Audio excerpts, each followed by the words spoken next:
Have you got what it takes to get to the top? It doesn't matter how high you climb. To reach the top, even the biggest champ needs a break. So you can recharge, dive back in, and dominate.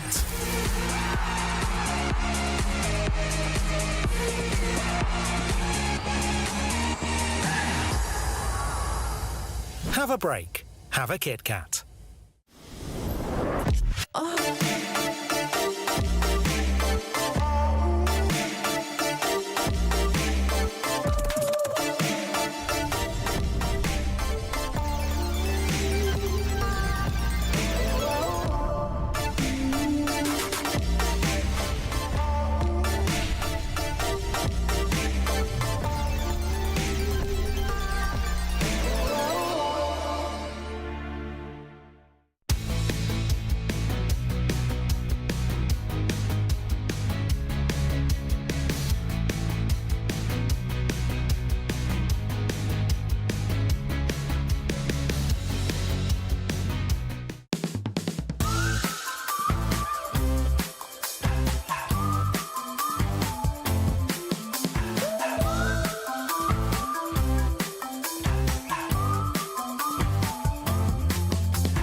Welcome to sunny Saudi Arabia, where the hugely ambitious Esports World Cup is finally reaching its conclusion.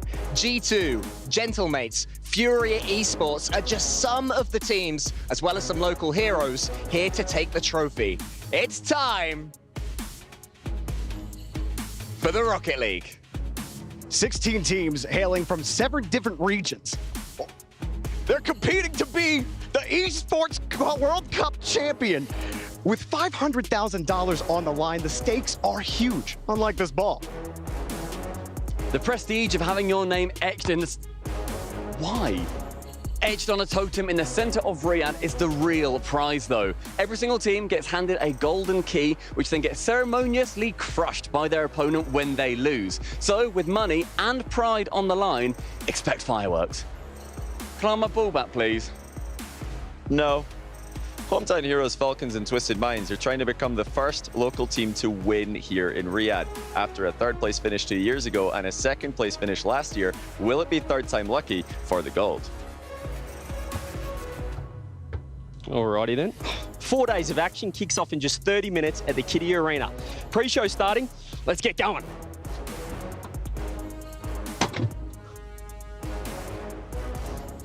This might take a while.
Ladies and gentlemen, with over $60 million, 21 games, and 8 weeks of action, the Esports World Cup is coming to a finale. And what better way to do it than with some Rocket League? I'm your host, LeafX. I'm going to be hanging out watching some wonderful games of Rocket League. But I couldn't do it without some of my best friends. We have James. You laughed at best friend. James and Corelli. I mean, I'm best friend. Apparently not. Oh, okay. Leaf, you're my best friend. Thank you. Oh, I've always been here. Now I feel like the third wheel. Well, we have a lot of space, so you can come up and beat me up if you want. Just cross the space. Don't do that, please. I won't. Okay. Unless you say something I don't like. That's fair enough. Anyways, this is awesome. I mean, such an interesting setup we have going on here to talk about Rocket League. We have a lot to talk about. I mean, Falcons is one of those big stories. Can they do it in their hometown? Well, I mean, we've seen them just make the final in London in RLCS. We've seen them get, that's the second time making it to the final of a major land competition, and this is their home turf. And we have seen, that buff factor even play a factor in some big regions where, oh, this is my hometown, this is my home turf. You get that extra boost.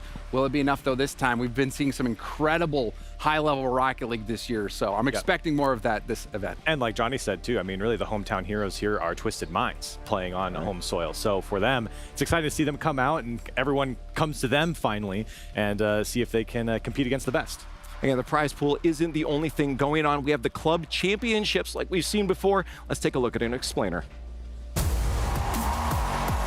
Introducing the Club Championship.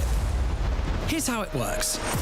Each club will have the opportunity to field its rosters across multiple titles. The clubs finishing in the top 8 across each of the 21 titles will receive points based on their placement.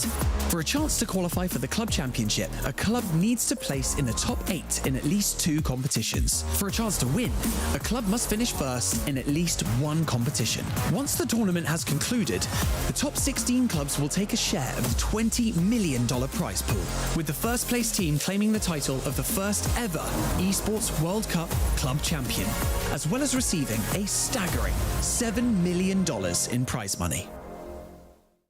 Hello everybody, Quick Shot here, the host of EWC Central. Today we're kicking off 4 days of the highest level of Rocket League, and for a few clubs in this tournament, it's going to be crucial for their placement in the EWC Club Championship. So this update is brought to you by SDC.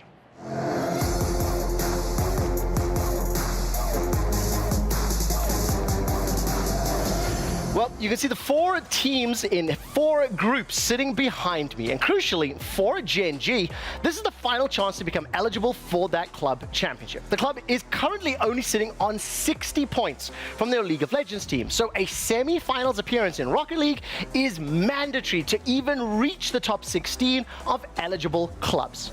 Meanwhile, Furia and Space Station are already eligible, but with only 335 and 120 points respectively, the clubs have to use this final chance to improve their overall tally and secure their spot in the top 16. Now, when we take a look at the overall rankings, you can see the top 10 on my graphic here. Team Falcons has mathematically secured the title of best club in the world last week, so now it's a fight for second place. A team we cannot ignore is going to be Team BDS as they come into this. Their Rainbow Six tournament in week 5 has accrued them 1,000 points, but they need to secure another top 8 finish in Rocket League to convert that 1,000 points into actual placement and prize money. Other clubs to keep our eyes on in the fights for these top spots: Gaming Gladiators, Team Vitality, G2 Esports, Twisted Minds. They're all just outside of the graphic at 710 points. Will they be able to climb? Will they be able to join the illustrious top 10? Well, you'll have to find out by tuning into our show, as well as paying attention to the broadcast. We here at EWC Central will keep you up to date on the club championships ups and downs, the comings and goings. We cover every single game in the final week of EWC. So why don't you come join me, my friends? We do interviews, we play games from 3 until 7, Thursday to Sunday, twitch.tv/EWC and youtube.com/EWC. That does it for your first episode of the EWC Club Championship Update, brought to you by SDC. No, tune into our show. We're the cool guys, right? Well, I did hear Gibbs is on that show. That's true. And I know he's here because Which is why you shouldn't watch it. Anyways, Quickshot did a good job of explaining a lot of this here. So let's take a look at it from, again, our perspective. Do we think any of these teams are going to be able to deliver? Like Gen G with the semifinals is just to reinforce, too, you know, BDS, they have a phenomenal Rocket League team. I think we are expecting them to make it out of top 8. They do. There is a scenario where they wouldn't. We'll talk more about that later. But Vitality, G2, we know those teams are elite caliber. The one team that's not on this list right now that also has a shot at making top 8 would be Twisted Minds. So, and that is another team that I think could have upset potential here in Riyadh. And just to reiterate what Quickshot was saying about BDS, they need to place top 8 to qualify into their current placement. That's why they're grayed out right now. So it's important for BDS to have at least a top 8 finish here if they want to be in the money. Well, I want to ask you about the Gen G thing then, too, semifinals. It seems like Gen G is a good team, but it does feel like that's a hard reach for them to hit this leaderboard. Yeah, well, yeah, I was talking a little bit, we were talking about some of our underrated players earlier. I don't know if that piece of content will ever see the day of light. Or the light of day. But I did say that I think a lot of people are discounting the impact that First Killer can have. I think Gen G is a team that can win majors. Like they've beaten G2 before. You know, like many times. G2 has won a major. Gen G has that in their toolkit, so they certainly. Well, let's talk about the format because, again, it's less forgiving. You were mentioning this a few times before. We've seen in the RLCS before. Where's the Swiss? Yeah, no Swiss here, right? Is there no round robin? Oh, it's just double elim groups to single elimination playoffs. This is so brutal for teams to only have 2 lives, and then you're also at the mercy of who's in your group, what seeding you get. That it's just so unforgiving, but it's great for the viewers. The high stakes gameplay. Brutal, unforgiving, but simple. Double elimination groups, all best of 5s, single elimination bracket, best of 7s. No, I like it. And a lot online in this cutthroat tournament, too, as we take a look at the prize pool. We have 500,000 total for Rocket League with 200,000 at the top. Not a bad stop in between other tournaments, Corelli, as we continue through Rocket League season. Yeah, not too shabby, I'd say. And, you know, this is, I mean, obviously $200,000 is a lot of money for first place, but this is a very big win, I think, for whoever comes out. You know, when we had Gamers 8 in previous years, it was crew battles. Right? In the Esports World Cup, now we have 3v3. Yeah, I think the level of prestige has been upped so much. Now at the Esports World Cup, you know, with the prize pool, with the format being simplified, it is 3v3s. That is standard competitive Rocket League. But then that whole other layer of the keys and the trophy and the club championship, this is so much bigger than any event that we've seen before. So the pride that you would get from winning an event like this is off the charts as well. Hey, why don't we keep talking about that then, because it's not just about the money. Take a look at this. Esports World Cup is a unique tournament and will have a very unique trophy system, consisting of keys, game trophies, the club championship trophy, and the Totem. Introducing the key. This symbolizes a participant's right to compete in Riyadh. Each team or player will receive a personalized key consisting of the inner key and the outer frame. Winning a competition earns you a game trophy. A champion's key will be inserted inside. The frame will be placed into the totem. A physical block on display in Riyadh, serving as a progress bar of the Esports World Cup. The totem will remain in Riyadh as a chronicle of the Esports World Cup history. Those who get eliminated throughout the competition must give up their keys and see them crushed. Their broken keys will be tossed into the totem and encased in resin, symbolizing those that tried to win but fell short. However, as an additional privilege for winning, each game's champion gets to select 3 opponents' keys to be encased in the base of their trophy as an additional, more personal prize. Losers will go home with their keys replaced with a token that marks where they ended their journey. Witness history unfold at the Esports World Cup.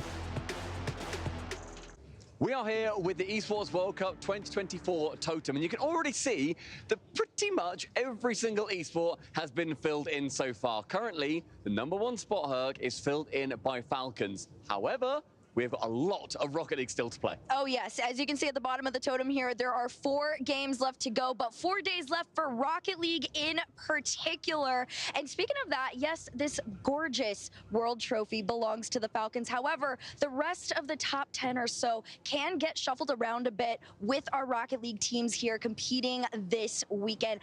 I gotta say, I mean, there's this one spot, and we've talked about it before, Gaming Gladiators is in the top 4. They have the opportunity to do something funny and mess a lot of stuff up for people. Do you have a team that's like gonna go crazy for you? I'm looking at BDS, I'm looking at Vitality, a couple that are already there, milling around the top 8. There's still those 2nd, 3rd, 4th spots with lots of money still to play for, though. Yeah, there's a lot of stuff to go down. This is literally day #1, so thank you guys for hanging out with us. We're gonna send this one back over to the studio. I gotta say, one of the coolest things at this tournament, hands down, has to be that. There was a lot of thought that went into that. So cool. Yeah, there was a lot of thought that went into that, and I think it's just cool. Like, it is, like you said, it's just it's cool thing. Is it not like, cool, if we were competing, I would put your guys' broken keys, crushed keys into my trophy. I honestly feel honored. Out of all the other casters that could have been. That is a little bit. And Gibbs. And Gibbs. I think Gibbs goes in everyone. This whole pulverizer to like crush the keys and bend them, and the players can like press the pedal. That's right. But it's not about us, of course. It's about the 16 teams that are here to play some Rocket League. These are your attending teams. A lot of familiar faces here. Couple mix-ups on rosters and some of unfamiliar teams. Yeah, so the Nakasi Ballers, that is another sub-Saharan Africa team. You might recognize Cams from Bravado. I've seen him on the world stage before. And then EXO, that is the former Elevate squad. And Kevin Sphinx. And then also ZPS. ZPS, someone we've seen a lot in collegiate Rocket League, who also had a good run on the pro side here in North America. And then there's a few other surprises. Yeah, I mean, we've got some staples, right? You have your big teams like Furia and Vitality and BDS and Gen G and Falcons and Gentlemates, but you also have G2, no beast mode, notably. Right. Nash is on that team, and of course you have in Group D, bottom right of your screen, Chiefs has Jorius. Former teammates, M80's here. Kind of, in a way. Yeah, in a way. Jorius is jumping on the OCE team Chiefs. So there's actually, I think, a lot of exciting matchups just with new players joining these squads. Oh, no, absolutely. We're going to talk about G2 in a little bit, too. But looking at the attending teams here, I mean, we might be spoiling it because we put in our expected winners later. But, I mean, looking at the rosters coming into this, it's been a little bit of time since we've seen some gameplay. Who would you guys kind of have maybe as that front runner to champion here? Obviously, Falcons. I think for me, it's definitely 3 teams. We got Falcons.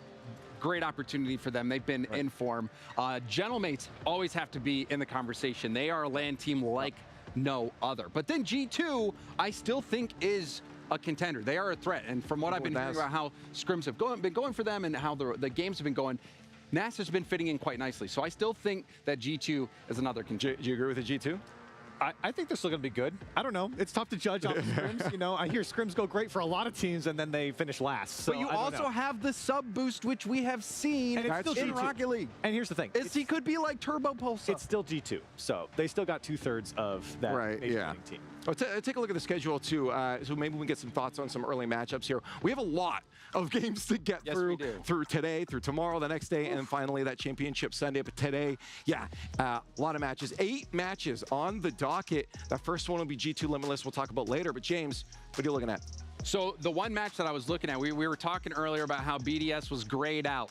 They need 2 top 8s, right? Well, the big matchup for me in their group is that Power matchup. Power has that upset potential. They are in for it. They've won all the online qualifiers in their region for the RLCS. They've made it to the 5th round of Swiss. So on these international LAN competitions, they have been very competitive. So I don't think BDS can sleep on them. But that is the matchup that I'm looking to, because that is going to determine whether or not BDS makes top 8. Another match that I think you should turn your eyes towards is Twisted Minds. I was just about to Vitality. This is the hometown team.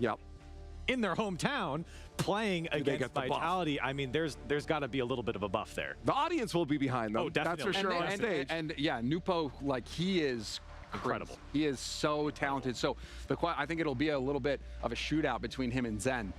And that's what I'm hoping we get at least. Yeah, at least a good game, but it is world champs on the other side you have to look at. I mean, middle of the road 2 teams. We talk about teams like SSG. I mean, that's a household name, but also feels like we haven't seen some heights. What are you thinking about a team as our last match there for SSG? Yeah, I think SSG is expected to do pretty well here. I mean, they're a team that, you know, has kind of sat around the 2, 3, 4 spot in NA, depends on who you ask, and they certainly have a ton of talent. We've seen that multiple times throughout RLCS this season.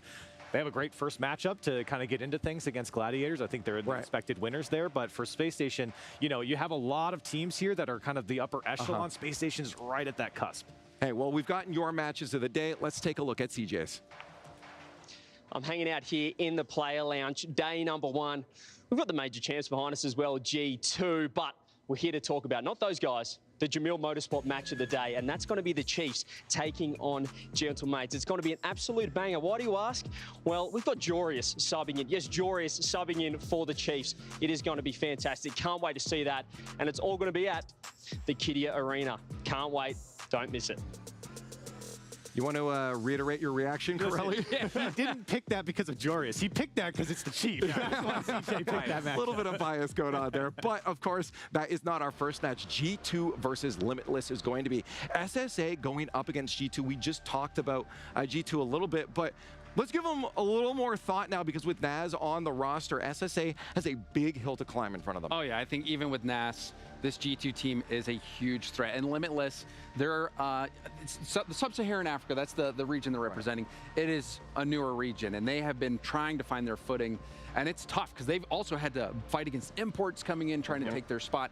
So, you know, Sub-Saharan Africa, they come to these events with an improvement mentality. A result against G2 would be monumental. I don't think anyone has them winning, though. This is such a big underdog battle for them. But if they pull it out, Corelli, it would be one for the history books for Rocket League. Absolutely. But on the other side of things, for G2, this is a team that, you know, I've spoken to some of the analysts here, and some people are saying, well, they don't have any pressure on them because they don't have beast mode. They're not fielding their real roster. And that's always pressure. That's the case, but you're also the major winners, and you're still 2/3 of your team, and you're going up against Limitless here in your first round. The expectation is that you're going to do pretty well here, and for, as you were saying, for Limitless, they're coming out, they want to make a statement against G2. Who cares who the third is on G2? Limitless getting a win here at all would be a massive win in them for South SSA and for Limitless. Well, I'm curious, you know, for G2 coming in with that sub spot, there's no pressure, we know, but would you rather maybe a roster that is a little more of your caliber to test out Naz in this, or do you think SSA is a good start for them to get warmed up? I mean, I think that comes down to the mentality of the players. But for me, you know, I like a warm-up. I like coming in, getting a win under my belt, feeling like things are going well, just getting, and it's even just getting used to playing on the stage. So if you can get used to playing on the stage against a team that you are so heavily favored against, then I think that will help you moving on when you do have a little bit for a competition. That's a lot of G2 talk. Let's give some love to SSA.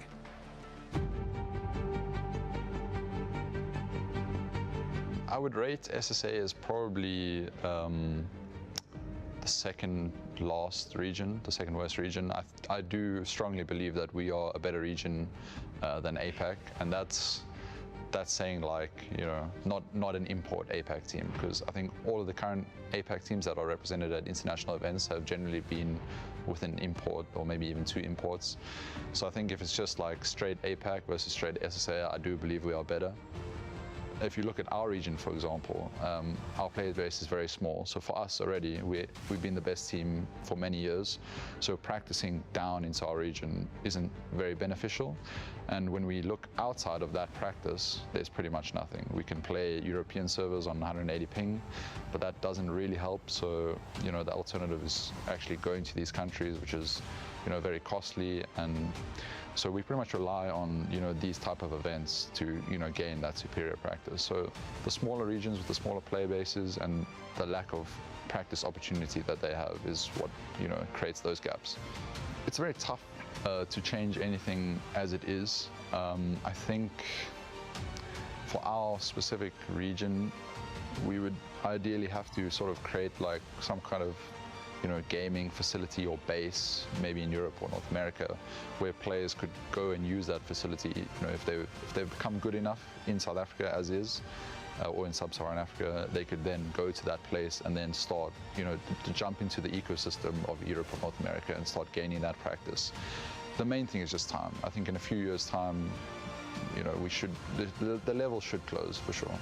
For some events, like we will boot camp, and that will make a big difference. But even like an event like EWC, where we don't have a boot camp, we still get you a few days in advance, and already we are starting to scrim much higher level teams, and that just helps out a huge amount. I mean, literally from game to game, we can feel the improvement. So it's all of those factors come together, and it helps us a lot. You know. Just, you know, keep grinding.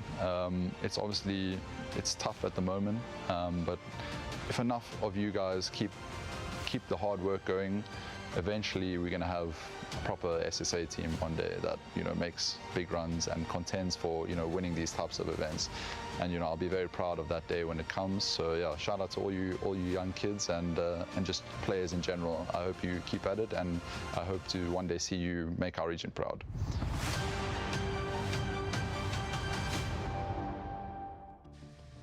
You younger players in general, how old is he? He's not that old. I mean, I think he's, what, 24? I'd have to go back. Yeah, I guess. I don't know. It's really making us feel old. But anyways, he touched on a lot of really good stuff there. One specifically was just that isolation. OCE has to deal with this as well. Yep. But that isolation is a huge factor in your growth as a team and as a region, Corella. Well, and we've heard this story multiple times, most notably, as you said, through OCE. If you talk to any of the OCE players, especially early when they joined RLCS in Season 3, all of them would tell you the best practice they ever got and the times where they improved the most was when they went to the World Championship and got on boot camp and was able to play, of course, against the best teams, but just teams from other regions. They were finally able to connect against them. And as Snowyy was saying, they have that issue. Yeah, and I appreciate what he's talking about too with homegrown talent. You know, we've even in North America, we've been victim to the transfers coming in. Yeah, Gen G, you know, an NA team. Let's do it. Hot topic. Let's get on it then. But I also want to say too that a player here actually could serve as a huge inspiration for Sub-Saharan Africa, Torsos. On Power. I mean, just because we saw that same story play out with, like you were saying, it's the same story. They're on an island all by themselves. They don't have access to that competition online. But we saw what Torsos was able to achieve, a top 4 representing OCE. So we know it's possible. But it is a long journey. And I love the idea that he actually pitched in the middle of that, saying, you know, maybe we need to have a kind of a home away from home in Europe or North America. Strategic boot camp. And I think that's really smart. And that's something that, you know, will come with time. And what a great example, those words that he was talking about to, of course, the next generation of players. That's really where SSA is investing their time to grow their player base, to make the game more popular, and to hopefully be competitive on the big stage. All right, well, let's get you guys involved. It's time for our STC Play audience vote. Get onto stcplay.gg and vote on this upcoming match. We want to get your thoughts. We love to get you guys involved. But it is now time for our Jamil player walk-ins and arrivals. Players are getting ready. We're getting close to our gameplay. There he is. You can see G2 rolling in, Saf, you leading the charge. Flex? Was that a flex or what was he doing? He didn't commit to it. Sipping on some strawberry drink, I'm guessing is what that is. He's looking confident. There's Daniel. Daniel's got his juice box. Kind of moseying around. Daniel, honestly, I was talking to Daniel Atomic earlier when they were doing Media Day, and Daniel is in such a good mood. He's definitely growing into all of this, but there was the guy we were just talking about before, Snowyy, leading the charge for his squad. These guys, again, the mountain in front of them, but I think they're excited to play for sure.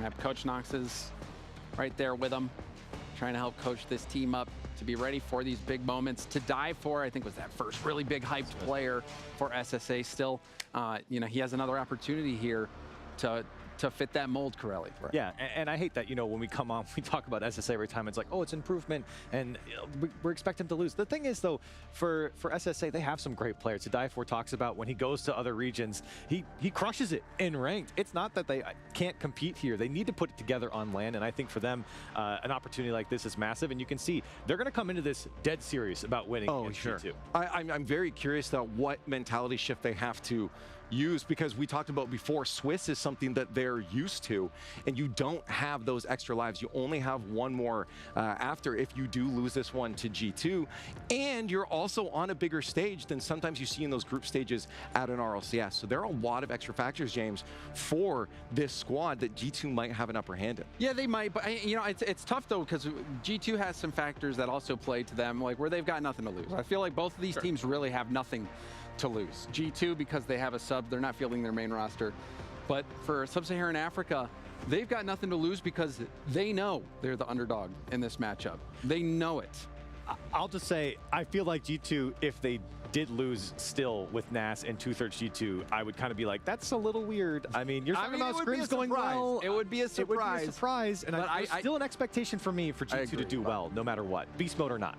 But the pressure, I feel like, is not at the same level. Sure. They won't be held over the same type of fire, but still. But still, the fire it'll be a little warm there. Yeah, I'm genuinely curious about the gameplay we'll get out of G2. I mean, is this going to be high-flying Daniel just having fun right off the bat? Are they just going to be sending it? It seems like the fans do think that G2 will take this, but even with the 6% troll vote that you guys mentioned before, that's still pretty good for Limitless. Yeah, I mean, like we were saying, you could have G2 facing 3 puppies and 6% would pick them, maybe even a little more for puppies.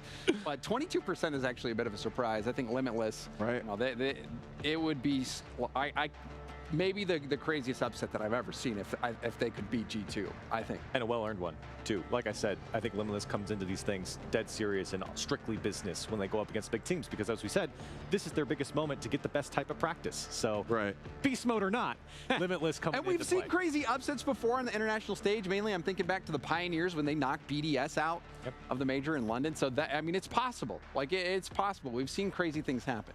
Well, we still have just a few more minutes before that kickoff happens, so I want to get your predictions. We saw what they thought. I can only presume that you guys are going to land on the same side, because I obviously am too. Yeah, I think I would be a little crazy to not pick G2 after watching them with 2 of the same players win the major, and then NAS, who was a menace in the Swiss stage in North America. Yep.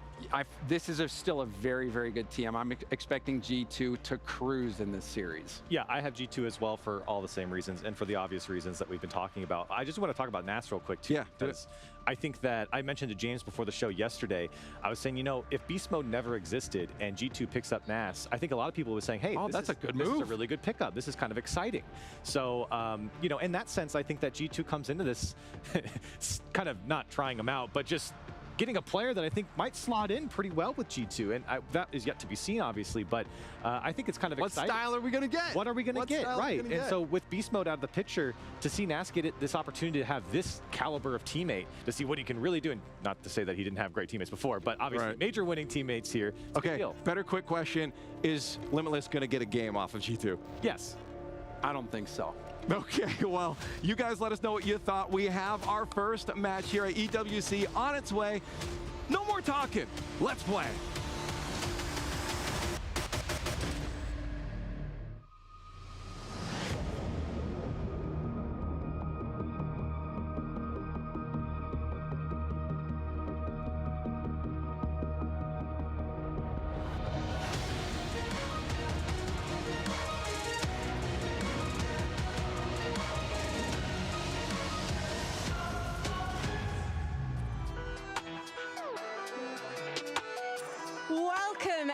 to the Esports World Cup, featuring none other than Rocket League. My name is Veracity, and I'm joined alongside none other than my spectacular co-host, Fancy.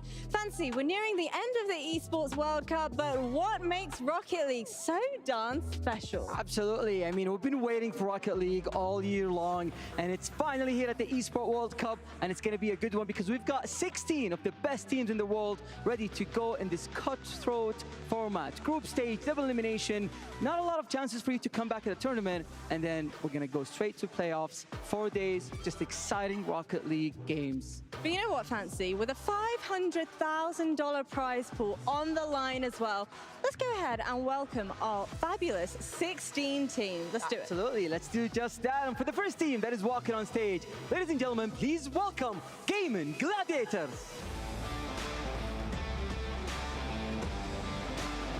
Represented by Virtuso, Maxiu, and Tho. They have conquered the APAC region. They got rank 1 in Asia, but now they are here to prove their mettle against the best on the big stage.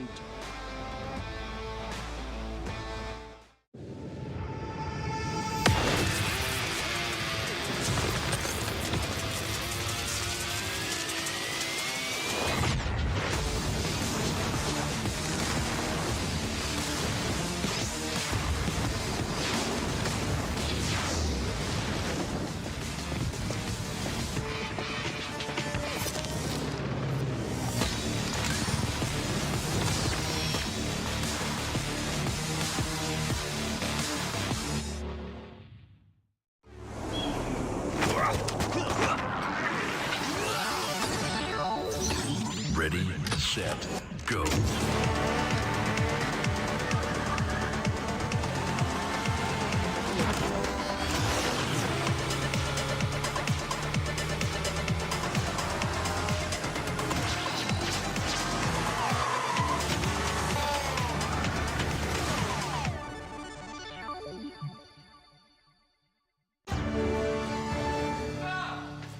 You ever wondered how a Hollywood movie is shot?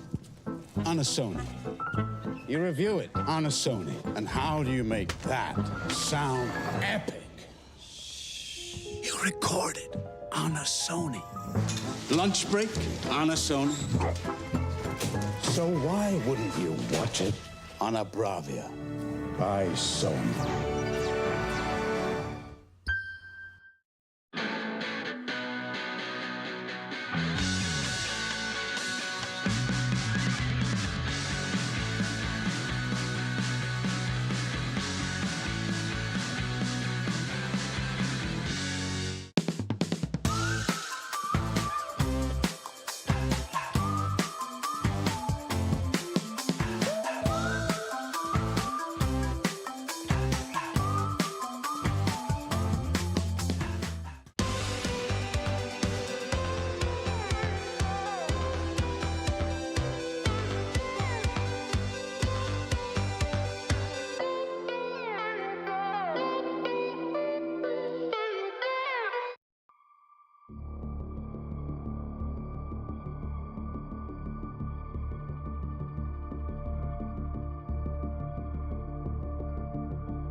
Welcome to the final week of the Esports World Cup. 7 weeks of competition have concluded. 18 champions have been crowned. 4 are left to be found. With new games in these arenas, it's time to introduce my 4 new buddies. And we are here at the Amazon Arena for Tekken 8. There is a $1 million prize pool on the line for all these players, but we're also here for the story rivalry between Pakistan versus Korea. Which country is the dominant country for Tekken history in general? We got Arslan Ash, the world champion, Atif, second runner-up from Pakistan as well, but we also got the god of Tekken himself, Snowyy, the legend since 2005. Who's gonna take it all? Will he be the champion, or will Arslan Ash still be the Grand Slam champion for EWC Tekken 8? Hey guys, I am live in the Qiddiya Arena for some high-octane Rocket League gameplay with the best players in the world, but the best club in the world. As we've seen, Team Falcons are looking to take home another title, but don't count out BDS, G2, Vitality, Gen G, so many teams hungry to take them down. For the final week in EWC, we're adding a 4th arena and a 4th game for the first time in a single week. We're here at the Aramco Sim Arena. It's ESL R1, 12 sim rigs to host 48 drivers and 12 teams, a drivers championship, a teams championship, one of the biggest prize pools in the sport's history. This is going to be incredible. I'm here at the STC Arena for PUBG with some of the greats like Twisted Minds and Cerberus. If you want to keep up to date with all the shenanigans going on over 4 games, then you're in the right place here at EWC Central. Let's kick off the show.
Good afternoon, good evening, or good morning, wherever in the world you are tuning into the Esports World Cup final week of competition. We started this event 7.5 weeks ago with 21 games and 22 tournaments to look forward to. As it stands right now, 18 champions have already been crowned. We have 4 left to be found. Of course, this week here in week 8, the final of the Esports World Cup, we have ESL R1, Tekken 8, PUBG, as well as Rocket League taking to the respective arenas. And for the first time, with 4 games in a weekend, we have 4 guests, 4 buddies, and I'll bring them onto the show in just a minute's time. I'm your host, Quickshot, and as it stands right now, 2 games have already started. So let me get you up to speed in the EWC catch-up, powered by STC.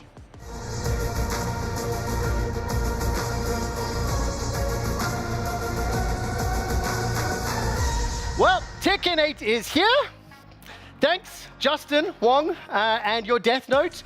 We're seeing similar stories to what happened in Street Fighter 6. Gigantic names, huge pre-tournament favorites, eating desert dust. We'll catch up on all the specifics in just a minute because Tekken started yesterday. For now, though, let's hear from Persia in the Tekken update.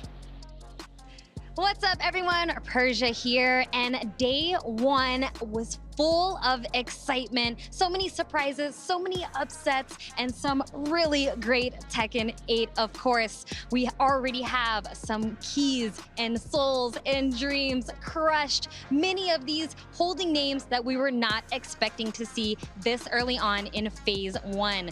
On Day 2, we are going to be continuing on in the rest of Phase 1 and getting started on Phase 2. So we already have a lot of potential matches and a lot of potential upsets like we've seen before to happen again. But of course, all of this is going to lead to our grand champion, who's going to put their key in this beautiful frame and be mounted in history on the podium with all of these other champions. We're going to find out who's going to be taking that home soon. But first, we got to get through day number 2, which is coming right at you. Look! Look! Arslan Ash is eliminated, the EVO champion from what, a month ago? Dropping down 2-1 to Arslan and losing 2-0 to John Ding. Huge result. Reminder that for Tekken 8, it is a double elimination bracket, also known as a GSL format, and we do 2 of those. So Group CC has concluded. We're going to turn our attention to one of my favorite groups, Group Double D. And here another huge result has happened. Molgold is out. Ended up getting dropped down. Huge surprise with Yagami making it through, supporting that Australian scene. We'll dive deeper into the results as well as all the other games in a moment or two. But yesterday, a second game here from Week 8 also kicked off inside our arenas. So let's head to my good friend Barney Banks for the PUBG update. Welcome to the STC Arena, where day 1 of PUBG at the Esports World Cup has concluded. A day full of upsets, overly indulgent chicken dinners, that's wins for the uninitiated, and of course, chaos. So let's focus in on who won each map today. Our opening map was taken by Falcons with a very impressive 11-kill win on Erangel. Map 2 went to Danawa Esports, the current world champions, with an extremely impressive 16-kill victory. Tiamba won the first Rondo map of the tournament. Map 4 went to Falcons again on Tago, and the final 2 maps on Miramar were taken by 17 Gaming and Valley Thai Esports. So that makes the current top 5 of the leaderboard: Falcons, 17 Gaming, Danawa Esports, The Expendables, and New Happy Esports. That's NH Esports. But it's only day 1. Group C enters the equation tomorrow, and after tomorrow, Group B will have set the bar for the rest of the competition. It's going to be absolutely phenomenal, so make sure that you're back here same time tomorrow to check out all the action. Thank you so much, Mr. Banks. Of course, PUBG will have 3 days of regular games. The top 16 teams out of the total 24 will then advance to the finals lobbies. You can see the standings behind me. Once again, Falcons featuring on top of a battle royale. Color me surprised. Look, fantastic performances, but where I really want to draw your attentions to is how close the field is from 2nd to 7th, 49 through 41 points. Crucially, these teams want to hit a certain threshold to be able to qualify for those finals days, but we don't know what that threshold is because more games are still to be played. One call that I will mention is Twisted Minds. I think this is fair to say it is an average day as far as the overall performance is concerned, and for a team that really needs to place highly, I'll explain to you why these games are going to be hugely important. Those are the updates for the 2 tournaments that have already commenced. 2 of them start today. That does it for our EWC catch-up, powered by STC.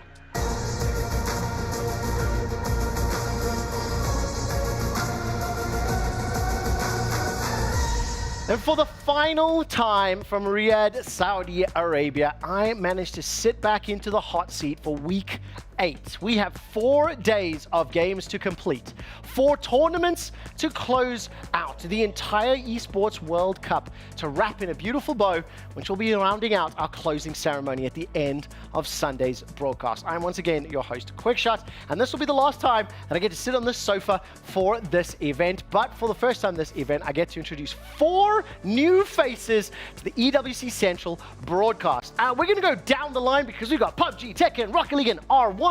But in case you don't know who these people are, could you tell our viewers who you are, where you're from, and whether you like walks on the beach? Yeah, I can, absolutely. My name's Blank. I'm here for PUBG, obviously. Bit of an expert myself, I would say. Oh, I know yes. Quite a bit. You didn't get inverted comments. Yeah, nice. the inverted comments. Okay. It's kind of good. It's kind of sick, actually. But yeah, I've been around esports for a while, about 7 years. Started in Overwatch, moved through to all sorts of other things. But, you know, PUBG, is my game of choice right now. Nice. And I do like walks on the beach, seashells particularly. I like that as well.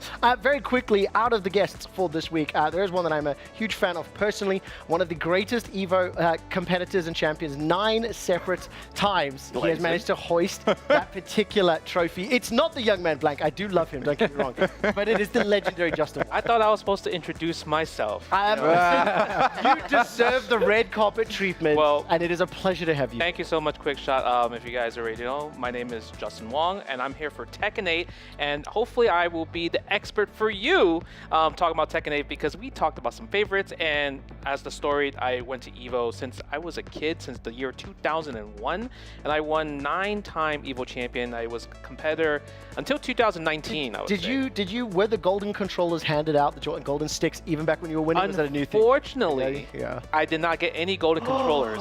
Even the year that I won in 2014, when the golden controllers existed in 2010, 2014 was the one year that they didn't do a golden controller. Can I say this? Mark man, I'm calling you out. This man deserves a controller. Next in line, Gibbs from Rocket League. Yes, I am talking about Rocket League. We saved the best esport for last. That's why we're here in week 8. I personally have 0 EVO titles, so it's kind of like awkward to be next to him. But hey, you know, what are you going to say? But I've been doing Rocket League the entire time. I used to be a pro 8.5 years ago, but been here, I've been on the desk for 8+ years. It's been a blast, and yeah. Thank you so much for having me. I'm interested to see how Rocket League is explained to the viewers at home. I have a pet peeve with the audience, but we shall share this over the course of the next 4 days. And of course, Dara, ESL R1, sim racing at EWC. Yes, finally. I mean, it's taken 8 weeks, but we're here. I mean, yeah, I've been doing sim racing, broadcasting and commentary for a few years now, and so many of these drivers do so many events, and they know each other so well. I mean, we're starting the events now. Yes, we are. I'm very excited to start. I can tell. I can feel your giddiness. He was like looking at the screen earlier. What we can say, of course, from our perspective here on the broadcast sofas, we get to see the live games. They are happening, and that means it is important to let you at home know what is happening here on Thursday of week 8. So I mentioned the 4 games that will be commencing, and the final 4, the last of the 22 tournaments, is underway. PUBG started yesterday. Tekken 8 did as well. Throughout the course of the next 4 hours, Rocket League and ESL R1 will be commencing, starting their engines and revving their way to victory. Oh, I'm proud of that one, actually. I didn't even think about it. Good. We will keep you up to date with all of the results as well as exactly what is going on. But at this exact moment in time, we can see that Rocket League has commenced. It's G2 currently 1-0 up. You can watch that at twitch.tv/EWC Gold. Tekken 8 is at EWC_fighters. And at 4 p.m., we'll see ESL R1 and PUBG kicking off at 6 p.m. So I might actually have to kick you off the sofa, Blank. There's not enough space for all 4 of us. There really is not, unfortunately. So I will make myself at some point. At some point. Already right now. Not right now. I'm letting our viewers know that I'm already picking favorites. Yeah. If you don't have a game that's live, I don't like you very much. Yes. All jokes aside, though, let's take a quick look inside the Qiddiya Arena. We do have Rocket League that is live. It's just added. So explain very briefly, G2 versus Limitless. Who should be winning here? Because I think Limitless are my South African boys. Yes, Limitless are the SSA boys. They're not expected to do well throughout this. They've been a new addition into the RLCS over the last 2 years, but they have yet to beat a top region like NA or Europe. G2 is your North American reigning major champions, but they're without their best player, Beast Mode. Ooh, I love this. Okay, we're going to dive deeper into that a little bit later. You can keep watching this at twitch.tv/EWC_gold. I want to teach you guys a tiny bit of Zulu right now. Zulu is one of the official languages from South Africa. It's the word for goal, okay? It's screamed a lot, but it's La Duma. Okay, so on 3, we do it together. 1, 2, 3. La Duma! Yes! Okay, we're going to make this happen. I'm not doing this just for my own selfishness. Well, a little bit. You are. There's 2 South African teams here. So this is the only opportunity I'm going to get. I can't wait to watch them. Kosi Bolas playing later. Right, before we dive into week 8, it is customary around these parts to look back at week 7. And we're going to kick off with another La Duma game in EAFC.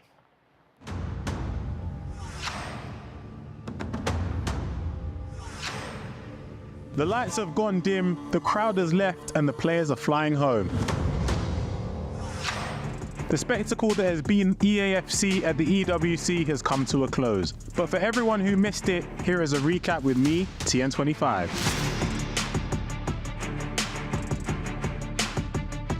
Group A saw Jafonso taking the top spot of the group with 18 points after just barely qualifying through the last chance qualifier. Young and Mark 11 overcame their competition to secure the last 2 spots for the quarterfinals. Levy the Weird and Johnny both had their tournament life cut short. Group B surprised as it saw Nicholas 99 FC dominate, topping his incredibly stacked group with 18 points. MS Dosari and Goal Poacher both had a rough group stage run, not making the cut for the resurrection stage. PH Zin and Vijang managed to safely move on to the quarterfinals as the last from the group stage. The resurrection stage saw teammates battle it out for their own tournament survival.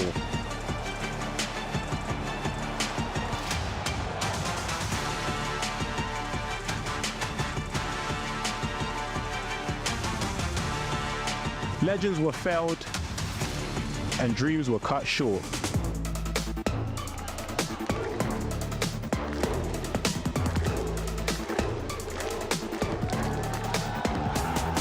In the end, we found our last quarterfinalists, Manu Bashore and Abu Maka. The quarterfinals proved to be every bit as crazy as the past days. Vijang got eliminated by a determined Young. Abu Maka took down the king of Group B, Nicholas 99 FC. PH Zin sent Mark 11 home. And Jafonso continued his domination against Manu Bashore. The semi-finals kicked off with what would be the best match of the day as Jafonso took on PH Zin. Young went the distance against Abu Maka as we found our 2 grand finalists. The grand final saw Jafonso, the man who just barely qualified for the tournament, who only dropped a single game up to this point, found it in himself to push one last time as he took the $300,000 prize pool, the title, and the trophy.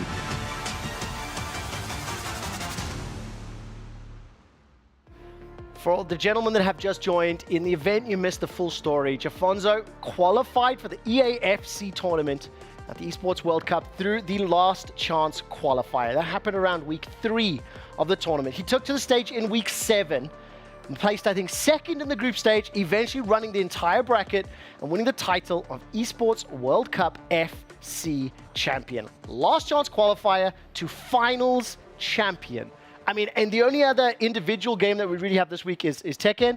How wild would that be in a game like Tekken? Oh man, you know, it would be very wild just because, one, there's 4 LCQ winners, right? Yes. And already one player, Al, from Group AA, knocked out the 3rd best player in the world, Nobi. Ooh. So him going into Group Phase 2, I feel like you're saying it's going to happen? So much confidence. No, you shouldn't say it's going to happen. You are cursed. I'll explain that later. I will explain that later. But seriously, he is cursed. There was 2 other games that wrapped up last week, and the next is Call of Duty Modern Warfare 3.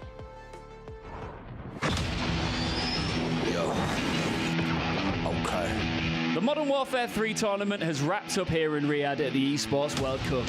Let's dive back into the action as we recap the highs and lows of this intense event. I'ma keep fighting the thunder, the lightning. You fighting, it's best to stay out of my lane. It all kicked off with the group stage. Pro League Titans and Hungry Challengers clashed in a grueling double elimination bracket to secure their playoff spots.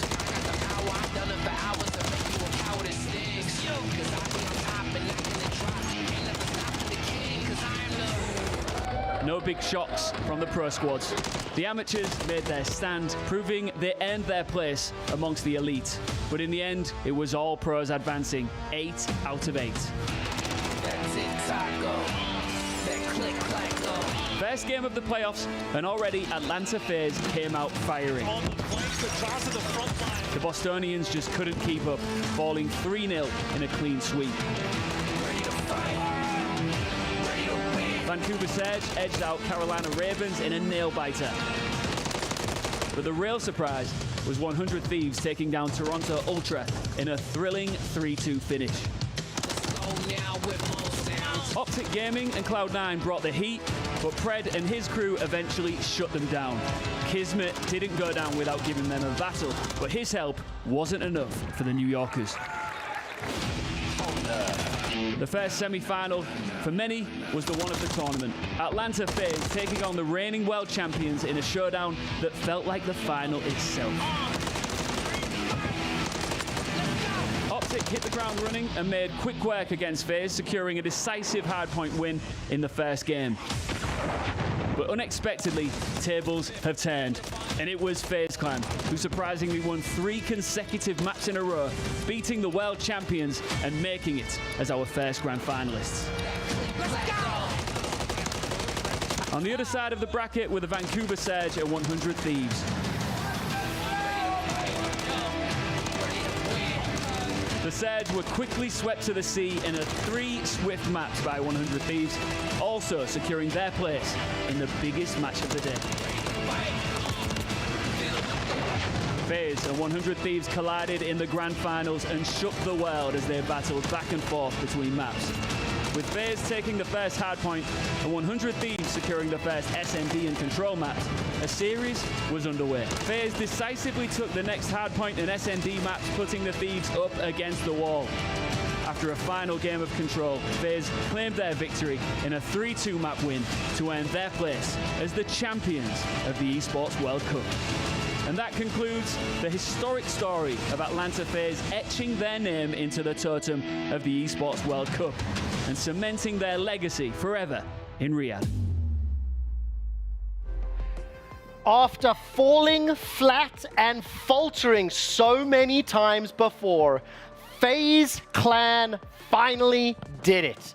They managed to surprise and upset Optic in the semi-finals, advance to that championship series, place the destroyed keys in the boulevard of broken keys. And for Eric Anderson, congratulations, as well as the entire Call of Duty team. It's been a pleasure to have FaZe representatives on our show multiple times throughout the course of this event, and all I can say is, FaZe up! I think that's how we do it. Right, the very last game that we have to wrap up from Week 7 is StarCraft II. So let's find out who picked up that trophy.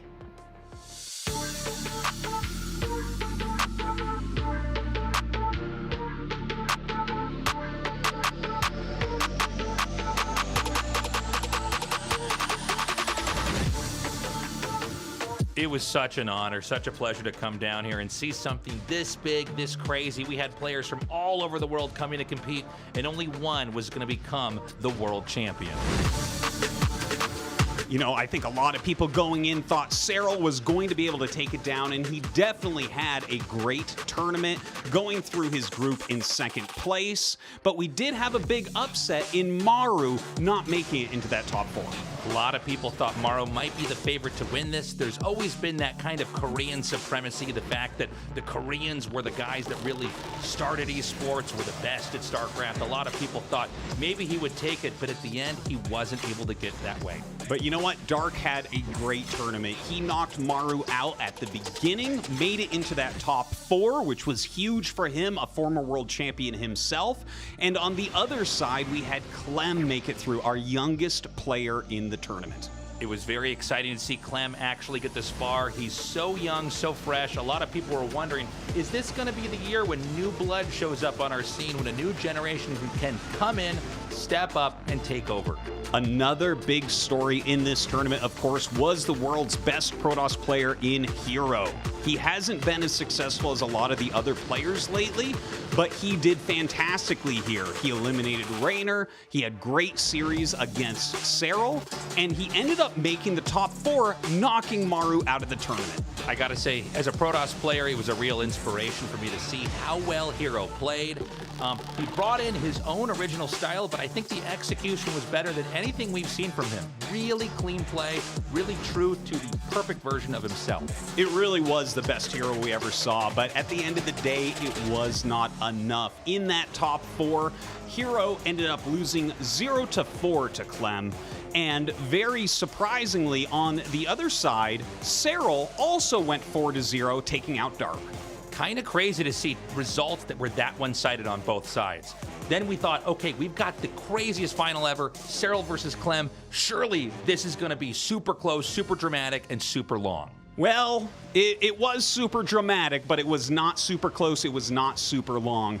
Clem ended up going 5-0 against Cyril, who's been the world's best player for about 6 years in a row. It was astonishing. And so an insane upset, a huge one-sided victory here. Clem takes it, defeating Cyril. Cyril, people thought this guy was going to take the whole thing. Not the case. And so the whole landscape of StarCraft II has changed forever. What an incredible Esports World Cup StarCraft II finals. Clem took home $400,000, doubling how much prize money he's won in the past, and is our new world champion.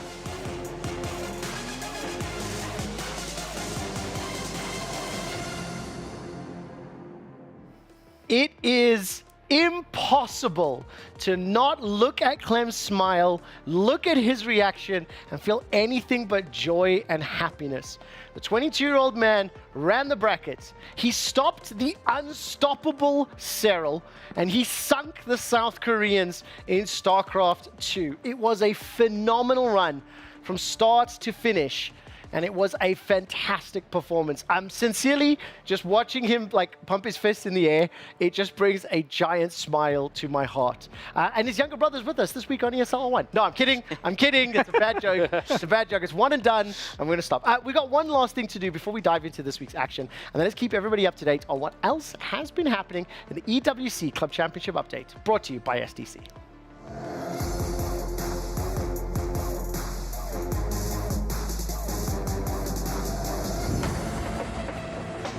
The penultimate week of the Esports World Cup has come to an end, with champions in 3 more titles crowned. And with that, we have another update to the Club Championship rankings. A champion has been found before the final week kicks off, and there are some shifts in the top 3. All that and more as we check out which teams are on track to pick up the lion's share of the $20 million prize pool here in Riyadh.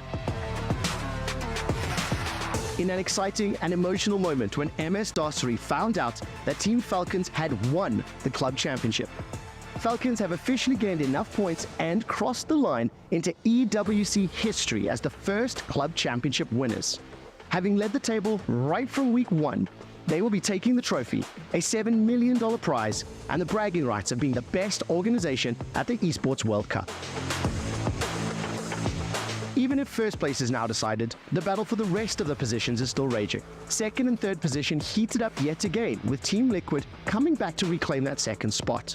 This was on the back of Clem's stellar run to victory in StarCraft II, where the Frenchman dropped just 2 maps across the entire tournament. The win netted Team Liquid 1,000 points, along with an additional 60 from a top 8 finish in EAFC, allowing the organization to establish a 945-point lead over third place. T1 were not in contention for any of the titles in Week 7. However, they will have the final week to put up a last stand, as they are fielding rosters in both Tekken as well as PUBG. And fortunately for them, Team Liquid are not playing in any of the 4 titles, meaning T1's fate is in their own hands. Gaming Gladiators maintained their 4th spot on the table, but were unable to pick up points in Week 7, with StarCraft II being their only hope. While they will be in action in both PUBG and Rocket League in the final week, the team will need a win in one and a top 3 finish in the other to climb the ranks to the 2nd spot. And rounding up the top 5 is Natus Vincia, who also find themselves in a similar situation as Gaming Gladiators. The team was not able to pick up any points in StarCraft II, but will be in contention in Tekken and PUBG in the final week. And just like the team above them, only podium finishes across both titles is the only thing that will help the team advance in the rankings. FaZe Clan in 6th place seem to have woken up in the final stages, notching up a winning Call of Duty Modern Warfare 3. This puts them in the contenders category, as well as fielding teams in PUBG and R1. The final week will see competitions across Tekken 8, PUBG, Ren Sport, and Rocket League. While the top winner of our club championship is already decided, there is still a lot at stake for the teams who are vying for those remaining spots. Each placement guarantees over $1 million, and teams will have to put their best foot forward to maximize their chances of taking as much of the prize money as possible. Tune into the final week to catch all the action and see how the teams stack up.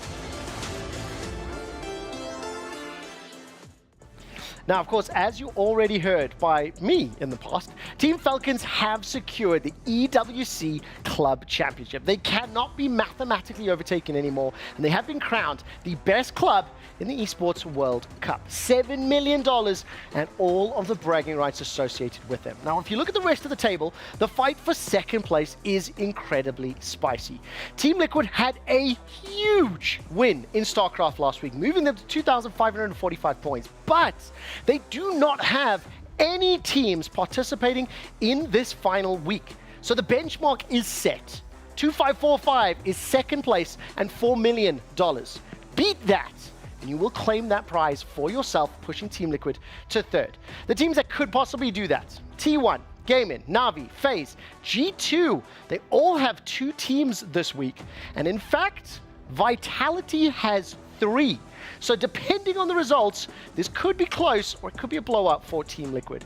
Finally, you can see Team BDS and Lunar Galaxy. They are grayed out because they are not currently eligible for a piece of the prize money and a piece of the ranking of the top 16 teams. In order to do so, they need to, they're competing in Rocket League as well as PUBG. They need a top 8 finish. You need 2 top 8 finishes to get a share of that prize money. Can Lunar and BDS do it in their respective games? Rocket League and BDS, you know what I mean, PUBG. That does it for this episode of the EWC Club Championship Update, brought to you by SDC.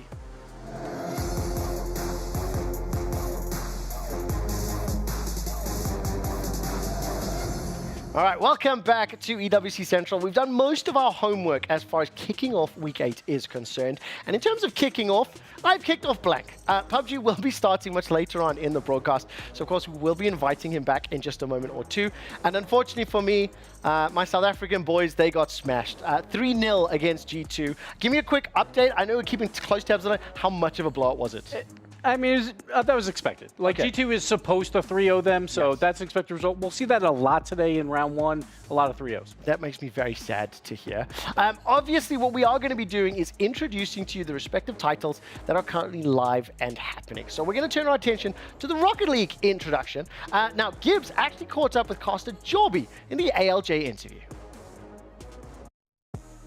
Hey, guys, I'm here with one of the best play-by-play casters, Jorby. How you doing, Jorby? I'm doing great, Gibbs. It's fun to be up here with you. Yeah, this is bit of a different arena. Yeah, it's really nice. But this is your 3rd time here. Yeah. So now it's a new arena for you guys? Yeah, this is a little different than the last 2 times I came to Riyadh, and I mean, it's been insane so far. Yeah, but Rocket League, it's been about 2 months of no action, right? Yeah. For international play. So who do you think is actually the favorite coming into this event? Yeah, with Beast Mode not being here, I don't think you could pick G2. So I think you got to give the nod to Gentlemates. And, Gentlemates, I think that they're definitely going to be a favorite. Not sure anybody else can really take it from them. I mean, home turf, Falcons? I would say Falcons. Falcons, they're grand finalists. Yeah, no, absolutely. Okay. Yeah. Now, all right, one last question I want to hear from you. Dark horse pick, because we have probably 8 very, very good teams here. And we always say any of them can win, but generally speaking, we don't actually believe that. But out of those maybe bottom 4 of those 8, who do you think could actually take it? Well, look, you're going to see a little bit of light on that dark horse, okay? Because that dark horse is Furia, all right? The Brazilians are going to come up. And, you know, I'd love to see another Furia versus Falcons final here in Riyadh. That would be insane. Actually, it was semifinals the first time it happened, but grand finals would be sick this time. And that would be Rocket League history, because every LAN title has gone to Europe or North America. So both Falcons and Furia, Falcons for Mina, Furia for Sam, they are looking to grab that first title. Falcons or Furia? That's what we're going to find out. And the question, of course, for the Rocket League tournament is whether or not BDS can actually cement themselves as one of the top 16 clubs in the world. We need to see them place top 8 in order to accrue points and to become eligible. Now, we'll talk about the tournament a little bit later. Just before we actually talk about Rocket League more, obviously Gibbs, former pro player, we're going to ask you to explain, but Justin and Dara, what experience do you have with Rocket League, if at all? So I used to work at a tech company, and one of the games I used to test certain products with would be Rocket League. So you know what you're doing then? No, I don't. Okay. And because anytime I use it, it's more of like I used it for the graphics and the rendering. Got it. And when I'm just driving the car, and I'm like, how am I supposed to aim this ball into the goal? It's actually very tough. What about you, Darren? I mean, it's engines, it's racing, but with footballs. I mean, there's natural crossover with all one. Oh, yeah, I love football. I love racing. Yes. I cannot do Rocket League. Oh, okay. I've tried. I have tried. I've played with many a friend. Okay. Because generally they like to see Put how it to bad me, I put it am. to me. Are we talking 2 hours, 5 hours, 10 hours? Give me 10-ish hours. Okay, Well, great. That's good to 10 know. hours playing, but Trust me, I know realistically what you 2 mean. hours of knowing what I'm doing. Yeah, and also talking nonsense with mates. Okay, so what we're going to do now, because we've got experts with us, what we always like to do at the beginning of every week is briefly explain the game, the unique mechanics for it, and in the event you don't know what Rocket League is, I'll oversimplify it. It's football with cars. Is that right? That's pretty much it. It's 3v3. Yeah. You put a ball into their goal, you score goals. It's a 5-minute game, so very, very quick. Now Then best of sets. This is where the best part is. Could we please bring up the PlayStation on screen? And Gibbs, can you give us... Put me on the spot. Give us a brief run through, at least to like what Sure. we're looking at, what some of the basics are. So for the most part, everyone's gonna be like, all right, you can just drive your car. You know, that's easy. Handbrakes, you know, so you can spin. That's fine. Oh. But the thing is, when you're playing Rocket League, you're never playing like this. You turn on ball cam. So you're always watching the ball. Like 95% of the time, pros will have this camera on.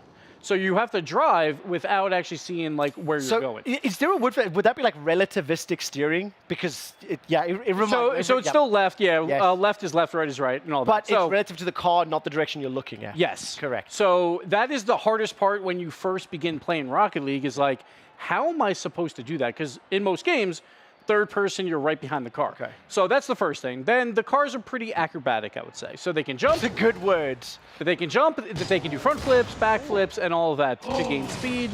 Plus 150 points combo. Exactly. Yes. So that will help a lot when you're in the air. So there's double jumps to go higher.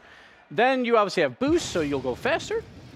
And that is your max speed right there. If you hit another car while you're max speed, So when it's purple wheels, that's your max speed. Sorry, did you say blow up? You will blow up the opponents like if you run into Burnout them. and Twisted Metal Yes, style they explosion. respawn after like 3 seconds. Oh, so you can die in this game. I did not know. Yeah, there is a little violence. There's just a little bit. Just a touch. This It's was an the E for everyone violence game. sofa. Why didn't we bring you to the sofa? This is what I kept doing because I couldn't hit it into the goal, so I just take them out. I did not know that there was like, again, Twisted Metal style car combat. Now, the next complex thing is you can drive on walls. Oh. So your car's like kind of magnetized to the wall, not to the ceiling though. You will fall off the ceiling, but then you can flip and do some tricks. And what's the name of those tricks? There's a special thing to it, right? Side flip, they're called flip resets or like resets So they in the actually air. have trick names, like Tony Hawk's Pro Skater, but with Rocket Yeah, barrel rolls kind of, but for the most part, it's just like... Do a kick flip. All right, so now, barrel roll. now the whole point is to actually hit the ball and try and score goals and stuff like that. So you have to get power on the ball, then you go off the wall and you jump and you're doing aerials and all of that. Then you can do like a dribble. It's a little hard on these. Oh, yeah. Listen, we're not judging performance. This is just to explain the basics. It's simple, like, yeah. So basically, So you want to keep control of the ball. Actually, get it in a goal. I want to see. I want to see the score. Come on, let's go. Want to see the celebration? I'm going to try. It looks like it's about to go in. No, I got that's better. own goal. Hold on, Is that own goal? No? Never mind. All right, hold on. Would that have been an So own I goal? will defend a shot. How about that? Because that's a little easier. So the ball's going to come my way. Wait, you can do that? Fly, and then you can just make the Ooh. Didn't you see, when I was a pro, all I did was play goals. Yeah, I was so gonna say. I'm just going to defend. So that shots makes more you the than camper. Yeah, The camper of Rocket exactly. League. I was the rat of Rocket League. Thank you for that, Darren. I didn't deserve the laugh you gave it. Almost nailed it. All right. Yeah, I'm going to blame him Again, I'm trying to put you on the spot, Jeff. I'm not trying to make fun, but I mean, I understand this. I've had a lot of fun discussing with FC players and with Rocket League players the challenges of Rocket League. I want to make it very clear. This is a nuanced mechanical game because physics and the direction of the car, momentum, have a significant impact in decision making. Yes, you can do a lot while you're in the air. Pros, obviously, they're much better than me. I'm still like 1% because I'm smart in the game. I'm not good with mechs, though. Okay. But in 3v3, it's all about positioning off the ball, more importantly than maybe on the ball. So, but Rocket League is just very hard to learn the controls. The most important, again, is that ball camera. Okay, so then let's put it this way. I think you've given us a really good introduction to just some of the basics. That was amazing. That was a good flex. Okay, that was clutch. I gotta be honest. What was really funny is when you missed the first shot, Tara looked at me and laughed, and then you knocked it back in. It was like, oh, you cheeky. Okay, just before we dive into some of the tournament introduction and the structure of what's happening in EWC, what is one of the two things that you want to watch out from pro players? Like, are we looking at how well they move? Are we looking at how they move the ball back? It's more of the team play, the offensive pressure, because also those boosts, But the only thing I didn't really tell you about, there's like these pads on the floor to pick up boost. So you have 100 boost maximum, but you use it very, very quickly, which we couldn't show there. So that's like Mario Kart style power up. Exactly. Drive over it, you collect. So you want to do a lot of offensive pressure, play a good midfield defensive line, and then take their boost. Because if defense has no boost, they can't fly and then make those saves. And so then you have all that. I also totally understand this. I spent some time talking about R1. If they cannot boost, they cannot keep up with you. Exactly. Resource speed, it's simple, right? Yeah. Okay, right. We are going to be seeing a lot of Rocket League over the next 4 days. So just before we dive into all the tournaments and some of the favorites, I do have a result from you. The very first game just came, very first result just came in. G2 is going 3-0 over, 3-0, sorry, over Limitless. Yeah. These are some of the highlights. So we're going to watch through some of this series. And I think maybe highlight some of the best plays that you see, Gibbs. Yeah, so G2, the main question mark is Nash right there. He is not normally on the G2 roster. That is Beast Mode. Beast Mode is known as the best player in the world. G2, they are major champions, so you expect them to be the best team here. But without Beast Mode, I actually have ranked them, which we'll talk about later, 8th. But Limitless, they're from SSA, a brand new region. They've only been around for like 2 years. They're supposed to just bow out of this tournament early. And G2, but Limitless put up a fight. They did put it this way. I think they're supposed to bow out, is maybe not the word I'd use. I think they're expected to bow out. Might be the word I'd use. In terms of format, it is a 3v3.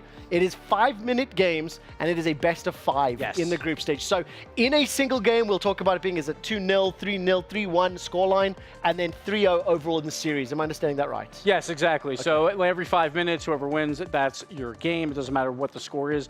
Typical score is 3-2-ish, but it could be very high-scoring games. Like listen, by the way, I'm sorry to interrupt, but this is the final game. That guy there in the middle is from Four Ways, which is right next to where I went to school. There you go. Let's go, buddy! So again, they did battle. Like, Limitless did battle. When you boost and you're in the air, does that let you fly? Yes, it'll allow you change your direction, and you're basically like a rocket ship. So I thought this was a driving game. It's not really a driving game. It's a flight simulator football game.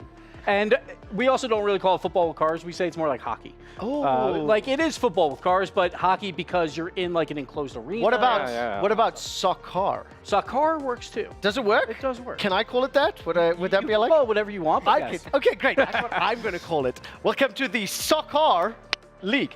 Also Rocket League, because you fly like a rocket. Exactly. Right. Rocket League format, as we said, as far as the game mode, 3v3, 5-minute, but talk to me about the tournament. Yes. How will somebody hoist the trophy? So group stages is pretty simple. 4 groups of 4. GSL format, 2 losses and you're out. 2 wins will advance you to the bracket. That's just a knockout bracket, 1 life across the way for those 8 teams. And like honestly, for Rocket League purposes, there are definitely 8 favorites throughout this event because it is a very region-based game. Europe is so dominant throughout Rocket League. They have 3 European teams here. They're pretty much guaranteed to be top 8. So let me look at this really quickly because there's a lot of familiar faces to me. Yes. As far as many of the titles throughout the course of the weekend, at different games over the last 7 weeks, every single one of these clubs has been a favorite with the exception of Gentlemates. They're the only team that I've seen them with, but they're really good in Rocket League. Yes, they just won a major about 4 months ago, and it was a big surprise. They were the European 4 seed. First time ever a European 4 seed has won a major, but they placed very well in the previous major as well, a top 4 finish. So they're expected to be one of the favorites. They're expected to be grand finalists. I have them power ranked 2 here. So this is in order? 1, 2, 3, 4? Order, yes. So that's a little different. I'm glad you said that, Gibbs, because it's not something that all my previous experts have done. So 1, 2, 3, 4, 5, 6, 7, 8. Very quickly, I'll let you know that for BDS, they need a top 8 here if they want to be eligible for the club championship. The people who have won the club championship is Team Falcons, and you've ranked them as first, so expect them to win again. So Falcons were the London Major Grand Finalists. They lost to G2, but we said earlier G2 is not here with their best players. So Falcons take over that ownership. They have a great roster here. Twin brothers. We got Roas and Killers playing on the same team. They're playing with TRK. They were also Gamers 8 finalists last year. Wait, they so lost second in London, second in Gamers 8. Exactly. So you're telling me they're perennially the bridesmaid. Exactly. So they are waiting for their first 3v3 Rocket League title. And Mina, they love Rocket League. They want the Falcons to win this. They have come so close so many times. We're just waiting for it. Every single 3v3 result is a North America or European team. Falcons are your best shot to change that. Justin, if he has your magic, he may have just cursed them. We'll find out. You want me to write it down for you? Yeah. I wasted over there Who's going to win Rocket League, Justin? I think Team Falcons will win. Oh, no. This will make so much more sense in about an hour's time. Now, let's turn our attention to Vitality. The reigning world champions. Yes. But how good have they been in 24?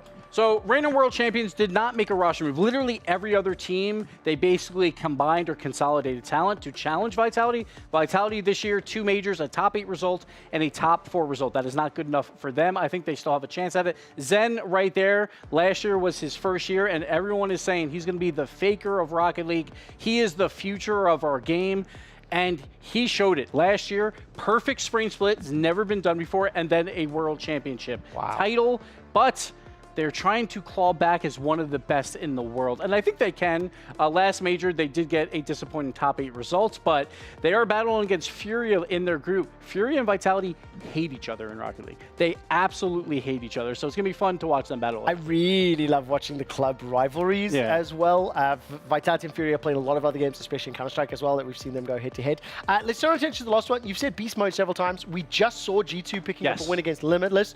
How much of an impact? I think you had them, ranked 8th? 8th. Yeah, 8th so that is the impact, right? G2 should be number 1. Without Beast Mode here, I think they are the 8th best team because in Rocket League, the top 8 teams are incredibly close. Nas comes in, he's like a 5th place NA team, but the problem with Nas and his team was they were so good in group stages, but every time they made it to a regional quarterfinals, they went 0-5 throughout the year. So they couldn't clutch up in those playoff moments. Wow. Nas, there's probably going to be not a lot of practice with him outside of this event because our World Championship is in 2.5 weeks. Wow. So they're not going to want to scrim with Nas too much because they need to be ready for that with Beast Mode. That's crazy. So is it fair to say this is a preview of the World Championship coming up? It is, except for G2, right? Yes. G2 is that one question mark that, like, no matter what they do, you can't hold it against them. Unless they win with a sub. Exactly. It would be wild. It would be wild. And look, again, G2, they actually won a IEM Counter-Strike major with a substitute player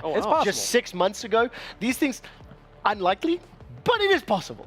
We'll live in hope. Now, of course, because Rocket League has just started, one of the things that we will do is keep a close eye on all of the games. We are waiting for a special guest to join us and watch some of this footage. So we are going to sit here and discuss this just a little, but give me the brief setup. I've already mentioned the expectation for Team BDS. Yes. As a club, they want to place top 8. Sure. How much of an underdog is Power? So I would say Power is the one hope out of OCE. It's been about 5 years of OCE Rocket League where they have not finished in the top 8 results.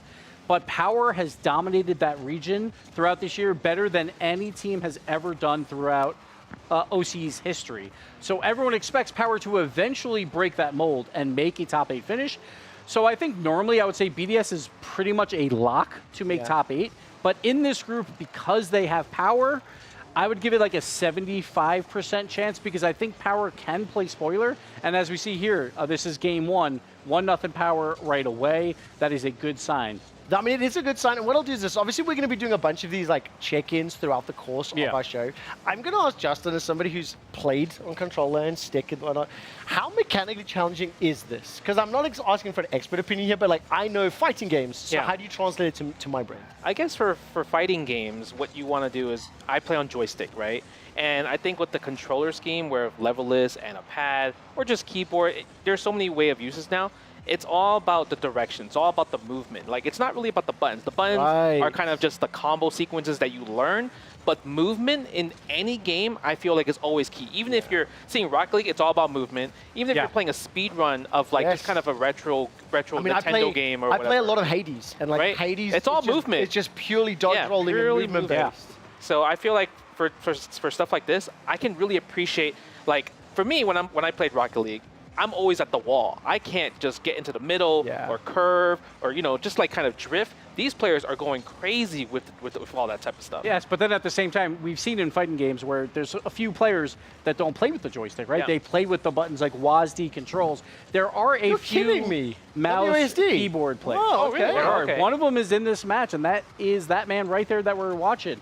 So we will see Torsas. He's one of the few mouse keyboard players. I think there's 3 of them in this tournament. Okay. But Torsas holds the record for the most lands in RLCS history at 12 because he's dominated OCE for the past 8 years. He's been here since the very beginning when OCE was introduced. So Torsas, he's an old man in terms of Rocket League, but he's still getting it done. All right, well, what we are going to do right now is get ready for a special interview in just a few moments' time. While we get set up, let's listen to the casters for BDS versus Power. Shots in quick succession, now leading to a massive clear, abating most of the pressure. BDS need to turn it around the final minute. It's about to begin in 5 seconds. Fever taking a touch in the corner. Another OC player that is utterly professional and impressive. A world-class player in Fever. Torso dribbling it around. Fever now right-hand side, challenging versus Exotic. Exotic the first man to it, 50 seconds left to go. Monkey Moon just on target. Fever, final chance. Monkey Moon below the crossbar and an equalizer. I gotta give it to Power. They made that first initial save right there, but low boost ultimately is what caught them off guard. BDS, Monkey Moon puts them through. Tied game with less than a minute to go here. BDS trying to get back into the swing of things, getting back on their feet, but off the kickoff, Fever gonna try and take a wide shot. This one to the backboard collected by Drawley, who is that young gun player that everybody knows has the capability to make a couple of these tee-ups for BDS to find their way in. Charlie, the start of the RLCS season had a little bit of a rough showing of it. Frequently missed position, I think definitely felt the nerves. He has grown into the BDS team and has become an absolutely spectacular player. A player that we all thought he was going to be. Monkey Moon going for a bump. Torsos awkward, ends up going for the in and out. And in fact gets such a clear that was on target. And Monkey Moon, the other side, has to save it away. Now B-Head in a foot race with Exotic to try and clear back.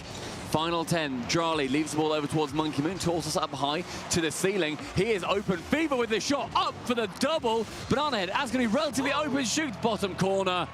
Overtime for the first time at the EWC 2024. It's a great day to be a Power fan. They're coming in here with the energy that so many people wanted to see. They wanted to see what they did to Oxygen and know that it was not a fluke. Realistically, the gap has been closing in OC, and like you said, Torsas, he's been such a long-standing member. He's the CEO of the Braves. But honestly, it doesn't even matter. Banana Head, the one that popped off at LAN, he's doing it here at EWC. What a start for Power! And I love they've got their own celebration because they did this when they beat Oxygen too. They just do, it's so funny. They just do professional handshakes. And I just find it so funny when they do a massive celebration and they're like, yeah, good go. All right, yeah, handshakes, move on. And there's a lovely moment where they did that. As they beat Oxygen, they did handshakes. Then Banana Head was just so excited that he grabbed and near enough picked up Torsos. But Power, game number 1 going their way, and you see smiles on their side with Coach Jimmer standing behind them, making sure that the game plan stays intact. But Casio on BDS's side has got work to do. Oh, yes.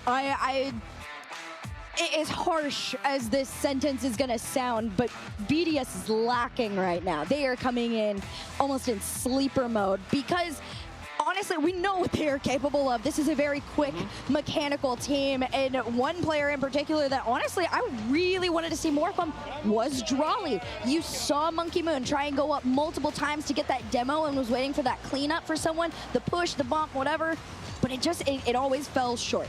So Monkey Moon on that shot previously, he should have saved that. Oh, sorry, he should have scored that. That was an opportunity for him to get an earlier goal. It was relatively open. Both players on the floor. A pass over from Banana Head showing exactly how it's done with the Monkey Moon 0 on the goal line. B-Head cheering to the crowd saying, come on, boys, we're in this one together. But I definitely think that BDS have got a lot of room to grow into this series. I'm sure they will do. But Power, first blood, that is precisely what the Aussies want. Oh, yes. And honestly, I feel like it honestly couldn't have been more fitting that Banana Head was the one.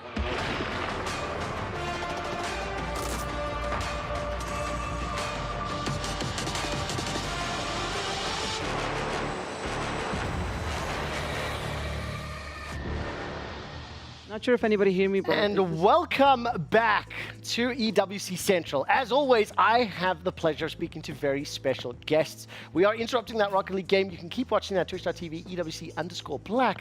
But we're taking a brief moment because I get to speak to a friend, a colleague, somebody that I've been speaking to since week 1 of this tournament. He is one of the stage hosts, he is one of the professional broadcasters, and he is bringing all of the hype, all of the energy, and all the conversations with all of the champions here at EWC for so many of these games and events. And he has been holding out on me because I didn't know he was the co-owner of Twisted Minds. So let me start by saying welcome, Fancy. It is a pleasure to have you on the show. Let's start by talking about the show. Let's start talking about stage. Sure. How have you enjoyed stage hosting? How have you enjoyed so many games? Because we both share a love for League of Legends, which I know. Absolutely. I mean, having the fact that, you know, it's my first time stage hosting in English, which is something that I... Wait. This is the first time in English? Yes. I mean, I've been doing stage hosting for 9 years, but the fact that I had to switch it up from Arabic to English, every time I have a mic and, you know, a camera in front of me and there's a crowd, my brain immediately goes to Arabic, but then it's been a struggle trying to switch all of that to English. Fancy, I want it on the record officially. We've talked about the games that we loved and the things. I'm telling you now, you are killing it on stage. Thank you so much, man. It means a lot coming from you. And I do mean that sincerely, especially because the crowds are raucous.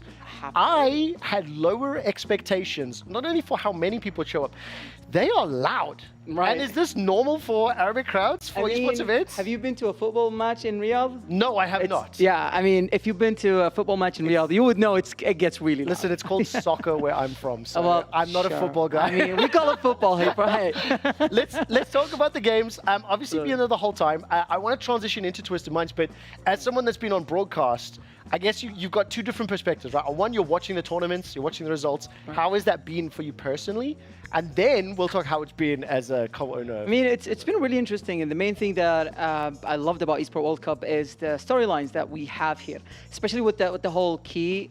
You know, after a team wins, take the key for the broken key for the team that you beat, and it's completely up to you which team you get to choose. Yeah. And then you slam it on the case of the trophy. That alone creates so much storyline that we can talk about for years to come. Right? Fancy, are you on anybody's trophy that you know of? Whose trophy are you on? Every time Falcons won a trophy, they've slammed our broken key into the case. You know what? Every time. This brings me so much joy. Let's take a look at the club championship points. Now, as a reminder, you need to place top 8 in 2 titles, and the top 16 teams will be taking home a piece of the $20 million prize pool. I'm looking dead down the camera and I'm looking, I don't see no Twisted Minds. Yeah, we're not there yet. You're currently in 12th place with 710 points. Now let's turn co-owner. What is your responsibility with Twisted Minds, and how do you reflect on Twisted Minds' journey here at EWC? I mean, when it comes to our management, we always make sure that everyone is hands-on, especially when it comes to Esports World Cup. This is like so much is going on. You got so many players, so many rosters. 25 rosters in the club right now. So being able to manage all of that, also handling the sponsors, the marketing, social media, business development, merchandise, like so much going on, right? Yeah. And it all comes down to us doing well at the Esports World Cup, because like it's the main event that we competing in, yeah. We compete in, right? And honestly, it's been a challenge for us. But last year, during Gamers 8 in 2023, we've been able to win the whole thing. So coming into Esports World Cup, it's a very similar format to how the club championship works. Right. And is it a bit of a rude awakening going from that? Yeah, I mean, we thought that we're gonna do well, get top 4, top 5, but the results hasn't been promising, let's say. Even so far, like we still have a team in PUBG PC, we still have a team in Tekken, but Arslan Ash, the EVO champion 5 times, and he lost his match yesterday. Can I don't know what happened, man. Justin Wong, the man that's behind that camera, he cursed all of the favorites for Street Fighter. I hold him personally responsible. Also, I do have to admit, I came in super hyped on Arslan Ash. I was telling the production team here at EWC Central, I'm in love with the player, the story, the rise of Pakistan in Tekken is just, it's phenomenal, right? Did let him down. Would you like to see what the actual top 16 looks like? I know you've been busy. Can I show you? Yeah, please. Okay, let's bring up the top 16 clubs. And you can see Twisted Minds, 710 points. Toronto Ultras. Okay, 10 but ahead. hold on. Yes. If we do get PUBG PC top eight. Battlegrounds, Yes. then that means we will just qualify immediately to top. Look at it this way. 4, I think. Hold on. You got to remember, you need to place in the top 8 in PUBG Battlegrounds.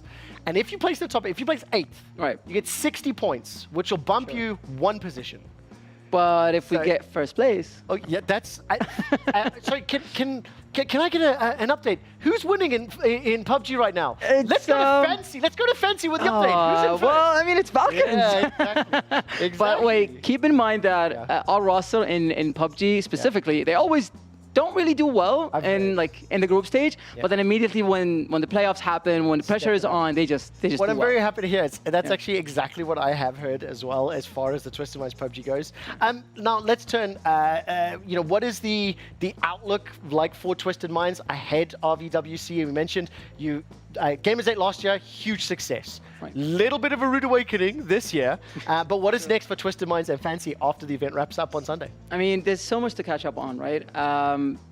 Our main objective is to have a local presence where, I mean, in Saudi, I'm not sure if you know this, we have so much talent when it comes to players, and our job as a local team, we need to highlight those players. We need to foster like a home for them and be able to just bring them to light and get them to the international stage. So there's a lot of initiatives that we're doing, whether it's academies and anything around that, to be able to bring those players to light. But we've also been revising a lot of our approach when it comes to how we deal with rosters, right? Got it. Because sometimes, like you would sign a roster, you would think it would do well. I mean, take Falcons, Apex Legends team, for example. I'll do one Everyone thought that they're going to win. Vitality, MLBB Women's Invitational.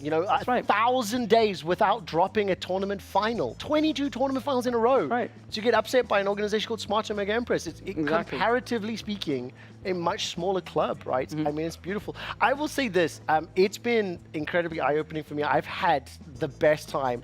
I also want to tell you very personally, and this is not a request, it is a little. I think the Twisted Minds jerseys are by far the coolest at the event. By the way. Actually? Legitimately. Okay. That's so funny because 50% of the audience would be like, exactly, they either don't really like it that much, or they just love it so much, they wear it all the time. It's two things, right? So first of all, the colors are very bright, like that turquoisey blue. I don't know what the word is, I'm a touch colorblind. It's a loud color, and the baseball jersey, but I've seen baseball jerseys in League of Legends, G2 did it for a while, people again polarized. You either loved it or you hated it. Yeah. I think they are the coolest. So the whole approach for the jersey and how we wanted to design it is everyone, every time they try to, teams, whenever they want to do a jersey, they just focus on having the player wear it and it looks cool, right? But at the same time, in Saudi, we still don't have that much of an esports audience, right? We wanted to do something that they can wear it all all the time. Like, but even if you're going out with friends. Also, you need to think about the clothes you wear here in Saudi. Well, yeah. I mean, there are additional factors hello. to consider, and the temperature, regardless. Fancy, I'm being told I'm slowly running out of time. I have legitimately enjoyed watching your work. I get to sit here every day and watch you on stage. We get to tune into your interviews. I doubt you know how much you appear on our show. So it is multiple times per day. And we run 4 days a week from 3 until 7. But like all jokes aside, so we've seen you a lot. It has been a pleasure to watch. I tell every one of my guests, would you like to give a shout out to your audience, to your fans? And if you would like to do it in English and Arabic, you can do so. Camera number 1. You can do it either Fancy the broadcaster, or you can do it as the co-owner of Twisted Minds. It's up to you. Thank you. I mean, if there's one thing that I would say is that Twisted Minds might not have done well at the beginning of the Esports World Cup, but we still have Tekken, we still have PUBG BC, we still have a Rocket League roster that's playing later on today.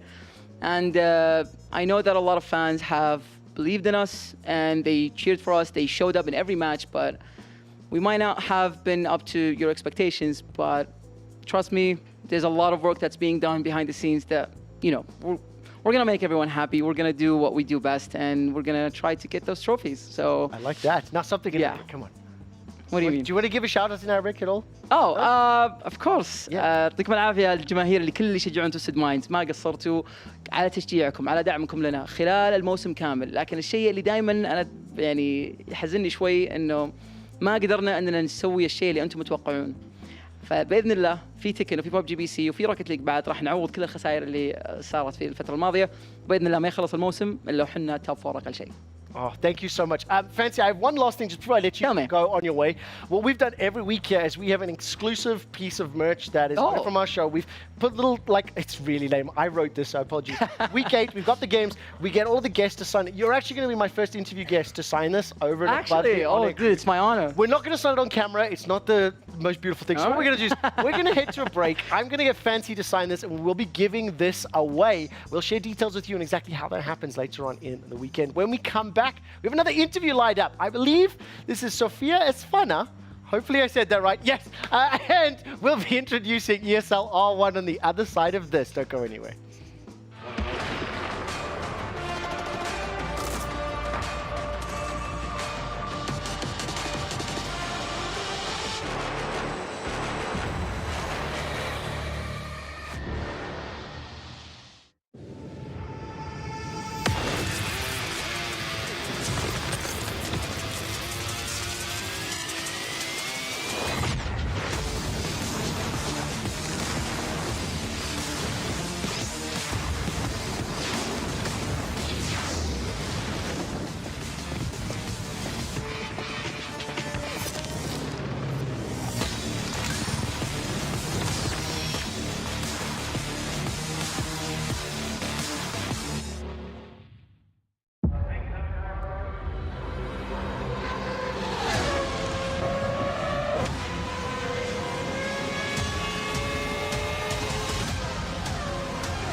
Welcome back to Esports World Cup Central Broadcast. We have another interview lined up after we just spoke to a co-owner from Twisted Minds. It's now time to turn our attention to someone else, someone who is here to keep a close eye on the Rocket League matches, and hopefully we can learn a little bit more about the game together, because I'm not the most clued up either.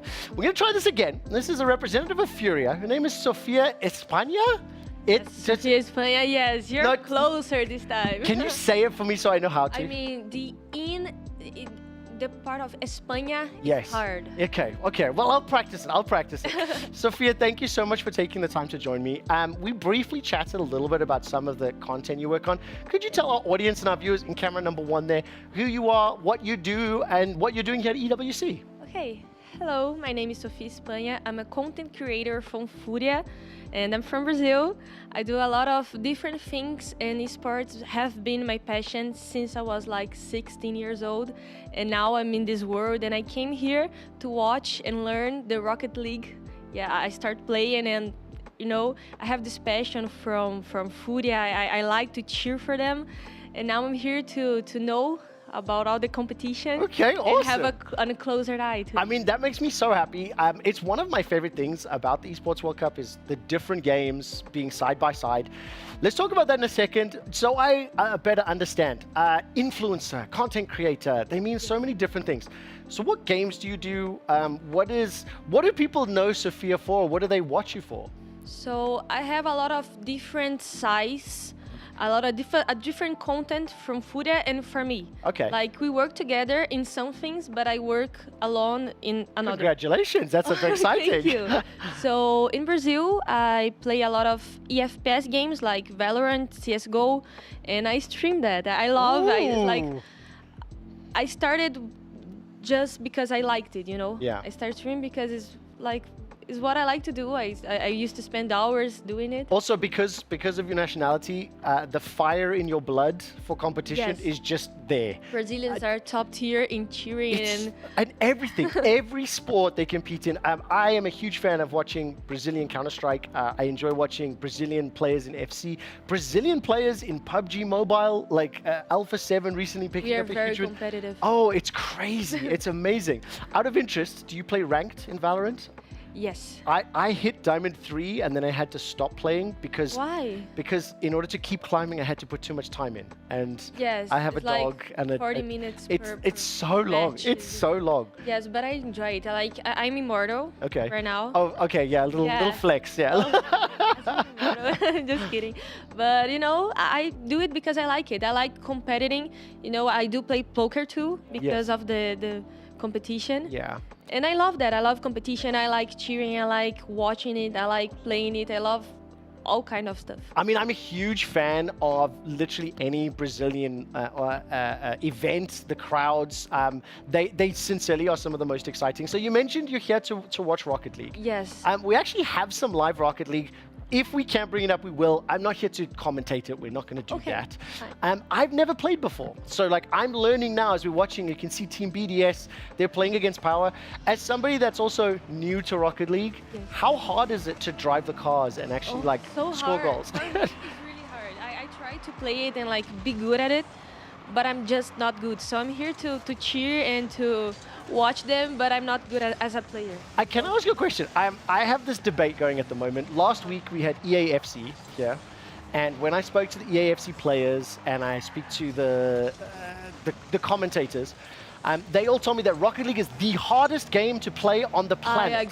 I agree. You agree? I mean, the control is like, because I'm used to the, how do I say? Like a mouse and keyboard. Mouse and keyboard, yes. And like EFPS game, you just have to match the head. Yes. And this is completely different. It's like a 360 thing. I love so much. I love the debate because I think driving the car obviously is difficult. Yes. I think a game like StarCraft or a game like Dota is way harder. But even though it's easier to move the character, the decision, the knowledge. Anyways, it's a debate for another time. I had lost this round. I need to pick a different fight. So we'll jump out of this in a second. Let's just talk about EWC before we let you get back to some air conditioning. It is quite warm in our studio. Sofia, tell me, what do you think of the event? How many live events have you traveled to? And how long have you been here at Boulevard City? Well, it was the first time I came to an esports event other place from Brazil, because in Brazil we have a lot of we have Comic Con Brazil, we have like almost 4 times that year. Counter-Strike finals, Rainbow Six majors, Counter-Strike majors, League of Legends events, CB. We have yes. To be honest, if you include everything, like every week you have something to do. You could have an Esports World Cup in Brazil. Oh, this is a terrible thing to say. This is Trevor Henry making a joke. You already said it. We have to make it. I'm a joke. I'm joking. But yes, so this is the first time outside of Brazil, and how much are you enjoying it? Well, it's like so crazy, so big, and you have so much thing to do. And even like my mom doesn't play anything, and she enjoys as much as me, because you have like a cart. If she wants to drive a cart, she can. And you have all kind of stuff, and even if you don't play and don't watch, you can have fun. Can I make a recommendation for you? Yes. I had the pleasure of playing with a Portuguese footballer, but from Portugal, Diogo Jota, and we went to go play a thing called Esports Virtual Arena. Something you can do here. You put on the VR goggles and you carry a VR gun, no backpack, no PC, everything's done wireless, and you basically play Call of Duty in VR. How does it work? It's like magic. I can see that smile. You have to try it. EVA. I'm looking. You guys have to make sure it happens. Okay. Yes. I'm looking at her managers and making sure they know. Look, Sophia, I'm going to say thank you very much. What are you doing for the rest of the event? Could you give a little shout out to Furia? And feel free to say it in Brazilian or Portuguese if you'd like to. Okay, now we're gonna watch the Rocket League team. I'm sorry, my English is not that good. But your English is better than any other language I speak. So, yes. It's okay. And can I say it in Portuguese? Please do. Agradecer a Fúria por ter me convidado para vir assistir esse evento. Tá sendo maravilhoso ter essa oportunidade de ver tão de pertinho o time de Rocket League jogar e ter a oportunidade de fazer parte desse evento que é tão grande, inclui tantas pessoas de diferentes lugares, inclui todos os estilos de jogos, e é um lugar maravilhoso para se estar, principalmente aqui estou com minha mãe, né? My mom there. Ela veio me acompanhar e é isso. Thank you. Can I say thank you very much? Thanks. This might be a very rude thing to do. I go diving, and instead of doing thumbs up, I do that. That's a rude sign in Brazil, isn't it? No? No, okay, I don't think so. Okay, just checking. Right, it means something different. Regardless, thank you so much, Sophia. Sit there for me one moment. We're also going to ask you to sign this. We get all of our guests. You're the second guest to be signing this along with the people from my show. We start today and we run until Sunday, so you get to join this. We're going to be giving it away to people online. We'll share those details with you in just a little bit. For all the new guests and viewers joining us for this final week, let's remind ourselves what all the teams are playing for here. Well, at least what they're playing for in second place, the Club Championship. Welcome to the Esports World Cup. Get ready for 8 action-packed weeks of competition featuring the world's leading games, where the world's top esports clubs and over 1,500 players compete for a life-changing prize pool of more than $60 million, the largest prize pool in esports history. This prize pool will be divided into 4 categories: game championships, player bounties and qualifiers, with the remaining 20 million up for grabs in our cross-game competitive format, crowning the best esports club in the world. Introducing the Club Championship. Here's how it works. Each club will have the opportunity to field its rosters across multiple titles. The clubs finishing in the top 8 across each of the 21 titles will receive points based on their placement. For a chance to qualify for the Club Championship, a club needs to place in the top 8 in at least 2 competitions. For a chance to win, a club must finish first in at least 1 competition. Once the tournament has concluded, the top 16 clubs will take a share of the $20 million prize pool, with the first place team claiming the title of the first ever Esports World Cup Club Champion, as well as receiving a staggering $7 million in prize money. The action doesn't stop here. In addition to the competition, the Esports World Cup will transform Riyadh into the epicenter of esports fandom and gaming culture with a massive immersive festival featuring gaming activations, community tournaments, pop culture celebrations, international experiences, and much more. This will be a historic event, so make sure you witness the action and see who will rise up and conquer the world. See you in Riyadh.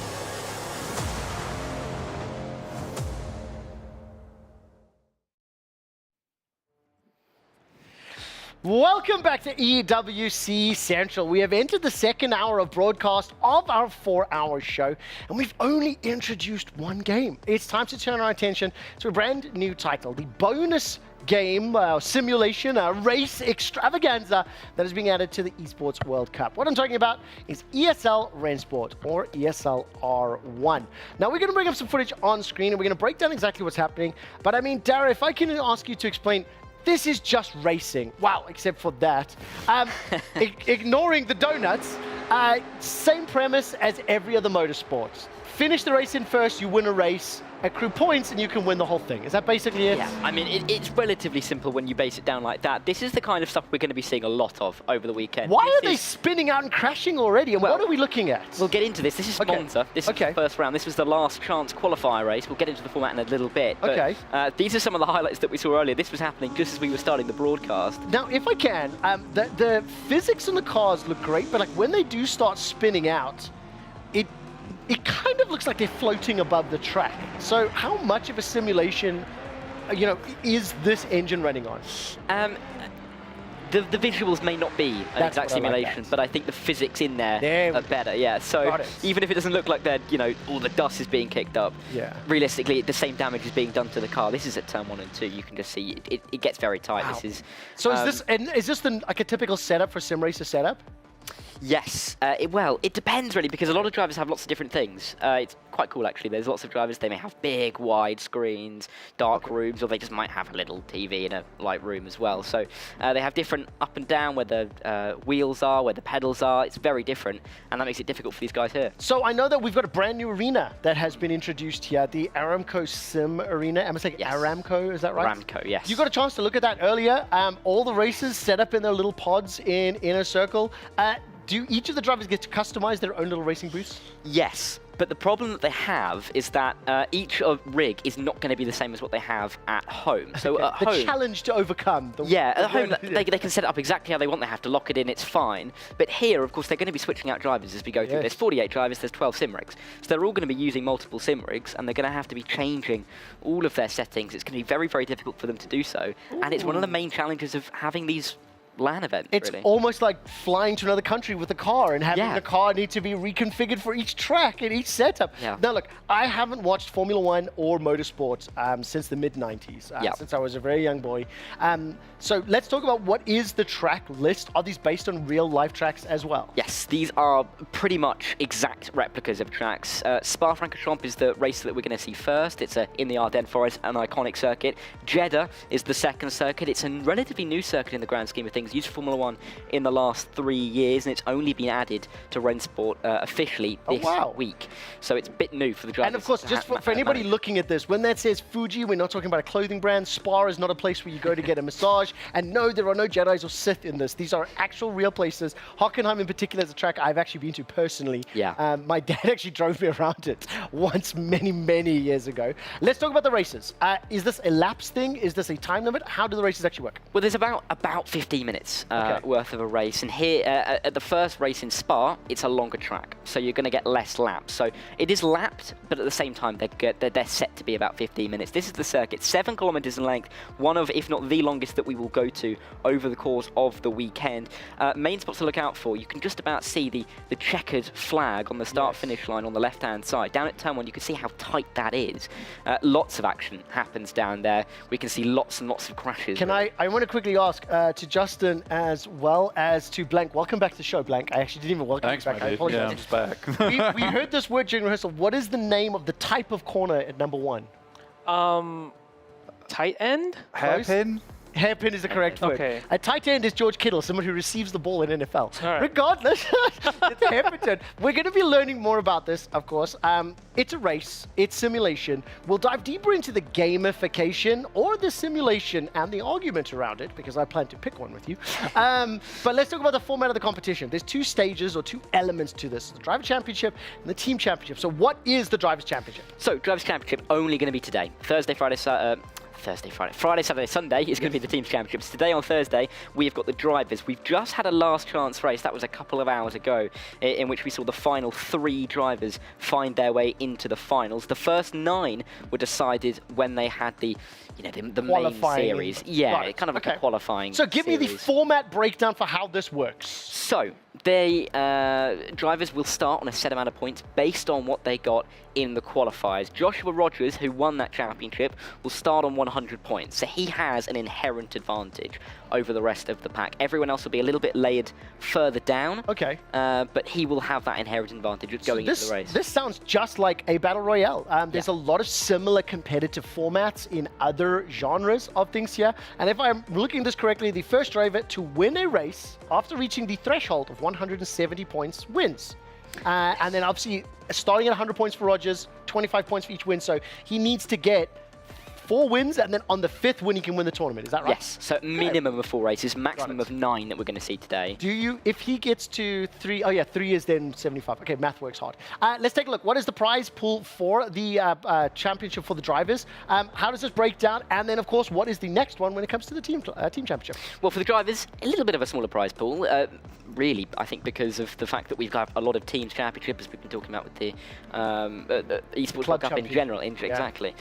So the drivers, it's not as much, but still a nice. And of course, it's 1 day out of 4. Yeah. Crucially, the Drivers' Championship will not contribute to the EWC Club Championship. That is all going to be determined by the Team Championship. Now, that's happening tomorrow until Sunday. So when we take a look at the prize pool for that Team Championship, how does that one break down? Give me the cliff notes for how do you determine who wins the Team Championship? So it's kind of the same way as the Drivers' Championship, but of course they've got more drivers. It's going to be a bit more interchangeable. So and the target points is bigger. So they have to get over 200 points because they're going to have 2 drivers per race rather than just individual drivers having their own car in each and every race. So $140,000 US dollars for the champion. It's a nice sum of money. Oh yes, and of course, if you do place first, you get yourselves that 1,000 points towards the EWC Club Championship. Okay, before we dive into any of the action, we saw a little bit of the gameplay. It really, to my eyes, just looked like a slow version of Gran Turismo. That's what it looked like. How different is R1 to a race? Don't laugh at me. I'm sorry. I was like, wrong game, I thought. I'm sorry. But like, how do we compare it? Give me the kind of the sales pitch, because I'm sure you've had to answer this question before. Let's say R1 and any other racing game that you play on a PS5. Okay, so so if you've got something more like your Grand Theft Auto, or you've got your Ren Sport, there's a lot less physics that goes into the actual driving of the cars than the simulators. Okay, got it. Well, look, I am hearing, we're going to move on. We're not going to take a look at any footage just at the moment. We will keep you updated a little later on. There's a lot of drivers. There's a lot of people taking place and competing in R1. So who are your top 8? Well, there's not too many to choose from, to be fair. There were only 9 drivers that were through to the final automatically. Kind of hard to predict when you don't know who the other 3 are going to be. But I have gone for quite a lot of Redline drivers. Okay, I'll tell you what then. 8. Is this ranking? Is this first, second, third? So you're saying Rogers wins, Siggy second, Benica third. Correct. I also see 2 members of Vitality in here. So Jerry Tom and Marcel Shinshik. You will just go with Marcel. How good are Vitality at R1? They're pretty good. We'll talk more about it tomorrow in the Teams Championship, but they're going to be up there. So then who are we talking about in your top 8 in the individual drivers? In the drivers, Joshua Rogers. He is at the top of his game. One of the best drivers, statistically one of the best drivers we've seen in ESL. Kevin Siggy is there as well, but for Josh Rogers in particular, he's going to start on those 100 points. You can just see his accolades there. He has just been so consistent, so good. He was the spring champion in the regular season. He was the fall champion in Katowice in Poland in the LAN final, and he was the runner-up at Gamers 8 last year in Saudi Arabia. There's a big story behind that. And then just to confirm that I understand this right, if Rogers wins 3 races, he gets 75 points. Then on the 4th race, he can win. So he has to break the 170 threshold to there. Okay, hit me up with 2 of those Redline players. Of course, for those who don't know, Redline Racing is the team that's backed by Max Verstappen. Yeah, the Max Verstappen Formula 1 race driver. Give me some of the dirt on some of the boys racing under his name. Yeah, sadly Max isn't here, but I think he's got pressing issues to do. There's a few other places to be. Exactly. Yes. But Kevin Siggy is a driver who's definitely going to be in the running. He's got a lovely handlebar mustache as well. He's going to be a little bit further back. 83 points is what he's starting on. But he's in there. And I've heard from some of the drivers, the BMW looks good. And obviously Porsche Guanda, that's going to be a Porsche car. Team Redline, they're in the BMW. They're going to be strong. And Kevin Siggy is going to be up there, but also his teammate Sebastian Joe, because even though he's a little bit further back, you'll see he's starting on just about 58 points, so he's going to be a lot further back, a lot more work to do, but he's one of those drivers that if he can dial in the car, he can, you know, bang out the results really and try and get himself into contention. But well, we're going to find out because, of course, in case there are any Arrested Development fans, I will find out whether or not there is any money in that banana stand for Job over there, for the one person that may have watched that. We are going to take a look into Spa, but not for massages. We're going to take a look at the race very quickly. Set up some expectations for me, and then let's check in with the casters. Yes, so we've got qualifying going on at the moment. This is the first race of the final, so this is the first chance for any drivers to gain any points. Qualifying is going to be important. It is somewhat difficult to overtake on Rensport, so qualifying can be so key. Maximilian Benneker just about to set his lap time, but we'll see what it is as we pass it over to the commentators. One to end out the session, of course, for Falcons. Luke Bennett will cross the line and finish his lap time. Not sure what his response would have been to that one. Here's someone who will give you absolutely no emotion at any point, George. No, not at all. And even coming off the back of winning the last chance saloon race as such, but has now got himself an opportunity to potentially steal the Drivers' Championship crown. And what an occasion to do it off the back of winning the last chance. And now heading down through towards the line. Let's keep our eyes peeled. 39.143 in Sector 1. 58.968 in Sector 2. Tatler goes 9th fastest, or 8th fastest even, goes ahead of Luke Bennett. So there you have it, Kevin Siggy, your fastest man here at Spa. Yeah, by 0.003 of a second. A 7.07 for Kevin Siggy, a 7.10 for Kaiki Oliveira, a 7.42 for Kevin Ellis Jr., a 7.47 for Dara McCormack, a 7.65 for Sebastian Job, a 7.71 for Max Benneker, meaning that if you were more than 700... I heard Sebastian Job's name, but I don't know how he did. Did you happen to catch a glimpse of this? Well, you're looking that up very quickly. A reminder for anybody that is watching, if you do know motorsport, that is the qualifying for the race. It is a one-lap qualifier. Obviously, depending on how well you do, depends on where you start on the grid. I know basics. Did you get the results? If not, yes, fine. Yes, so I have got the results. So where's Job? That's all I care about. Job is 5th. I can live with that. That's better than you placed him because you gave him, I think, 8th or whatever, no? No, I gave him 4th. Oh, damn it! But actually, there's more stories here. Joshua Rogers is qualified 11th out of the 12, so he's a little bit further down. Kaiki Oliveira, who I have to say, he's my guy. Can I just quickly check? Justin Wong, who do you think's going to win ESL R1? Rogers. Rogers? Yes. We have to just say Rogers? You want me to jinx everybody, don't you? That's what I really want to do. I'm trying to use your power here. This is, of course, the qualification here for race 1. We're going to Spa. Can you really read a lot into this? Yes, also I've just noticed if you look very closely on the top 2 on my screen that I've got, Kaiki Oliveira and Kevin Siggy for pole position is split by 0.003 of a second. Wow. So, which is absolute nothing. Over a lap of 2 minutes 13. Hang on. So what I can see on the graphic is 0.707. That might be right. That might be slightly wrong. I would go. But either way, take it for this way. Whichever document you're reading, we go off what's on broadcast. Okay. Okay. We'll confirm the official ones later. Out of interest, how many zeros are there in 1,000th of a second?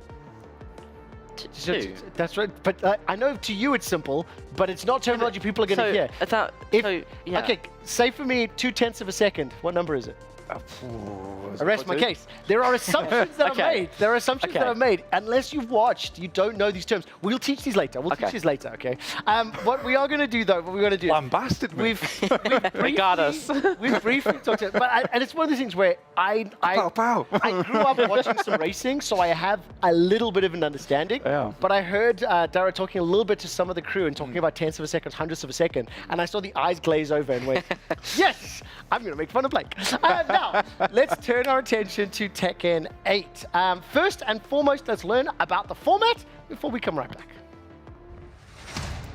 Get ready for the next battle as Tekken 8 takes the stage at the Esports World Cup. Fighters from all around the world competed in heated qualifiers, earning their keys to fight amongst the best when it all kicks off in Riyadh, Saudi Arabia from the 21st to the 23rd of August. Who will rise to the top and take home a piece of the $1 million prize pool? Here's how it all works. The tournament is divided into 3 phases. Phase 1 sees 32 players split into 8 groups of 4 in a double elimination bracket. All matches are first to 2, with the top 2 players from each group advancing to the next phase. Phase 2 sees 16 advancing players now being split into 4 groups groups of 4, continuing with the same format as Phase 1, with the top 2 players of each group advancing to Phase 3. Phase 3 is where the dial is turned up to 11 as the tournament rules switch. The top 8 now face off in a single elimination bracket. This is where the fighters' fortitude will be tested as the gloves come off for that all-important first place trophy and prize pool, as well as the chance to destroy 3 rivals' keys to imbue their champion trophy with. So set your alarms, mark your calendars, and prepare for the ultimate Tekken 8 tournament starting August 21st as the kings of Tekken once again take to the stage.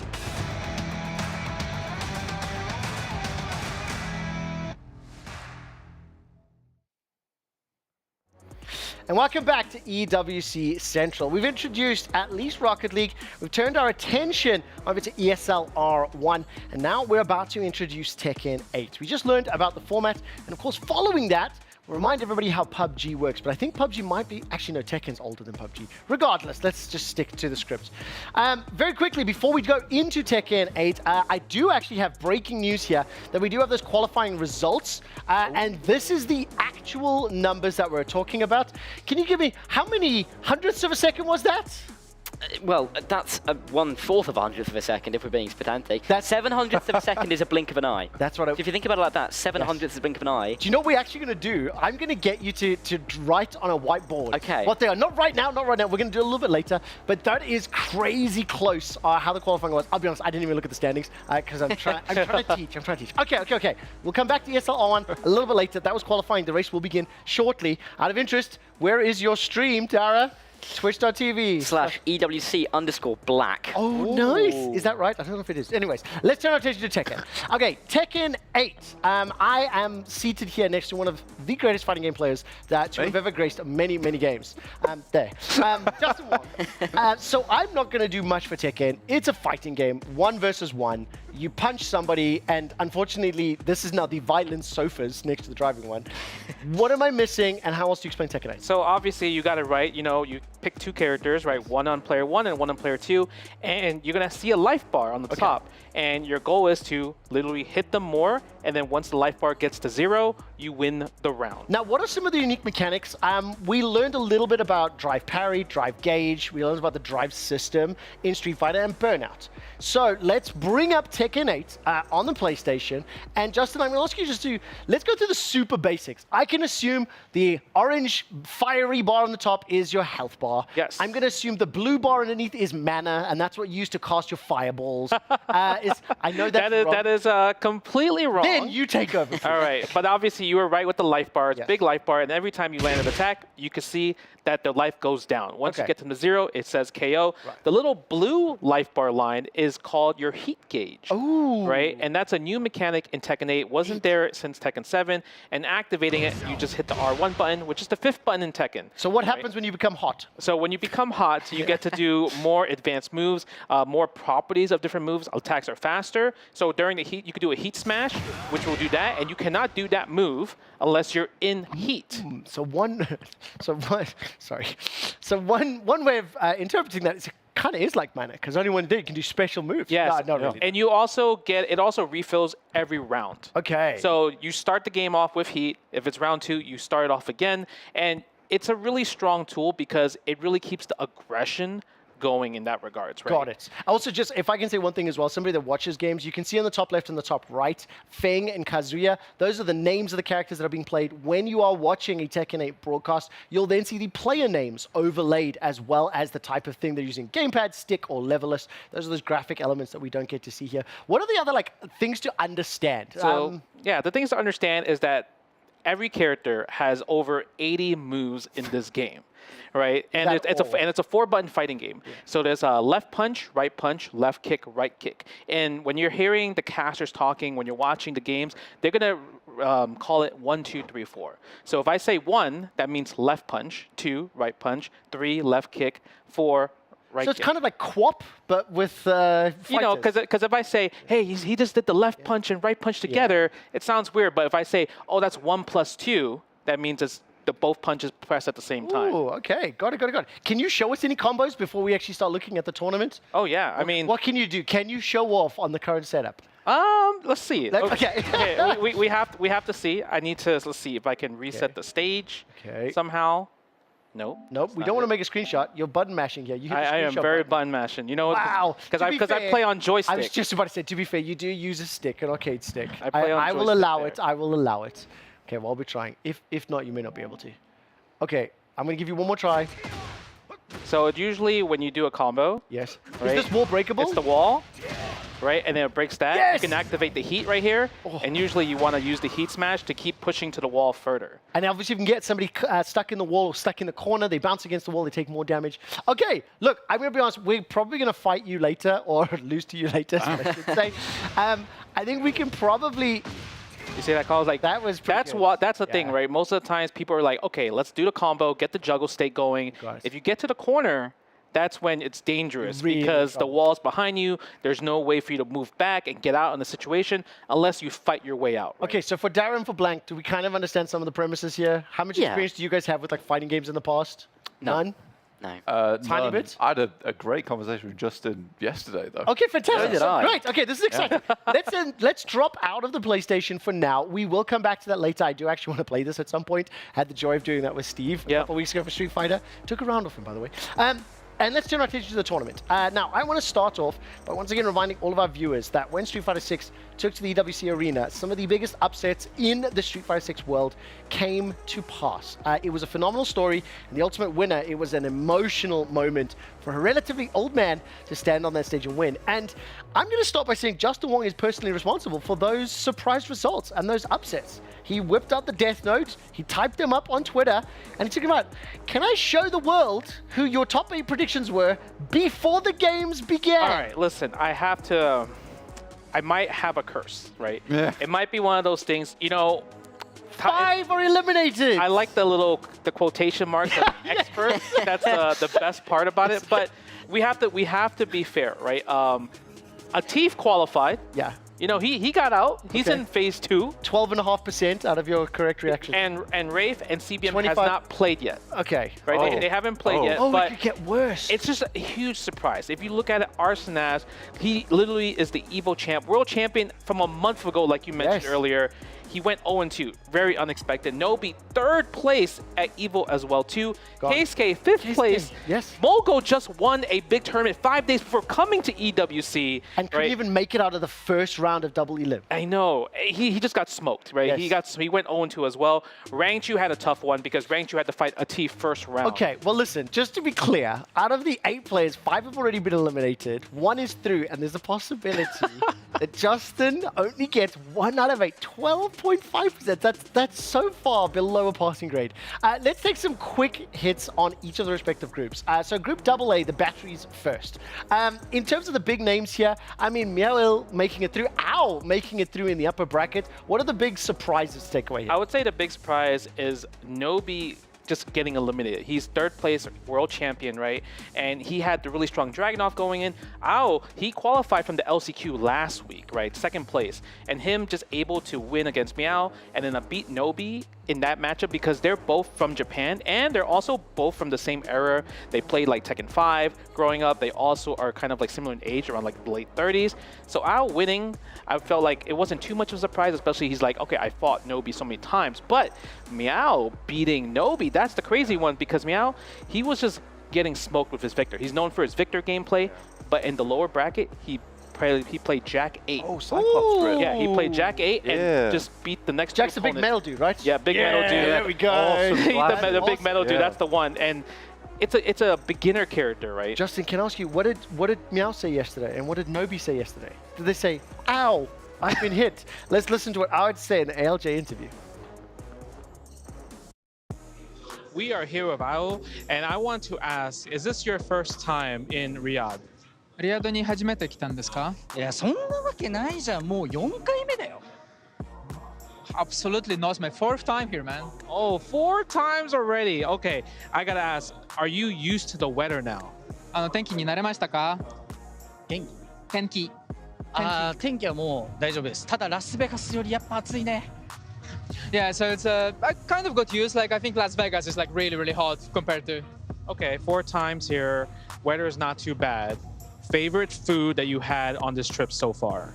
この旅行の時に大好きな食べ物は何でしたか? やっぱラム肉っしょ。ラム肉。Yeah, it's gonna be. I think it's gonna be the lamb meat. Sorry, like lamb biryani. Lamb, yeah. Okay. Well, besides that, we're here at EWC, and you killed Group A. Like, you did such an amazing job with going through the bracket. How did you decide to choose Alyssa for the first match and Victor on the second match?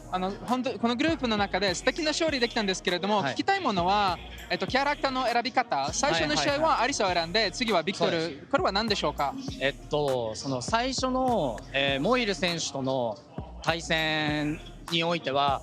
キャラクターピックは本当昨日のギリギリまで悩んでて、でちょうどそのパキスタンの選手たちと、スパーリングをしてもらった時にそのビクターに対して、ミラーマッチがいいのかアリサを出した方がいいのかっていうのをすごい考えた上でアリサっていう結論を本当昨日出したばっかりで、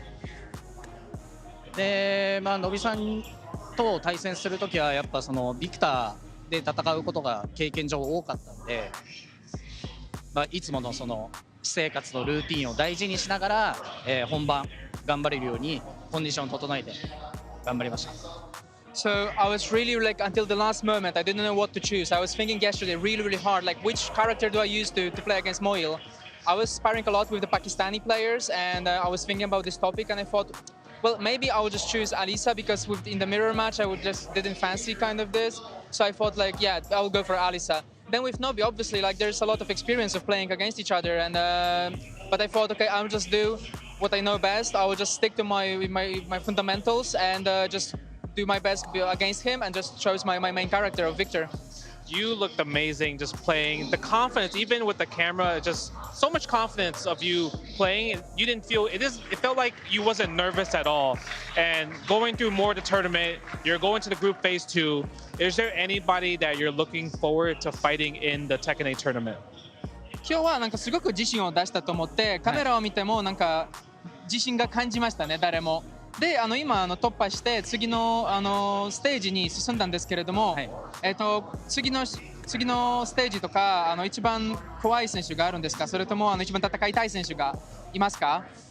いやもう本当に今この EWC のトーナメントに残ってる選手たち、みんな強いんで、誰が来てもおかしくないし、なんなら今ここに立ててる自分が今でもちょっと信じられないぐらいなんで、気持ちをハートを強く持って明日に臨めるように、上げて頑張っていきたいなと思ってます。はい。So all the players in this tournament in EWC are extremely strong. So whoever goes in my group, whoever goes next, it's not going to be a surprise. Like anybody can go there. So I'm fine playing against anybody. I will just I have confidence. I feel strong, and with like a lot of hope in my heart, I'll just go to the next game. Well, as an older player myself, I want you to win. I hope you do it for the old players out there, and I wish you the best of luck. Ganbate. Oh, such a gigantic smile at the end. Congratulations to Al. We'll talk a little bit more about him in the next groups. But first, let's continue wrapping up yesterday's results. Let's turn our attention to Group B. Now, of course, coming out as the #1 seed is Atif.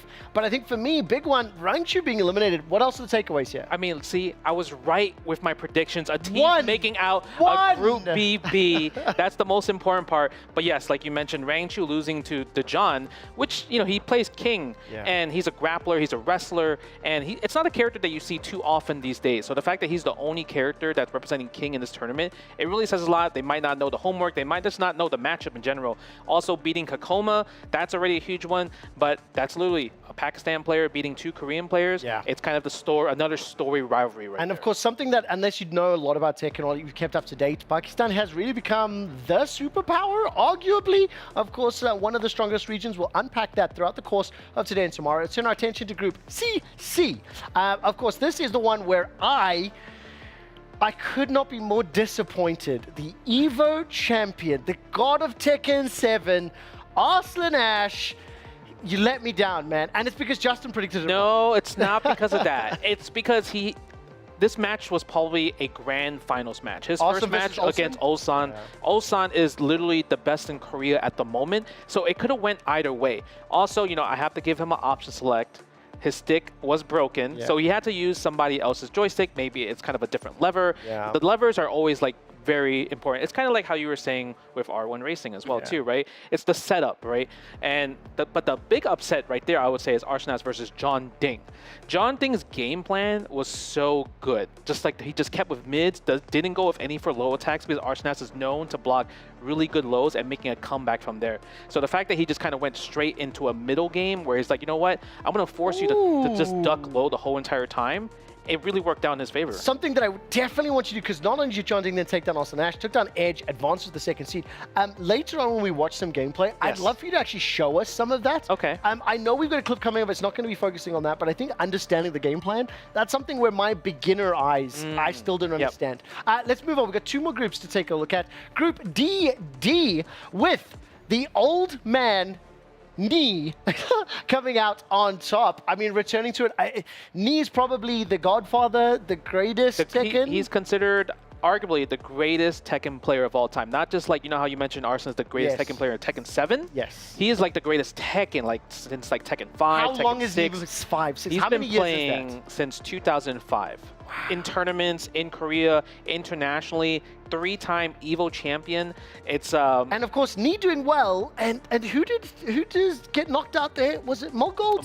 He was on your top 8. He was also my top 8. He's actually kind of the opposite of Knee, where he's the youngest Korean player in this tournament, and he just won VS Fighting, a big Tekken World Tour event 5 days ago. But that's the really biggest upset for this one is Yagami from Australia just able to just take it to Mogold, almost beating Knee 2-1.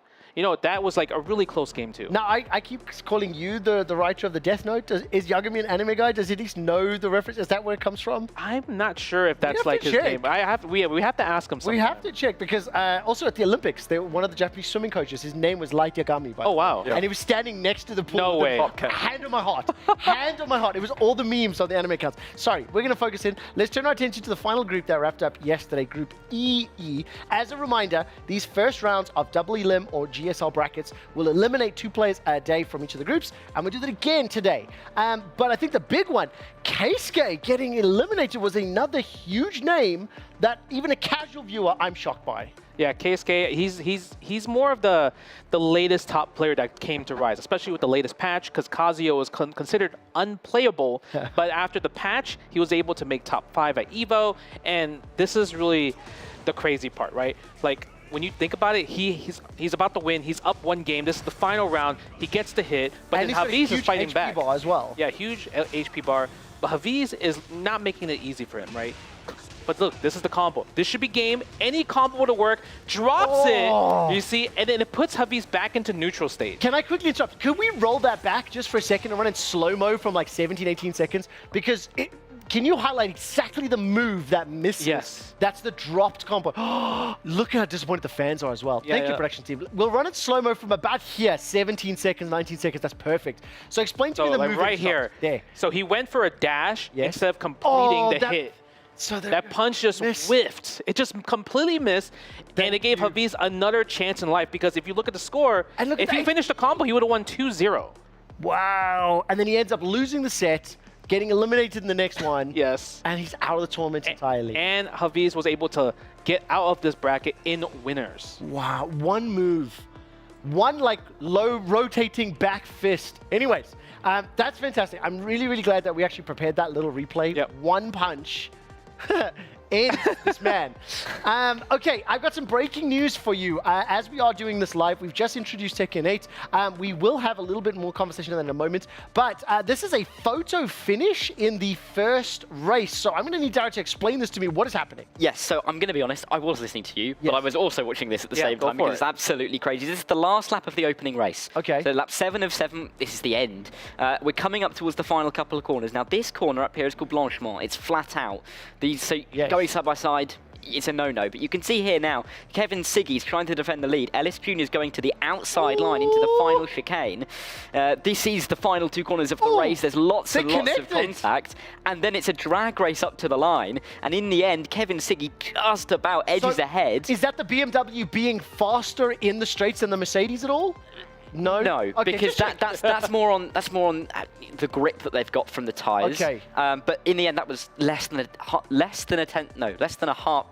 0.05 seconds. There you go. Yes. There you go. You see what I mean? Even if you're getting confused immediately, now you know why I want to write it down. Later on in the show, I will ask you to put it on a whiteboard. Yeah. Okay, so fantastic stuff there. Really great breakdown as well. Thank you for that, Dara. We're going to quickly switch back into our Tekken gears, and as we do head to our short break, Justin caught up with Nedged from the Arabic Tekken analyst desk in the ALJ interview. What is up, everybody? We are here behind the scenes. I'm not even supposed to be here. We are here with Nedged. How are you doing, man? I'm very excited for the tournament. I have been waiting all year for this tournament to happen. I cannot wait to see the finals, especially. Okay, so obviously, I got to ask you, who are you rooting for to win this tournament? Give me the top 3 players that are going to make it to the final bracket. Rooting for and you think is going to win is 2 different things. Yeah. Rooting for? Rooting for. I've been a Knee fanboy since I don't know, 10 years. Yeah, Knee. Yeah, the legend. I'm rooting for him. I don't think he's gonna win, but I'm rooting for him. Ulsan is also like someone who is like dear to me somewhat. So I think yeah. Third one, Chikrin. Wow, no Arslan. No Arslan at all. That's surprising. It's a preference. It's a preference. Okay. It's a preference. Yeah, no need to be feely, like touchy. Nah. Yeah, none. It's just none of that type of stuff. So, okay. Yeah. So besides your 3 favorite players, do you think there is like a dark horse player in the bracket, in these pool of players that could possibly just make waves?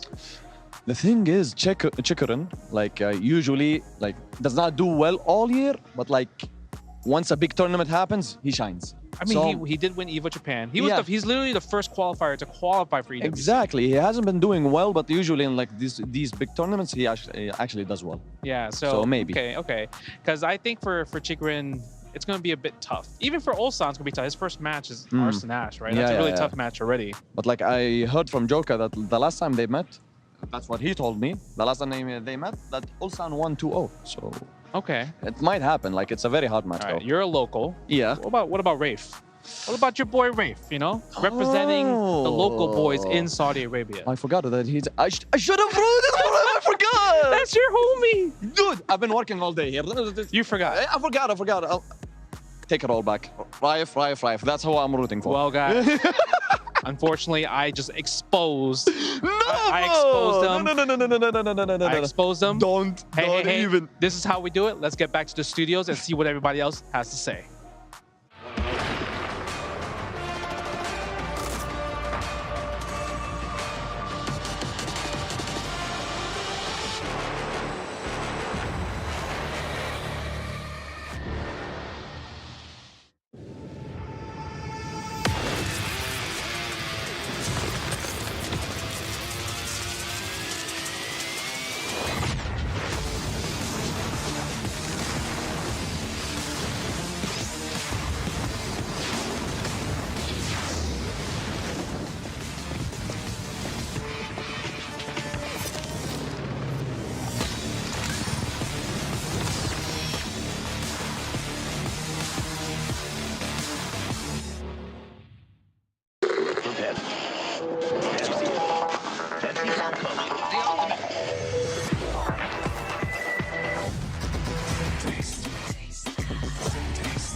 Ready, set, go.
My boy, you know, that's my boy, and I feel like he's not spoken about enough, you know, throughout the weekend. It was always all the big names, but if Kanan Trench performs well today and he stays locked in, he can definitely take the whole tournament, in my opinion. Wow, okay. I'm going to go with someone that probably no one's talking about. I'm saying Jod. The reason with, I was actually coming to the venue with him, and he is very, very confident, cool, calm, and composed, and he is actually ready. He's got game plans. He was talking to me about them, and it seems like the people that come here prepared normally do very well. And one thing about Jod is he's always been really optimal, and he's going up against Bilal. He beat Bilal at the LCQ in 2022 in Amsterdam. So, you know, this is a run back. Bilal, you know, talking to him yesterday in the interview, he was saying that, you know, I have prepared. You know, I'm good against Nina now. But it looks like, guys, the countdown has started. Bubs, I want to ask you, are you ready? I am so ready. Rukang, are you ready? Oh, I had 10 hours of sleep. I am ready. Yeah, I did as well. Ladies and lads, we're about to get started with day number 2 here at the Esports World Cup for Tekken 8. It's going to be Group F, and we're starting off with CBM and Lowhigh. 2 rivals, 2 friends, 2 compatriots. Let's go over to the stage to start off the day.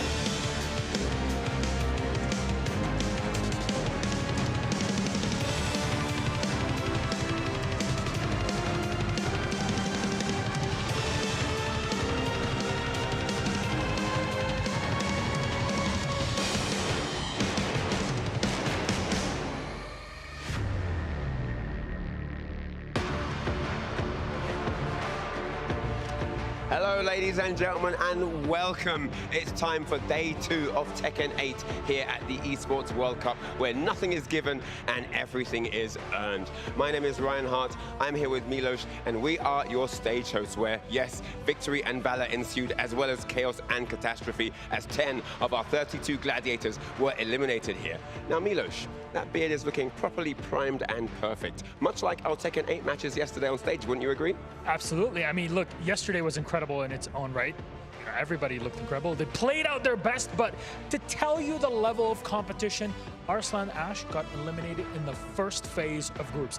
This is the level of competition that we're looking at here at the Esports World Cup, and that makes me delighted because it is brutal. We explained it yesterday, but that's the beauty of the action that we have.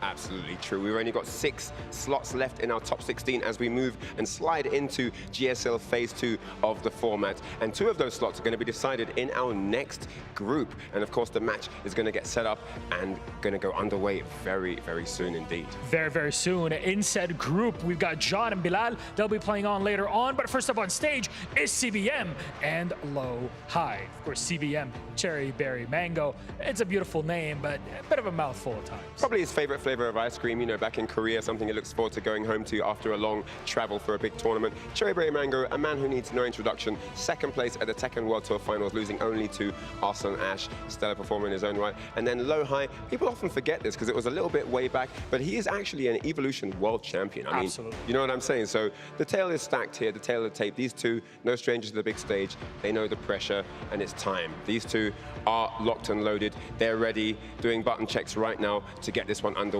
So it's time. As we're ready, they're ready. We know that you're ready. We're going to throw it to casters. Catch this one, Rip.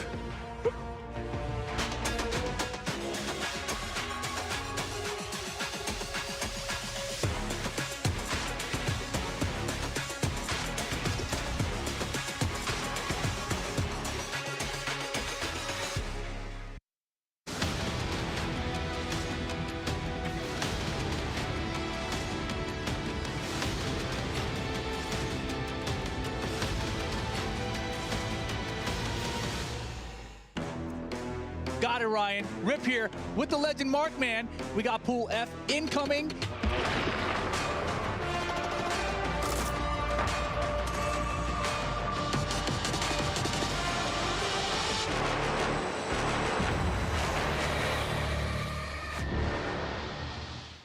And and welcome back to EWC Central. As I mentioned, we are focusing in on Tekken 8. The games are moments away.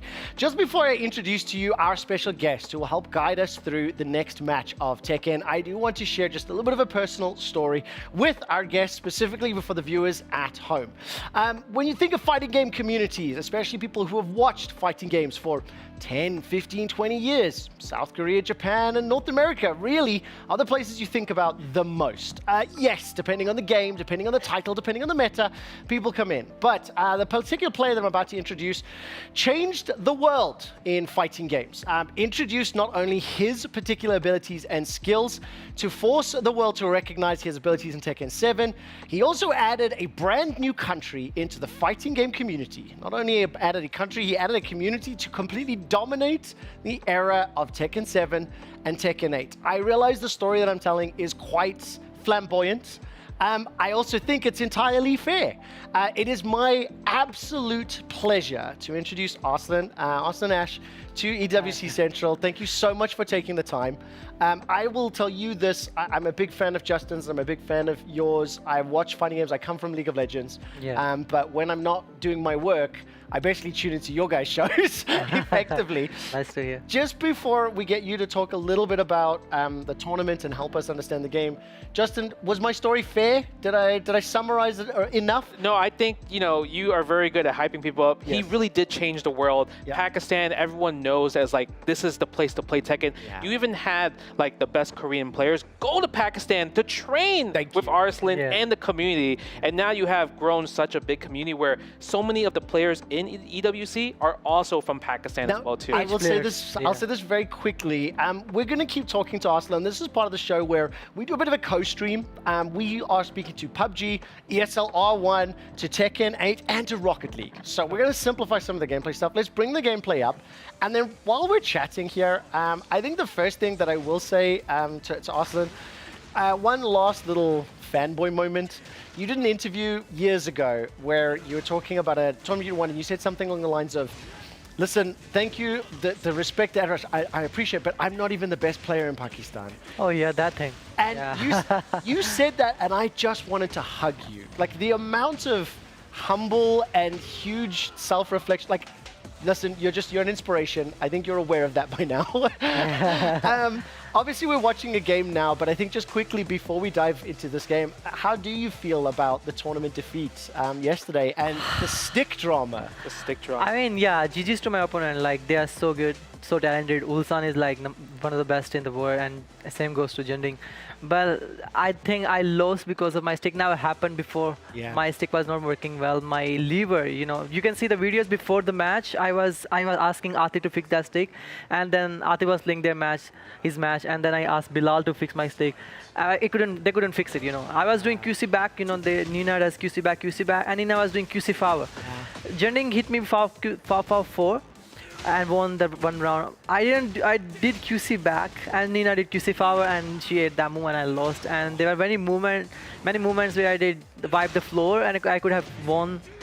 Yeah, it was game one. Yeah. Game one, you landed the wipe the floor sweep, and normally there's a big follow-up afterwards, and that would have won you the game one, and then you would have won the game, because you won the next game, it would have been 2-0. 2-0, I don't know. Yeah, it was really tough, because it's like, if you lose to somebody because it's like, they beat you fair and square, you're like, good stuff, right? But when you lose because it's a mechanical issue, you had to ask mid-set, hey, I need to get the other stick, and you're probably thinking about that. And then Tekken is kind of game. Same goes to I think Street Fighter. Like you're not comfortable, playing on other player's stick. Yeah. So I'm very like I saw the stick difference. But yeah, it is what it is. But I'm happy, and I'm gonna cheer for my teammates. I cannot like undo the thing, so there is nothing to like think of those things too much. It's fine. This is why, by the way, I think you are an inspirational player. Is the situation, the way that you're sharing the story, it's still respectful. And you started by going, congratulations to my opponent. So yes. Again, as a fan and as a viewer, I sit back and this is very special. Right. I have one question because I don't know if I'm going to get this opportunity. What do you think about 4 EVOs? No, it's 3 EVOs. Okay, so next year 4. We know that. No, so EVO LA is an award show. No. In 2015, they're adding Singapore. Oh, are they? Okay. Yes. Well, you know, I talked about it and I said, well, I'm gonna break your record. I think Arslan will beat my record before Did you say Sonic that? Fox. Yes, I think you would beat it before Sonic Fox because you have a higher chance of just winning Tekken 8 at just Vegas, Japan, France, and Singapore. Because maybe Sonic Fox game might not be at the other EVOs. Do you accept this? Oh yeah, I accept it. Records are meant to be broken. Oh, you know, that's what I'm saying. Can I tell you? Yeah. You've just. Thank you for asking the question. Justin Wong was asked this question on the Evo social media channel about having his record been beaten about 3 weeks ago. Yes. Oh, wow. About 3 weeks ago. He did not just say this for the first time. He has said this publicly. He says, I love that stuff. I saw that interview and he said sincerely, it's also why I love Justin. Again, same type of personality. He looked dead in the camera and said records are meant to be broken. I hope whoever the next player is can do it. But you can also win more Evos, no? I'm old. Yeah. You know what it is?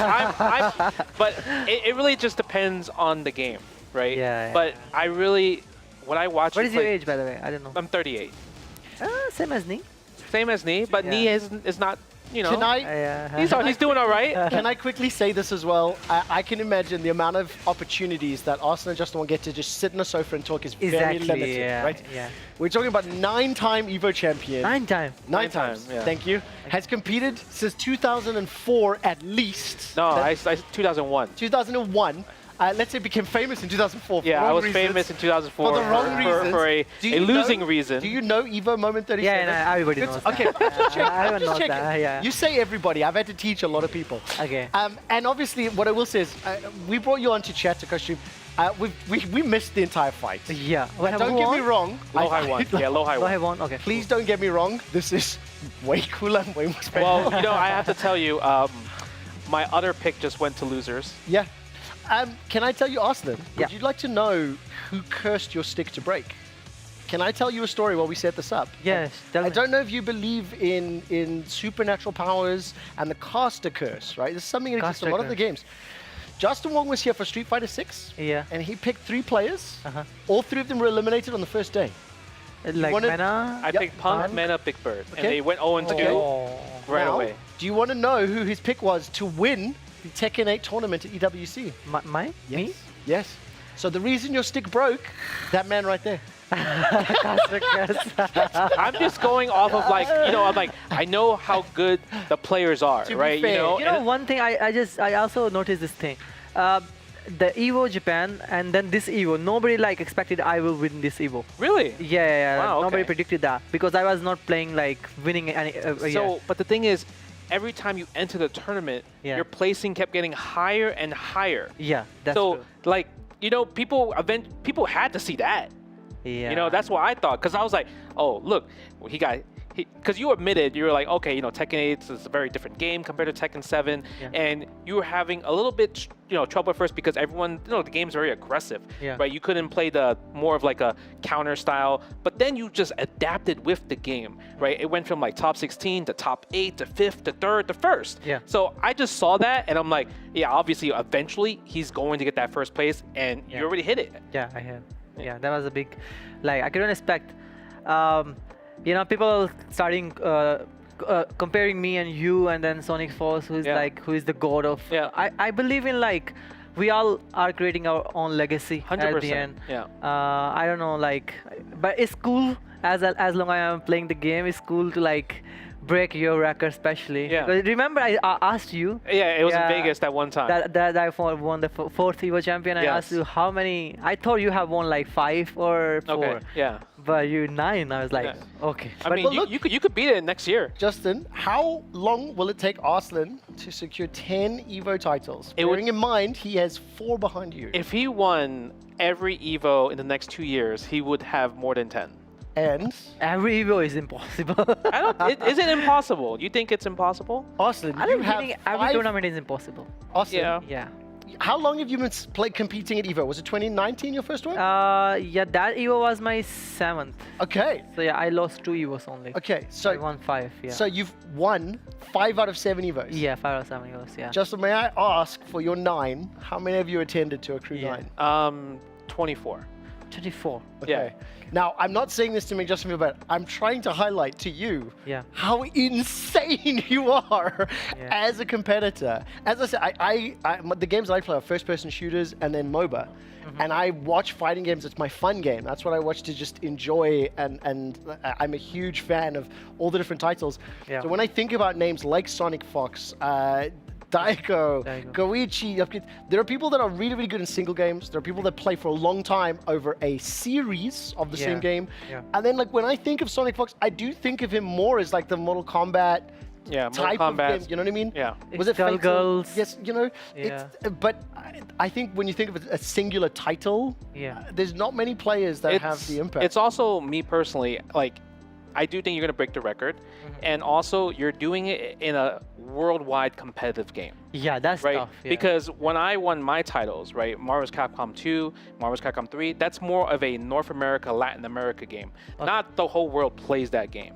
So you winning your Evos, to me, I'm like, man, the fact that you could do it consistently, and even like, let's say you don't win, you get like top 3, that's really hard to do because you have to prepare against way more opponents. Can I tell you one last thing that I just wanted to just for you specifically, Arslan, to hear? I'm nearly 40 and I've been watching and involved in Esports for 25 years. Okay. After the story, I want to talk about this game. I've never in my life seen a game or a community be impacted like Tekken has with Pakistan. Yeah.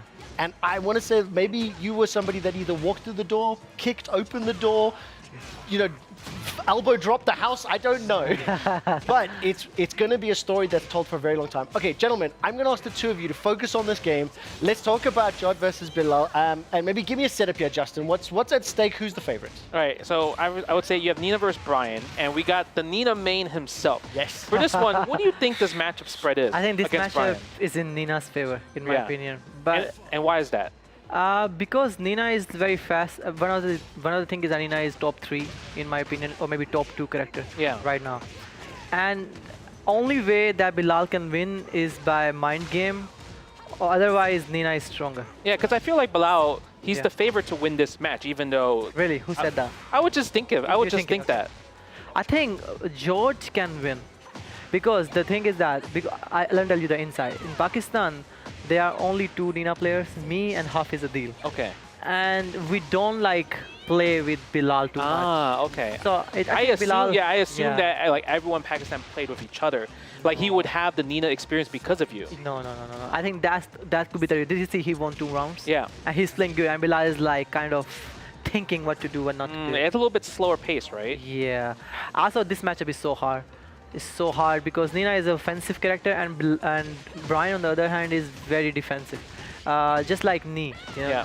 Brian suits Nee's playstyle because he plays very defensive. Very defensive. And this game is very aggressive. Yeah. And especially with Nina, especially with like a lot of like, especially during heat, lots of chip damage, right? Fast pokes, especially down for 1, down for 1-2 into a lot, and also the sway. Like that I guess that really helps this matchup in particular too. Right? I agree. Since I told you he gonna win.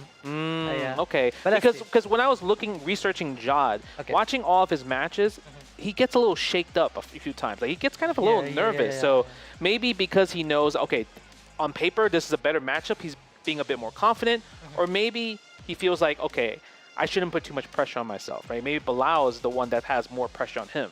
I think Bilal, I agree with you. Bilal is the one who has more pressure in himself, because first thing is that he's competing with the top 2 characters right now, and Brian is kind of mid-tier. Yeah, mid-tier, right? Mid-tier.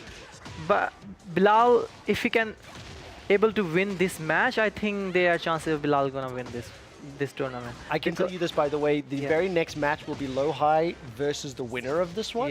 So assuming you're willing to stay and watch that game with us, that would be amazing. After that, I think we will excuse you, but it's obviously up to you guys. If you have time, you just let me know. And Jod is a player I learned Nina. Oh, really? Okay. Wow.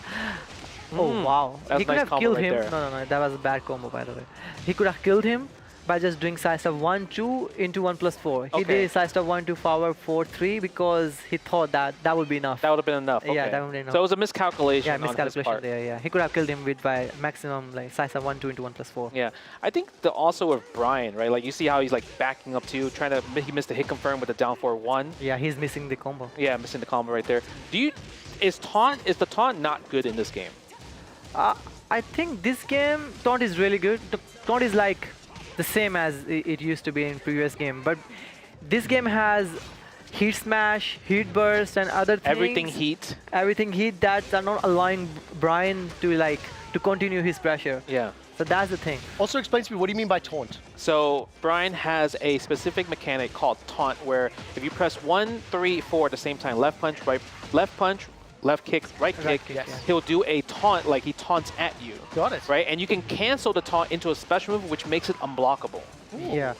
So you can do move up to 15 frame, but that timing is hard. Yeah, it's not easy. Yeah, it's not. It's so hard, so hard. So so right here, when you have like didn't break the grab right there. Do you think when players go for grabs, they kind of go for the neutral like reset because they assume that you're going to break the grab? In this stage specifically, Bilal is going for a 1+2 grab because if the opponent, if you hit by that grab, they're gonna break the floor. Okay. So Nina doesn't have anything like that, but Nina heat smash breaks the floor. Doesn't matter if it's like one layer, 2 layer floor. She breaks that. I think Bilal gonna go for a grab again because he wants to break the floor and get the full combo, right? Get the full combo. But he could probably. Do you think he's gonna break the floor right here? Yeah, he is with the back one. Because I think now he's gonna connect it to the wall.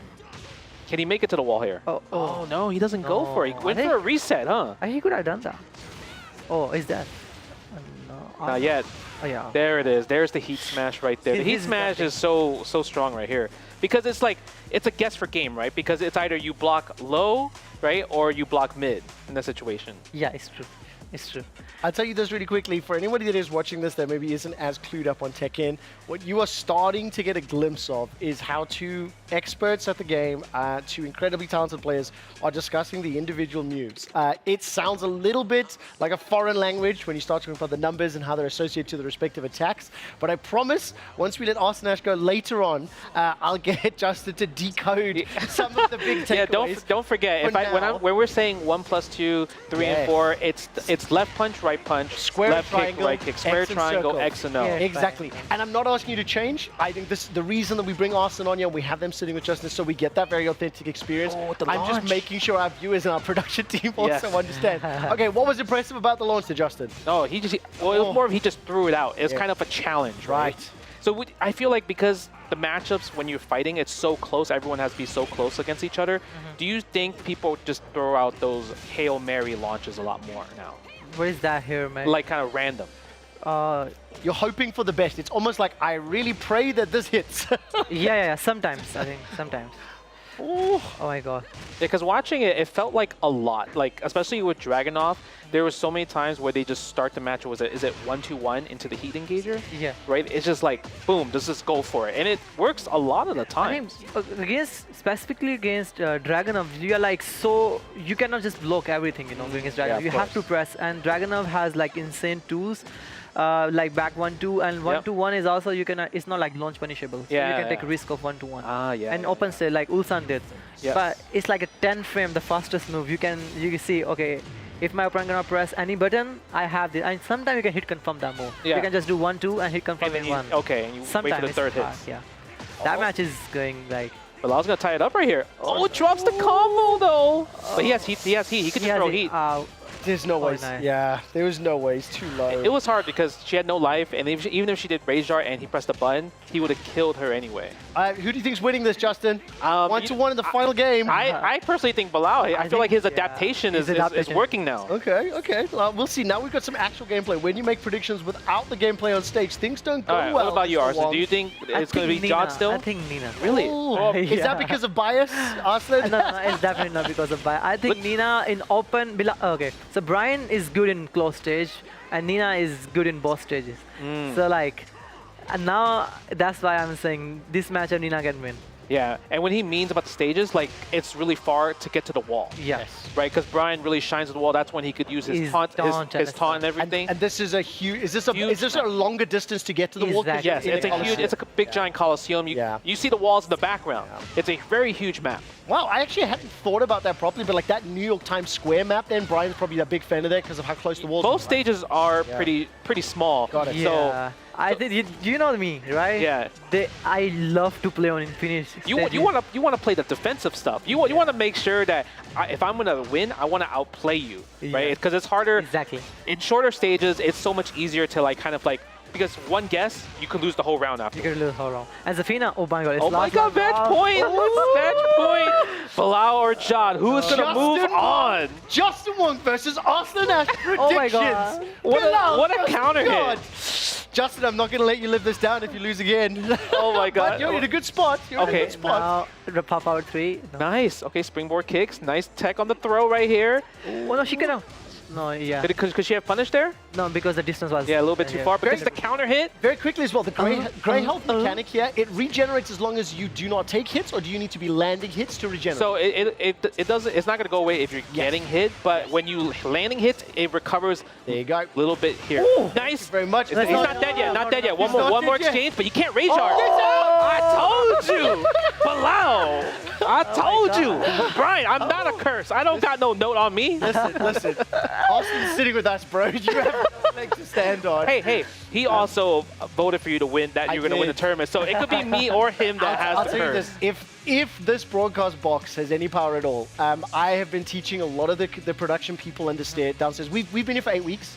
We've covered every game at EWC. Is it the last game? Tekken is the last game? This is the last one. Last Last week. So we've got Tekken 8, PUBG, ESL R1, the sim racing, and Rocket League. So we finished on Sunday. Okay. And for this entire 8-week run with 21 games, Street Fighter and Tekken are were my most favorite to look forward to, because I've never got to meet Justin, meet yourself. I've watched so many of I've basically tweeted at Justin, been like, I really like you. Basically, is kind of how that sounds. Got to work with Tasty Steve and get to know the FGC community. So unfortunately, yes, I may have cursed you as well by putting a lot of hype and excitement. Yeah. But I'm very grateful you took the time to come join Justin and I and break this down. And next match is going to be Bilal versus Snowyy. Yes. Okay, so a little bit of history is that they fought in mix-up. Mix-up. And Snowyy won, pretty easily. You can say 2-0. And Snowyy used Steve Fox versus Bilal. Oh, Steve. Because he hasn't played Steve this whole event So Steve yet, versus Brian is a good matchup for Steve. Ah, so this is going to be a counter pick then. Yeah, and Bilal only plays Brian. Can I quickly interrupt just before we keep doing this? Rock, paper, scissors. Do you love it or hate it? What's your opinion? I love it. Oh, yes! Yeah. I love it. It's one of my favorite things to watch.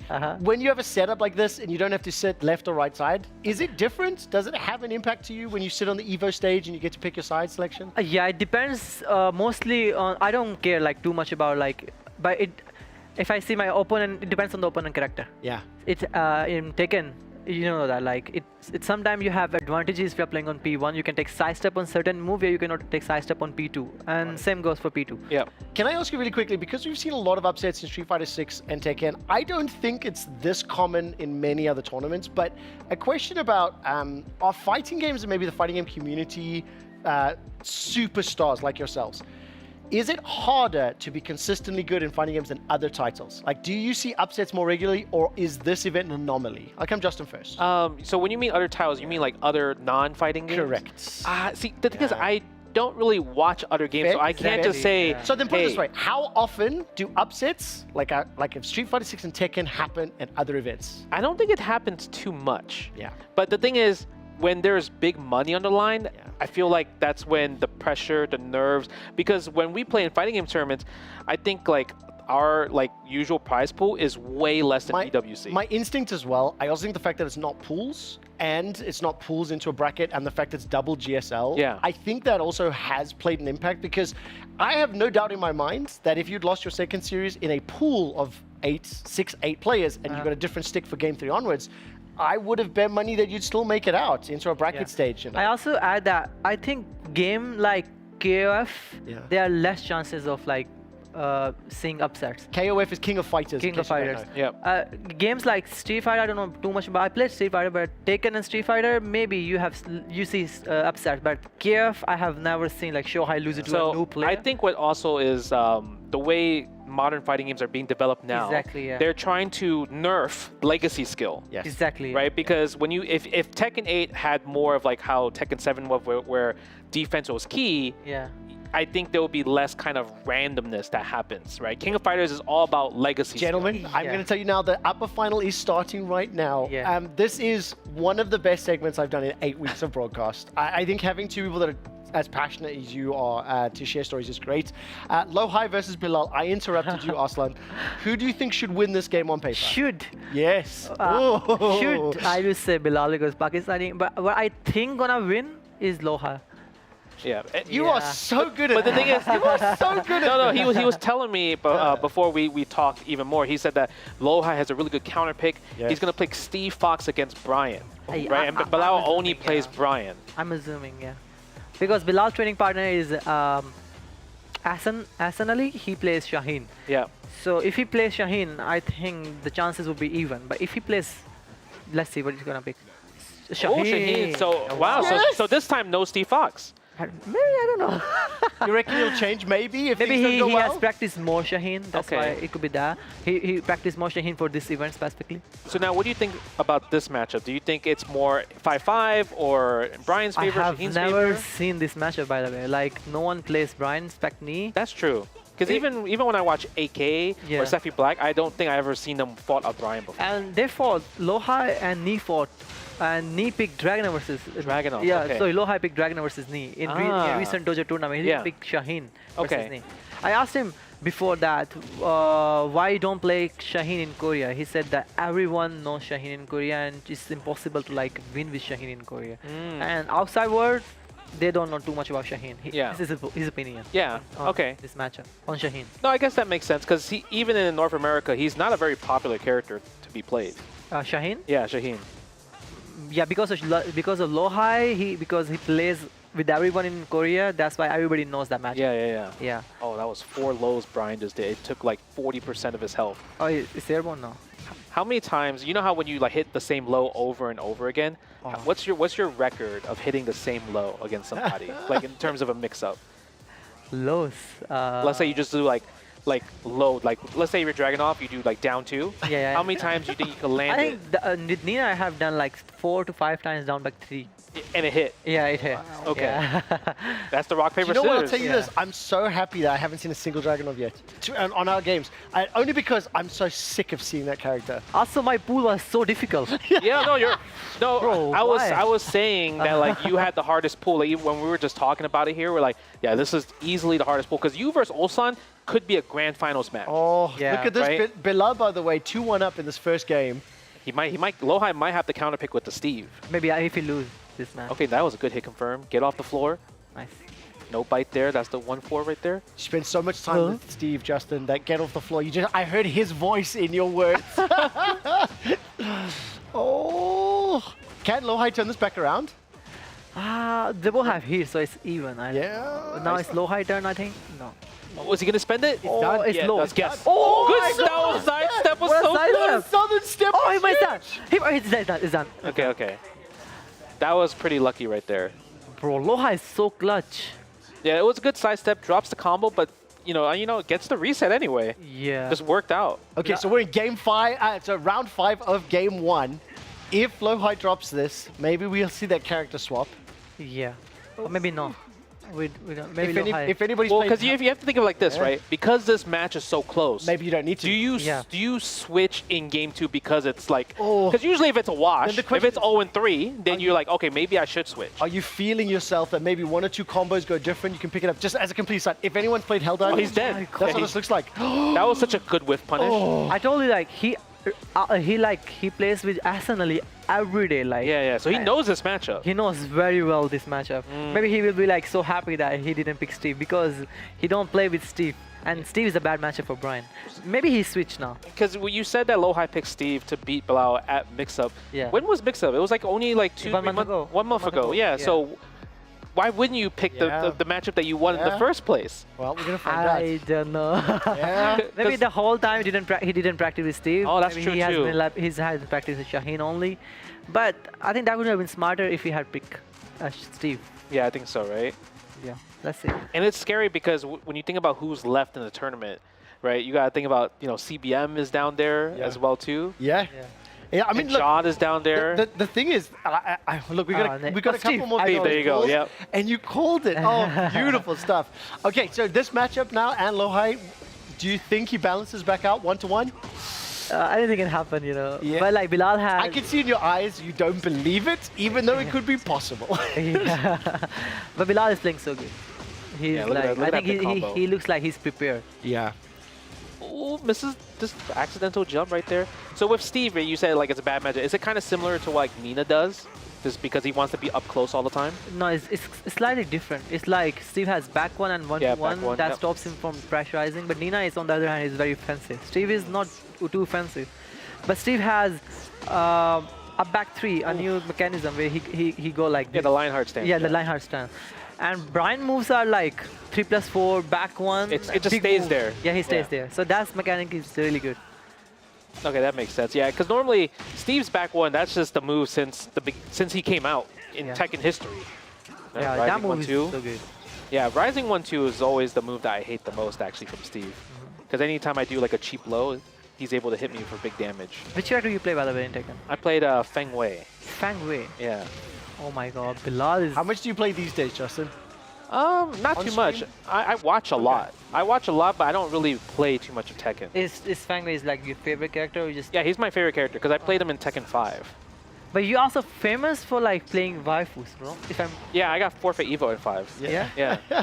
It was random. I don't know how I got there. Okay.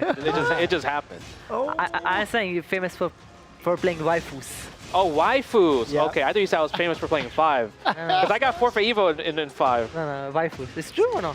I like Chun-Li. Yeah, you're right. You're not wrong. Yes. Is it? You're asking the guy. You're not wrong. I'm somebody that's watched him for 20 years. Yes. Okay, he does. you know who my secondary in 5 was Nina. Yeah. Oh my god. But Nina was really top tier in that version. Also, just in case anybody doesn't understand, the question that Arslan asked was, is Justin famous for playing waifus? If you don't know anime and you don't know what waifu is, I'd suggest Googling it. Ooh, okay. Link. Go for the back one. Oh, he's done. It's gonna break the floor. Okay. Now it's so hard for Bilal to make the comeback because it's almost dead. Oh yeah, that and there's no wall, right, for Brian to take advantage of. What a great combo from Lohai. Yeah. Combo, by the way. Man. Okay, right. Final one. Lohai needs to pick this one up to really force it to the deciding game. Yeah, but look, you got the hit confirm right there. That's big damage already. Down for 1. Oh my god. The rising 1-2. Oh no. 3+4 doesn't work. See, I feel like if he gets a little bit, like maybe 2 more lows, now he has to guess, Again, right? No. Oh, they still got the heat bar. Lohai needs to do something huge. Now he has to guess. Guess one more time. He's that. Like low? He's that. Oh, yeah, done. 4. Bilal picks up the win. Okay, listen, Arslan, I'm going to say thank you so much. Sincerely, this is such a fantastic half hour of content. Thank you for joining us. Just before I let you go, Justin, I'm going to give you an opportunity just to say anything you'd like to Arslan. Normally, I won't let the expert say goodbye to a guest, but this has been a special one, and I will ask you, how many years will it take for Arslan to actually pick up more EVO titles? Well, I'm actually, I feel like this is probably the most me and Arslan has ever talked. Yeah. Right, in general. Like, we see each other, we acknowledge each other, we always congratulate to each other, like, whenever Only on something Twitter, happens. Yeah. Right? But this is, like, the most ever having a conversation, and it's just been a blast, right? Yeah. And I'm just so happy for your success, and just the fact that you're bringing Pakistan together, helping everybody, it's just really awesome to see, just because, like, coming a person living in America, born in America, I never had a scope of the outside world. I was always taught that Korea is the best in Tekken, right? Yeah, so the fact Japan, that like you came out the Evo Japan and you had the story of like, I had no money, I only had the rupees, and I had to get to the venue. Well, I think you said you only had 1 hour before your pool started. 15 minutes. 15 minutes, Yeah. and then you were able to win and just create this story. Everybody kept saying, you got lucky. And I'm just like, how can you get lucky for winning Evo? It just doesn't make sense, right? Yeah. And you were able to prove everybody wrong. Yeah. And yeah, that really just makes me happy. So I'm just like, thank you for coming on. Thank you so much for having me. And I really hope you do break my records, because I always tell people. Yeah, I always tell people records are meant to be broken, right? Yeah. Nobody can just be the best forever. Forever, yeah, it's true. I will do my best, but it sucks to see other people competing, and I'm like, I know. I mean this. It makes you want to play Tekken when you watch other people play Tekken. It's like, like you see people and you see yourself, I'm better. I get it. I get it. Can I tell you what? Yeah. You are truly an inspiration. I mean, Are you crying? Yeah. This is a special moment, and a lot of people won't understand what it's like being on broadcast or being in the things. The crossovers on there. You can be at the same events for 5 years in a row and not spend an hour together. Yeah. Just hearing you say what you just said to Arslan and thinking back, one of the first questions you asked Arslan was about titles. Look, we are going to be heading. We're going to be heading. You are both inspirations to the fighting game community. I am such a huge fan. I'm emotionally invested in both of your stories. I'm going to ask Arslan to sign this on the way out. Yeah, sure. Before I do, can you please look at camera number 1? Okay. Give a shout out to your fans, to your supporters, and you can do it in your mother tongue. You don't have to do it in English. It's whatever goes from the heart. तो मैं कहना चाहता हूँ सबसे कि thank you so much support करने के लिए।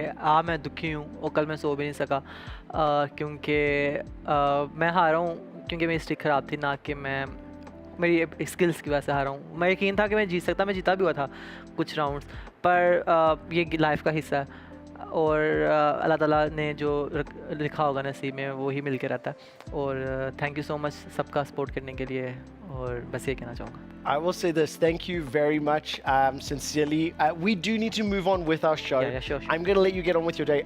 Thank you to you and your team for being so generous with your time. Stay there for me for 1 second.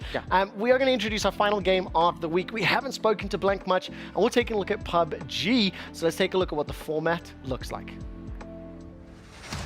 Welcome, ladies and gents, to PUBG at the Esports World Cup. The teams know what's at stake on this massive stage and have prepared in kind. Here's how the action will unfold. We're kicking things off with the 24 top-tier teams, splitting into 3 groups. Each team will battle it out in a total of 12 matches during the group stage, showcasing their skills, strategies, and teamwork as they fight for a place in the finals. Only the top 16 teams from the group stage will qualify for the finals, where they'll face off in yet another 12 epic matches where glory and riches await. With the staggering $2 million prize pool on the line, the pressure is on. Will Twisted Minds and Cerberus continue their success from the 2024 Global Series, or can contenders from the power rankings such as E-Arena, Na'Vi, or Sonics steal the spotlight? So, who are you cheering for? And who will claim the honor and glory of becoming the Esports World Cup champion?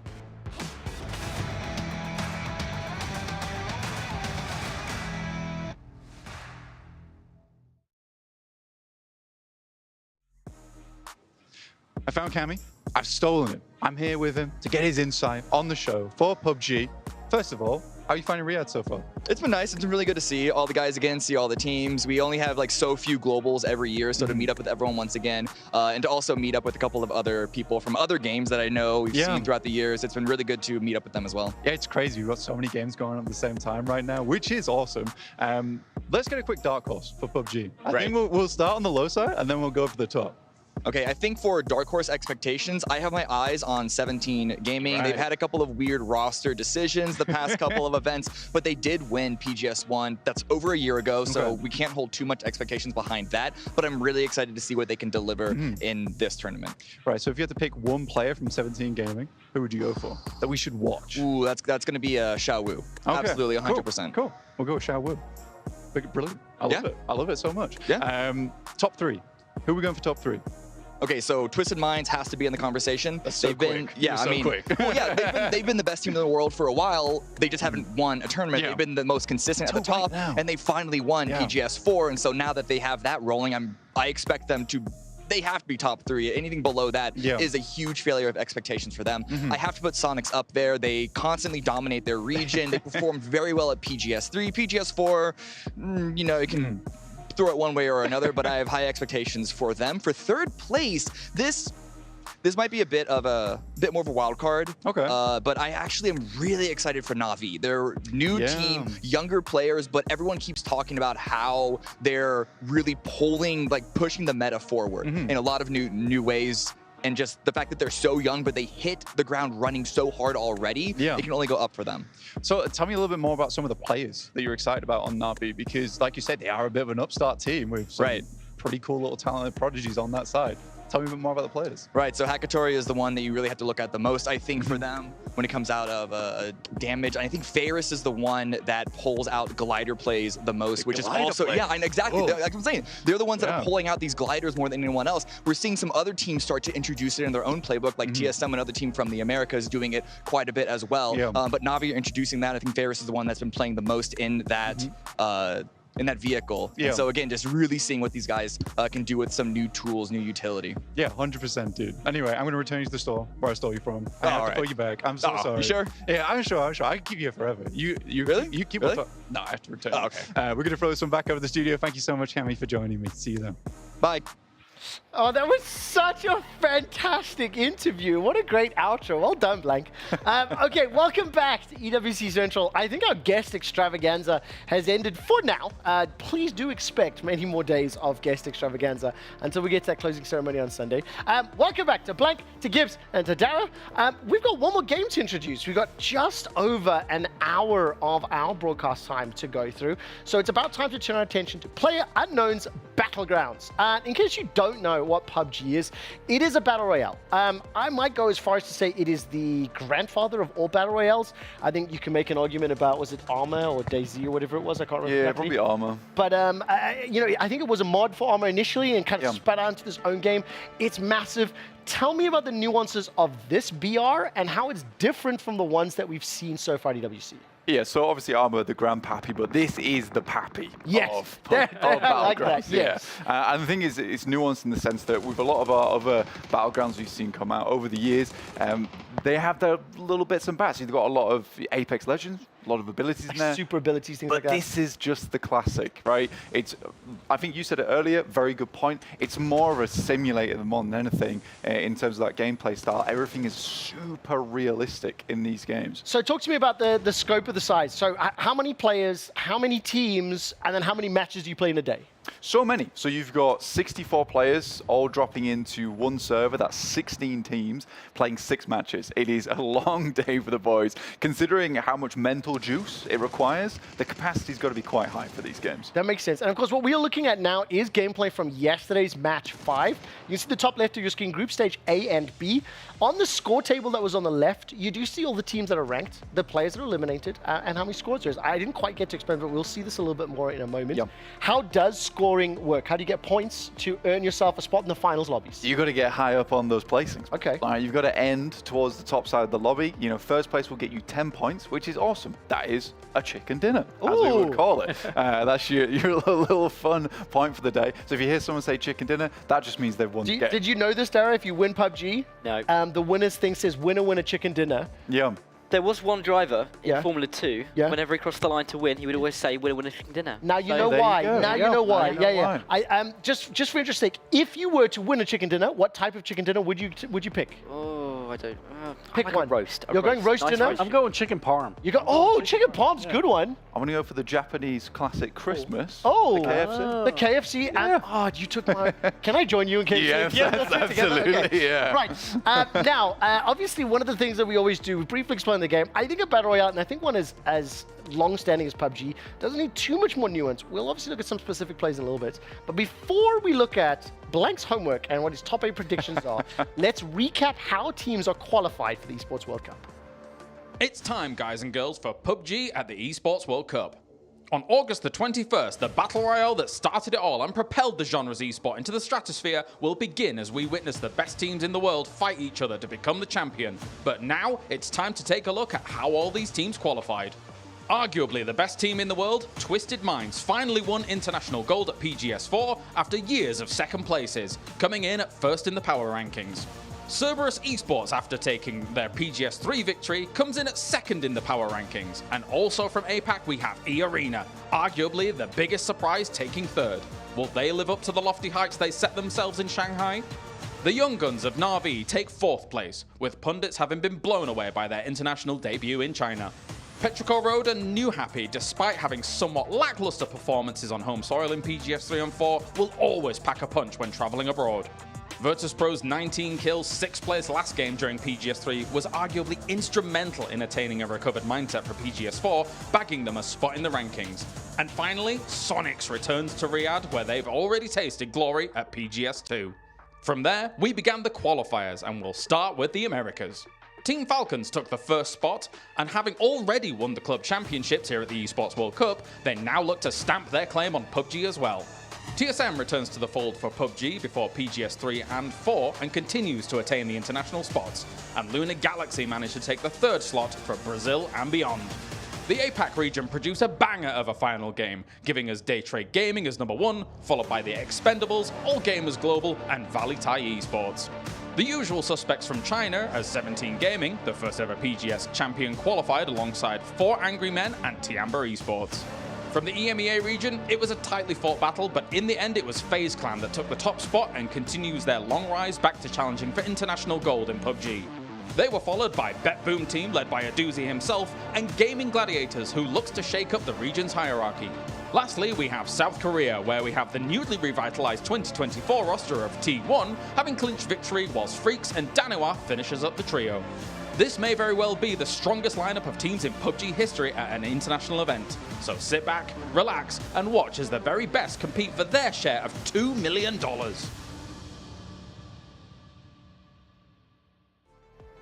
Thank you so much, James, Mr. Kaleris. Of course, now that we know how the teams have gotten here, we've taken a brief look at how PUBG is played. The 3 groups of 8 teams, totaling 24 squads that will be entering the respective maps in PUBG. The top 16 of them will then advance to the finals lobbies. Give me some names. Who should we be looking at before we dive into your top 8 predictions? I think a good one would be to start off with Natus Vincere. Oh, Natus Vincere. Vincia. Na'Vi, yeah. Na'Vi. This is a team that's got some very young, talented players in it who look a little bit lost in the studio at the moment. They're quite cute, to be honest with you, but Hakatori is incredibly good. So although looking awkward outside of the playing stage, once they're on the stage, they are fearsome. Like, coming from you, that is quite rich. I say that there are a lot of clubs on this that I do recognize. T1, TSM, etc. But the top 8 predictions, who are these 8? Are they ordered? Is this 1 through 8? It's not 8. Look, okay. For PUBG, it's hard to order because it's sometimes it can be RNG. So a little bit of randomness can come in through. But for Sonics, great American team. Someone considered the best, has the famous Tiggleton on that squad, which I'm sure a lot of people are familiar with if they watch his stream now and again. And then you've got Petrichor Road, Cerberus, 2 really strong Chinese teams. And I told you before, but the Chinese squads, they could field 300 teams out of the talent they have simply alone in that region, which is quite insane. I mean, it doesn't surprise me either, because coming from League of Legends, looking at Dota as well, there is a significant player pool. You know, numbers help. Okay, let's dive into at least some of the teams that we've already seen. We do have a day of games under our belt. Team Falcons are the first one. Panzerfaust!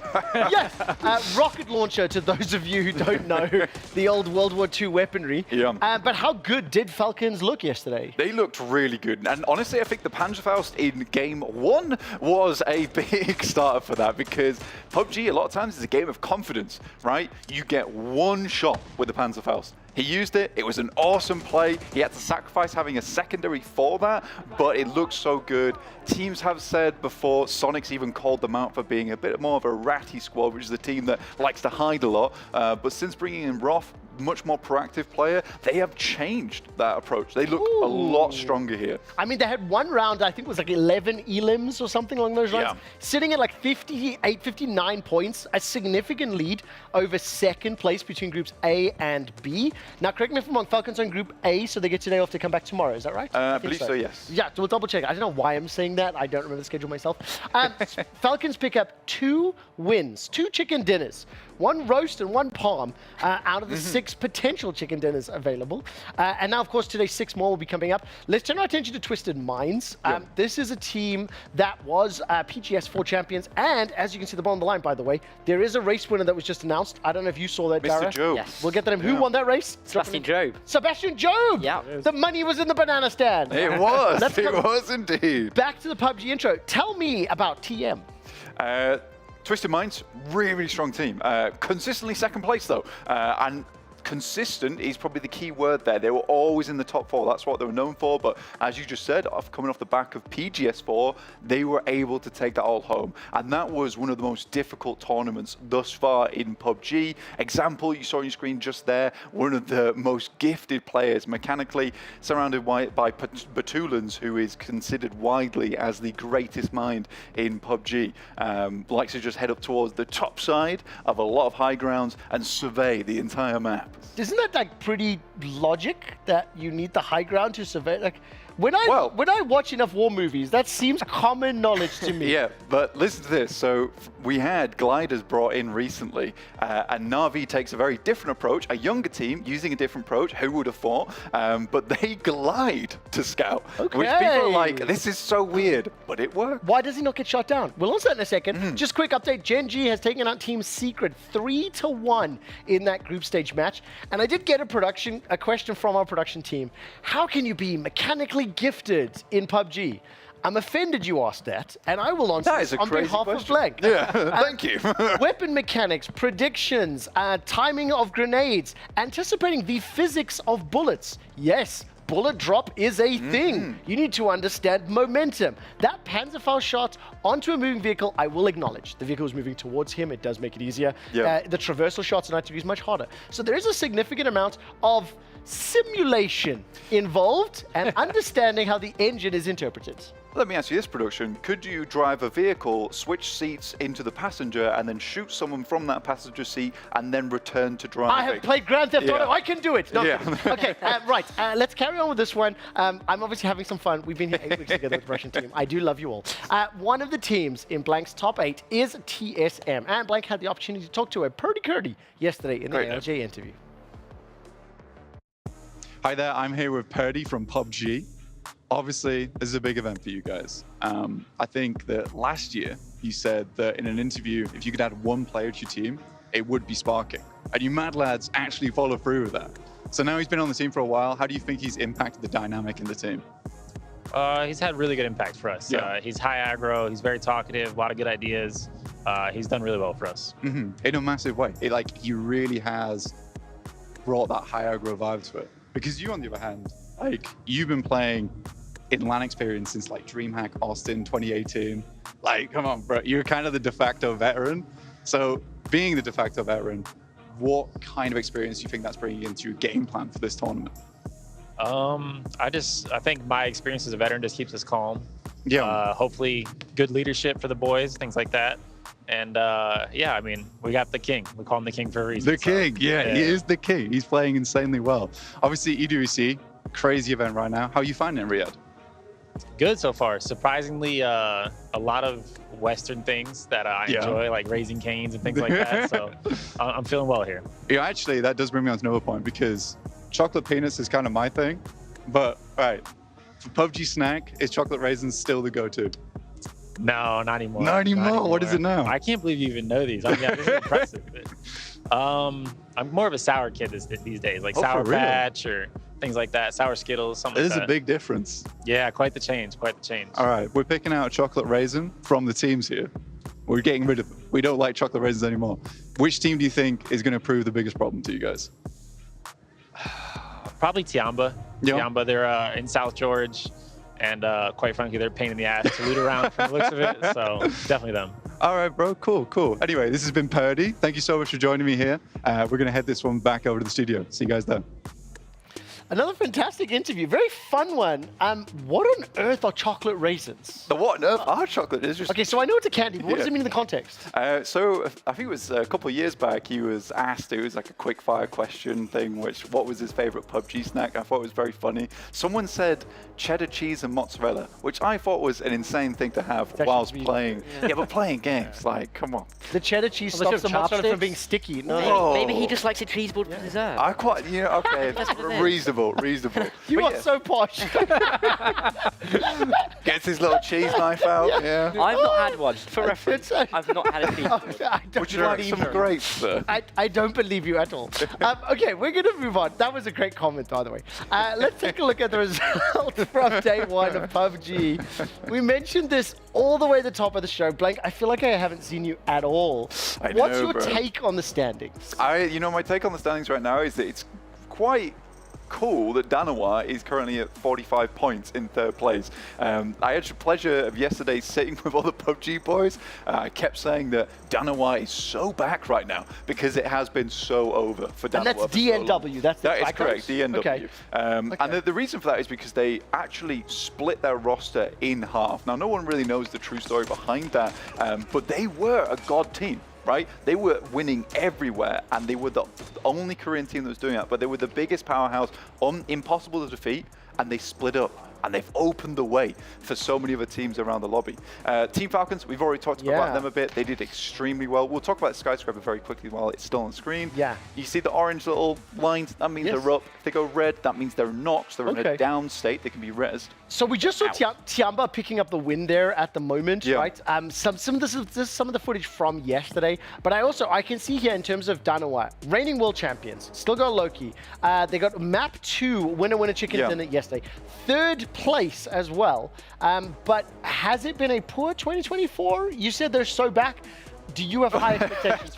There was so more of a joke to the PUBG boys yesterday because it has been quite over for a while. Right. But yeah, Loki and Inonix are actually incredibly good players. But the other boys on Danawa this tournament so far actually look pretty good. Obviously, as the guys will tell you down on the analyst desk, they'll say it's very early. It's very early right now. Okay, got it. Anything can change. Okay, anything can change. Now, give me some expectations. Obviously, for today, yesterday we saw groups A and B. We have 6 more matches today. Which groups are taking to the stage, to the arena? So yesterday, obviously, at groups A and B. Today, it's B versus C, which gives Group A a day off, which is actually a really big deal within PUBG because you can go home and review all the footage from your day of play, which is quite good. You still have to review the footage coming through from C, so you know what they're doing, but it does give them a little bit of advantage going into day 3. Something I want to just put on the back burner to discuss with you at a later stage. You can see on your screen right now, these are the 6 matches that'll be coming up. Angel, Roundo, Tejo, and Miramar. I'm joking. Miramar, Tiger, Rondo, and Erangel. These will be the maps that will be coming up throughout the course of the day. We'll discuss these more as we get to watch more of the gameplay and look back.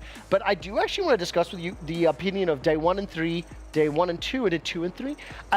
We need some more pros' opinions on this as well, but also I've heard very different things from PUBG Mobile players, from Apex players, as well as Free Fire. I think Free Fire can lower on the rank. But there's an interesting discussion there to be had. Just before we go, can you all read the name on this prompt? It's the name of a country. It's in inverted commas. Dara, how do you say it? Ibiza. Okay. Yeah, like Ibiza. Ibiza? Okay. Ibiza, I don't know. Well, it is Ibiza. Ibiza? For this guy, Dara, you were not correct. It's pronounced Ibiza. Yeah. Blake caught up with Ibiza from Virtus Pro in the ALJ. That's how it's pronounced. It's a Spanish place. In the ALJ interview. Hi there, I'm here with Ibiza from Virtus Pro. A couple of questions for you first. How you find the event so far? How you find Riyadh? I mean, this is my first time in Riyadh, in general in Saudi. Really cool. I mean, the stage looks insane. We're at a really nice location. So yeah, I really like it here so far. It is insane, right? Yeah, it is insane. So I've got a couple of more in-depth questions. I hope that's all right. So your final game of group stage at PGS3, where you got 19 kills. You guys dominated. Yeah. Can you walk me through how important that game was to you guys? Yeah, for sure. I mean, it was the last game. We played really bad before that, and we killed a lot of people, and we were just getting a lot of confidence from that. And it was definitely nice to finish the event with that many kills and that game. From that game, we kind of just like started scrimming again and preparing much better for PGS4, and yeah, and obviously that's like impacted the power ranking as well for you guys to get here in the first place, which is really, really cool. Yeah. I have it on good authority that you're kind of a chill guy though. That's the main things I'm hearing. How would you respond to that? Yeah, I'm pretty chill. Yeah, super chill. Super chill. More on that though, it's pretty obvious from the way that you are in game that you're very good at setting up your teammates. How do you think, other than having that positive mentality, you're able to do that? So first of all, Let me think how I'm going to answer this No, question. that's all right. It's okay. I'm sorry. I'm sorry. I mean, yeah, first of all, most of my teammates, we're all having a very positive mental mentality. And the strength about our team, just to go a little bit more into depth, is that we can all position each other. We all trust each other. So, for example, I do the early game, and then my teammates, everyone can take over at any time. So we have a really good synergy in our team. So you're like taking a lot of the pressure off, which is really cool. Yeah, we have a lot of, for sure. So my last question here, before we wrap things up a little bit and throw it back to the studio, is that it has been clear over the last 2 years, you've been grinding. You've been grinding mega. And now to be back here at EWC, which is an intimidating stage, you know, how does it feel to be here now? So, yeah, the last 2 years were pretty rough for me. And then the last couple months have been insane, especially since the start of the year, I guess. I started qualifying for Lens again. I signed with Virtus Pro. Really thankful for that. So me making it here again, like, I just really appreciate it. And we're putting in a lot of effort. Everyone's super happy. Everyone's playing insane right now. So yeah, let's go, I would say. Yeah, massive congratulations and massive good luck as well. Yeah, appreciate it. Thank you guys so much. We're going to head this back over to the studio now. And welcome back to the studio. I did not expect the accent of the young man nicknamed Ibiza. Ibiza, however you would like to say it, to quite sound that way. But another great interview there. We are moments away from actually taking a closer look into the STC arena to see what's been happening in PUBG. What you can see at the bottom of your screen is Lowhigh getting defeated by CBM in Tekken 8. Justin Wong is just off camera. We'll ask him to chime in on that a little bit later on. And it's our boy! We just saw Toby! Well done. Obviously, any long-time viewers of EWC Central will recognize Toby. He was on our broadcast for 2 weeks, much earlier on in the tournament. Now, just before we see the drop-in and we see the path of the plane, can I get a little temperature check here, Dara and Gibbs? How much PUBG experience and knowledge do you guys have? So actually, I only play on controller in all my games, but when PUBG came out, I learned mouse keyboard because I wanted to play the game so badly. Got like 2 chicken dinners, and that was about it. But still, but with mouse keyboard, so I did learn it because of this game. I know this. We've only spent a few days together and chatting. That is a statement because you have been a proud gamepad controller player. Yeah, first-person to the point that you've been offensive to me and my love for mouse and keyboard. But I let it slide. Dara, what about yourself? Any tangential awareness whatsoever? No. Okay. I've done some first-person shooters, but not PUBG. Totally understands. I'm learning from blind. Yeah, exactly. We all are. The one thing I will say that I found challenging in PUBG, I come from like arena shooters and arcade shooter backgrounds. So Quake and Unreal Tournament and then Call of Duty. The time to kill and also the frustration for me personally, I'm not a huge BR enjoyer because the map is so broad and I like attack shoot, I like attack, I like defend, I like to know which direction I should be pointing. And when I get shot in the bottom and I don't know someone's there, and you spend 30 minutes and then you get shot, and you're like, well, there it goes. Me. And I'm not an edge player. I don't like that. For those that don't know, the circle will shrink in PUBG. If you stand outside the circle, you die. And there are teams that can play on the edge. I just can't stand that. It's one of the games that I found challenging to get into. So I actually come from playing a lot of very fast-paced shooters, right? And getting into PUBG, the love did not start at first. It grew over time. You know, Toby said to me, it'll take 30 hours before you like this game. And I went, I'm not committing 30 hours. But once you like it, you really love it. The problem for me is that, like, I get very impatient. But you have to be patient in those matches, and it becomes more of a cerebral game. This is the best setup, Toby, because the way Toby again, blank, your setup is great for what Toby told me, is what I should say. Toby mentioned to me that I'm looking at the game as though it's a shooter, but what I should be thinking of it is closer to a real-time strategy. If I think about the game like a Warcraft or a StarCraft, and you have to think about building your resources, collecting your army, generating, looking for information before the fight, and as soon as he said that, I was like, I'm viewing this from a different direction. This is something that I reckon a lot of PUBG fans would be quite familiar with, but it's a very interesting thing to bring up for more casual viewers, which is the fact that it's quite obvious for people that watch PUBG for a long time that IGL is not in a fragger role. They're not the guys going out there pushing, they're not in the front lines, and that's because it's such a burden having to IGL, so in-game lead, where we go next, what we're going to do with this engagement, that it's actually, you really can't be on that mechanical skill at the same time. It's very difficult. So there's also a lot of info in the game. Exactly. So if you can find someone that can IGL and frag. Like Axelift, I think, can do this as well. I think he actually does this in the games. If you can find some IGL and frag, that guy is a beast. An unbelievable beast. And speaking of that, Battle Royales, a lot of them nowadays, they cater to the casual audience. They have the respawns. PUBG, yes, you can get downed, but once you're dead, you are done, and that changes the whole dynamic of your team. I'd also say that as well. Like, look, we've actually had a bunch of several different battle royales here at EWC. Resurgency is the most unique take that I've seen on a battle royale in a while. It was Call of Duty BR. It's a very small map. Effectively, visualize Alcatraz. And imagine if your 30 teams drop into Alcatraz. But it's effectively team deathmatch, but 16 individual teams. You respawn a lot, eventually the respawn will stop, and the whole goal is who can get the most kills. Now, I kind of like that version. I think it was stretch calling it a battle royale. It wasn't. And then similarly, in Apex, when your team does get down, you have to collect effectively their dog tags. You need to find a point to bring them back. Like, there's a real, it requires effort and time. But I agree with your point that I do. Of like high stakes. PUBG, Very high stakes. PUBG is still kind of the quintessential BR experience. It's one that's been around a very long time, gigantic player base. And now we've got a few minutes of gameplay to watch. Let's explain to Dara specifically, what are we looking at here, Blank? So we do this every time at the start of all the broadcasts, which is we will show the map feed and we'll show the playing path. You can see the playing path there. It's the little white line with the arrow on the end. That's actually very important.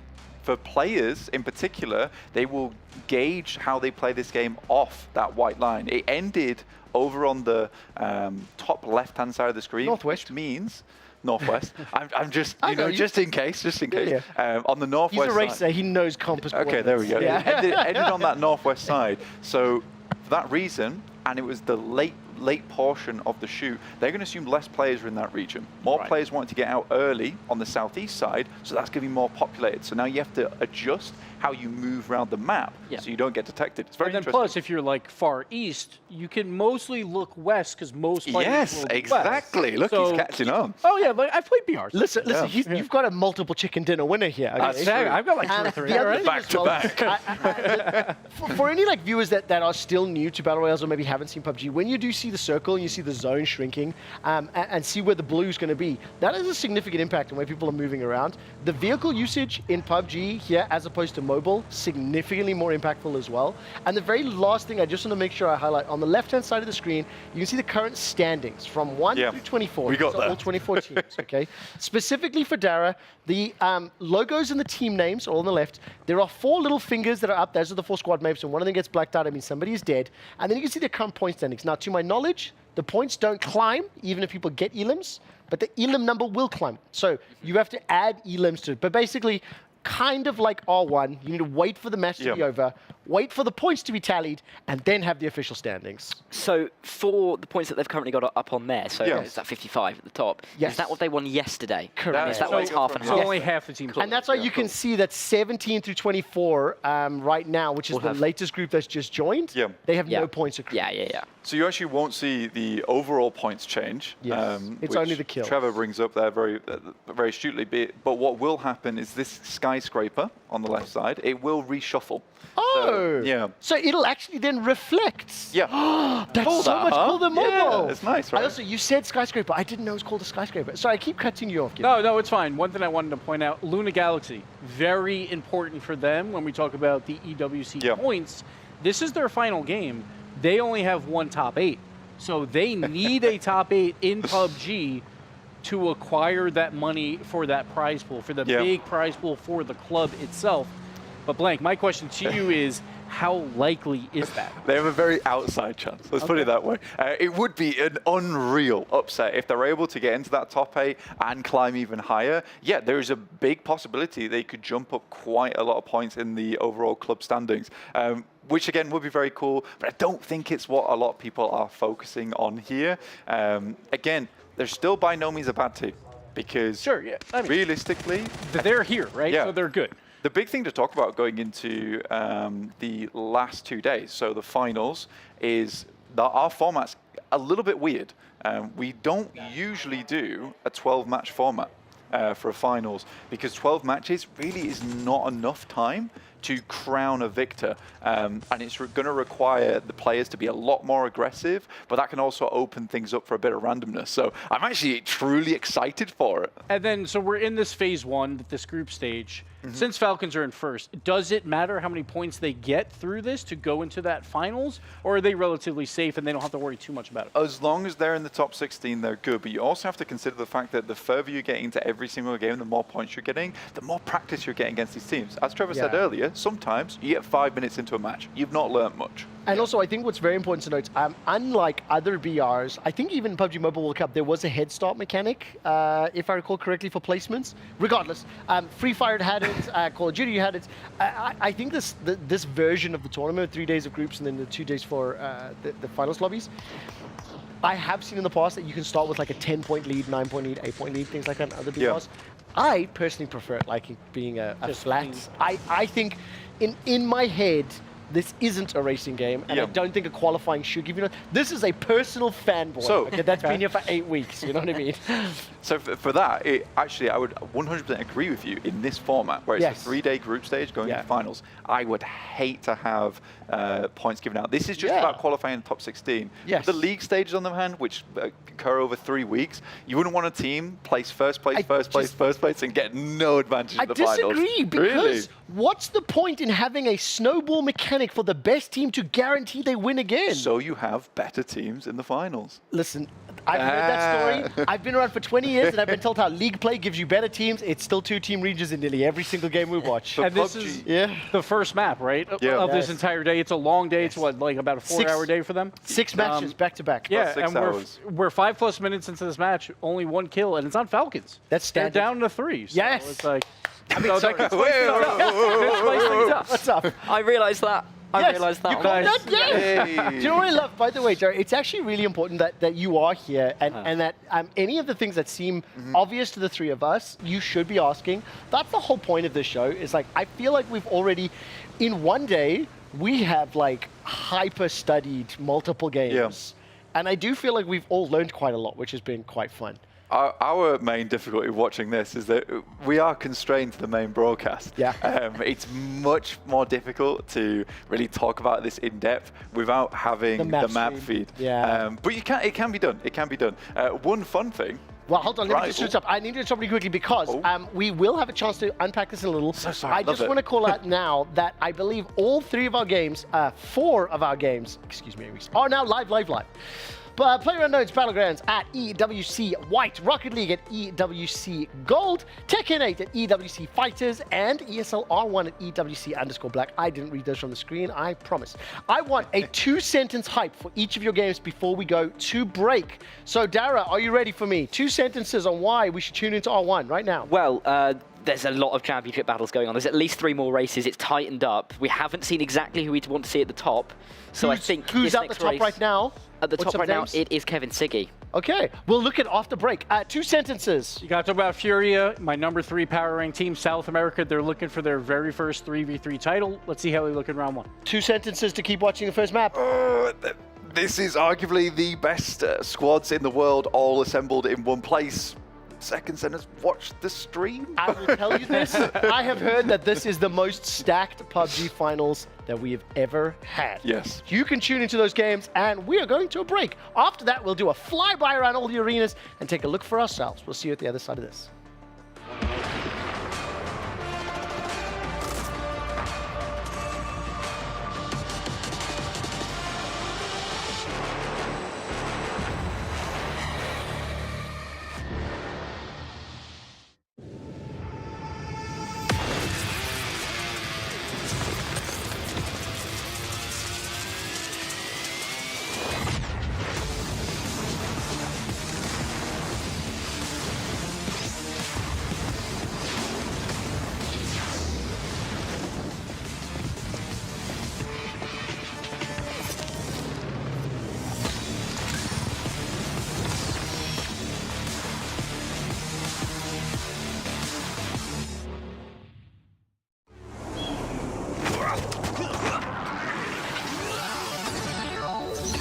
Ready, set, go.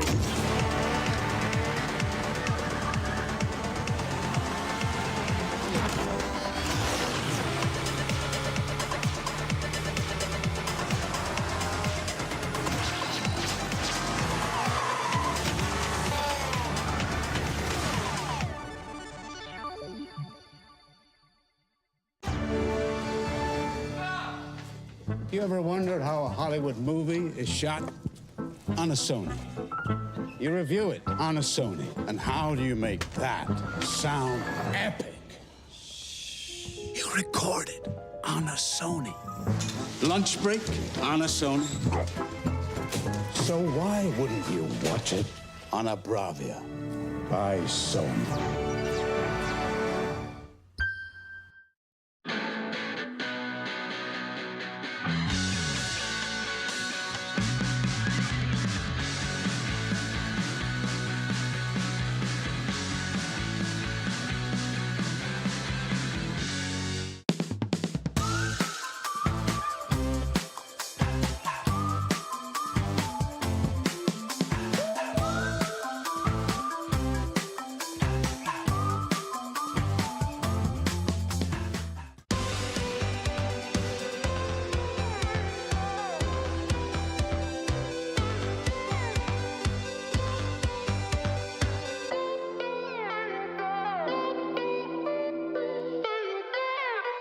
Snowyy will have 4 kills to start this one off. Yep, losing 1, but again, I mean, an unscoutable approach, so incredibly hard to really know exactly what you're running into. You see 4AM initially looking to do somewhat of the same thing.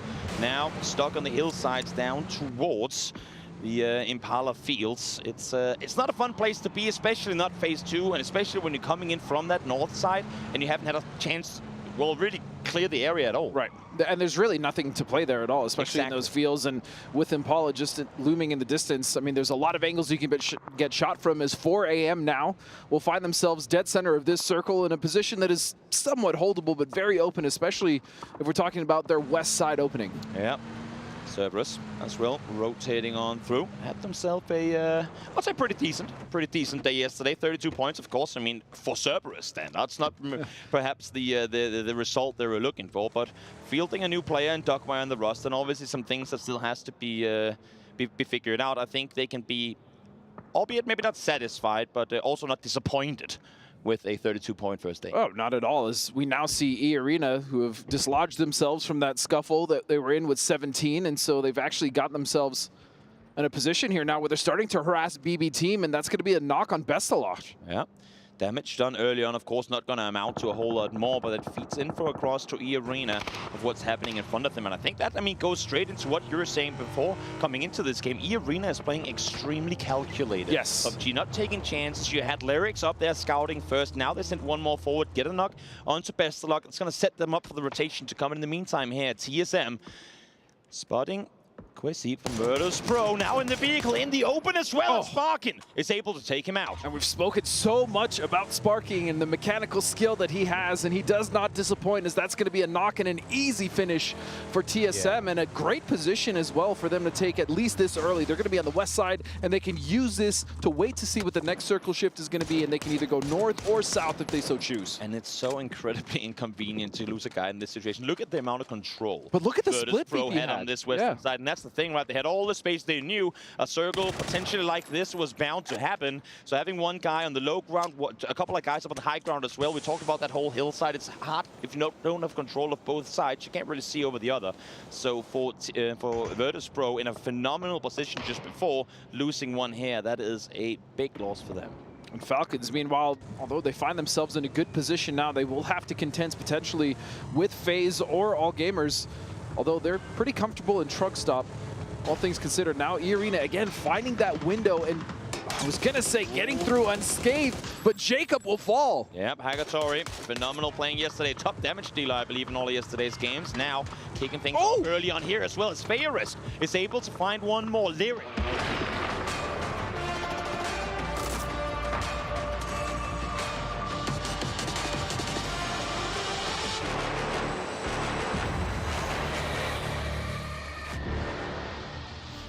Welcome back to the Esports World Cup Central Broadcast. I'm your host, Quickshot, and I've got the gang back together again. It's always sunny in Saudi Arabia. Now, we're going to turn our attention to each of the respective arenas.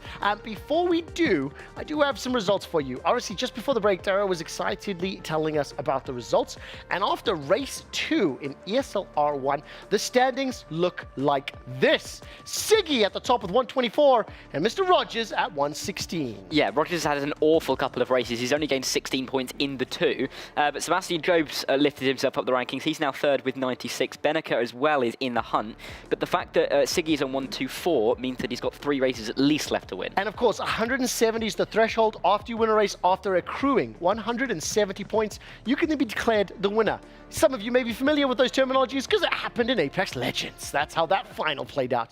That's awesome. I will come back to you. Oh, is this live? We're in race 3. This is live, yeah. This is live. Tell me what's happening in the race. So this is at Daytona International Speedway. It's in Florida on the East Coast, and this is a big circuit. We're using the Roval, which is a combination of the road course and the oval. We're into the infield section now. Sebastian Job got pole again, so he's looking good. And of course, for anybody that does follow racing, NASCAR does not count. It is not racing. All you do is turn left. I'm sorry. They have road courses. They have road courses occasionally where they turn right. Occasionally, where they turn right. I don't think anybody other than Ricky Bobby knows how to turn right. Right. Dara, what does get pole mean? Pole position. So pole position. Pole position is fair question. It is a fair question. If you don't know racing, so first place in qualifying means you start at the front, and that's called pole position. Pole position, cool. Do they qualify before every race, or did they do all those qualifiers earlier? They qualify before every race. Okay, honestly, so right before the race. Okay. I'm just a child, and I'm laughing for reasons. But it is a very fair question, and I'm really glad. And similarly, the way Dara was asking questions around PUBG, I'm grateful, Blake, that we're jumping. I'm trying to shake and bake right now. Okay. That's it. That is, yes! I wasn't sure if anybody caught the Ricky Bobby, so your eyes told me otherwise. Okay, so in terms of this race now, with Job sitting up at the top and a good amount ahead, can he hold on to this for the remaining 7 laps? Difficult. Daytona, with the oval, it's a lot of slipstream. So a lot of being able to sit and gain on the car on the straight. So we might see quite a bit of overtaking. And so if I can briefly explain as well, in case you are unaware, when you do have racing cars like this, you see that black car at the back there, sitting the Vitality driver. When you are sitting behind a vehicle in front of you, it requires more energy from the leading car to break through the air resistance, and it allows the chasing car to accelerate quicker to be able to potentially like slingshot ahead. Again, it's the Ricky Bobby maneuver. Oh, yes. And if you ever need a gas station and you're on the highway and you're running out of gas, just chill behind a truck. You won't have to use as much gas because there's so much air going over the truck. So. While this is great advice, sitting close behind an 18-wheeler while driving in the United States is not something that we would be advising. I only know this from cycling. Yes. The slipstream. Yeah. Physics of physics, okay? Yeah. So that's definitely the case. Okay, Justin, just before we flip over, how much racing game experience do you have? So I'm not the best at racing games. Okay. By growing up, going to the arcades, playing the racing game, like Daytona. Yes. Like those are the type of racing games I play. So they're not as realistic. Yes. Right? But they're more of like, you can crash, you can go for drifting, you can go through the grass and just get to the first place. It depends very much on which console you sit down at. The reason I asked you, Justin, is we're going to take a quick look at Tekken 8. Group FF has been completed. We actually saw most of these games earlier on, but Low-High eliminated. He wasn't one of my picks because CBM was the one. See, today is a different day. So you've got 2 out of 8 thus far. Who was your 3rd player again? That will be in Group GG and with Rafe. How about we look into Group GG right now and see whether or not I can make fun of you, Mr. Wong, or not? I mean, I think it just started. Okay. I don't think he has played yet. Okay. Yeah, exactly, right? Okay. So Rafe is going to fight against Double, and Double is an amazing law player from Japan, but I chose Rafe because he got 5th place at EVO, and also he is a player from Saudi Arabia. Yeah. So I feel like there's going to be a lot of support from the home, just from the crowd. He's a hometown hero, but this is a hard pool because Chanel is Knee's training partner. Right. And that's a very tough one right there. If Knee made it through as the #1 seed by process of elimination, you presume that his training partner Chanel, not only great taste in wardrobe, but probably going to be up to par. Do you think Rafe's going to make it? Rafe, I think, has a good chance. I did hype him up, 5th place at EVO. But the one thing that he has going is that his Jhin is probably the best Jhin in the world. Interesting. Okay, very quick update. We didn't catch any of the live gameplay, but Chanel has picked up that first win, maybe another handbag, on the way through towards the upper final. Is Sephi Black a Sephiroth fan, or is this a different background? Do you not know? I think it's just the name he chose, but he's a player from Germany. Okay. And a lot of the, I would say, the UK analysts is really hyping him up just for him to do well in this event, but it's just hard. Okay, we'll come back to that, whether or not Sephiroth can survive. We're going to quickly look into Qiddiya. This is a high-energy whirlwind tour around the arenas. Give me... It's your boys. It's my boys. Yes. I don't know if they've scored yet, though. I would not. assume in game one they didn't score either, but I'm not sure. Furia, they are one of the teams that is all offense all the time. So when they play against a lesser team, you're going to see high-scoring games. You see Furia right here. A free jump by Jorfinho, putting that one home. We didn't see this earlier when I was playing, but look at this. He's in the air already. He's on the ceiling waiting for that pass. Comes off the ceiling and redirects that shot in. This is what you'll see when Furia is on the field. Their offense is world-class, one of the best. The problem is their defense. When they play better teams later, they could get in trouble. Unbelievable. Another one. Great. I mean, that's... Wow. Yeah. Looks so tough to play as well. I will say this, only because I'm being defensive of my boys, Gibbs. Yeah. I think your language shows a lesser team, a worse team, deserve it. They're less experienced. It's a smaller region. Of course. You come from the superstars of North America, and all you do is poop on these smaller regions. It's 5-0, right? That's bad. Now, to be fair with South America, don't back him up. with a team like South America, they weren't in the RLCS for a very long time. For the first 4 years, they were not there. Furia finally got their chance. They even moved to NA for a season, and now they moved back to SAM, but they are definitely one of the favorites. Gibbs, can I tell you something right? Yes. So not only are you being mean to being live on broadcast, but what you have done is you've encouraged and inspired my production team to remind me that Nkosi Ballers lost the first game 0-3. I told you. They now probably down didn't score. 5. Again, you don't have to rub it and be that excited, bro. Actually, you do. That is what we're looking for. I hope they score so we can do your chant. I can't remember what your chant is. It's La Duma. Yeah, honestly, we'll have to, if Nkosi Ballers score a single goal, maybe we can do it like a Qiddiya play of the day. But it's happening, dude. Look, sub-Saharan Africa, in terms of the esports scene market, mobile gaming is much bigger for obvious reasons, and PC and console titles are not huge. Anybody that has followed South African esports, the 12 of you that exist, there's like really one Counter-Strike team, one StarCraft player, a couple of Overwatch players. There's not a whole lot. I do have some more results for you from Group B. Falcons 3-0'd over XO Esports. Genji went 3-1 over Team Secret. We saw that one live on air, and as we mentioned, Furia is taking on Nkosi Ballers. I also hear we are getting somebody's key crushed from Tekken. I'm not 100% certain whose key we're seeing being crushed right now. I can't see the face. We can't see the face, yeah. But this... He is concentrated of just pressing that button. Oh, that's CBM. That's my that's one of the players that I predicted to get top 8. Yeah. How do you interpret the emotional response here for Tekken players knowing they are crushing their opponents' tournament lives? It must be the worst feeling possible. That's why I'm here. Yes. Because I don't want my key to ever be crushed. I love it. Okay, we're not done with the Whirlwind Tour. Stay on the edge of your seat. It's time to check back in the STC Arena. We are moving into the final circle. Crucially, Falcons have been eliminated. 17, VLTH, Na'Vi, and CES. I can't read the screens too far away. Still alive at the top of the table. And the new squads to make it in, they are getting kind of wrecked right now. Yeah, in a big way. He's sort of unfortunate. I mean, Petrichor Rose not doing too badly here with 7 kills on the board, but I think the biggest one for me is that if you look at the kills here, they're very spread. This doesn't typically happen too often.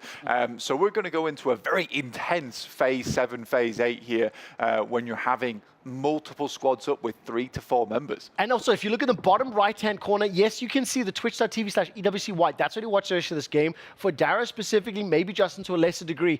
Outside of that blue zone, when you step into the EMP zone, you take damage. You can see it on the mini-map now. It actually says EMP zone in-game, but it's called the blue zone. We don't do that. I know you don't.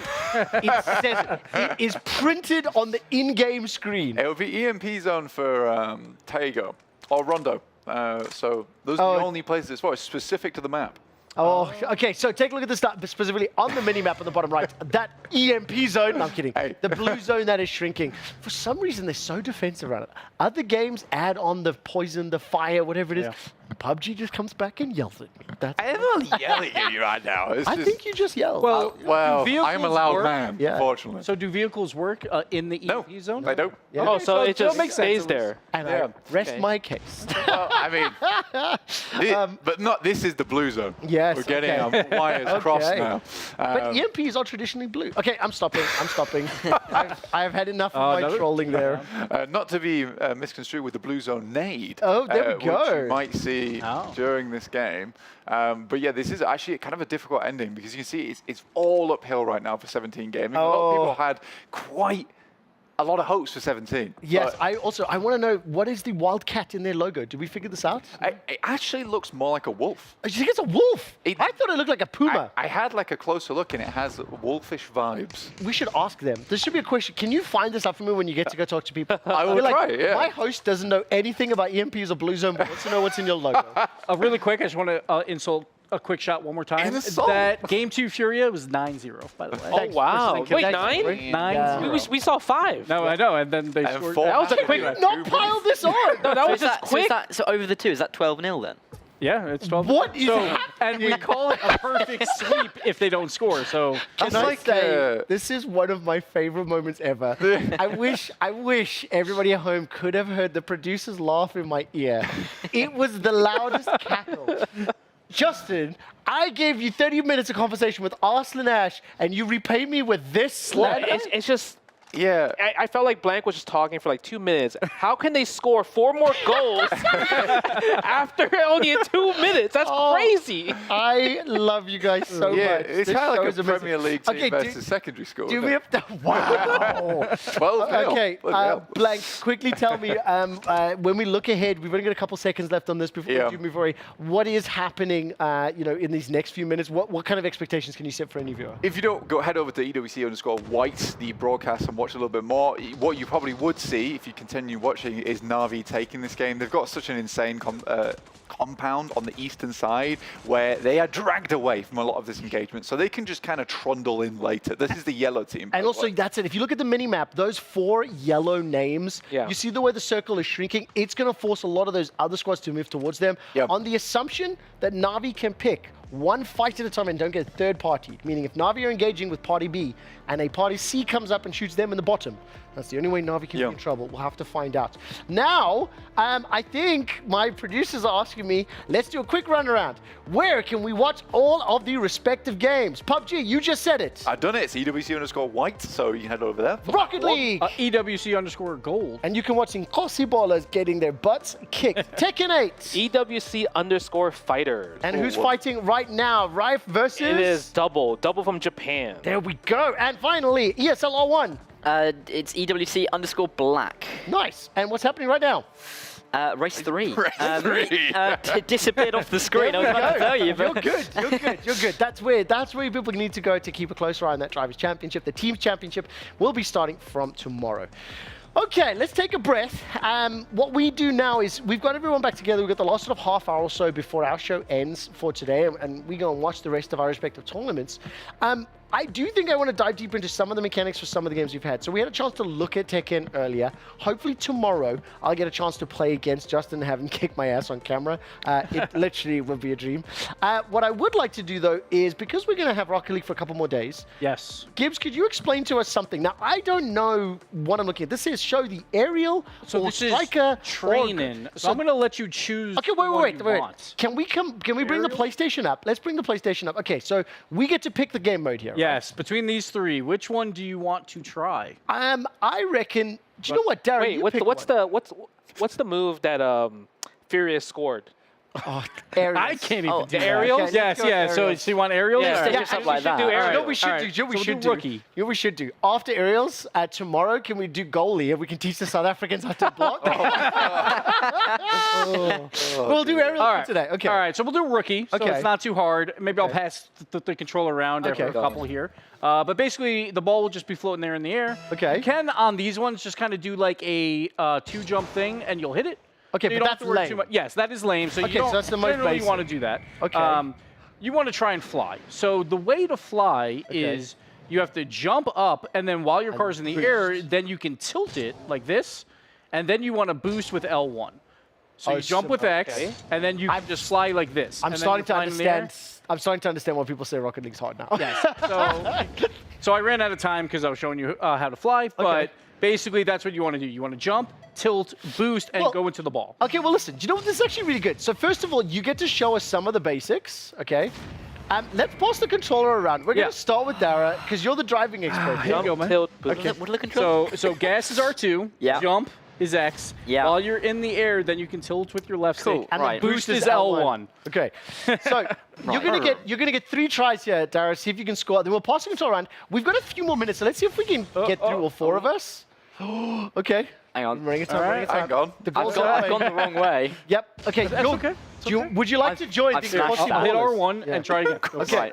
You get 2 more tries. Yeah. Oh, man. Before you're running This cross looks the ball. tough. The Let's hardest esports. Okay. Let's go. It Jump. is a toughie. Again, Oh, he hit it. Oh, He so touched at close. least. Okay, that was close. All right, so I'm going to reset you one more time. Okay, There third you and go. final All right, try here here, Dara. Stretch out. There we go. You got that. So jump, tilt. Gamer lead. Oh, so the thing is you can't jump again while tilting because you'll flip. You have to do a double jump first? No, you only want to do one jump. Okay, jump.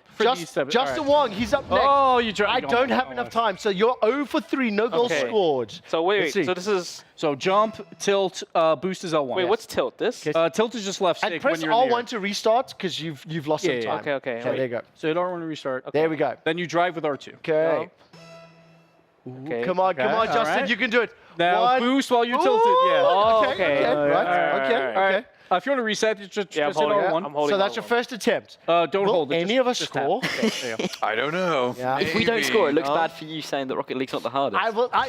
Again. There you go, but you only want to tilt for a little bit and then let go of the left stick. Let go of the stick. Yeah. I could spend 4 hours just debating that, Dara. Just that one topic. Again, mechanics in Rocket League are Of course. its strength. Of Knowledge course. is not as difficult. All right, I don't got it. I think what it is, I don't got it. It's the decision-making tree, right? Because Yes. don't get me wrong, you've got to understand so much physics in this. You need to understand Yes. momentum.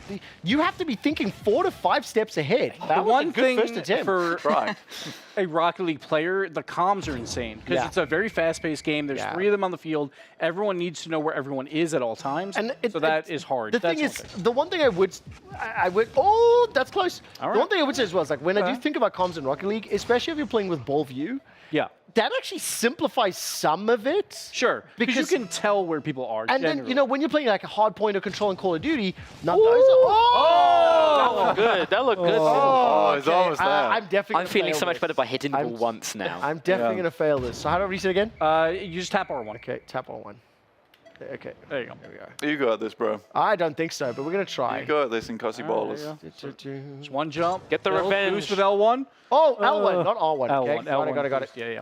Okay. That's I'm his literally excuse for just, I'm going for dismissing the most basic. Oh, is he just going to go for the hit with the double? Oh, So it is like Mario as Listen. well. If you hold jump, you jump just a little bit higher. Again, these pieces of information would have been crucial moments ago. You know I was what like, why am I jumping so low? Yeah, well, very quickly, boys. Oh, there we go. Okay, so 0 for 3, no scores secured. Yes. Well, tell you what, let's try goalkeeping because we've learned the South Africans can't score, and we're all good enough for South Africa. Like, why is your jump so There you high? go. So I'm just making sure that it's not rigged and you can hit the ball. All So right, there you go. all right. His jump is so high. All right.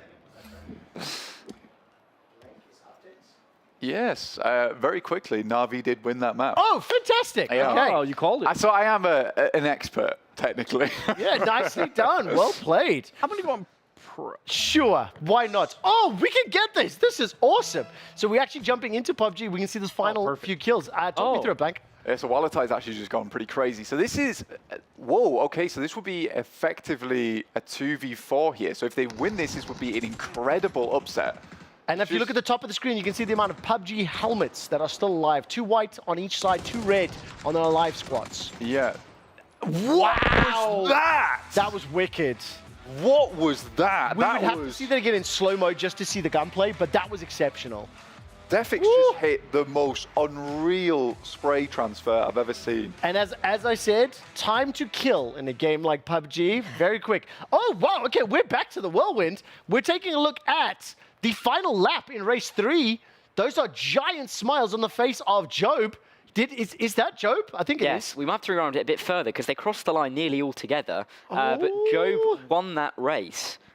just about ahead of Kevin Siggy, who will still be leading the championship. Nicely done. And Dara McCormack for the Williams team. He's kind of not in the championship, but he got third. What happened to Rogers? Not Rogers. That's the best name. We talked about 12th and last. 12th. Wow. Wow. Way. Sorry, how many races are in the field? 12. 12 indeed. 12. Okay, fantastic. We actually have a little bit more of that race that we can show you. So this might be a touch earlier there. Yeah. So this is the actual ending here coming from our production team. So this is what I'm talking about with the slipstream. You can just see him gaining. It's like a tow rope attached to the car in front, and he's pulling himself closer. The line's coming up here, and he's just going to have enough speed to overtake around the outside. Now what we're seeing there from the two teammates is what we call a bump draft. So that is the shake and bake. Yeah, kind of thing, yes. So, so what you do is you can basically just sit behind another car and hit them, because then you're basically using your own slipstream to benefit them. In Call of Duty, when you have certain spawns, you call it a love tap. If they run and jump and you shoot them in the back of the deagle, it'll push them just a couple of blocks forward to get past rush grenades. But it's interesting to see Siggy and Joe work together, because they are in the title fight now, because they are now first and second after that race. They just didn't like the blue car. Just for the record, I think it's allowed. We've only got two. If it's a tactic in the game, your car doesn't get damaged. But if it's the solo race, that's what I'm saying. Sometimes you have to work with each other, I feel like, to get into that space. Are you telling me you don't like third parties? You wouldn't allow third parties in a solo team game? How is that different? I don't know. Also, for the record, he also gained a position by that. So while he used that, it was forward. Remember, they both got through. Remember, second and third overtook first, so they became first and second. So while yes, he helped someone else, he got himself something too. We've got less than 2 minutes on Rocket League. So can you give us an explanation on the goalie ones, so I can go and coach my South African brethren? Yes, and we can play later. We can play in the PC lounge and stuff. I don't think. All right, so here we go. Give us the basics of being a goalie from an ex-goalie. Yes, I always played goalie. So this one's not too hard. They're going to roll the ball at you. You just want to make sure it doesn't go into your net. It will get harder.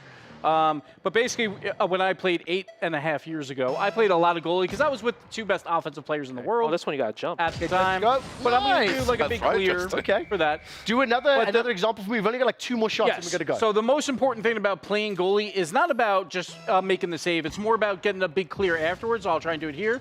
So like that's a good ball for me to follow up on, but we're not going to do it here. So you would have bounced off the roof and then you could have then I could either pass to a teammate or just fly to it as well. But it's more about putting the ball into corners when it's a tough shot.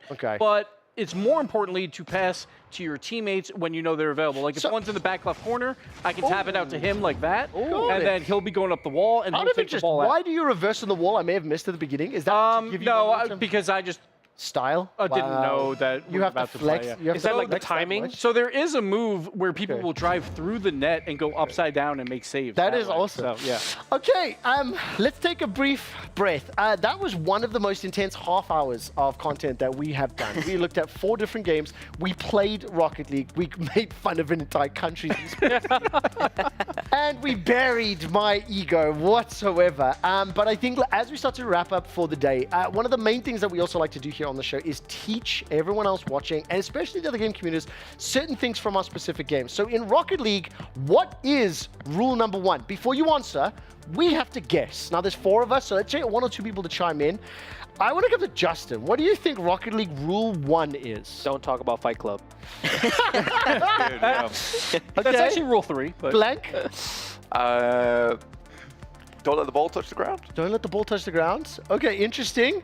I'm probably going to go something about boost. Never run out of boost. I'm going to write this to racing, because rule number 1 in racing is don't hit your teammate. So is it don't boost, kill your teammate? Blank is mostly correct. There is 2 different rule 1s in Rocket League. The first rule 1 that happened way back 9 years ago was when the clock hits 0, the ball has to hit the ground for the game to end.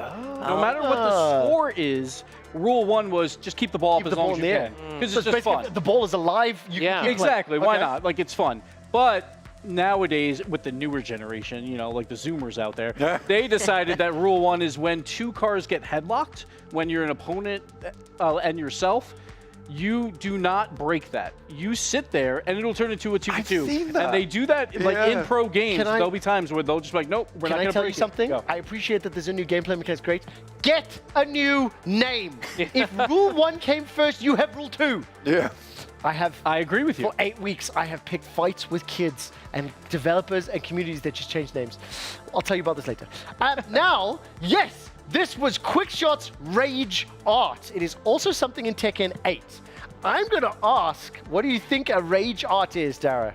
Is it when they, when they have those little, almost like cutaways? When they, they might smash them into ground or something. Is it that little cutaway? Let's find out. What do we think a Rage Art is? All right, so this is the ultimate BM move. You use your rage to do a taunt and paint a picture behind you. I love that description. That's what I want it to be. Blank? Right, you've just come home. There's no milk in the fridge. Therefore, you make a little bit of memorabilia with the Honey Nut Cheerios you would have used. With the Honey Nut Cheerios? Yeah. Oh, I thought you wanted a cup of tea. Like the two nice eyeballs Yorkshire, and then the smiley face. Yorkshire breakfast tea, no? Oh, yeah, well, that would have been nice as well. I'm with Dara. I think a Rage Art is the name of the special moves when you're doing Rage. Yes, the Rage Art is literally the name when you do your final attack, when you have less than 25% health, your character turns into a red aura, and then if you press R2, you'll do a big animation super that pretty much takes like 25% of your health. Do you know what? What's important here? Remember, video games are an art form. Somebody had to draw these things, so technically, Gibbs was right too. I'm happy for it. I mean, you did mention it earlier, like, why is it so long? And I'm like, well, yeah, that's like their super, their final attack. Flavors. I'll tell you this, Gibbs knew the answer, he just wanted to have some fun with it. I respect that man. Now we're gonna come to Gibbs. What is a dive bomb in ESL R1?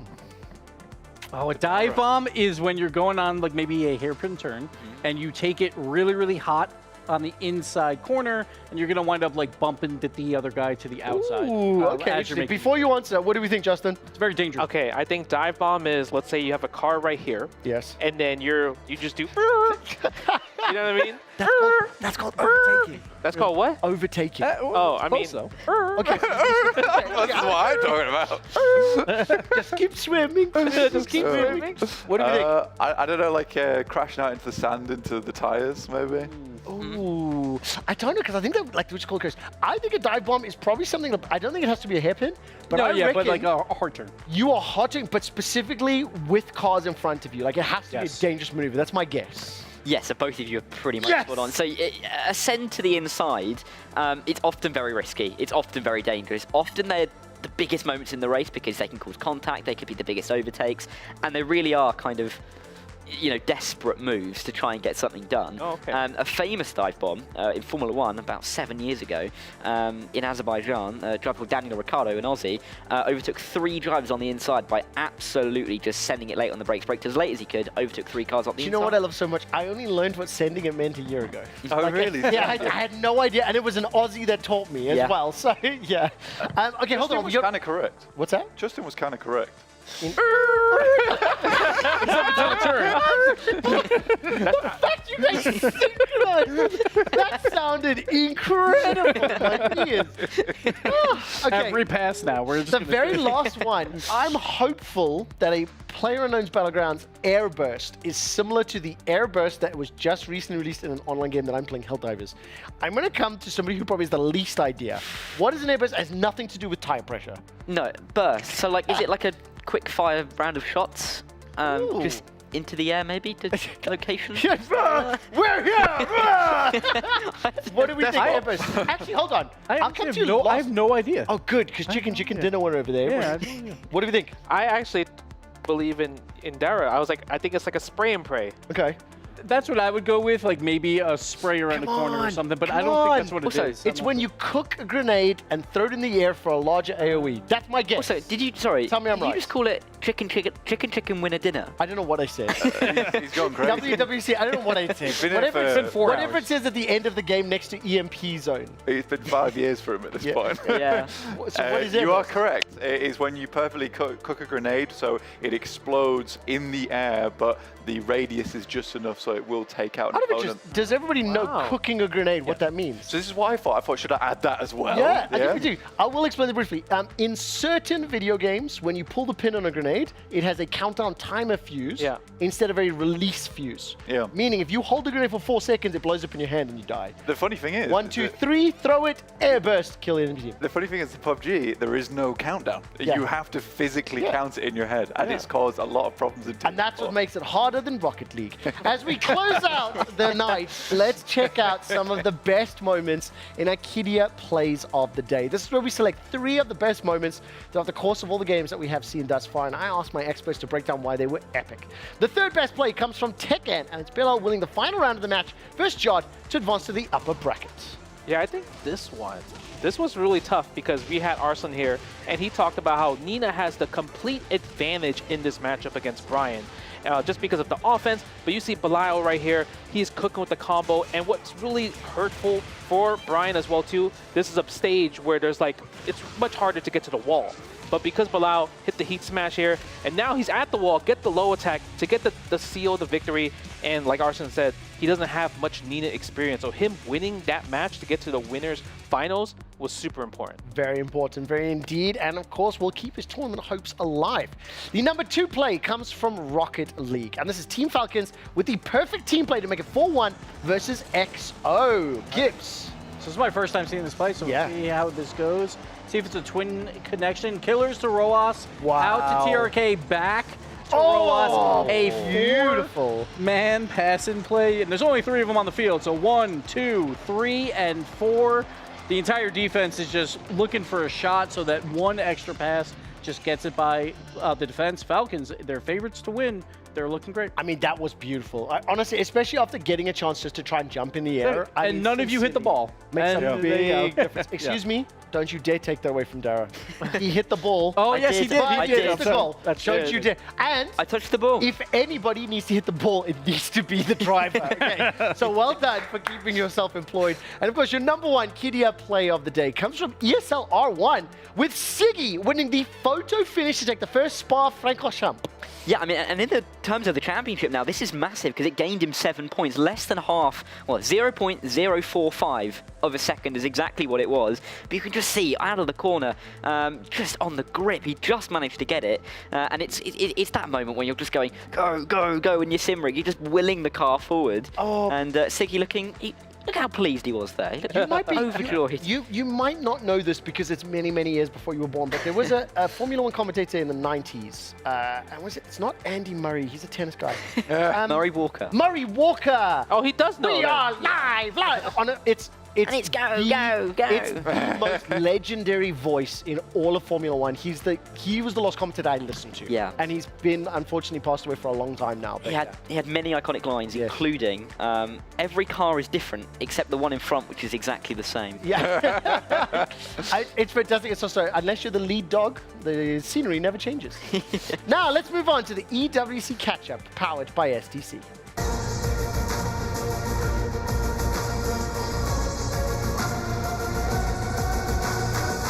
Now, for the last time, for the last 4 days, we'll be able to do these catch-ups, and we've never had 4 games live at the same time. So as we turn our attention to the results in Rocket League, here they are on your screens. Gibbs, explain to me what's happening. These are exactly what we expected. G2, I did have them power ranked 8th, but again, going against Limitless, your boys, quick shot, a 3-0 was expected there. BDS versus Power, we talked about Power's the best OCE team, but BDS is still a European team. They're expected to be in that upper bracket.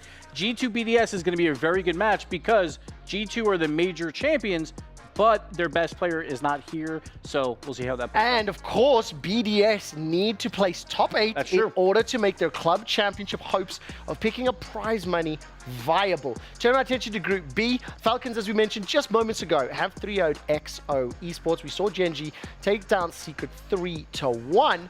And we will be moving on to PUBG. So let's take a look at the map 1 results. I think we call it the end of that game, which Na'Vi did end up winning. So this is now the overall standings after that game. And you can see TSM, 1 kill, 0 placement points. So these new teams to the stage struggling to get off the board. Yeah, a lot of times the American teams do take a little bit of time to start rolling. But I think the big one is for Na'Vi. That was an unbelievable win. I can only imagine how loud Toby was on the cast there. But yeah, that really puts them ahead. As also a little bit of catch up, I actually told Toby this morning that I think he was too loud yesterday. It is a pleasure chatting to him. Hopefully we'll actually get an interview with Toby as well as Tasty Steve on the show in the next couple days. Talking about fighters and men that are tasty, let's talk about Tekken. Tasty Steve's a commentator on the show, in case you don't know that. That's something weird. So I'm just save me, Justin. I mean, Tasty Steve is definitely one of the best casters in the world. Probably casting this match here, but you can see in this Group FF bracket, the biggest crazy thing about the Dark Horse is Belial just able to beat Jod and Lowhigh. Lowhigh is probably one of the favorites to get out of this bracket, but unfortunately, CBM was able to eliminate Lowhigh, one of my top 8 picks in this situation. But it's just so impressive that Belial, with one character, Brian, a mid-tier character, a character that's not really part of the meta, able to defeat Dragunov, able to defeat just Feng Wei, Alyssa. So I really find that really impressive. It's amazing. Hopefully we can watch some of that gameplay and break it down tomorrow on our show. We got one more game to give you updates and results on. This is ESL R1, also known as Esports.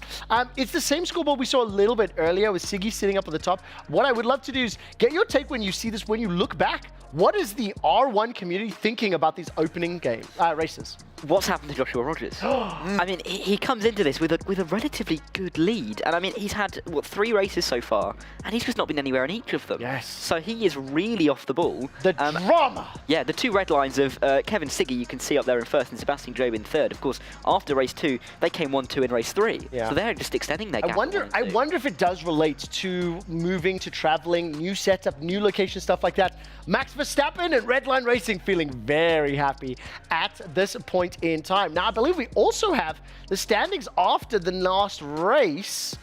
Do you know if this is race 2 or 3? This is race 3. So Fantastic. this is the results that we had, and it means in the end that Kevin Siggy has a 22-point lead over Sebastian Job into the next race. He's on 143, but that means even if he wins the next race, he'll get to 168, also, which isn't 170. I mean, look at this, a 1/10 of a second, right, between Job and Siggy. That goes up to 2/10 less than to McCormack. We'll explain what all that means a little bit later in case that... I was just looking at Joshua Rogers, the 7-second. Rogers is just shocking. But he did have a pretty good lap time, so I assume there was probably a crash. Well, hold on. Let's discuss it. One second. Sure. That's it for our EWC catch-up, powered by SDC.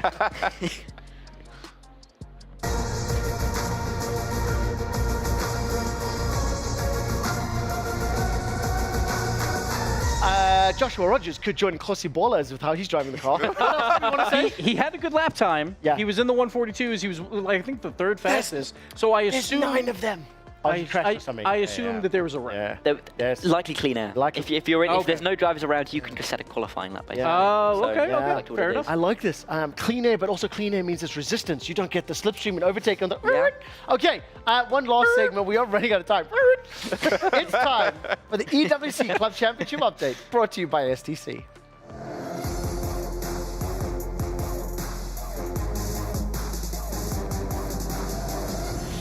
We're just going to dive straight into the fact that not a lot has changed at this exact point in time. For many of the titles that have just taken to the arenas, we're still waiting for clubs to be eliminated and for clubs to lock in those guaranteed minimum points. G2 versus BDS is a huge one.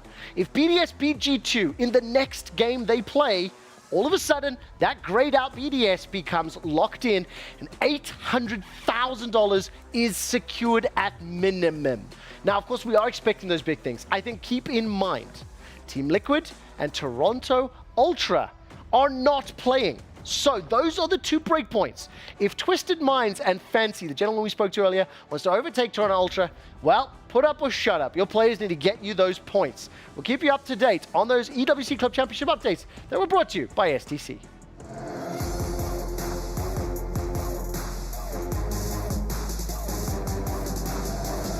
Now, gentlemen, with 4 games, we are running out of time. So we are going to probably do a whirlwind to see what is happening and where. As you give us a 2-sentence hype, please say goodbye to the audience for today. We will be back tomorrow with the entire gang before I get rid of Justin for being mean to me on Saturday.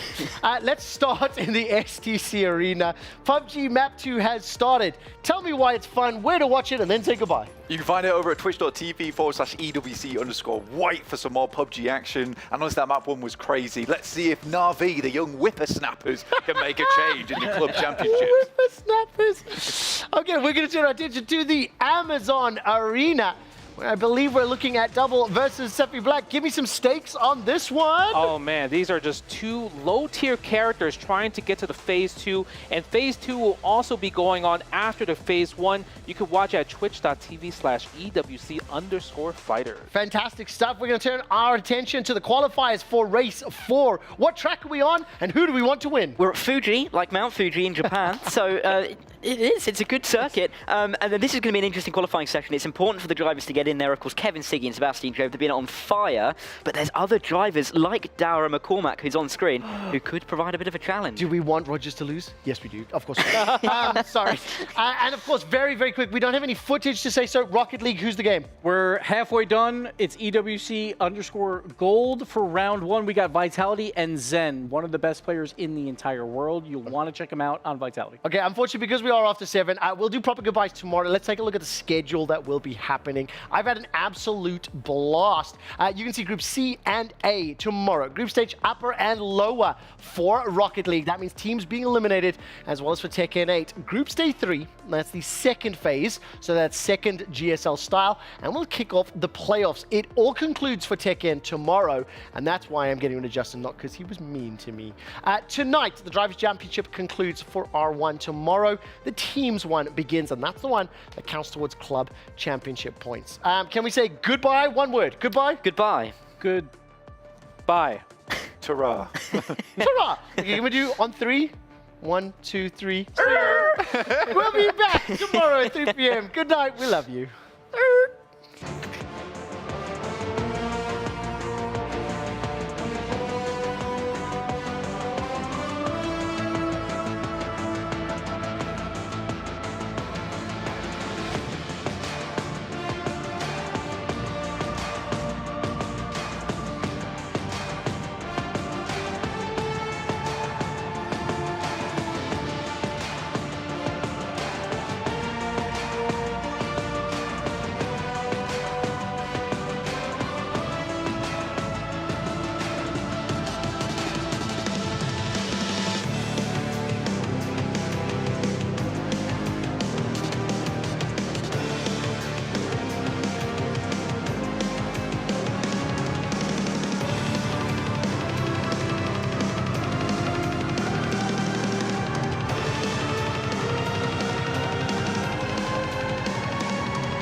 Impressed with the way they were salvaging that between Kraken and Haven. Exactly. I mean, they had no right to stay alive for as long as they did on the side of the road. Everyone, I feel like part of the reason why 4AM had such a hard time closing out against Valentine was because they'd used all their util against Kraken and Haven. Now let's see here, Lil Ghost trying to get the safety against T1-2, having a hard time losing 2 players just before, but seems like Lil Ghost will be able to at least get the car, but will he get down to Sushi as well? Yeah, he should be all right. Yeah, he should be fine, and for T1, they really need to just find some way to salvage points here, whether it's with a good position. I mean, currently they're sat in a place where the west side of the circle, if it does pull back, they will be able to somewhat hold some of those buildings, specifically Long building as a duo is very holdable, but they're going to need points because, as we talked about yesterday, you cannot afford to have 2-3 bad games, especially when you only have 12 to play. I feel like going all in on a spot phase 1 is too dangerous, but I like that they're staying on the edge, taking their time here. Wait phase 2 if you get a good inkling, which that's they the do shift they need.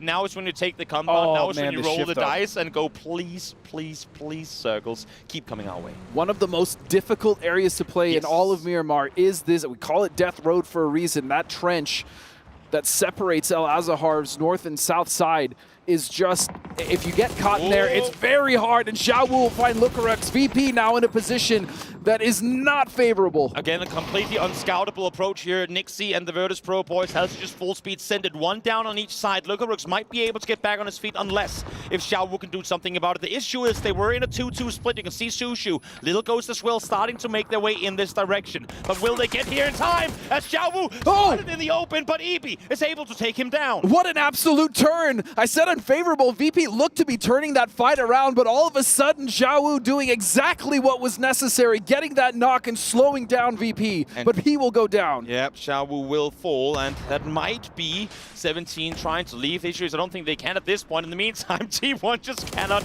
catch a break, and they're going to fall because of it. Sushu with a response. Sushu finds one, Lil Ghost finds the other, and Virtus Pro, despite honestly timing it right, getting a good approach in the compound, realizing potentially that it was a 2-2 split, will fall to 17 Gaming. And at the very least, 17 has 4 points and at least 2 members still alive, which they have done quite a bit with. Islef now turning his sights onto the members of 4EM. GodV will fall, and that will be a confirmed kill. 11.5 minutes in, and we are 13 players This is now. Death Road. This circle, man, is brutal. Absolutely insane, but also just early game rotations. Yesterday was so calculated. We have very little commotion in the early game. Of course, the Rondo game, like 15 minutes before the first elimination, that was obviously a bit of a special one. But in this case, just people stumbling over one another. And honestly, you say this area of the map, I still want to go all the way back to the plane path. There are so many rotations coming in the beginning of this game where teams are forced to rotate out of spots they're not used to coming from. So the timings, we oftentimes talk about timings in PUBG. These in-game leaders, these coaches, analysts on the team, they know, great, at 6 minutes we hear a call from there. At 12 minutes we hear a call from there. Because teams get very kind of muscle memory used to their loot patterns and everything when they get the planes the way they want them to. But when you then throw a curveball of a plane into this one, followed by an even harder curveball of a circle on top of it, those predictions, those kind of spreadsheets that you have of what teams are likely to do that you play off of, you throw that out the window and you just play off of intuition. Well, you want to talk about timing, Toby. The timing of a rotation for 5 seconds can completely change the way a team fight will be, or even if you get to a compound slightly before, as Bobo now, the last member of 4AM, is just looking for an opportunity to get a quick flush and point here. He will find it. James. You can't even, I mean, you can't. None the wiser. Yeah, I mean, that's not really his fault to expect someone up there this early. I mean, especially they probably scouted this compound and realized that it looked fairly open, but at some point last year, a developer said, these warehouses aren't OP enough. Let's give them a high ground. Yeah, you could get there a couple years ago. So. And again, I mean, as you're saying, you can't really fold teams. It's a solo player left on the side of 4AM that seeked cover there a little while back. They had no info on him being there. They hadn't seen any cars because GodV left with the car to go over the hillside on the other side. As the circle now centers up on Falcons, very comfortable in the middle of the trench. This is also a nightmare scenario, and the reason really we talk so poorly about this circle is because getting to the north or south side of that circle, depending on the shift, can mean almost absolute death if you're not already set up. I mean, the best comparison really is Rossock River circles. It's, I mean, this right now, this is effectively a river. It's just a slope of death. There's nothing you can do. And I'm sure that if we go like way back to PUBG lore, once upon a time in the Ice Age, it was a river, just based on how the like. You really went back there. Yeah, all the way back, all the way back. But no, I mean, it's tricky. Where's Bobo going? Well, most likely nowhere. Backwards. He's gonna reverse all the way up to this shack. I mean, yeah, he's gonna hide, and for good reason. Try and see if you can somehow. If he can get that shack, if he can get that shack, there's a world where he gets maybe a couple placement points, but a shack and a couple of circles, yeah, it's not completely out of the realms, but we'll at least he's guaranteed one circle. So one player spotted in the open to another, Haven taken down. So Set sees him from afar. Hekatori was up there, ready to try and deal with him, but and I love this. Got a bit of him. I love the split from Na'Vi. They have 2 members in. Yeah. up on the south side of the circle, and they're taking their time with Diffix and Ferris. There's no reason for them to go in immediately, as they can just kind of hold out and keep tabs on Luna to make sure that if they do try to push forward, they completely shut that off. And this right here is the reason why 17 got to stay alive in this. The fact that he not only spots an opponent, but is literally caught out with a nade in hand, gets back in behind the wall, swings over to the gun, and takes him out. Incredible early engagement there by Xiaowu. And this is what I was talking about, though, with Na'Vi. They have complete overview here of Luna. That's going to be a nice knock from Diffix, and this is just easy work for Na'Vi. I mean, I say easy. Obviously, they're landing really good shots, but this is just very calculated, very much this Na'Vi. And exactly. We said it yesterday. I mean, they have a play style, and they do everything they possibly can to stick to it. They play edge. They play slow. They don't take any risks if they don't absolutely have to. And by doing so, what they're doing here is, as you said, 2 inside the circle, 2 out, making sure that no one is backfilling them. They want as much space on their side of the circle as they can possibly get. Everyone watching the games, look for any game with Na'Vi in come phase 4 and see, I mean, 9 out of 10 games, they will be the ones with the most space to maneuver. Oh, and it looks like Luna here is starting to posture here. They've realized there was only 1 member of FaZe, but the other members now coming in vehicles. Now going to be a 2-on-3 situation. At the very least, we do see Luna Galaxy landing in this compound, but they are going to have to contest now with 3 members of FaZe. Goes to show how hard this circle is to approach from the west when you're forced to fight for a compound that's barely even inside the circle. Kraken, Pulsar, what can you do in this very, very difficult 2v3? That nade almost potentially catching the backside effects. He's going for the chase here. Kraken won't find the knock. A little bit of damage. Not even given, though, and look at the shift. They're fighting for nothing. And that's where your coin flip gamble comes in. Do we go north of the river? Do we go south? Well, it swung down towards the south, and if you're 17, being able to secure your position, you are very, very satisfied. Look, Toby, how many teams are stuck on the north side of that? Chaos about to ensue. We're about to lose a lot of teams here as Kraken might just fall to blue here. No, he's going to try to make the cross. Correxy will find him. As we move over to E Arena now, a team that was in a great position before to hold edge, now having to find their way into the edge. Now Petrichor as well, rotating right past TSM, and as you said, chaos ensues. I mean, TSM trying to regroup in their position makes sense, but even they are not inside the circle yet. We can't, I mean, as much as we're giving the developers a hard time before for remaking the warehouses, they also added this road, so thank you. They tried to make this for better. Making up for tough compounds by giving us a little bit of an easier time getting up on the southern side of these hills. Petrichor trying to full speed send it. I would imagine they continue up towards 17 Gaming, but they should not know that they're located there. But you know what? They have a shack. They can chill.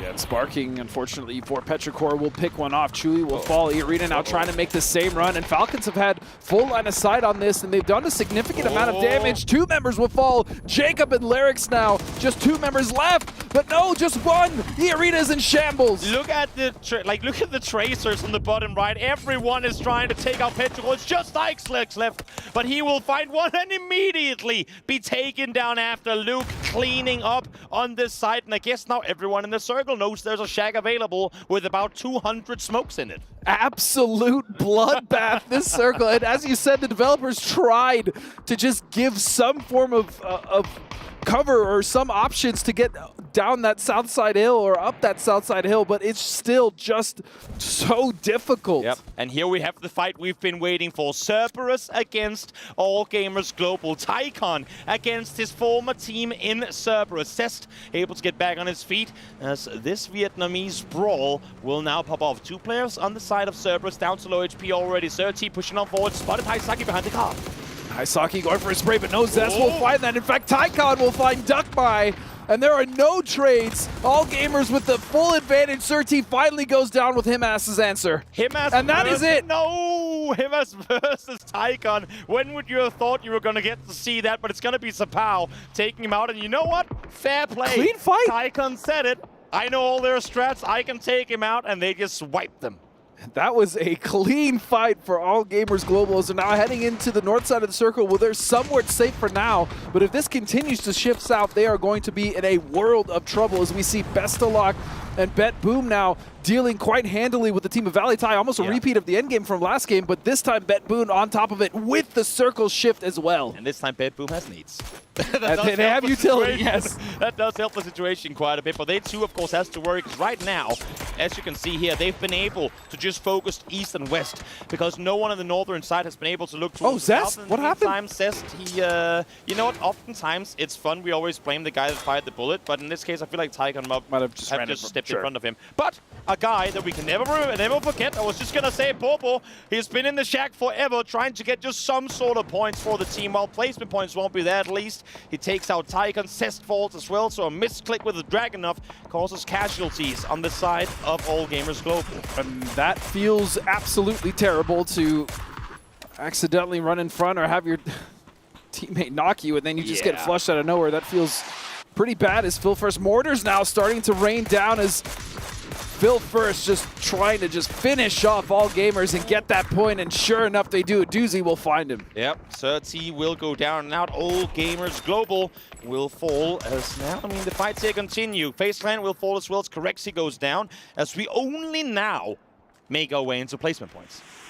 Which is insane. And meanwhile, the Freaks, Toby, have been very comfortable in their compound, just catching some circles, really not having to deal with very much of the chaos going out. But the problem now is they have Na'Vi just above them, and then even Valitai setting up there, as we see Luke 12 taking shots. American violence here, as Luke will finish flat. Well, actually, technically Aussie violence. I was gonna say Australian more than American, isn't it? Luke, though, able to find the first one. A bit of a, I won't say whiff on the side of Flood, but of course caught by surprise initially. Missed a bullet or two, and that's going to allow for Luke to come out victorious in that one.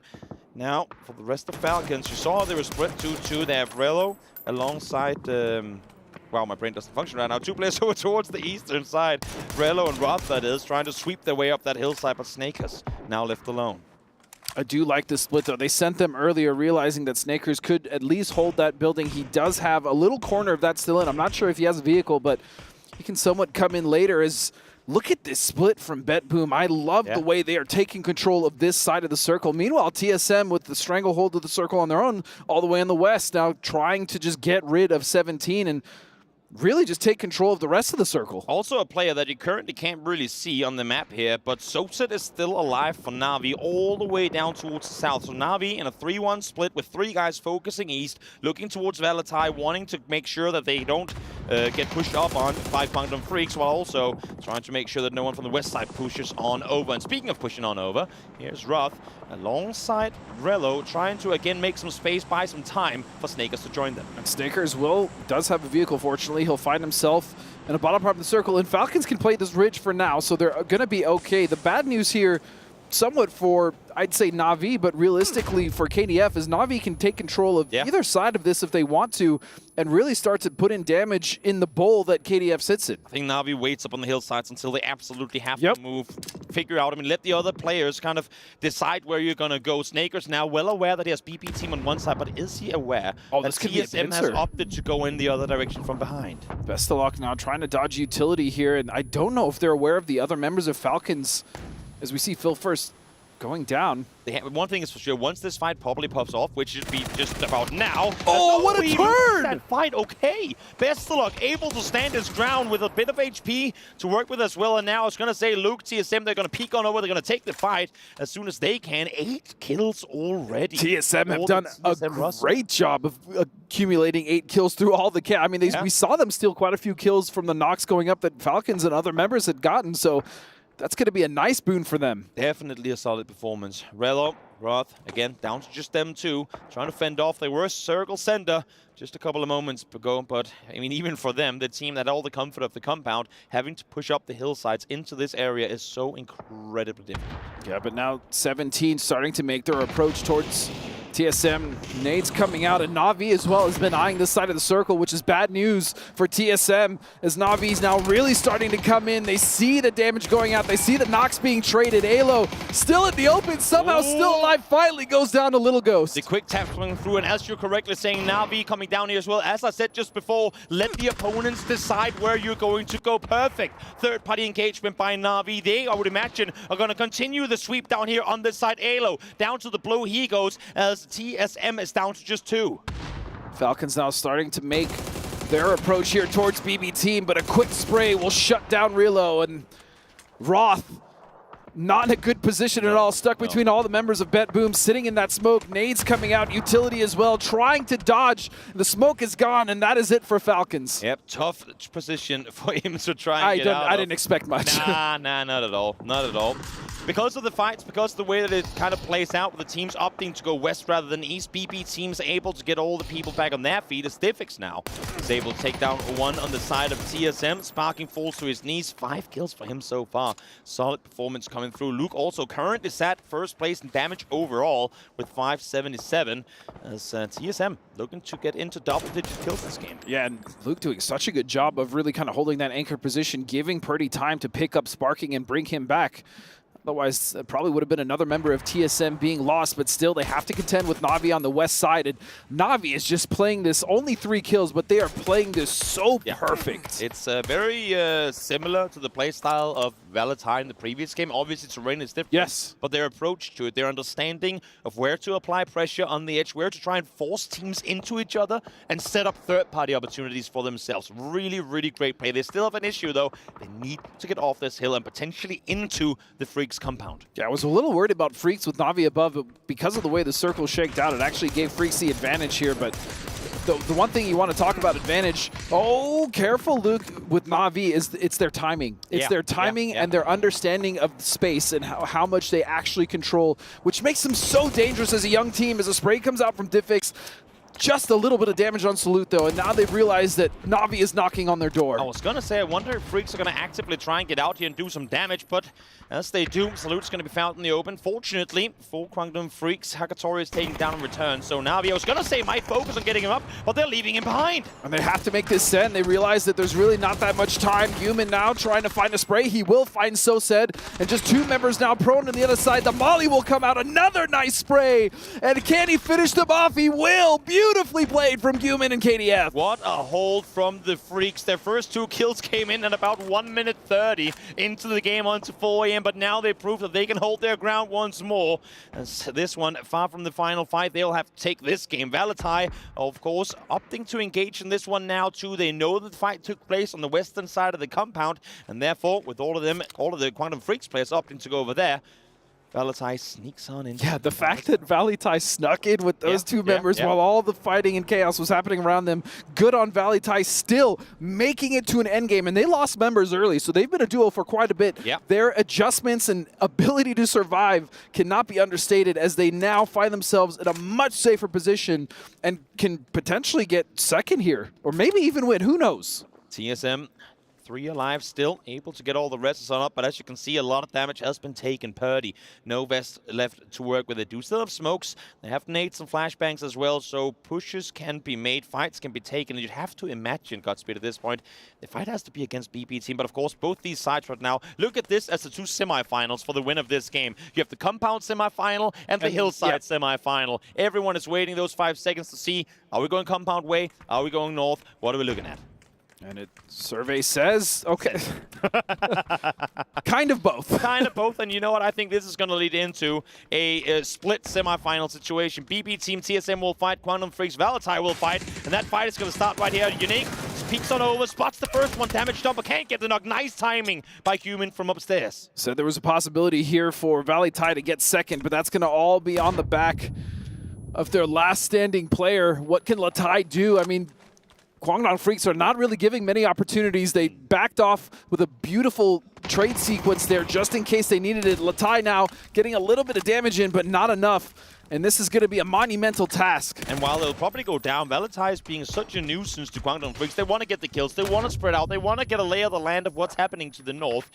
And good for them, though, I suppose, that TSM and BB Team hasn't started fighting yet. Ooh, Heaven sees him, closes the door. No, thank you, sir. I will not take that nade, no.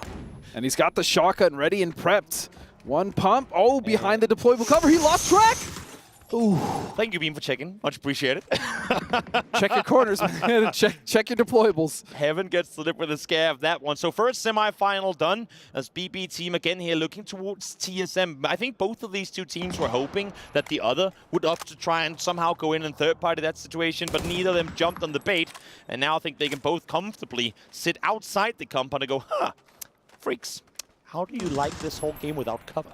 Because we've been in this world for the last 20 minutes, and you have not. Sucks, doesn't it? Shoes on the other foot. But that also did buy TSM some time to kind of get into the west side and settle themselves in the ridges over there. And so with that in mind, Sparking taking a little bit of a forward position, trying to find any angles that they can. Guangdong Freaks don't even have to move. So at this point, we're just waiting for Circle 9 to start to compress these teams. As I say that, Heaven with a beautiful nade lands on Spyro. And this, I mean, indirectly is all in favor for TSM. It's all set up by TSM. Look at their positioning. They were playing much closer to the fence line than BB team, where they had no one further north, or further south, sorry, than Spyro, which is why they force, I mean, TSM effectively forces Guangdong Freaks to go towards the east side. They get a knock on that side, and that's now going to allow for TSM to look in the direction of BB team. 10 kills on the side of TSM. A win here would be massive for the American squad. Is still trying to control as much space as possible. They're slowly starting to be pushed towards BB team, but BB team still has to get a res up, and they have to make sure that they cut off these angles. Why smokes there thrown towards the side of TSM to cut off all those. And don't forget about Freaks, though. They're now starting to make their push. Exactly, and that's the issue for TSM. They want to fully commit to BB team, but they know that they have not dealt with Freaks, and Freaks have yet to still fully commit towards BB team too. So they have to respect the threat of the Korean team that's trying to leave the compound. The problem, though, for TSM is they're very quickly running out of cover as this Phase 9 is starting to push them in. You heard that beep. Luke with not much of that jammer pack left. A flash coming through, maybe buying a little bit of time, a small window. But now Freaks as well starting to make their push. BB team still has 2 nades. They have to lob them towards TSM. TSM is so limited they need to get rid where of they TSM. can currently be playing. They have to know that they're just up on that ridge line. Nades now, though. Flashes make that coming the other direction. TSM knows they have to try and make a play, and here they go. And somehow TSM is still alive through all of this. It's just now down to Luke. Sparking will fall. And so it comes down to Freaks versus BB team. Sprays coming out. So Lu will find 2. What a spray! The third almost gets the fourth as well. What a finish. What a fight. What a solid set of shots come through from the former world champion in Salute. That was a disgusting spray transfer to get those 2 knocks onto Bet Boom. Wow. My goodness. What a timing. You see them set there counting the kills. They got the first kills of the game. They got the last kills of the game. Guangdong Freaks, phenomenal game. And yes, you can say, but they just got Circle's whole game. Sure. Look at that leave from the compound. Look at them getting out of there. But I tell you, 3 out of 4 teams would have lost trying to leave. Exactly. What did they do with the circle they were given? First of all, the first kills they got were arguably the most important onto Na'Vi trying to crash them, because that could have gone completely different. Phenomenal games here for Freaks. They did not really show us anything, to be fair, yesterday, but here they come in showing that they are indeed worthy of a grand final spot. Salute stepping up here in the final moments of the game after being taken down earlier in this match, as we see some highlights here from this one. And this nade initially to kick things off, solid play. TSM, as much as we kind of complimented them for how they were able to force Freaks to look the other way, they couldn't really make a whole lot of the position they were in. They really couldn't, and then at the end you saw that they got completely stuck. But look at this spray transfer. He hits 3 headshots, but that is going to be it for game 2. We're going to hand it off as we get ready for our 3rd game on Tago. Well, we asked for Freaks to get going in that previous game, and oh boy, they did. A big win coming out for them here to be able to materialize and get a lot of points on the board. Obviously, I mean, these circles going all the way up to this northeast side again, really causing these teams some problems. Especially when you combine it with a very difficult airplane to come out of. But you got to say, Freaks bookending, literally bookending that game. First kill and last kill. They, I think, learned a lesson in that first game and turned it on. And you said, like, well, they gotta get it going. Now's the time. And this was a beautiful match. Absolutely demolishing BB team towards the end there as well. Salute starting that spray off. I mean, it does help that BB team kind of felt a little bit corralled into the space where they could potentially try and push up. But Freaks had all the cards to play. Yeah, and it's not like Freaks was playing a compound that was difficult to push. We saw them defend in one direction from Na'Vi. They had to do with Valley Tai, I believe, in the same area. It was those warehouse compounds are a bit more of an extended space, so you kind of have to let teams in and then push them later on. And so the fact that they were able to bounce from one team fight to the next, keeping, I think they had all 4 up into the late game, if I'm not mistaken, at least 3. So definitely a good job of playing off each other and just keeping everyone alive and really good teamwork. But I think, and again, for Freaks though, this is I talked about it's kind of a new roster and they're kind of finding each other's play style. The one time you don't necessarily have to worry about that is when your back's against the wall and you're taking sort of these big fights. And so we saw that early against 4AM and at the end where they just, Salute got to do Salute things. And they went out and they played their game, and that's where they're going to get their most points. I think one thing that helps the compound that they had is, usually speaking, one of the big vulnerabilities is the south side, the ridge line that you would then descend upon this kind of compound with, right? But they were defending well. The circle kind of favors a defensive position for this compound here, Cameron. And then everybody's coming from the north, which is far more vulnerable to a compound like this. Yeah, but also TSM putting in a lot of frags, a team that generally likes to play on the edge, extended positions, looking to find exploitations that they can get a frags on. We saw them take it on Falcons earlier, got a fair number of points here, and this top 3 really was anyone's game amongst the 3 of them. BB doing a really good job of dismantling TSM and kicking them out in 3rd. Yep. Well, let's take a look here as well, as TSM did pretty well for themselves, so not to say the least. But as you can see here, BB team coming in from this position, even if they'd have been allowed to somehow get a knock, breach that ridge, and be able to move forwards, it was still going to be Freaks being able to get that top spot. It will be Haven getting number 1 here for this game. I mean, I think it comes down to how well Freaks played that compound. Like you said, they played it in stages, right? They let them hold the inside of the compound until they stopped the Na'Vi push. Then they moved in and they take Valley Tie out. And they kept spreading out and were willing to play 2-1-1 to hold the ground and make sure that people like BB team couldn't have an easy crash. And I think that shows a confidence in each other that is really encouraging. Yeah, really, I like the fact that Heaven was the one that was the MVP of the match. He's one of the players that I would consider the core in terms of positioning with this team. But Salute always going on those flanks. We saw at the very end of that match out in the blue, getting that crossfire onto BB, allowing Heaven to then follow up with the final kill of that match. All right, well, of course, I mean, technically speaking, we wanted to talk about something, although I'm being told maybe the Telestrator is not in the best of position. We'll take a look and see how that's going. But let's take a look at the match rankings whilst we're figuring this out. 21 points go the way of the Freaks, but TSM and BB, once again, Group C, big points on the board. Yeah, it's 2 teams that we said at the start of the day we're going to keep an eye on because Freaks has to get going. TSM is a new kind of just got sparking, like maybe this is their comeback time. They were a little weak to start, but man, they came out in this game. They played very well. They managed their space, both teams, and I think those are 2 teams that are showing up. 17 also getting in 4th place there with 8 points. 17 has been very consistent, and it's just old 17. Confident, they're having fun, and they're getting good top finishes. Oof. A lot of damage coming out from Luke 12 there, and then Bestolosh as well as Spiro able to do a lot too. Besto, for my money, one of the big damage dealers when it comes to EMEA, and he's been able to persist through that for a long time. So great stuff coming out from him here from this one. No, we talked about this in the green room. You, big BB fan, and I think watching them play here, starting to really buy into that. The questions we have when you watch regionals is, do they have the staying power for international? Is their style going to work? And so far, especially with Bestoloch playing so well, it seems like this is a team that is now competing maybe for top 5 overall when we get to the end. You'd like to think so, considering the potential that they had when they were question mark. Of course, they added Spiro to that roster, and if you think about Spiro and his previous experience, he was with the Twisted Mind guys for 100 years. So it was a long time. It was, and that was a loyalty team he's trained with, and that's a good team to get your teeth cut with. Yeah. So do we actually have everything operational and good to go?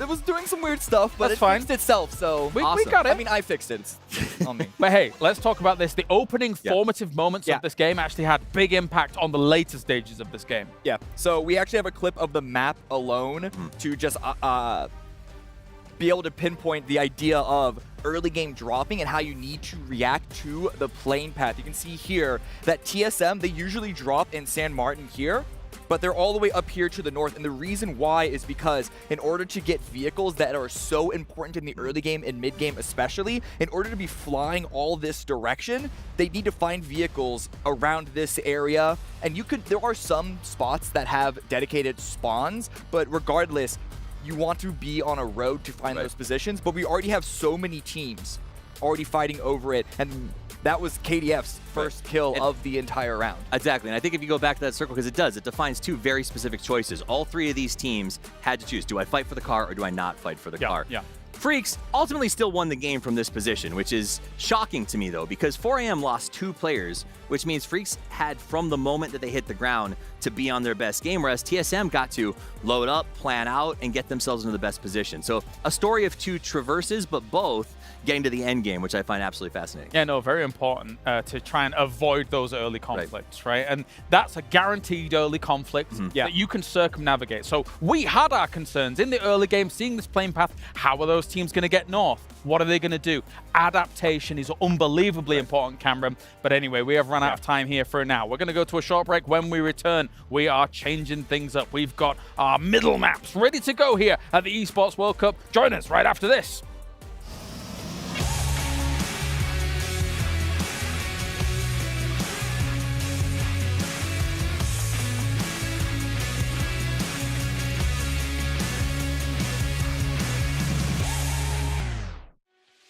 A big update to the clan system, some new and updated weapon attachments, and a new ranked season.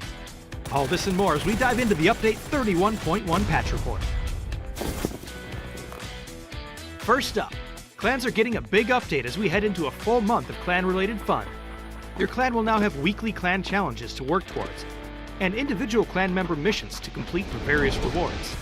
As your clan finishes clan challenges together, you'll start to rank up your new clan supply airplanes class. As your supply airplane improves, you'll get better rewards from the new clan loot caches you receive for completing clan member missions.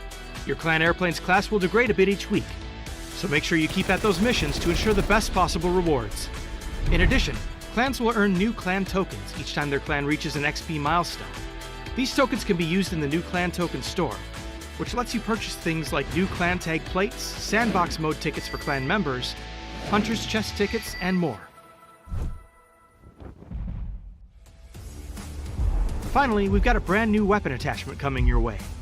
The new muzzle brake can be attached to ARs, DMRs, or shotguns, and will significantly reduce camera shake while firing, while also helping slightly with horizontal and vertical recoil. Some existing attachments have also gotten an update, so check out the patch notes to see what's new. There are also some performance improvements, improvements to Rondo's terrain, a new ranked season, and more. So make sure you check out the patch notes for full details. Update 31.1 is here, so assemble the team, upgrade your supply airplane, and trick out your gunplay with the new and updated attachments. We'll see you on the battlegrounds.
All right, welcome back to the Esports World Cup. It's time to Dago. We have got ourselves it on the cards here, and we've got important things to talk about because, of course, group dynamics are very important here to get things rolling. So why don't we jump right into it, Cameron? All things considered, we expected some things. Maybe they're going to have to change.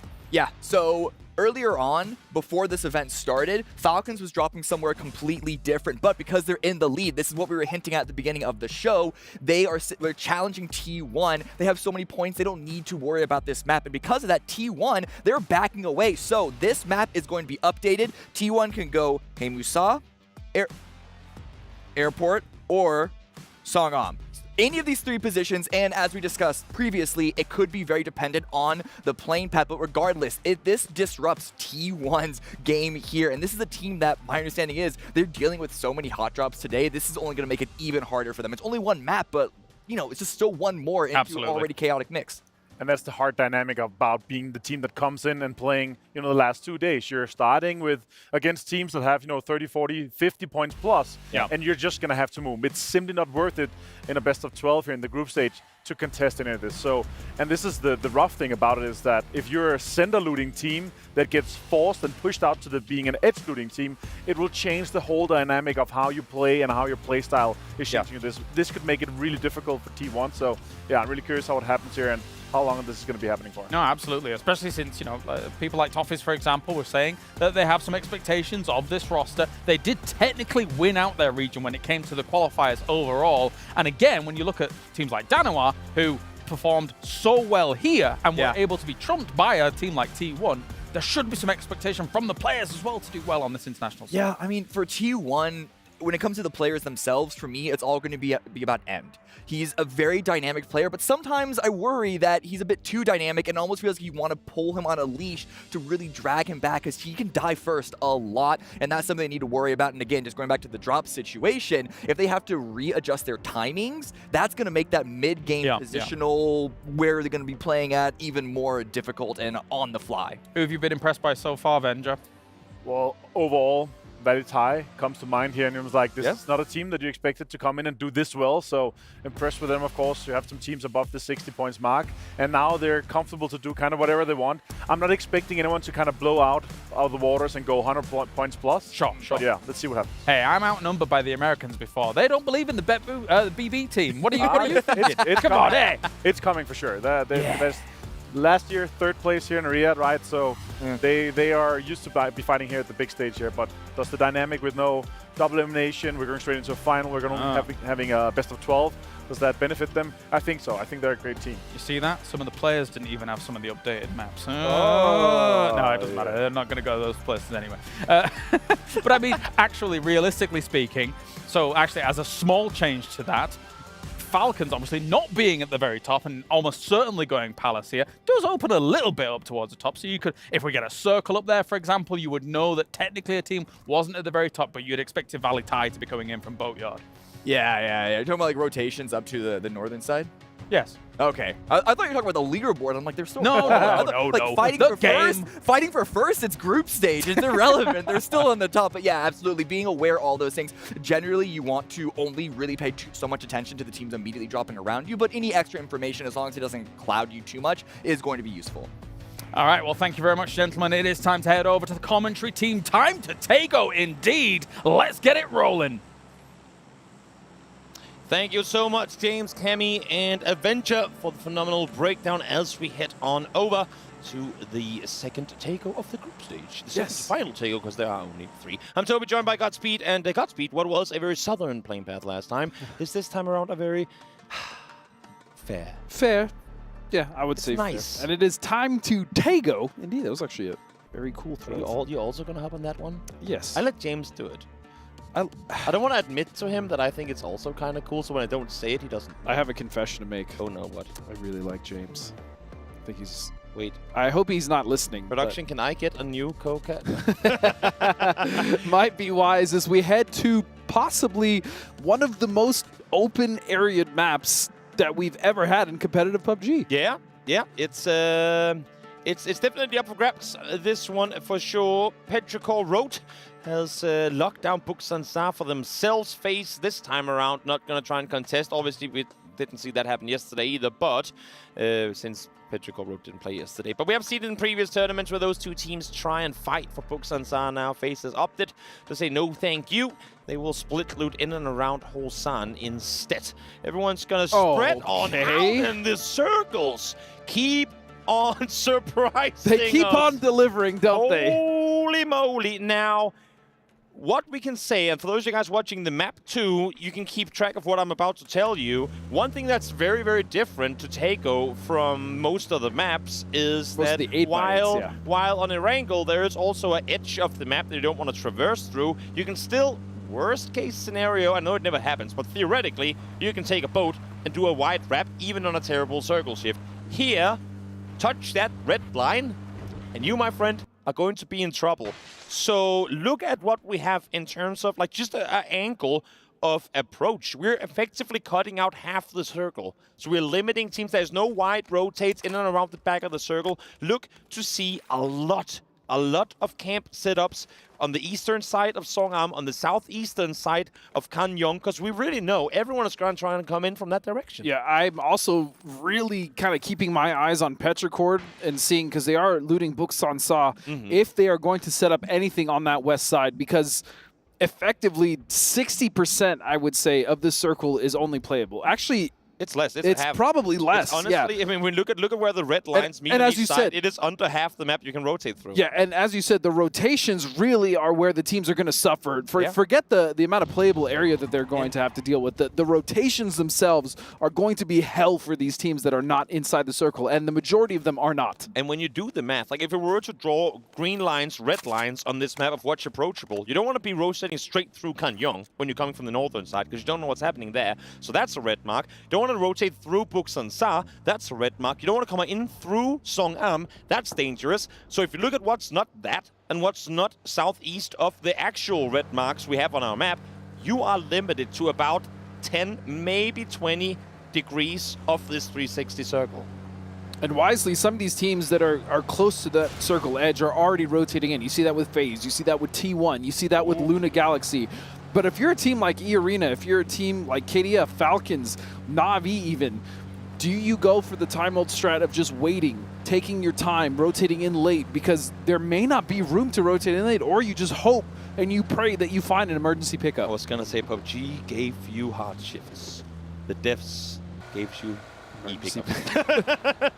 But you have to find them, that's the problem. And that's the issue, exactly. I think that's the answer to your question. If you get one, you're happy. If you don't, well, sucks for you, I suppose. Good luck rotating, my friends. Because even Circle Center, Ouyang is obviously going to be much more crammed up with players now than what we're used to seeing. But the area in and around there are so many open fields. And all the hills leading up to Buksan Sa, looking down towards Studio, are incredibly open. So you can't really utilize that at all either. Look at already now how cramped these positions are. My goodness. Virtus Pro sat right next to each other, potentially looking to fight for this one. Petrichor, Virtus Pro, TSM, and now, why not? All Gamers Global, just come on in. Keep flying, boys. Keep flying. Are they? Oh, I love this shot. I love this camera angle of All Gamers Global. Oh, look, there's a battle going on. You think there's a tour guide on that plate? And if you look right below you, you'll see a 3-team sandwich or jam, potentially death.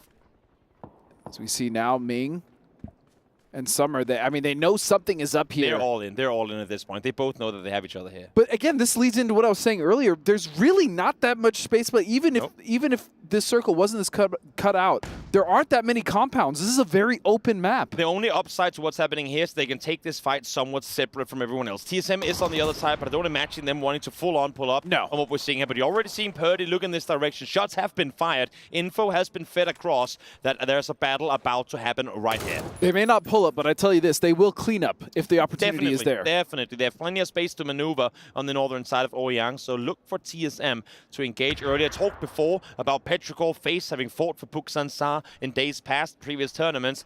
TSM was usually the cleanup crew to come in and join in that party, so it would be I'm glad tradition repeats itself. Yeah, exactly. Would in no way be crazy should this happen. The only difference is, I guess we're swapping Buksan Sa for another place, and we're swapping FaZe for VP. And the real question here is how comfortable are VP and Petrichor specifically going to be with being that close in proximity to each other? Because TSM, like you said, they don't have to do anything. They can just wait for the fight to pop off and then come in and try to third party. But Petrichor and VP need to make the decision. Is it worth just kind of laying low and just waiting, or do we try to find the opening? And it looks like Petrichor will look for the opening as they're going to find Ibiza for the first knock. This is a solid read by them too. They heard the vehicle pull up on the building or on the rock outside, but they weren't fully sure. if this is exactly where he was positioned. And I think, honestly, as we see here, this is part of the reason why VP stuck around. They wanted to bring EB back, but his approach to the compound had him separated from the rest of his teammates. They wanted to try and see if they could somehow bring him back to the rest of the roster. Now he falls. That's effectively, in this situation, kind of the anchor lifted again, or, well, the anchor chain cut off, and they can now make a run for compounds further towards the north. They never wanted to be in that situation to begin with, VP. Unfortunately, EB kind of caught in an awkward position, and they lose him because of it. And I could almost see the wheels in EB's head turning. Like, do I just take this car back? Do I try to just get out? No, there's no way. The speed won't be enough. They'll shred me from this rock. And so, yeah, that was a very difficult situation for him to be in, and he fell. And honestly, good thing that they did leave, because look at 17. As soon as that knock came through, they were instantly up on the hillside. We talked TSM maybe engaging. 17 very much like to set up these third parties as well, and they were there, ready and waiting for a fight to pop off, which I guess good thing for Petrichor and VP. Never really have it. And I will say, for all the rotational issues we thought we would see because of this, fortunately for the teams that were outside of the circle, because of how condensed the middle got so quick, teams not wanting to have to deal with Circle 2, Circle 3 rotations, it actually left the west edge completely open for teams like Falcons, for teams like Cerberus, who actually managed to skirt all the way to the south side of the circle, and even E-Arena to come in for free. And also, just to go off of what we were saying, we talked about how the circle was out to maneuver too. We haven't even got into how much of the circle is actually unplayable. What if this shifts hard east? There's so much of this circle. This is practically a phase 2 circle in terms of the space that these players have available. A lot of that being open fields, as we talked about just before, open hills as well. So we really are looking at an initial rotation straight into a phase 2. All I'm saying is, Lord help these teams if this hard shifts east, because there really won't be anything left to play, and we might have a 35-player alive Circle 3 at that point. But what about a little crisp of southeast? Okay. Just go all the way down towards where Cerberus is at and watch the world burn. We need a 25% playable circle. That's in Circle 2. In Circle 2, preferably, and preferably in Circle 2. In the meantime, Na'Vi, while not having found an E pickup, will take the next best approach to it. Fairest up high in the sky, looking down towards the studio, will spot one of the players from All Gamers Global, so most likely will not send his troops down in that direction, at least up for now. But as I say that, we are actually seeing Diffix and Hakatori kind of roam in that area. And for Ferris, he's an invaluable resource right now for the team of Na'Vi, scouting pretty much all of Studio, seeing that there is an opening on the west side, and sure enough, the rest of the team go there. As he continues to just scout, he's going to see Cerberus, he's going to see other teams as well, and this just gives Na'Vi so much information to work with. E-Arena running the gauntlet here, trying to post up on the hillside. As I say that, I was going to say, if you get out of your cars here, that's a pretty bold move, and they will, as a matter of fact. For now, they're going to be fine. They saw Valentine on approach, but I don't think they're fully aware that they have TSM in the compound just down below them. So if a fight actually pops off here, they could both be in trouble. Megalos, well aware that this push is going to come through, as he's going to try and see if he can survive this one. Nope, and he will not salute. We'll fight him. Why not just continue off the success that he had in the last game? That's going to be an easy kill and finish for KDF as they continue to climb that leaderboard, trying to secure their spot. Freaks have already in Korea in particular been a team that really thrive off of momentum, so great to see them get the win here before and now thrive here too. Circle will shift towards the north, but still, as you can see, that red line out by the river on the eastern side, a lot of area practically unplayable for all, or literally I should say, unplayable for all these teams. Everyone trying to sweep in, and everyone here too coming in from the south. Yep, so many teams were betting on at least somewhat of a southern shift, and we were even talking about south or east, but we didn't talk about north, did we, Toby? And the biggest issue with this circle is right above 4 a.m. The center of this circle is barren. Yep, it's incredibly hard to play around it. Ian, yes, Vex just over the hilltop. Not able to do a whole lot with that MP5. Vex falls down, headshot connected. Gustav, though, will take him down. I love the fact that Ian didn't go for the shot when he initially saw Gustav. He's able to get one, but now they're starting to fall. T1 in trouble, as it is. They need something good happening here. But Raining gets taken down. Zenith gets taken down, and there they go once again. T1 out in 16th place. The problem with T1 is they have not been able to keep... I mean, right here, they just get wiped in Circle 2, but they haven't been able to keep more than 2 members alive past the second shift. 15th, 16th, 16th. This is... What is going on with this team? Yeah, not the start that you're looking for.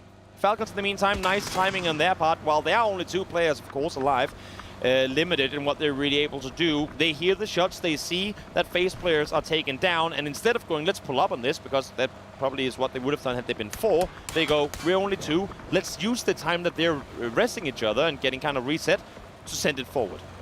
And they will fortunately find something for themselves. I mean, this is a small enough compound where 2 can somewhat hold it, and so very, very lucky to be able to be in this position, especially after losing half their team at this point. So Falcons will hold true, and they'll stay there for as long as they possibly can. 4 AM as well, trying to cut off any rotations as we see Cerberus actually slip right past them. Yeah, trying to maneuver around as well, not wanting to take these very edge fights. E-Arena is where Ice takes us. They were the team the furthest from the circle initially, did not find their E pickup, and they have been running along the shoreline all the way west around Tago to now find themselves on the southern side of the circle. They have Na'Vi posted in front of them, and again, E-Arena, not really a team that likes to take these early game fights. They're going to dip. They like to play calculated. They saw opponents, they go, you know what, let's find a new place to go in. Very similar to what we saw in Sonic's approach yesterday, in Tianpa's approach yesterday, trying to kind of bounce around the edge of the circle until you find a hole to swoop through. And I will say, Na'Vi just being in the position they're in does not surprise me at all. They realize, you know what, let's take control of this east side, or now the south side of the circle. Let's make sure that no one can rotate past us, and this way we have a clear path. At least we can move forward and not have to worry about our back, and that's exactly what they've done. They've pushed E-Arena away, and I just love the way that, as you stated before, they have their game plan and they make sure that they execute. They don't put themselves or let themselves get put on the back foot at all. It's kind of a reverse split from what we've seen from them before. It usually a Soset that's on the back line, allowing for the troops to push forward. This time around, Stiffix being the spearhead, allowing for everyone to hold behind. It's very smart that they just effectively put a big old cork in. Put a roadblock on the south. Yeah, exactly. I mean, lock it down, say we don't want people to push in from behind us. This third circle, keep in mind, this one can still stay on the edge, and somewhat edge it will stay on. 4 AM, circle dead on top of them. We'll see how they make use of it. I'll tell you what, if FaZe can hold that southwest edge, they are going to be in one of the best positions, because then they can just start to slowly work that entire ridge line, but they are going to have to contest with E-Arena. Meanwhile, Na'Vi now getting dangerously close to 4 AM as TSM now rotating right past KDF as well.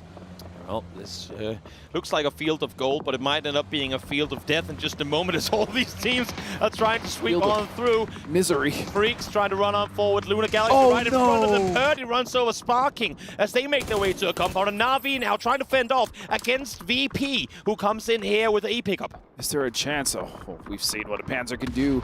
Is there a chance for TSM to recover that? As now, as you said, VP coming in with that pickup, and Lucarux finds himself on top of the roof, the opportunity to get a big knock to open this fight up. As Ibiza fell early, we saw that in the early game. Yep, Lucarux is on the roof. Questy's looking forward as well. Snakers is able to get the re-knock onto Sparking as Bean falls down as well. Commotion everywhere as these teams are trying to maneuver further forward. We're seeing Summer in a parachute as well. Not sure if all of Petrichor is opting to try and go this direction too. It's just him in the air. The rest of the team is far outside the circle. So nades are being traded here. Lucarux will fall. Gustav as well will find heaven.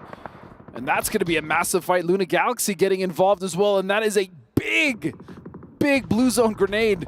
Fortunately, 2 members, Guman and Sloot, able to heal through it. Yeah. And E-Arena, look at this. They've readjusted and come back to the south, realizing that Na'Vi is no longer there. Exactly. I love that. It makes so much sense. They saw Na'Vi in the kill feed with Virtus Pro. Might as well to try and re-engage. And well, they will reap the rewards for it in just a moment. FaZe in the meantime, Gustav up to 4 kills already. Trying to get something going here. They're sat at 37 points, but remember, this is their final day of play. They want to get at least into the high 50s, and even that might not hopefully be enough. low 60s. I mean, realistically for them, the cutoff, well, might be just in the 60s. Yeah. But Luna Galaxy setting up in a good spot, but just too early. The problem is there's not enough space. They kind of had to make that choice, and they tried to make a car for it. Yeah. But it is not working as FaZe is picking them apart. Everyone's sweeping the edges, trying to maneuver their way on through, but there's little to nothing to play, as you say. And now E-Arena from the eastern side, from a team that could not get into the circle, now have the most space in the circle, as Stockmai finds one. Ixlef gets out of the car and instantly takes down Lil Ghost. What a double headshot connected, but Tycon goes to say, it's not only China that got the aim skills, we in Vietnam do too. And AGG is feasting, but they have to be worried because FaZe now hears all these shots, and they are now turning their attention towards the west edge. Yep, we'll see here 17 trying to reset off the loss of a little ghost, wanting to somehow get something off of it. Petrichor losing one as well as this fight. I mean, bound to happen, sure. Bound to continue. You'd have to, especially with the circle swinging in that direction. You knew that this was going to be the shift with the unplayable area and that land ratio. Meanwhile, nades are coming in. Xiaowu tries to trade one. He'll go outside, but Suju is there to hold Ming off.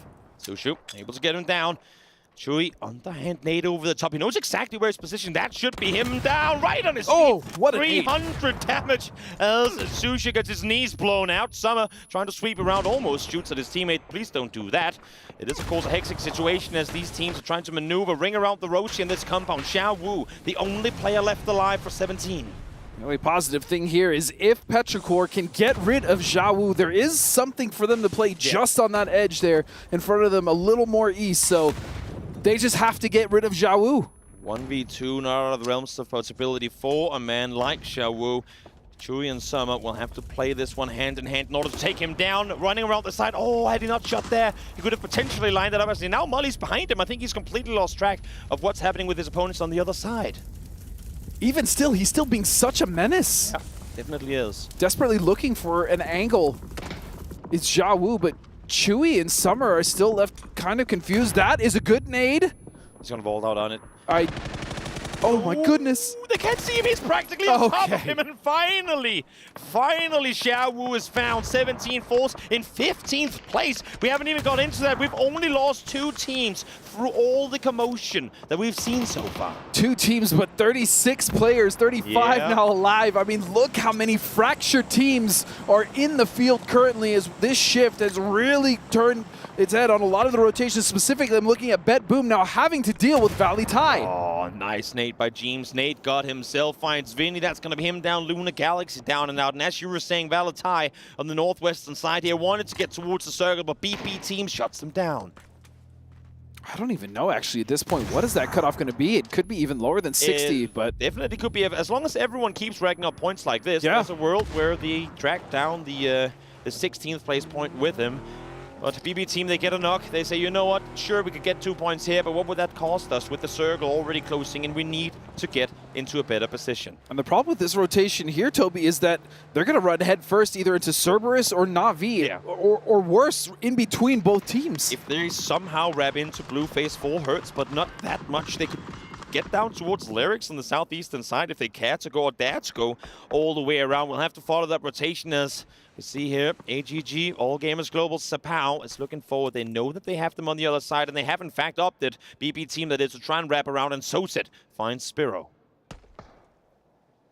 As AGG, and remember, E-Arena was initially pushed off of this rotation by Na'Vi, but again, wisely deciding to come back. They realized that Na'Vi was fighting somewhere else, and now they've taken control, but what is this shift? Yep, from... There is literally, like we say there's nothing to play in circles, but there is literally nothing to play in this circle. If you like trees, you're going to like this one, because that's all the cover you're going to get. I guess TSM, they have themselves a shack or two that they can maneuver around, but outside of that, we are truly limited in the cover that these players have available. BP team, again, I mean, they're just continuously getting shifted away from. They were on the side of the circle that we were in before, but now due to the blue, they will not be able to maneuver the way back that they came from. Na'Vi has shut down that door.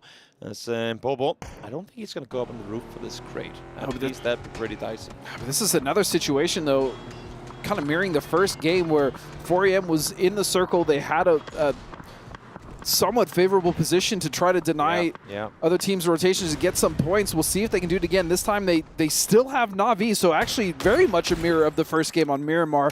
Can they actually stop Na'Vi from getting ahead of them, though? Lyrics hearing the vehicles there coming in from BP team, opts to disengage, opts to leave. Smart play on his side to try and regroup with his teammates over on the hillside. And BP team, I mean, there's just nothing they can do.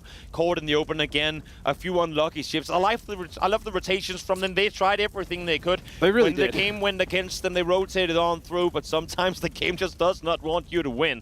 And this one sure was one of them. A 1-point game for all the efforts they put in to try and make this happen. I'd be curious to see what their rotation distance actually was with how much they tried to shift. Yeah. As we still look now towards the south side. All Gamers versus E-Arena. This fight has slowed down quite significantly as we see Bobo finds a doozy in the distance. That's going to be a point. So 4AM getting some desperately needed points here. And to stay on E-Arena for a while, credit to Sissy and Jacob for actually holding off All Gamers Global for a while. There were only 2 up here, while the remaining teammates in Lyrics and Tekka were further towards the east. So them being able to, I guess, force All Gamers Global to not take the fight earlier. Maybe All Gamers Global didn't have the info that they were just to, but very, very nice that they're able to kind of fend off this position. Now regrouped, now all 4 up. And should they want to take this fight, they have the numbers advantage, but I like to think that Tekken counts for 2. Tekken oftentimes counts for 3, Toby. He really does. As I say that, Tigger will eat a headshot there, so he'll have to heal. But again, E-Arena being very measured. They're slowing things down. They want to take the fight on their terms, and that's actually something they've been very good at dictating in the past. Yep, nades coming through, shots come through. Luke finds a double as Cerberus starts to feel the heat. Him as solo player left alive, and as you're saying, if Tekken counts for 2 or 3, you know what? Him as might be a squad of his own. Let's see if he can get out of here alive. As Sparking is the first one to feel the heat. What magic? I think that nade hit the top of the... Yeah, it's a little risky here as this circle, as you see, is starting to chunk. He at least gets out on the other side of it. There's 1 player inside the circle. No, wait, that's 2. The 2 solos are inside the circle. That's how brutal this one is, boys.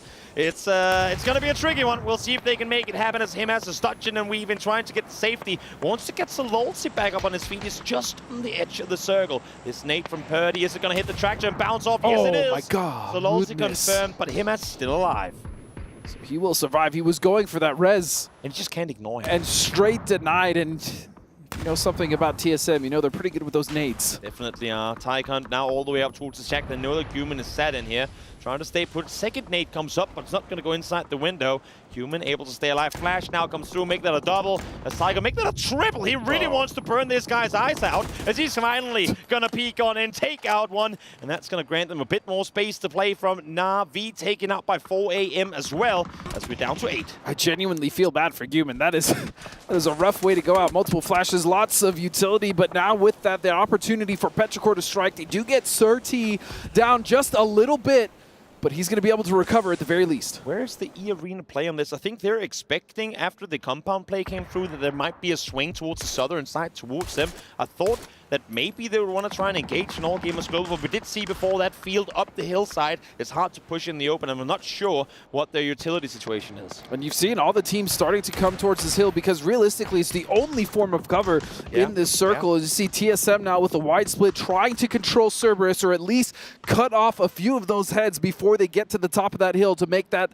dog easier to fight. Yep, James trying to help out All Gamers Global a little bit at that distance. Tygon says thanks for the knock, but I'll take the kill. Finds the double. That's Petrichor out in 8th place. As now him as again. I mean, solo mission practically impossible, but for him as he's not gonna give up. Oh, the jump shot! I love the effort. If it happens, it's highlight worth. You know, got to do it for the highlight reels. TSM though now are going to have to contest with 4AM now that they've dealt with Cerberus, and I mean. Himas is still alive. If they completely lose track of him, that could be a disaster for either team, but they've now postured themselves just on the other side of 4AM and have to make sure that they're not open from the angles to the southwest. That way they can just take the fight to 4AM. But then I worry about the third party. You know E-Arena is waiting for that to happen. James falls, one of 3 snakes trying to make their way on in. We still have Himas alive. He's now dead as well. As Nixie, the last of his kind, tries to make his way on through. Solo player wanting to make it into the top 4. But it demands that some of these teams are going to start fighting. And right now, they actually are, because of the way the top of this hill kind of runs down the middle of the map, they're all able to sit on each their side without having to contest one another. For now. Until 8 seconds from now. We'll see what happens here. But yeah, TSM, neither 4AM, E-Arena, nobody wants to fight. As we were talking about, nobody, where they are on the leaderboards. No one wants to be the first one, and TSM is granted that circle. What a fortunate shift for them. But now the other, but they don't have a lot of cover. They really don't. They really don't. I'm curious to see how All Gamers Global play this one. Are they going to swing down the northwestern side, or are they going to go back up the hillside to take the fight to E-Arena? Again, we have Nixie in play. He's a phenomenal player, but concerned of his impact in the fights to come here. He might see 4AM because they have no clue whatsoever that he's still alive. If he finds 1, if he finds 2, is he going to be the enabler that allows for E-Arena to make a play? That should follow up with All Gamers Global making a play, and all of a sudden TSM can just sit back and and watch everyone else go down. And you can see them starting to pull off if you're watching the map just to the north side, kind of giving those teams room to fight so that they can just clean up. And now E-Arena, for all their patience, waiting for the fight to happen between the other teams, it never did. Well, you don't have to prone behind the cars. You can stay on your knees. You can shoot back.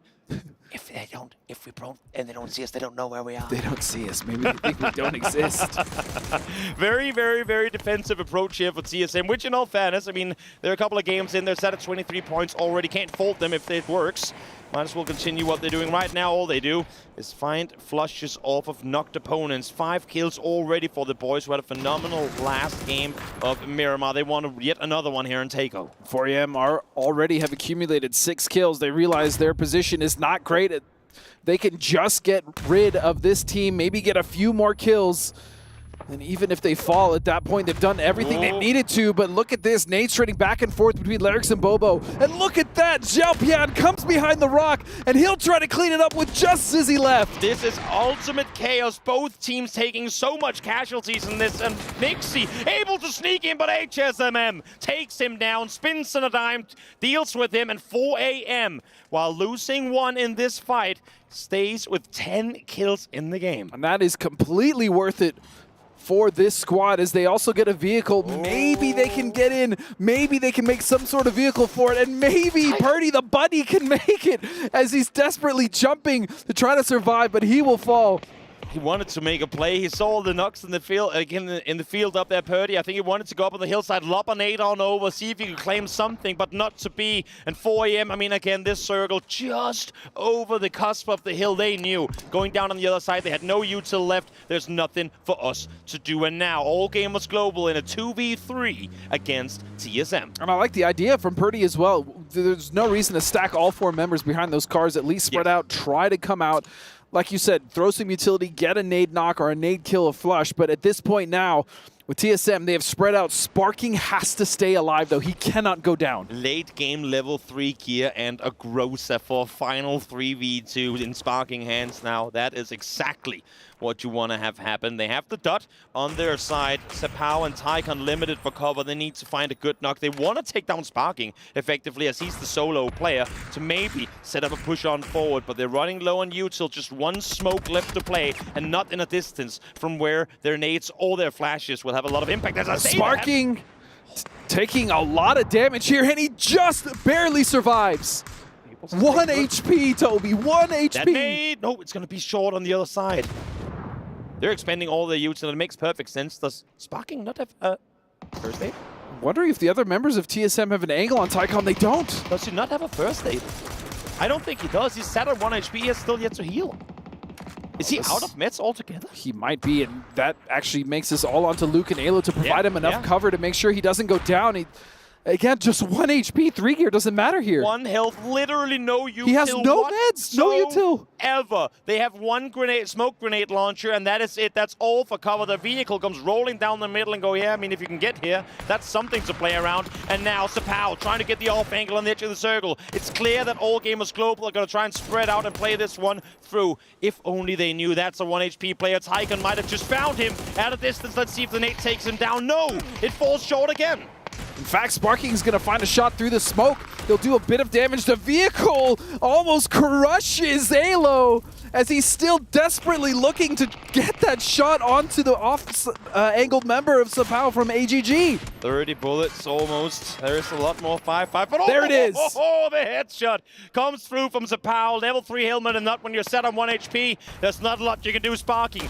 Oh, sorry, Tycon with a smoke, trying to make the run for it. He's miles out in the open. Shots being fired. Luke is down to 4 bullets as he finds one with 2 bullets left in the chamber. And Tycon now down to a 2v1. But a very crippled 2v1, as you said, 2 bullets. What is this, Tycon? How do you do this? How do you get out of here alive? The burned out vehicle in front of you is going to grant you cover for at least a little while as Alo goes down to low HP. Luke now holding the angle, full HP to work with. Shots fired, finds one. No way. Connected. No Luke way. On the backside of the rock. There's no way he's going to do this. Look at that. Luke is less than half HP. The sprays are coming out. Are you kidding me? What an effort from Tycon to not give of him and Sapao, able to venture into the open fields with a smoke 50 meters ahead. He needed Sapao to cover as hard as he possibly could, and Sapao suppressed all day long. Not only that, but he takes out Sparking as well. What a finish, and you can see it on the face of TSM. They knew this was theirs to bring home, but Tycon said no. I cannot believe how close that was, but more importantly, the clutch factor from Tycon is just off the charts. Wow.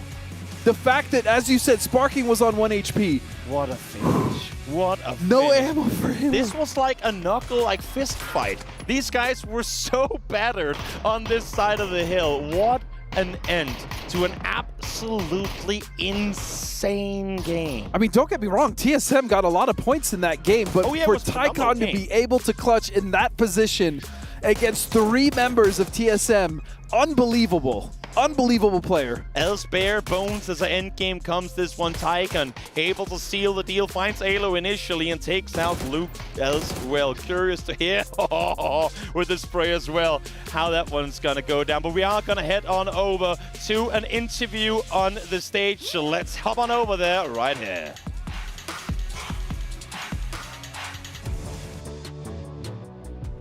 Welcome back to the STC Arena, where I am joined by DiffX from Na'Vi. An incredible performance so far in this competition, DiffX.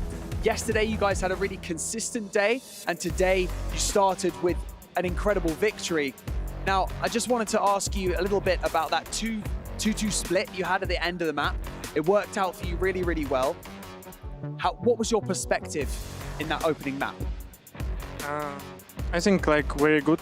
That was our zone, and plane was too far.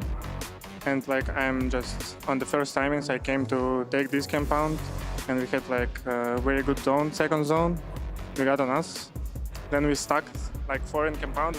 We usually not doing this. We usually stay in 2-2 till third zone. But in this time we decided to go full team in one place, because the zone usually going to this compound, you know. And after this, everything was going so good because zones was shifting on us, and after we just simply just going outside the compound and killing everyone. Nice. I mean, let's talk a little bit about the team, the formation, because to be quite honest, a lot of people were skeptical about the formation of your team, mainly because you guys are so young, but you've been so impressive. PGS3 and PGS4 really impressive. Did you guys click straight away as soon as you started playing together, or how has the synergy been building between you guys as players? I think the most important thing what we have in our team, this is our coach, because the coach is so experienced. He's on pro scene since I think 2020 year, and he have a lot of experience. He won a championship, global championship before. And because of him, he just gives us basics, everything, and with him it started to be really easy, you know. And for us, also every player are good with everyone, we have good synergy, and because of this, we're playing like this.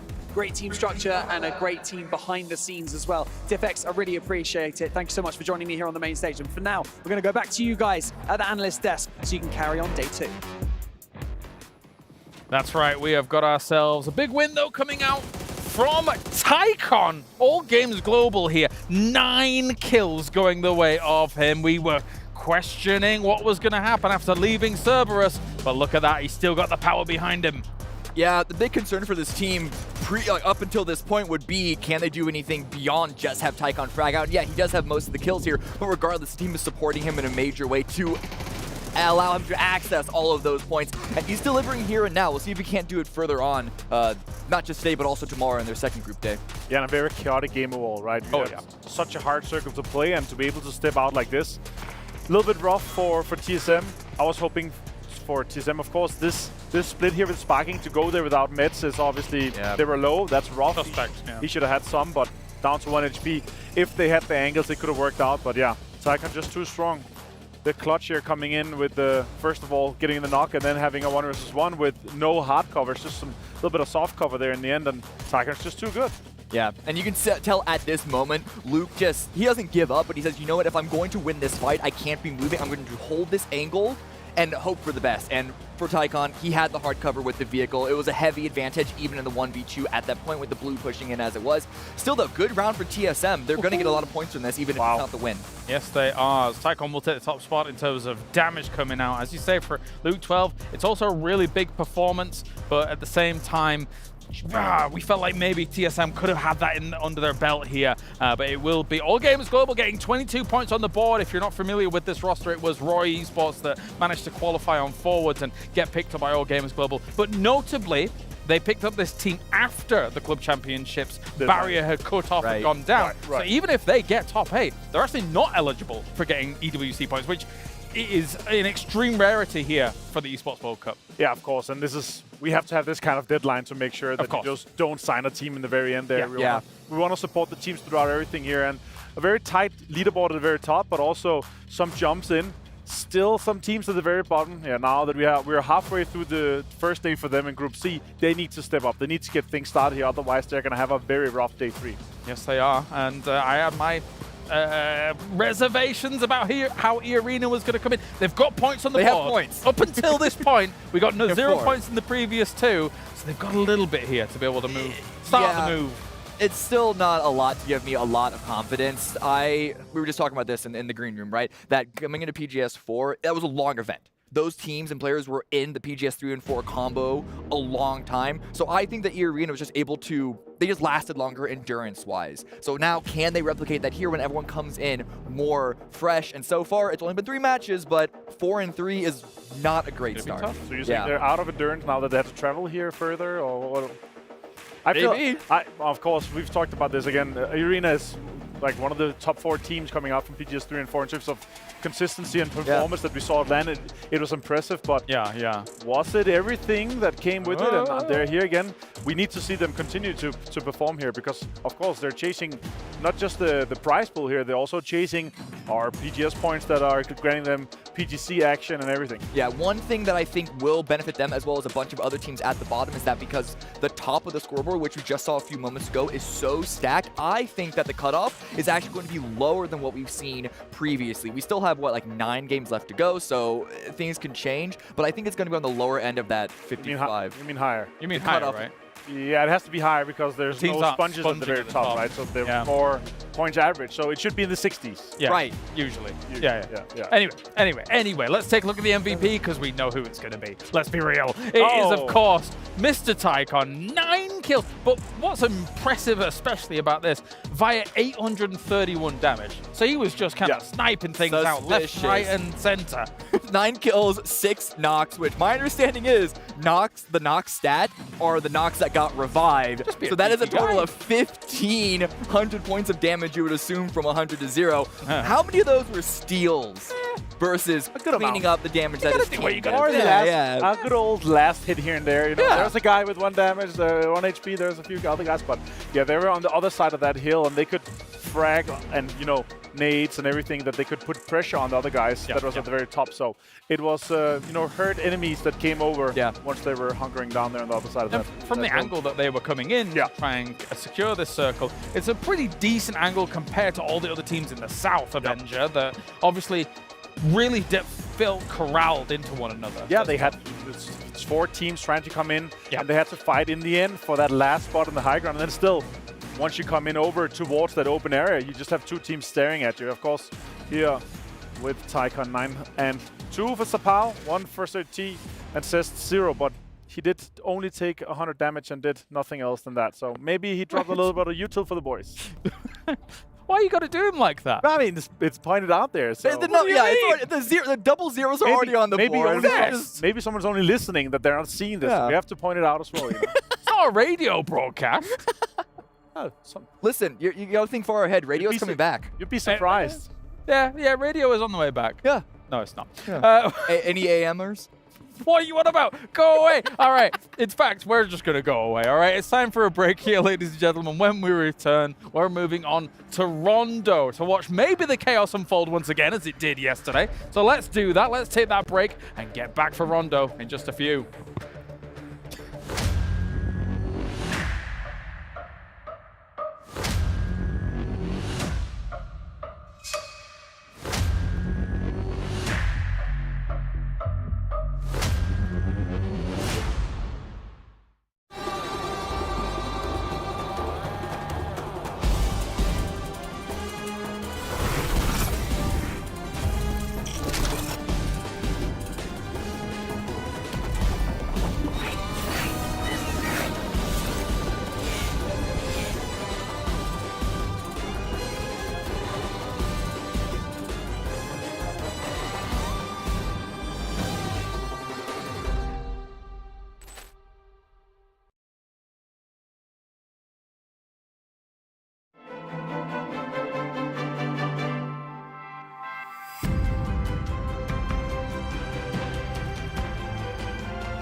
You ever wondered how a Hollywood movie is shot? On a Sony. You review it on a Sony. And how do you make that sound epic? You record it on a Sony. Lunch break on a Sony. So why wouldn't you watch it on a Bravia by Sony?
All right, let's get ready for a Royal Rondo Rumble. We've got ourselves map number 4, as all of these guys are going to take to the back. What? You like that one? Triple R, yeah. No. We're going to keep trying until we find a good one. No, listen, that was not bad. That's the best one we've had yet. Rumble? Nah, I think get out of your condo. It's time to Rondo. It's way better. Nope. We get rid of this man. That's awful. Listen, we Get out of your... Even Toffees is booing you from off stage. That was... Go away, Toffees. That was a Lovecraftian horror. That was bad. Get out of your... Any better suggestions come our way here. We'll review him. Don't reinforce this man. All right, let's talk about this map, right? Because realistically speaking, we kind of had a good idea of where everybody was going to go from Group B.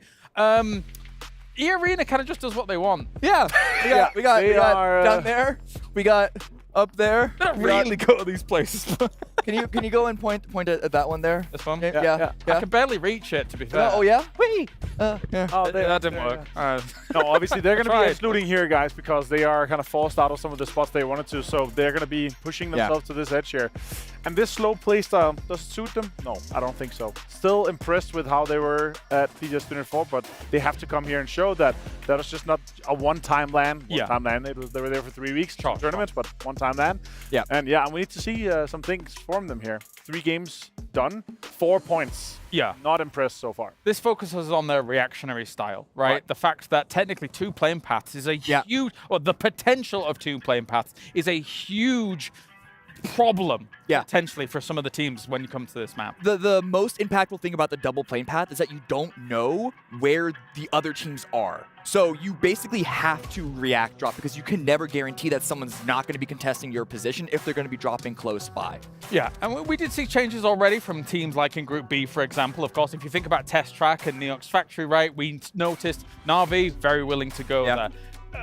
We had other teams completely go away from, like 17, for Furia example. ended up back there, but...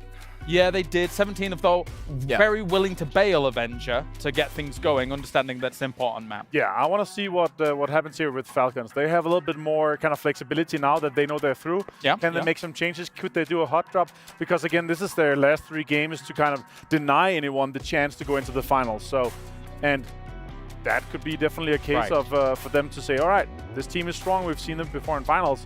Who do we want to kind of push out or hold out? It could be a third party. It could be a hot drop. But I doubt it'll be a hot drop. It'll more be a kind of clever third party or gatekeep. I know what you mean, because I mean technically this South Yulin split that is kind of a pseudo backup for them, if you like. It's not the normal go-to. Hung Shan is where they would like to be, but of course you've got BB Team down there, so it's a bit difficult. But gentlemen, I'm getting word that we are ready to get things going. So once again, Rondo, Royal Rondo Rumble, not Kondo in the Rondo. No. I don't know where he's going, but we are heading over to the casters here to bring you all the action.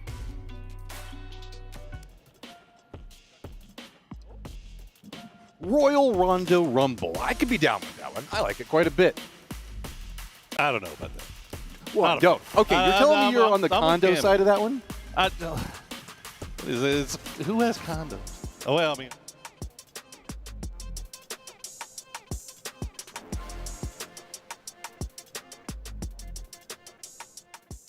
Welcome back, ladies and gentlemen, to the SDC Arena with Barnstorm with the halftime show breakdown. Now, we finished our first set of games, or the first half of games, rather. Games 1, 2, and 3 were taken by Na'Vi, 9 kills, Kwangdong Freaks with 10, and AG Global with 12. TSM have the most kills currently today with 19, and most placement points are going to Na'Vi with 13. Just 3 games remain today, and remember, Group B, this is their last chance to get points on the board, and then it's fingers crossed for tomorrow. So, in the words of Avenger, get out of your condo, it's time to Rondo.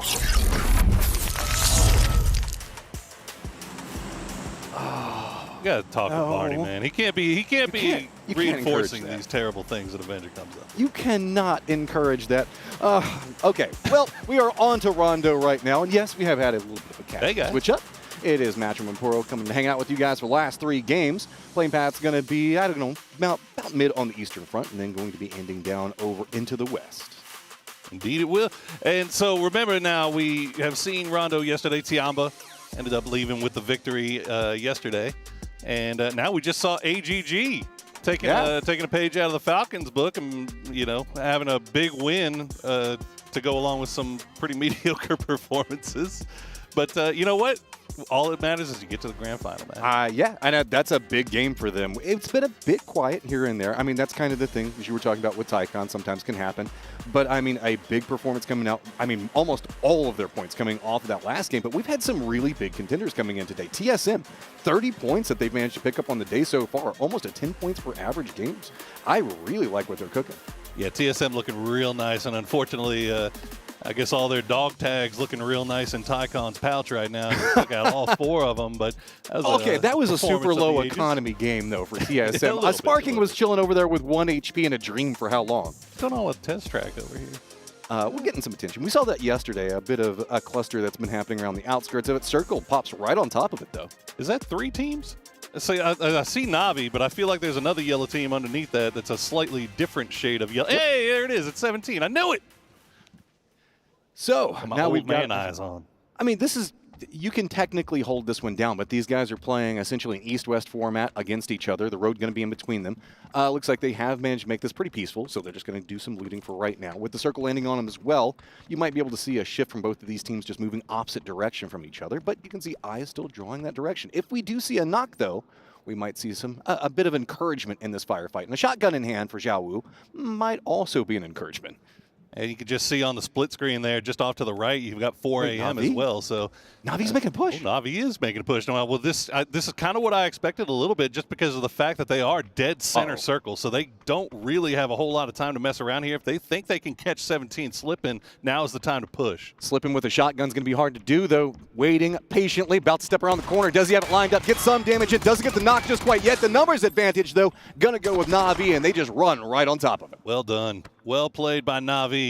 And definitely, I mean, you talk about Na'Vi, this is a team that likes to play things really slow in the early game, typically like to play from the outside, but unfortunately for them, they end up right in the dead center, so they have to make a decision, and they made a decision extremely quickly, catch 17 before they're able to get themselves set up. And it would have been a bit more complicated for them to move out in the east. Since they were playing that eastern side of it, 4 Angry Men are going to be playing just a little bit further to the east of them, so going and getting control over this territory, really forcing 17 out to the west is a good call. Yeah, they had to make a decision. So, see if Lilgo's getting caught out a little bit here. But 2 HP, that's 1 more HP than Sparking needed. He's got a little HP. So looking out, we can also see that VP is maneuvering down to the south of this. Looks like they're trying to get a position in, but it's about the chase right now. 17 Gaming having to continue out. You can see cover getting to be a bit more of a scattered position for them to play from. Meanwhile, just the whole pack of Na'Vi unrelenting. They know they have the advantage, and they're just continuing to press it every step of the way. Yes, this is a pretty complicated place to play from. A lot of different terrain sections that you have to deal with, but right now it is just literal backs against the wall for 17 Gaming as they're just being forced out of this position by just brute force from Na'Vi. Well, they got to make a decision. They got to start making things happen pretty quickly here, because you can see just off in the distance, AGG has arrived. At least 2 of them have. 4 AM for the meantime has kind of just hung out on that eastern side. They hear this fighting going on, but they're not kind of collecting themselves to go and push this. They're just going to stay where they're at and see if they can maybe sneak a knock. We're down in that stage where you're just hiding in corners with shotguns. That's never a good thing, but Xiao Wu going to play this one patient, realizing he doesn't have a good pathing to deal with, so see if maybe he can listen for the footsteps, realizing they're coming through. Door's going to open. Waiting patiently. They read exactly where he's at. That was clean. Beautiful stuff from Ferris. And that's going to be Xiao Wu going down.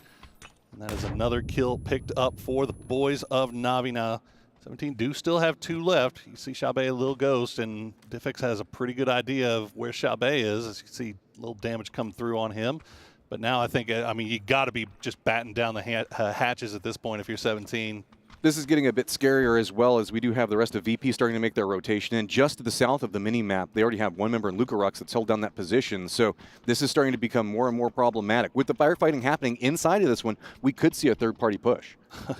5 teams now in test track. Yep. And if, well, not completely, because it looks like All Gamers Global, they do have a 2-2 split, but the north part of their 2-2 split is getting pushed. So we'll have to keep an eye on there as Little Ghost again gets knocked low, but will stay alive.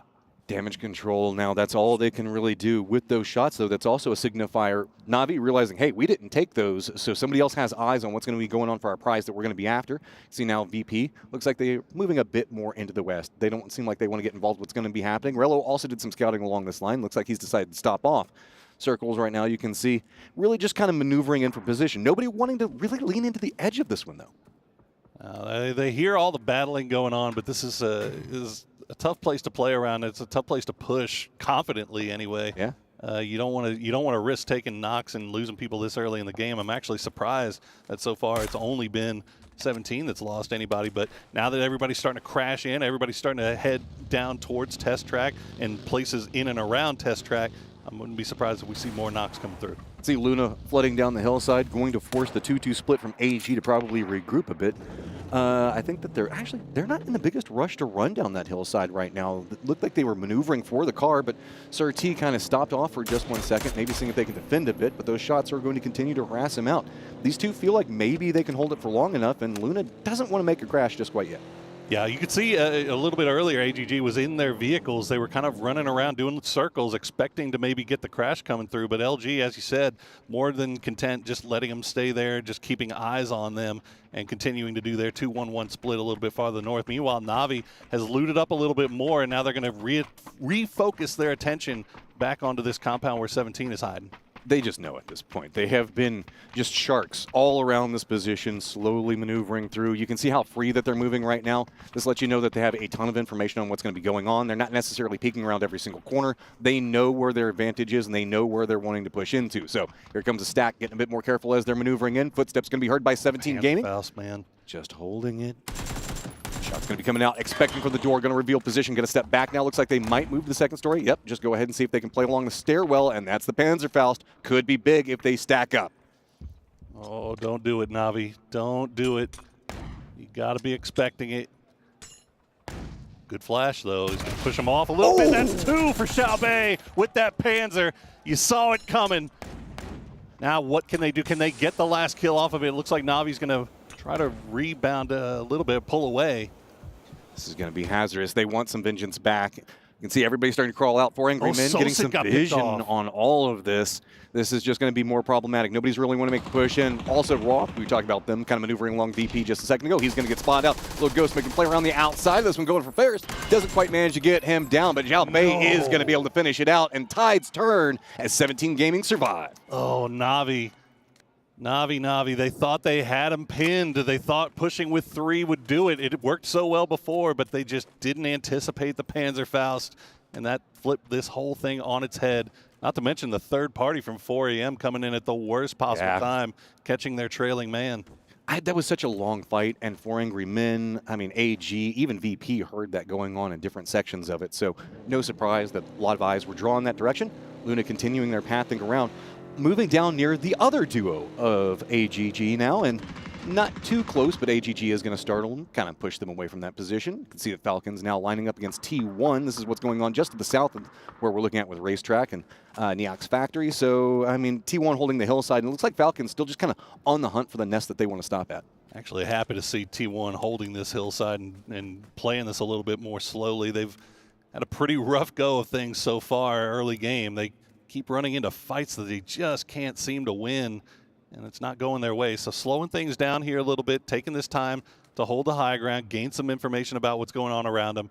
Probably might be a remedy for what's been ailing them.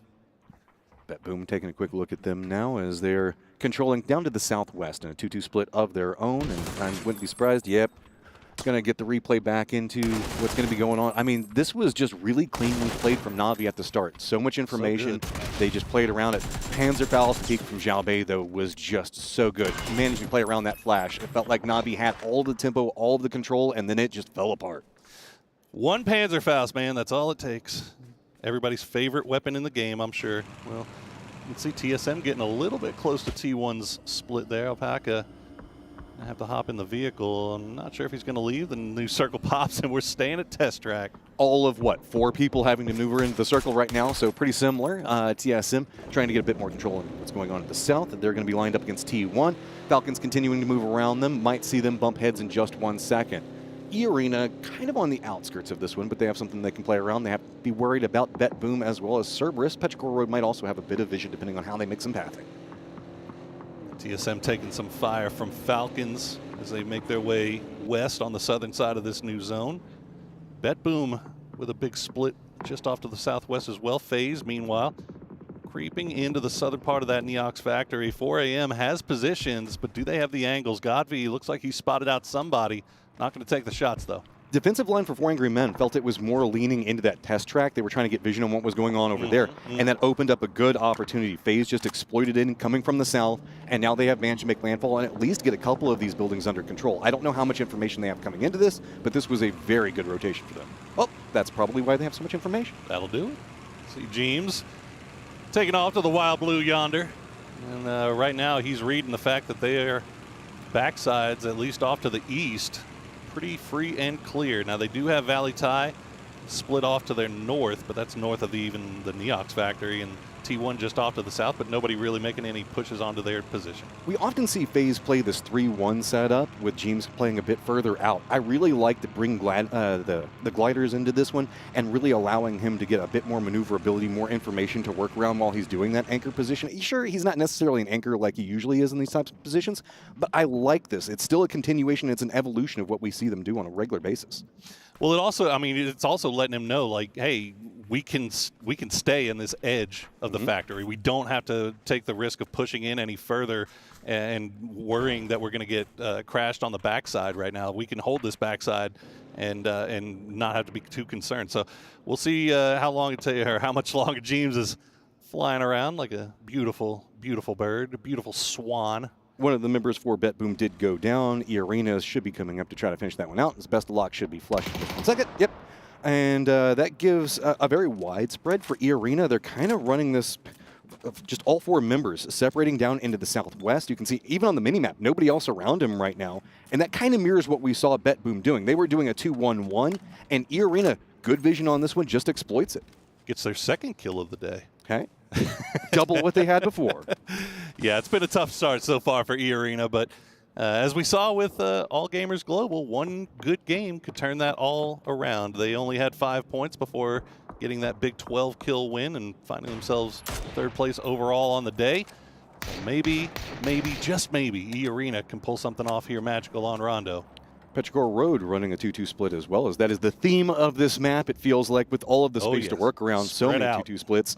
Is they're going to be the ones contending against this BetBoom lineup, as well as E-Arena, maybe even Cerberus as well. Freaks are very comfortable up to the northwest of this one, as Cerberus is just going to be down south of them.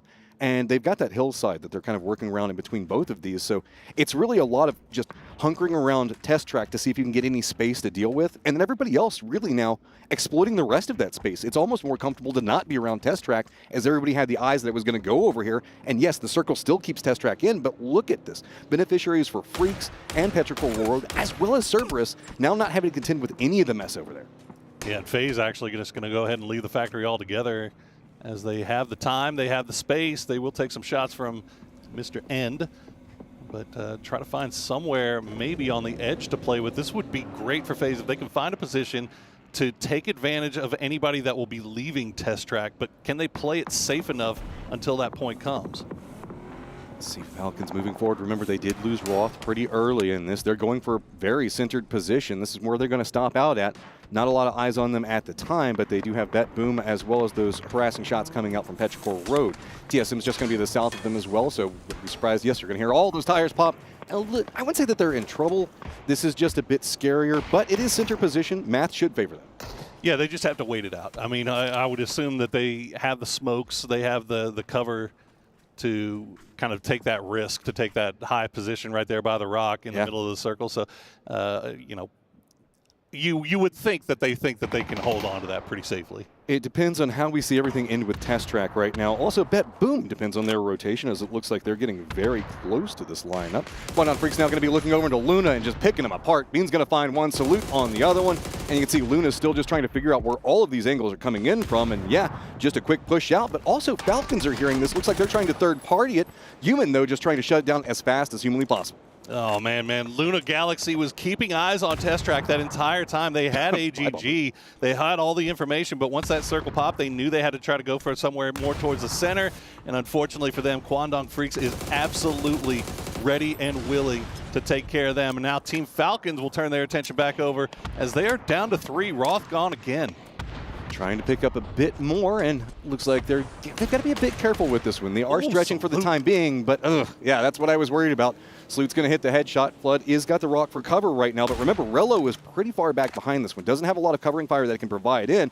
We also have a bit more of a dust-up happening back over in test track, as it does look like FaZe is going to bump into VP over there, and that's starting to pop off in the kill feed. Yeah, FaZe not wanting to stay on the edge of test track, rather than going ahead and pushing directly in, but they are paying the price right now. Gustav is flushed out. Fex is knocked. Now it's just down to James and Corexy. Corexy having to stop down to do a little bit of healing, but VP still have all 4 up, and they've got a good surround on this. Okay, VP, how are you going to navigate? We are also going to get 4 angry men moving into position right now. No surprise on it. Just think if maybe they can exploit, pick up some kills as free as possible off of it. HS playing on the distance on it, as they are going to start getting vision. And this high ground with the road could be a beneficiary for them. I don't think that the angles are going to provide too much for them, so I do like the fact that they're kind of opting into playing the lower ground right now. Ooh, that's a circle. Well, you thought that everybody was going to have to leave test track eventually. You hoped it would be a little bit sooner, but now they get to stay in there for a little bit longer. And you see Valley Tie already sending it down. They've been controlling the northeastern side of the zone so far. Now they've got this spot that Luna Galaxy was kind of playing around before they were summarily dispatched by Quandong Freaks. Also love the awareness coming out from 4 angry men, realizing how T1 was kind of wanting to move into this one. They're going to take some shots, slow him down. Just to the west of T1 is going to be TSM, and that's why we're kind of seeing T1 just prodding the circle, seeing where they can find a pathing in. And 4 angry men doesn't have the capabilities to take shots at all of these rotations. You can see Int has managed to make it into the zone, and with the way that that curve happens in the road, it's kind of denied out the angles, and they don't want to pick out too much further than this. Yeah, T1 definitely trying to put themselves in a position, but unfortunately for them, it looks like Bet Boom might have a little bit of an angle here. But I love what 4AM is doing, as you said, just wanting to get involved in this, but not wanting to get fully committed, and just kind of putting themselves in a good position to take advantage. Got goals. Are the goals going to pay off? They are just sending it right now. It looks like they're just moving for the center of the circle. Nobody has gone down yet. This has been pretty free. Everybody was already caught up in third-party firefights. So all of these members managed to make it all the way through the circle. I would say about half of it, and managed to make it back into test track and find an open spot to deal with. Jeez, Lyric's the only one that took damage off of that too, and they just sent it right down the road and right into test track, and they get it for free. Dead center circle too. So and why not throw in a crate as well? Let's give them a little bit of extra treatsy. Here's a bit FaZe more gets fun, Guy too. back up. That's Yeah, good. FaZe now maneuvering over here. They're going to bump into what's going on with E-Arena and their reposition, so this is going to open up a bit more sightlines. Oh, also we have an emergency pickup. Looks like it could be coming this direction. That's going to be Cerberus making landfall. How are they going to opt into playing this? Where are they looking at? They should spot out the vehicles down below them, realizing that they don't want to go that direction. Instead, they're going to eyes right over to VP. Remember, 4 Angry Men also over here. A not good vision for 4 Angry Men to defend against this until the very end of it, though.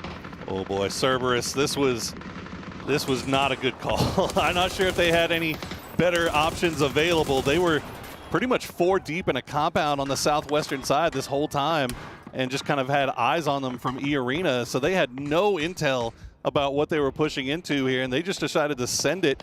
E-Arena got lucky, Cerberus didn't. Eyes wide right now. Soulzy does manage to at least take down one, and the spins coming out. The distraction spins pay off. He hit him with the washing machine. I love to see it. Put him on the spin cycle. But they end up getting him. They do lose one, so VP now down to 3, and 4AM is going to see that in the kill feed. They're going to realize what happens, and fortunately, Luca Ruck's immediately turning his attention back over. But now E-Arena having to deal with FaZe somehow. Corrects. It's the day of 1 HP. But here's the problem. T1 is moving back in behind FaZe and not making a big move just yet. EV also aware of the firefight that's going to be going on. Circle has popped. Does have FaZe inside of it. Doesn't have VP. Doesn't have T1. Doesn't have TSM. Petrichor Road all having to make moves. AGG has shifted over into the west, leaving one of their members back behind it, just eyeing what's going on. But let's not forget, 17 is still alive and going to have to make a rotation into where all of this firefight's going on. Gets the res back up, so Correxy back on his feet. Blues on grenade, not going to find it. Tigger will be flushed out by Ibby. And the rest of E-Arena, as you said, just going to go ahead and retreat on back. Meanwhile, Freaks is just kind of pushing through the entire western side of this lobby, and Falcons are going to be the one that go down. We saw this in extenuation of the firefight that kind of started with them poking at each other. AGG providing some covering fire into this one. You can see FaZe, though, they're in the meat grinder right on the edge of the zone. Multiple teams going to be eyeing this position, and they're already weak. And Freaks just continuing to roam. Yeah, got Valley Tie in pretty good position on the circle, but not being too much of an aggressor. Therefore, it's going to be Freaks who've just been, like you were saying, walking around over there in the west. Petrichor Road getting vision on TSM. They're trying to make their rotation and do manage to get in the circle. But Petrichor Road had eyes on that position as well, and now got the damage in. They're just trying to follow it up. Are they going to hop inside the vehicles? Push? What are they going for? Well, they got to do something. They're outside of the zone right now. The instant knock will open up a little bit of a door, but Purdy Curdy immediately turning his attention back over in that direction. Pero not going to pull all the way in, just find themselves a little bit of a hillside to work with. They are down to about half HP, but you see the kill feed is lighting up, Matrim. Bet Boom on the other side of TSM. 2 different squads trying to make the approach, but now being distracted. It's going to be a quick pop-off between what's going on. Oh, yeah, TSM, dude. I don't know how you can handle this. So many angles coming out they're trying to defend from, and every single time they just try to find some cover from one of the squads, they just instantly lose it to a new angle from another one. Yeah, they were hanging out on the south side. Unfortunately for them, they were the first ones to make the move in, and sometimes being the first one is the worst possible idea because that means everybody else that's waiting will just go ahead and try to pull the crash off. Pero has been controlling the southwest, much like Kwandong has been, or Freaks has been controlling the northwest. Now, Freaks took out Falcons, moved back to their previous position. Petrichor Road, meanwhile, takes out 3 out of 4 of TSM, sparking the only one remaining, and BetBoom's going to pull off of that as well. Now, Ibby and the rest of VP having to turn their attention over towards T1. Virtus Pro making the push in. T1 stalling out. Remember, FaZe is going to be directly in front of this. They have one of their members down. T1 had their eyes pushing this direction. Meanwhile, VP manages to exploit terrain. Positionals comes in after. T1, though, not going down without a fight, getting good vision and good control angles to work from. Now moving up on top of this road, getting some distance away from what's going on with VP down below it. These are the last one up here for Virtus Pro. We'd love, if nothing else, to be able to flush out those 2 kills from T1, but it looks like Bet Boom is going to get an angle and steal those away, so that's points out of the pocket of VP as FaZe Clan is going to get eliminated here in the end. T1 still just trying to hold on to that angle. EB is going to get spotted, so Bet Boom going to take them down. Sparking with a ton of friends around him. They've been dancing right on top of him. Haven't spotted him just yet. You can see helmet and armor in a ton of trouble, so it's going to be very hard for him to survive. AGG was holding on to the northern side of that test track, and they finally had to leave, and they've spread themselves out. They're taking advantage of a very beaten and bruised E-Arena, but I don't know if they are even aware of Valley Tie just off to the west. Valley Tie playing it real quiet, very split, taking up a lot of space, but they've got 3 up, and they've got Circle and nobody really seems to be aware of them. We've got two big influencing factors right now, and that is going to be Bet Boom down to the south, trying to figure out how they navigate in, and then also to the north, we've got AGG. They're eyeing in this E-Arena line. That's where the harassment's coming in from the north. 17 Gaming also going to be closing in. Little Ghost already down off of it. Zhao Bei looks like he doesn't have a clean path to deal with. Surtee is going to be the north of this one, so two different teams got angles onto 17 Gaming. This is going to be very hard to rotate. Meanwhile, even if he does manage to make it past this, T1 will have vision, so no surprise that's going to be how that one ends. But that means that the new firefights are going to be between really T1, E-Arena, as well as AGG, and AGG has the numbers advantage in this. Yep. Bet Boom still repositioning, and they know that Petrichor Road is off to their west, just uphill, and they know that they are at full strength, so they're trying to avoid that fight for as long as they can while Petrichor Road just continues to flex out a little bit. Then they should be aware that Sparking is around there hiding somewhere. They just haven't been able to pick him out just yet. Right now, focusing all their attention over towards Bet Boom. Just trying to buy some more placement points. That's all Sparking really wants at this time, but it is Sparking. You know he also wants to kill. That's the way he plays it. AGG, though, it feels like are getting more and more control over here. Bet Boom also going to collapse in. I want to know how Bet Boom is going to maneuver around. They've got Petrichor Road just over in their west, making it very difficult for them to make those last couple of meters, those last couple of steps into the zone itself. They've got a doozy playing very far over next to Racetrack. He does get spotted out, and he's going to go down. That really forces Bet Boom's hand more into this kind of centered position. Summer just tiptoeing around imminent death here is Sparking, staying alive, keeping TSM in this one. Got to the top 8. They're in the placement point range. Tycon, though, is going to find Raining. His reign of terror is going to continue. Walking forward, the weakened T1 does spot out what's going to be moving in with them. It's going to be AGG stepping up. Tycon leading the way right now, trying to crest in, but Sparking comes alive, spots out Summer, looking down to Petrichor Road at roughly the same time. It's going to be Bet Boom gets active on one side of this one, trying to get some more damage into it. Sparking just dancing around. One life finally going to go down. TSM is eliminated, but that makes it a lot harder for Petrichor Road to deal with what's going on with Bet Boom. Oh, man, Ming left with about 20 HP there.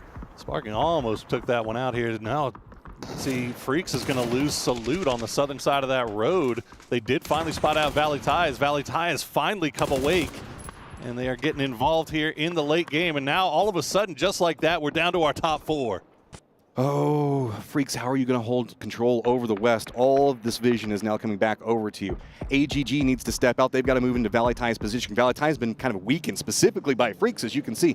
It is going to be Heaven getting another knock, and it's just going to be Latte back up against the wall, not even in the zone. He should go down pretty soon, as I think Zest even has vision on the other side of this one. Heaven's going to pick that one up as well. So Freaks, the only team in the circle right now, but there is not a lot of cover to be had. You just got to fight your way through it, and Heaven is loving that idea.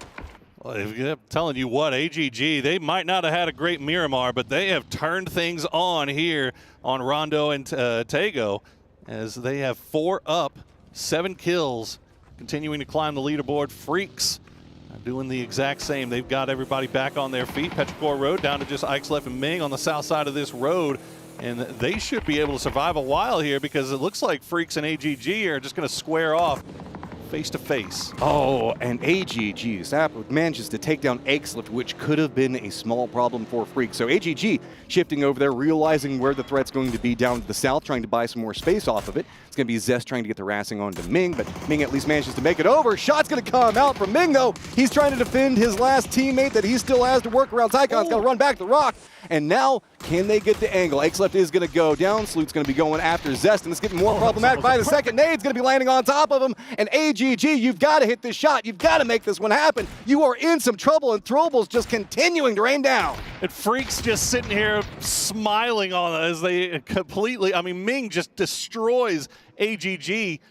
And it looks like Sapao should be able to get Tycon back on his feet here. If the grenades just not landing where they need to for Ming.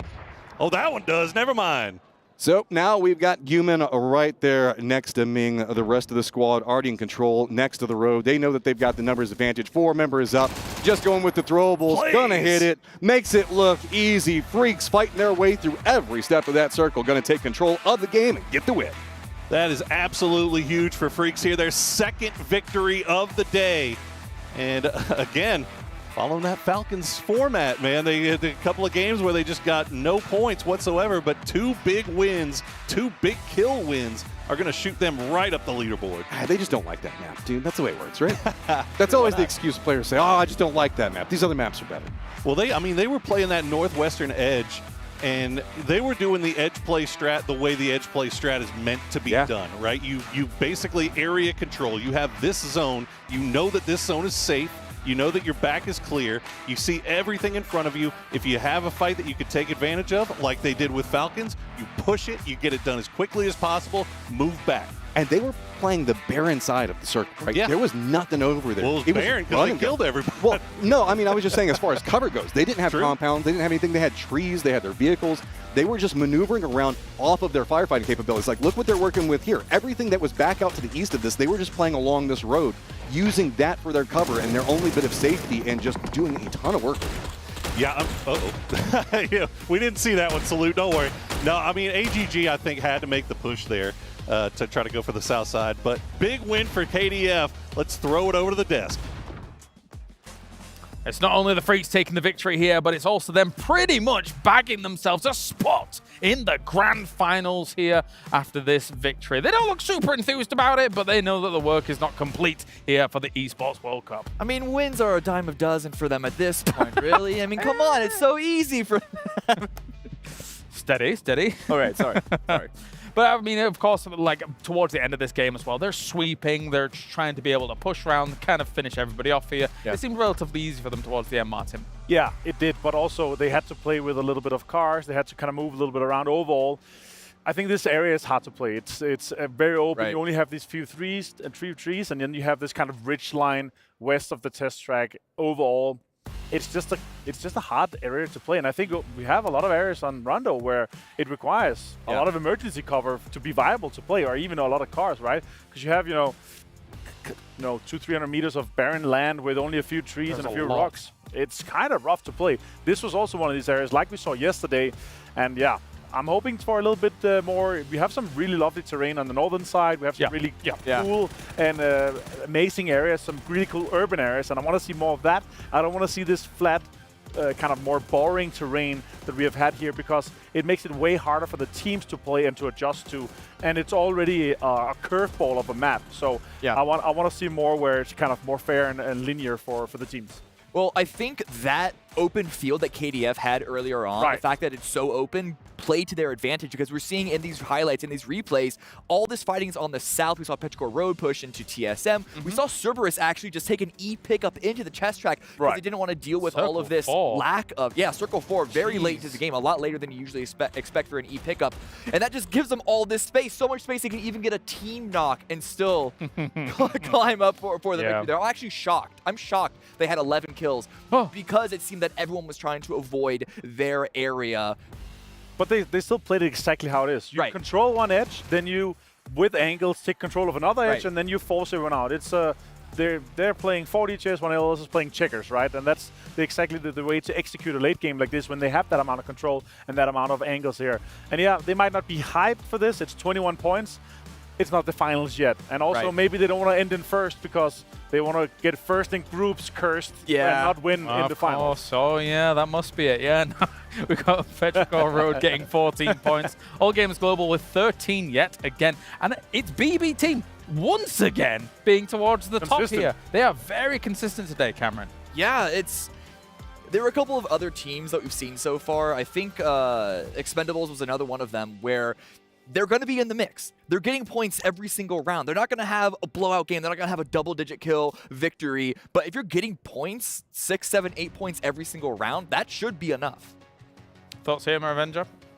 Yeah, obviously it's nice to have 4 different teams represented here in our most damage. But again, it talks to how hot this map has been. You're going to have your kind of frontline turret. He's going to put damage down. He's going to put damage into some of these players here. But yeah, Rondo's a hard map to play, and you can definitely tell they have not mastered it yet. Yeah. But they mastered it due to what they see in front of them and their knowledge from other map and their the knowledge of terrain in general. And of course, again, test track. Neox Factory becomes a focal point. Yeah. More chaos this time compared to our first game. Na'Vi Also very obviously. central. Well, yes, very central for this circle and things like that. But the fact that Na'Vi gets absolutely dominated by a returning 17 to this location now puts things in contention a little bit again. Yeah, we were talking about the Falcons and their flexibility on trying to affect other people's They did draws. go, yeah. But 17, they came to the day second place. They're first place now. They've been for a while because, let's be real, the Falcons, bit of a slower day, shall we put it that way. But because of their points they're able to go back. They're upsetting Na'Vi, and I don't think Na'Vi are in that much of a trouble just yet. Oh, they've qualified for the grand. Yeah, they're fine. They're fine. Yeah. But regardless, the fact that 17 have that ability to just play with house money at this point and show us a double knock with the Panther is always good fun. Oh, Freaks, number one. 73 points for them, 17 taking 69 points overall. Nice. And yeah, I mean, when you look at those top 5, you're expecting those to probably be guaranteed in. But I do have to agree with Cameron. It's been a slow day for Falcons, but it feels like maybe they're just kind of feeling things out a little bit more. That's the case when you come in here. When you come at 56 points, you need, your 5 to 10 points and you're fine. You can play exactly how you want to. You can focus a little bit out. You can see here taking BB's spot what they want. They announced it kind of in the start of the day, and what can BB team do other than just say, sure, we're Group C, we have 0 points, we just have to back off when a team comes in. They go all in with that amount of chips. You can't do anything. Well, let's take a look at the MVP from that game as well and see who it's going to be from. Salute. And it will be Salute. Okay, 5 kills going his way, 760 damage basically. That's a lot of impact on the lobby like this. Yeah, again, the way that KDF play around each other, they do oftentimes a 1-2-1 split, we call it. And Salute is often on the wide flank with Heaven mostly being that center core. We saw that executed a little bit there. And because of the open field of this end game, they had all that space to expand out. Granted, there were a couple of moments that AGG was peeking from the high ground over, which looked a little sketchy, but Heaven landed some nice shots. The point is, though, KDF play team fights very, very well. It was just those couple of Miramars yesterday that made us a bit worried, but they seem to have locked in. I saw Salute in the gym. He was doing some heavy lifting, but not necessarily having to do the heavy lifting for the Freaks. It seems like across the board, everybody's kind of pulling their weight here. Yeah, all of them are able to contribute. We know Salute, though, very mechanically skilled player. Yeah. He could do the heavy lifting. Not as heavy lifting as we see Tycon on All Gamers Global. Not quite a Tycon. That is heavy lifting. I at this point here, I'd be super impressed with it for him to. It's almost what we saw from Seoul at PGS3. I was gonna say kind of crazy as well. But if you can pull your team to finals with that, that's gonna grant you a huge bag of money. That was heavy lifting from Seoul that didn't even work. Yeah, he tried. Nobody needs to relive that moment.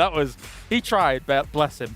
He put the whole team on his back and he started running away. And that's what we're going to do here as we go to a break. So right after this, it's the grassy pastures time. We're running off. We'll see you in a few.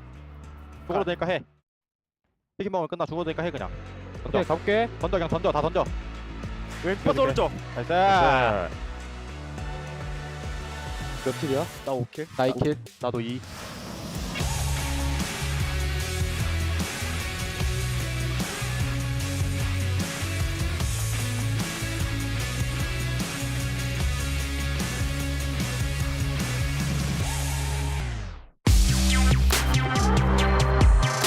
Welcome to PUBG at the Esports World Cup. My name is Barney Banks and I've got Sizzy here from E-Arena to answer a few questions. Sizzy, what an amazing global performance you guys have had so far.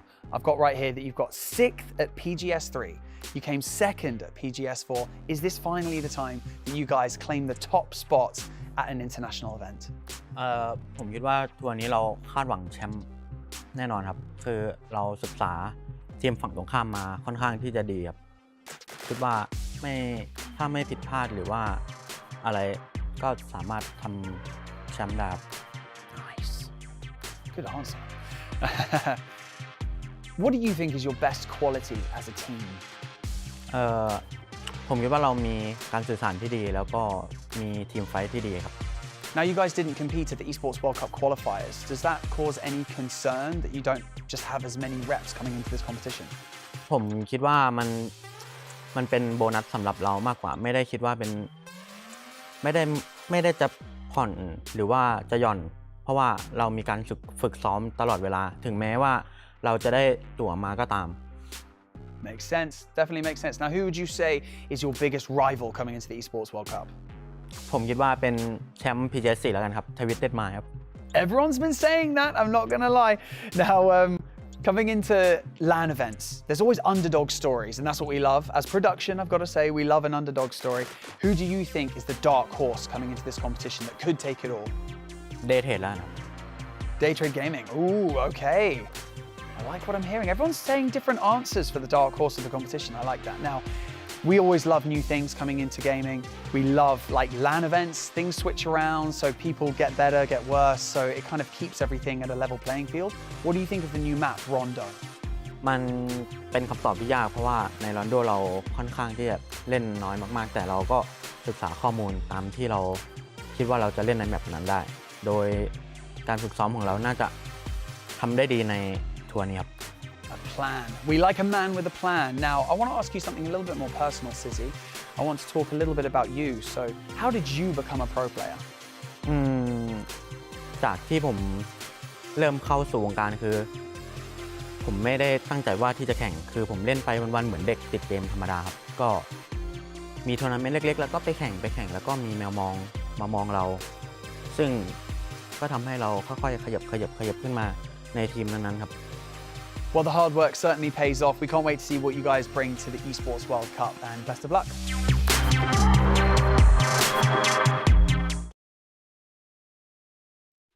Put it all on the line, definition of divine.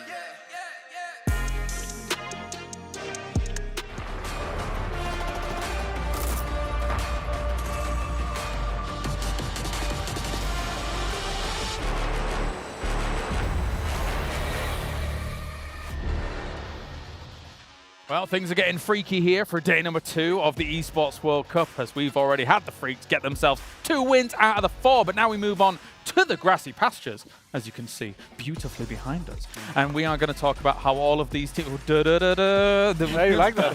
I like that. We got to talk about all these teams are going to play against one another, of course. Now, 2 teams that are definitely in the danger zone, unfortunately, is FaZe as well as Cerberus. 2 big-name teams, 2 GPT teams, 2 teams that shouldn't be at this position. They're 11th and 12th going into the final 2 games for them to play, and they have to put up big numbers. They're at 42, tied at 42. So not only do they have to worry about getting numbers, they have to worry about getting better numbers than the other guy, because it's very likely only one of those teams, if they're lucky, advances. Yeah, exactly. We're talking 10 points per game here. Yep.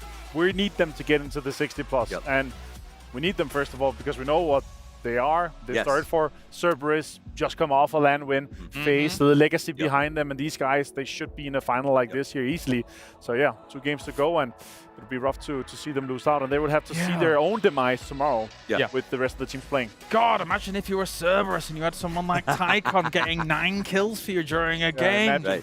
What do you think? But the converse, though, is like Valley Tie. Like this, there are multiple teams that have just been way overperforming. There's still three teams that have only played 6 games and are better than those 2. So there is a phenomenal surprises, but also the good and the bad. Once again, Petrichor Road is looking to take away because Twisted Minds is not here. They'll be moving towards school by the looks of things here at Avenger. So it's an opportunity once again for this very storied roster to get some points on the board. Let's focus a little bit on Cerberus, of course. They have 2 extremely strong drops.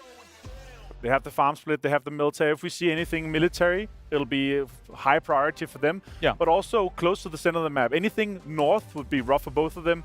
So if that's the case again with another Stalba or something else like that, it would be a hard case for them to come in. Anything south, anything military, good for them, and they should be getting points. One of my favorite things actually about the drop integration of what was going on was we had Valley Tie drop their logo nicely on Gatka, and then All Gamers Global decided to just put the 4 logos around Valley Tie. So, you know, maybe there might be a little bit of contesting there. I saw a little devil logo underneath that as well, because they were feeling a bit cheeky. I mean, I think Valley Tie is totally okay with them contesting them at this point. They've been playing so well. They're like, you want to come into my house. This is your problem. problem now. When they started today, maybe not, but after those last 4 games, I got a question, will they still challenge them? Because that's a big risk. I think you bring up an excellent point. I mean, an alternate great usual drop to something like that is kind of West Coast, right? You can usually use that as kind of a split drop. I mean, technically, even Quarry and things like Primorsk are open because BB team wanted to be a little bit further towards the center. And also depends on playing path, right? If you see a northern one, they could have something early. There's a little bit more flexibility for them. So yeah, we'll see. I doubt that they would hot drop this. It's not the best of locations, of course. Sure, it's center. Also, we don't have that many teams. But again, is it worth it? Sure, they won a game. No, I don't see it. For a team that's already gone through, it would just be throwing away points that you still kind of need to make sure that you're going to be getting into the final, even though that all Gamers Global are going to be playing tomorrow. And our Erangels presented difficult tasks for the teams yesterday, of course, as we have that open area north of Shelter, kind of west of prison position, and then into a Stalber finish as well. Especially, I mean, of course, we didn't get to properly see new Stalber really incorporated. I said new, it's been for a little while now. But it's a scary thing to have to deal with those hills. They're not the easiest places to play. Exactly, and they don't fit the topography of the rest of the map. So you sort of build your style based on map, except for Stalber Mountain, where you have to sort of have a totally different game plan. So sometimes I write off bad games on that one. I'm like, yeah, you know, you get caught off guard. This one, maybe we get the opposite shift. I'd love something in the south. I'd love military, mostly because Cerberus and FaZe drop in that area. All right, well, thank you very much, gentlemen. Time to head over to the commentary team here. We have the Grassy Pastures, 2 of them, as we head over into the game. 2 games left for Group B, and it could be a bit scary for them, as you heard the desk talking about a couple of known contenders in some dangerous positions. We'll be trying to give you guys updates on how that's all going to be looking. Plane is up in the air, and we're going to be starting over in the north near Severny and ending just pretty much next to Fairy Pier. Yeah, I got to throw a third one into that mix as well. 4 a.m., a much better day today than they were having yesterday, but they still haven't really kind of climbed out of that danger zone. In fact, only a few more points in the bag than Cerberus and FaZe Clan currently have at 47, while I think Cerberus and FaZe are sitting at 42. But yeah, a drop-off from 5th to 6th overall, with Falcons having 62, and then 5th and 6th is 47 with 4 Angermen. It's kind of crazy. We've had a few teams that have really kind of taken a hold and just kind of collecting a bag of points so far, but everybody else is still fighting for their lives right now. It's a bit hit or miss for some of these squads, but we are on Erangel. That's at least the benefit for this group, right? Yeah, this is kind of like, if you're in Group B, you get to end on Erangel, and that means that you get to play the most common map that you're the most familiar with, so this should be your opportunity. No lead? Navi? Yeah. Guys, what's going on here? Fairest? I don't. What you got going on? Oh, and you don't have near on anything to work with. That is a bad loot situation to be dealing with. See, E-Arena is also kind of in a weird position, stopping out any reinforcements coming up from Na'Vi. So Falcons just trying to hold it, but Fairest playing this really well for right now. Is he going to go for the flush? Is he going to try to hold it together? Looks like he's just going to go to try to hold it. Stepping in, waiting for somebody to step around that corner. Not going to find it just quite yet, but at least staying alive. Reinforcements, so as I was mentioning, not the easiest path. E-Arena kind of stopping them out, taking a couple of shots, maybe slowing them. Just keeping an eye on Hackatory. Flood, his sole job right now, it seems, is to make sure that Hackatory doesn't come over here and join his teammate and provide support. Rello, he's got the pumpy in hand. He's ready to go. He wants to be done with this. But he's not going to be done with it just quite yet. Here come the reinforcements. You can see everybody rolling down. Even Tigger does spot out what's going on over here. It looks like he's trying to get 9, figure out what's going to be happening. But all the reinforcements now coming in for Na'Vi means that Falcons playing this firm defended position all next to each other with low loot. They're going to be easily exploited here if they're not careful. While this is going on, the first circle did pop, and we are going hard to the southwest. Yep. Staying on the mainland, but that means this fight is going to have to come to a head, and it's going to have to be finished as quickly as possible for these guys. As Tigger just wants to get involved with that M16. Shotguns from Rello. Playing it careful. Nade's going to be coming out. Good flashbang. Yep, steps away from it. Now can he step back in? Numbers advantage should make this pretty clean, but yep. Soset's the one that gets spotted out, and I think that we saw a window juke come out just a moment ago. Yep, he's just dancing around everywhere right now, dude. There is the SMG working big for him, but not going to let him escape as Snakers goes down once again, but should be Resable, I believe. Hackatory back on his feet. Diffix now coming to provide some support. Flood. 7 bullets. cut him out in the middle of nowhere. Look at him, he's so mad. I would be too, that sucks. I mean, we just seen SMGs everywhere, and I'm loving it right now. Rello trying to step around with an AR, put in some work, but this is a super low economy fight. Not a lot of armors to be had, no helmets you can see walking around on Rello right now. That's why all these peaks just get more nerve-wracking every single step of the way. E-Arena continuing to hear this, moving into more advantageous positions to see if they can try to vulture up something, but it's going to be raw. Spots out Diffx, does manage to take him down. And Snowyy back on that high ground, looking down in this direction. M16's abound for E-Arena.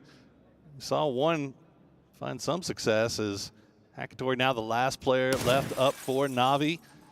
We'll spot out Roth. He has no healing, no helmet, practically no vest. Is Snowyy almost gets reload, but Bobo, where's 4 a.m.? 4 a.m. is up on the top side of Stallber, maneuvering down just kind of the south of this position, really getting in some good angles, and it just feels like everything is getting exploited over here. All of 4 angry men, they don't care about the circle. They're stepping into this. E-Arena is still running a 2-2 split of some type to deal with it, but Falcons in so much trouble. Even if they survive this, Hackatory has no meds, he has no ammo, he's just trying to find something. Falcons are going to be in a similar position. Look at their economy, and they're going to have to move halfway across the map. Oh, this is so brutal for Falcons right now, but if I'm 4 a.m., you've got to push into this. You're running out of time at this point to really start collecting points, as they are in Group B. They don't play tomorrow, and they're just going to have to sit there and sweat.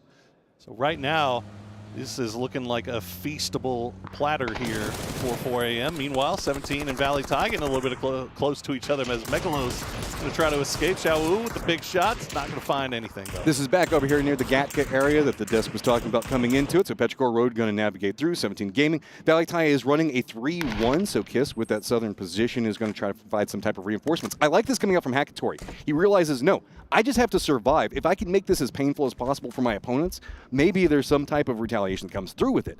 But Falcons, remember the fact that this is going to be their last 2 games. They are sitting pretty good on the leaderboard right now, but every single point that they can pick up is going to make them feel more comfortable. This is not the start that they wanted to Aaron Gut. The one good thing that they've got going for them right now is that E-Arena is going to go ahead and bail out on this. Now, whoever does come out ahead in this fight, though, is going to have to worry about AGG, who apparently is doing a little bit of a casual bridge camp just off to their west. So Hackatory still no heals. He's going to have to operate with whatever 20, 15 HP he's got left. At least he's got an AR in hand. I mean, no lean is so hard to navigate just in general whenever you're going to be trying to leave this position. But whenever you have, 3 different teams that are trying to hold out some type of fashion, finally, E-Arena's like, okay, there's too many people involved. They're going to leave. But that means that this is still a potential 4-team dust-up. We had it at 5 just a second ago. 4 Angry Men also look like they're finally stepping away. They're going to jump in their vehicles and retreat. But AGG just pretty firmly committed right now. They think that they can get something out of this. I'm not sure if they're even aware of that fight that's going on specifically, but they're just trying to camp whoever's coming out of Yasnaya. So that might be just AGG knowing that 4 a.m. loots up in Yasnaya. They haven't come just yet, so they're just going to sit there and wait for them to arrive a little bit late. But we'll see what happens. Petrichor Road, meanwhile, getting a little bit close to TSM over here on the far western coast, but it looks like they should be able to bail out. Most of our teams are going for a center position. The Falcons push finally coming out. I mean, Hackatory, I don't know what type of ammo that he managed to find inside this building, but I think last time I saw him, he had 26 bullets to work with. He's got to make every single one of these count. But you can see, still no helmets, damaged armor stepping in. They've got to make sure that they know the angle it's going to be coming out from. They do spot him, finally finish that one out. But now they have the problem of rotation ahead of them. It's going to be a problem, too, because I'm not sure if there's any vehicles really anywhere near them. So I'll have to keep an eye on them as check in with Cerberus. They have themselves a little bit of a compound to work with, and that is good news for them, as they are yet another one of our teams that really need to start producing here in these final 2 games. 17 Gaming is pretty close to the center of the circle and is our most eastern team. It's between them and Cerberus inside the circle right now. It's pretty wild. Everybody is just really leaning into the fact that this is going to pull away from the water. They know it's going to be happening in a bit, but trying to play the math and the numbers. So hard shifts right now could be very interesting for these squads to have to deal with. We saw FaZe making their way across from Military Island. They're still hugging the coast and should find pretty free passage, as there's nobody really down on that coastline south of the road. We still have VP way off in the distance. 4 a.m. obviously making their way down. They're going to avoid that Yasnaya bridge altogether. So AGG, they stick around for a long time, but don't find any success for it. Yeah, they did see the rotation, I believe, because they hopped in vehicles at roughly the same time. That's going to open up a bit easier for Falcons, but the Falcons are probably going to make a move over into the west. It's going to be very peculiar to watch how they make their rotation. VP, also one of the late rotators, they're going to be making their way out of Milton in just 1 second. They should be headed to a pretty empty edge, let's be honest. Nobody around there. I mean, there's all of Everest as a gap. Falcons find an E pickup, so... Oh, that's a scary E pickup, dude. With no helmets and no armor. I mean, it's terrifying, but at least they got something. But hey, we talked about AG Global, how they were conducting that bridge camp earlier. They were not the only ones. KDF is hanging out around Cube, just to the north side of Stalber. So this could be bad news for AGG. The campers could be getting camped. Okay, let's see how this one all stacks up together as we're watching the replay of what happened in this very prolonged fight. I mean, all of Circle 1 was just a duel between these two squads. Yes, Falcons do come out with the win, but how big of a win could it be is the real question, as we're going to be eyeing forward off of it. And this emergency pickup looks like they do have their eyes moving in just one moment. Also, KDF, and KDF, what are they going to find? And you see Zest eyeballing Everest, but they don't have any idea about Cube just yet. We'll see where Falcons decide to go. At least they did manage to find some helmets and armor, at least Snakers did anyway. 2 smokes and no other throwables, just a couple of bandies. That feels real good. It ain't great. It really ain't great. Zest. All right, well, Zest, are you going to be the one that spots them? Are they going to take shots at you? No, this is bait. Nope, never mind. They are going to take shots. And Zest is going to breeze right through, but there we go. Now that is how you bridge camp. Okay, pick up 1. AGG now know that they have to go to one of the 2 other bridges, so we'll see. I wouldn't be surprised if they thought that was just like a tail-end solo trying to regroup or something like that. I mean, it's a pretty late stage inside of it. They're still committed in. Circle is going to lean pretty centered, just a bit more to the west. Keeping an eye on Falcons as they are in the air. You can see going to be right over Petrichor Road now. See where they're going to drop in at. Faye's going to do a rotation down to the south as E-Arena does have a lot of control along this road to the west. Kind of a beneficial position for them right now, but no big rotators coming in just yet. Falcons pull the cord right above T1, so we'll see where they end up going. So far, it looks like they're mostly safe as BB Team going to spot out Cerberus in rotation, gets them low, but doesn't get that last round in. Cerberus now has to reposition away from that, putting them in 4 Angry Men's sight lines potentially. Himas is just going to be running right up that hillside. Going to be able to use it, though, to deny any type of vision. You can see 4 Angry Men can't quite catch the beginning of this, but the tail end that we can see coming out with Cerberus could get caught. Shots are going to come out, reveal that. Depending on how Cerberus plays this, they might be able to get a bit more distance away, but now Cerberus gets bumped to TSM. Nothing available right now.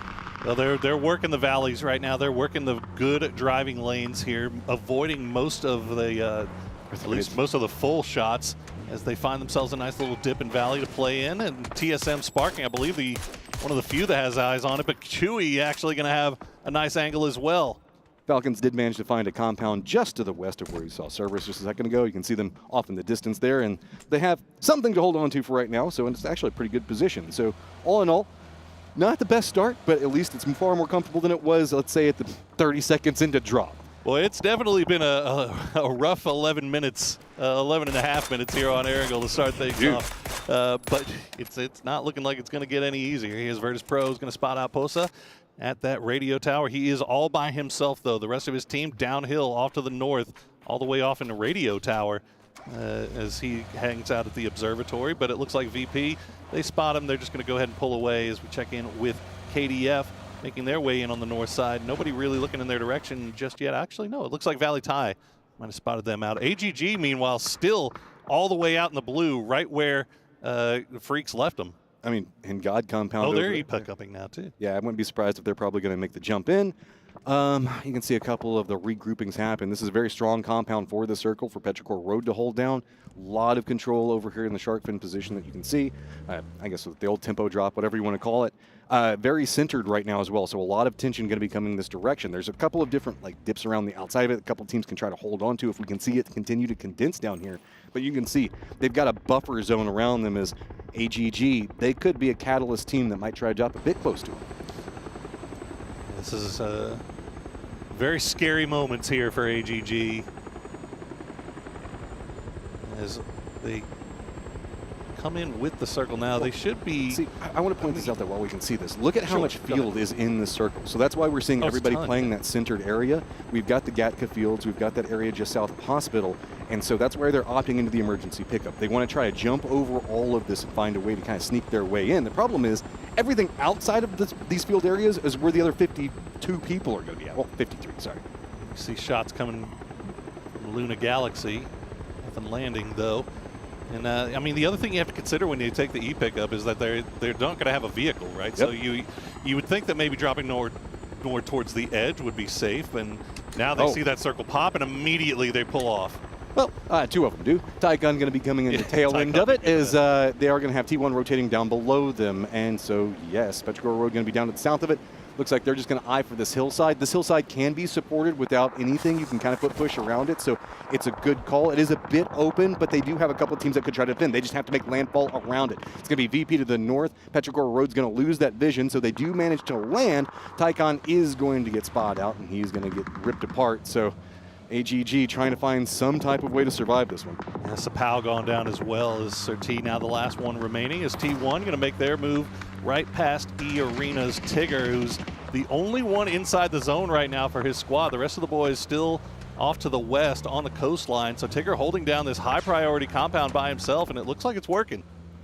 I mean, E-Arena has been very, very greedy in these circles to the north. They've tried to hold down so much of it. They've been running a full 4-man split everywhere. Finally, looks like they're trying to regroup. T1 just trying to find somewhere that they can navigate through. Looks like they're just going to opt into going for a very strong, I guess, it's right over there next to the tower position, so you can get some of these hillsides in play and kind of look around, get what's going on. But they do have Heaven that's just going to be on the, I'd say about 50 or so meters to their east. Ooh, almost gets them too. See now as the Kraken and Luna Galaxy squaring off with VP. The first knock and flush comes through, although Vinny is down as well. Now Quizzy is going to go down as Luca Rux and Ibby, the last two remaining alive. Got a couple of friends wanting to hang around the outside of this one too. As you can see, 17 might be able to throw some exertion into it. FaZe making their rotation. They're going to be rolling right next to the standing line that is E-Arena, so a couple of shots going to discourage one way. It's just kind of a gauntlet to see if they can catch anybody right now, but most of the gauntlet defenders not in position. Haisaki, you might want to be careful here. It is going to be Falcons taking some shots in, but this is not even in the zone. I think that Cerberus were just kind of seeing what they could get over here, maybe needing some loot. This is a peculiar play out of that. I don't know what they were thinking. Well, the E-Arena split, he couldn't defend the compound by himself. This time Zizzy's going to go down. Tigger's compound, though, still in play, still defended, so that's where Jacob and Lyrics are going to end up. So FaZe do find themselves some hard cover to work with, albeit on the very edge of the zone. Falcons, meanwhile, as you said, still outside of the circle. They need to find a place to play. So let's look out. We've got our field team. Another. Did they just pop it? You heard the E-pickup. Oh, for Cerberus? They might just be trying to do it to see if they can get some attention or maybe draw something away. Could be, yeah. Okay, so let's see this one all together. T1 having to navigate a pretty dangerous zone right now. They do have the Freaks next to them. Field team's going to have some vision coming their direction, most notably from the south. It's going to be Luna Galaxy that could spot something out. Valentine is going to be playing the dips over into the east and Gatka proper. So anybody that goes for big heavy peaks over to the east, they might get spotted out. It's pretty much just the hill to the south with everybody in it. The swamp, it's got a couple of teams there, and then everybody else is starting to hunker down in a couple of those fields. So let's just go ahead and keep the field, the hill, and the swamp in play. Dead center. All right, Luna Galaxy has that center compound. Looks like Kraken going to go ahead and join him, and it looks like Cerberus, in fact, did take that E-pickup. It was not bait. Instead, it was them trying to make a push into that wide open field, see if they can maybe find a ridge line to play. Keep an eye on the kill feed to see if they get away with it. Sir-T did get the res on his fallen teammate, but unfortunately for him, BB team rather going to go and spot him out. So now Sir-T, the last player alive for his squad. Cerberus did manage to make landfall. They've got a couple of hay bales that they're playing around right now. BB team, they have a couple of gatekeepers that they might have to contend with, as you were talking about with Sir-T. We also do have 4 Angry Men, Petrichor Road, all having to make a rotation here in just 1 second. Virtus Pro doing some harassment from their control positions that they've got right now. TSM is also going to hear that with Purdy Curdy over there, and they might make a bit of a line defense of their own along that hillside. 51 left alive here in phase 4, so it's been an active Aaron goal here as Pero getting a little bit close there with that grenade. It's 4 a.m. trying to get involved here. They've been crowding 4 deep inside the sniper tower for quite some time, so they don't really have a whole lot of intel about what's going on around them. Also want to point out FaZe, team we've been talking about, needs points. They are not inside the circle, and they're next to the field side, so they're about to have to make a big push of their own. Petrichor Road still having to deal with 4 Angry Men. They're going to separate out, both of them eyes to the north. We still have Sir-T that's kind of hanging out over there, but 4 Angry Men can just shift a bit more to the north, play that kind of like I guess, dip that's in the side of the hill there. Yeah, that's where HS is going to stop off at. That's going to make it more complicated for Petrichor Road. As you can see, other members are now going to be playing the high side of the hill to see if they can manage to stop any movement coming up from Petrichor Road. Problem is, it's really easy. You can read it, so Petrichor Road knows exactly where to throw their throwables at. See if they can catch some damage. Doesn't get the knockback. Just want to point out the fact that somehow Cerberus did manage to pull off that Phase 4 E pickup, but they kept all three alive, and they've got a spot towards the center of the circle right now. As we see Ike's left and company trying to make the push into the smokes. They do have that wild card factor of Surti just off to the west, but it doesn't look like he's going to get involved. It doesn't look like they need him to get involved because they are just running through the 4 a.m. boys. Valley Ty is taking the shots in the backside of 4 Angry Men at the absolute worst moment. Distracted them. Petrichor Road exploits it, just runs directly into it, sitting at 4 kills right now. They have finally a section of the map that they can control inside the circle. 4 Angry Men, though, they've just got to cut out just 2 Angry Men at the time, as Falcons, you can see, do find themselves a spot inside the zone. Still not the most looted, but slowly getting there. Yeah, they just yoinked a kill away from FaZe too, as FaZe crashed onto the other E Arena compound, and they managed to wipe them out with some well-placed grenades and a little bit of assistance from the Falcons boys. But now you see Xiaobei at an angle is going to get the knock on a Snakers. It's not easy spot here for Falcons to play, but it's working for the time being. Every FaZe fan excited that the weakened Falcons are just going to be to their south. The circle moves more into the fields, so we're going to have a ton of hay bales. That position that we saw the Freaks moving into just a moment ago, that hillside, going to be very strong inside the circle, man. Boy, I want to talk about the rich getting richer as well. Freaks, they've been playing the north for some time here, and they are just controlling pretty much all of that field. They see everything, they know everything. They've got some of their own to play with. Is Pero going to turn their attention over towards BB Team? And right now they are ahead, as I believe it's just a Doozy and Best of Luck left. Well, this is getting a bit more hazardous. BB Team trying to regroup over here, but you can see Petrichor Road back up against the wall, trying to get some more damage out. AGG Surti is back behind BBT. You can see they're trying to move in. Might be able to spot this. A Doozy wants to see if he can get something. Does go for play, but it's actually going to be Surti that goes for the shots in, finishing that one out. Oh no. You hate to see that if you're Petrichor Road, but you love it if you're AGG. And now a Doozy has to put all of his attention. It's still a 1v1 here. If he can get this flush onto Surti there, actually it's going to be Alo that gets it. So maybe we can get some BB Team revives coming in here, but TSM is crashing down. I mean, TSM, they want every bit of that 1v1, so just couldn't get the distraction from Surti. Stopped them out. FaZe trying to make their push in. They went right exactly where Freaks were already defended up at. Does manage to get a knock in. Salute's going to have to come over and reinforce. Team still playing on the outside, trying to control more. The only member that is still up. He is not inside the zone and has no easy pathing. Look at all of the mortars just flying right now. This is so open. This is a horrible place if you are getting mortared, and it's going all into the Freaks' direction. It started as a 2-2 trade, but then the mortars came in, and now James is just going to have to run on out of there and try to wrap around back down to the south. He does have one solo player in Roth for the Falcons that's still alive that he may run into, but KDF, they held off the charge. They get everybody back on their feet once again. They would love to. I would like to see him go and flush these kills out, at least confirm those points. Yep, there we go. I think that they're afraid to go for a peek. T1 was kind of eyeing this line a second ago. Plus, they've got a bit of shell shock. All those mortars kind of landing down on top of them, being a bit more precarious with their approach. Valley Ty is going to be rotating up back behind this, but we have VP that's trying to gatekeep out what's going on with 17 right now while they're getting harassed by TSM. So they're going to have to relent that defensive line, maybe allowing 17 to make a bit more of a rotation as Roth does finally get spotted out. Oh man, I hate playing these cliff sides here. It just always seems so tough. VP not even going to be the one that does the damage here. It's going to be raining.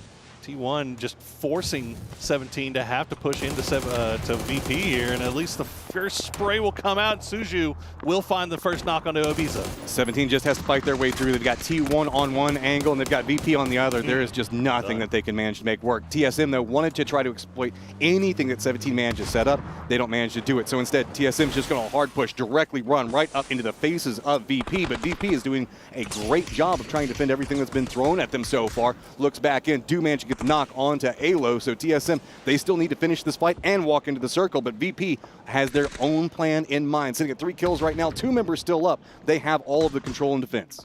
Yeah, TSM kind of feeling themselves right now. 5 kills in the bag, and they are going to go ahead and push onto this compound. Purdy Curdy holding the line, just making sure that they can get this revive onto Alo through the smokes. He's just continuing to smoke off any of the angles that VP may have onto their revive. As Quizzy, he's got, oh no, we've seen this before. You may have the numbers advantage for now, says my Panzerfaust. That's why they kept retreating up to the top of this. They're trying to bait out the stairwell so they can just line in with the Panzerfaust. Doesn't look like TSM's going to take the bait, but they're going to have to do something here pretty quick. The circle is condensing down right now. They've got to make some type of play. It's going to be blue zone in it. Try to force it out, but oh, Quizzy just doesn't manage to spot him out. The smoke's going to deny. He can hear the footsteps. He's going to go for the shot. No, he gets spotted. And now VP in a lot of trouble. Just one member up, and it's just a ton of TSM around it. Yeah, at this point, I think Luka Rux is just trying to waste their time 2024 as he mollies off the staircase. Will find one, but won't find anybody else. TSM going to pick up another kill. And now Luke 12, they can get him back on their feet and get back into this game. TSM just running things right now. TSM is having a great day so far, and Absolutely. they're just going to throw Alo in their pocket and make a run into the zone. They're going to have high ground and a ton of information to work with, while Cerberus is going to try to hold out this Valley Tie defense. Salute also to the north. You can see flexing out, seeing if he can find an angle and what's going to be going on. This is a very interesting circle as we have KDF up to the north of it, and then we're going to have TSM to the south. And everything else is going to be kind of in a valley point with a ton of vision for those two squads to work around. And Cerberus pull off the ballsy Circle 4 pickup are now causing all types of problems for Valley Tie. The smoke wall going to slow things down for a while here, and it's going to send some utility back in return in those form of those blue zone grenades. Try to slow them down a little bit more. Hisaki will find one. Actually going to be Human that gets the last hit into Latte, and now Unique will go down as well. So it's just down to Kiss and Megalos. Valley Tie cannot find a way to make that work. Harassment's already coming out from the TSM line on one angle. Salute creeping closer by the second. Valley Tie wants to take a second and reset. Cerberus wants the same thing, but it's just unrelenting right now. A shot's going to be coming out from the Freaks. They're going to go ahead and finish that one out on one side of it. Valley Tie thinks that they might have an opportunity to move forward, but while Freaks are trying to move into this firefight, Luna's going to force them onto a new angle. Valley Tie gets the time that they need to try to reset, get some of their meds back in position. Looks in. Kiss is going to be able to get the knock onto Bean, and the rest of the Freaks are kind of stalled out. Heaven's at distance, and you can see the knocks and the secondary damage is causing too big of a problem. TSM continuing to rain down those bullets. I mean, TSM is shooting over here. Luna Galaxy is shooting over here. There just seems to be no safe angle. You got to keep those smokes refreshed. You got to keep them going back and forth here as you see Human going to take one right to the dome from TSM.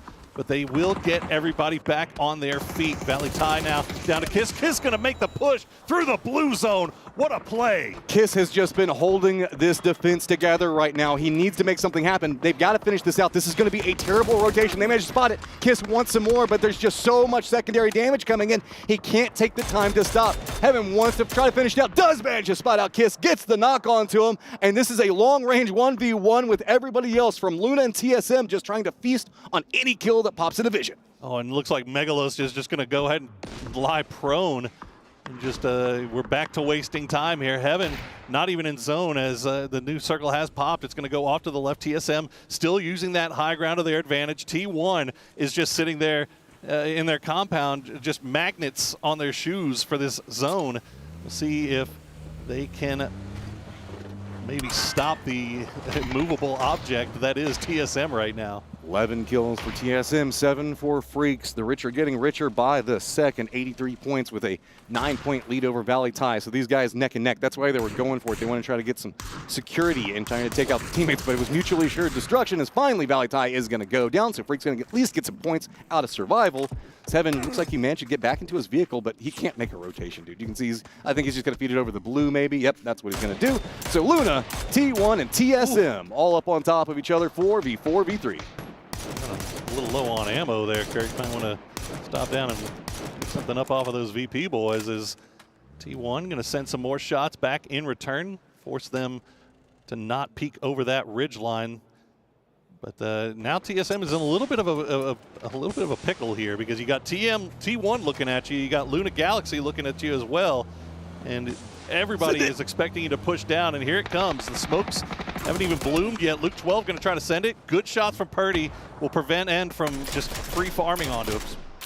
Oh, Raining was the side angle onto this. Does spot out Purdy. Curdy's going to make it more complicated.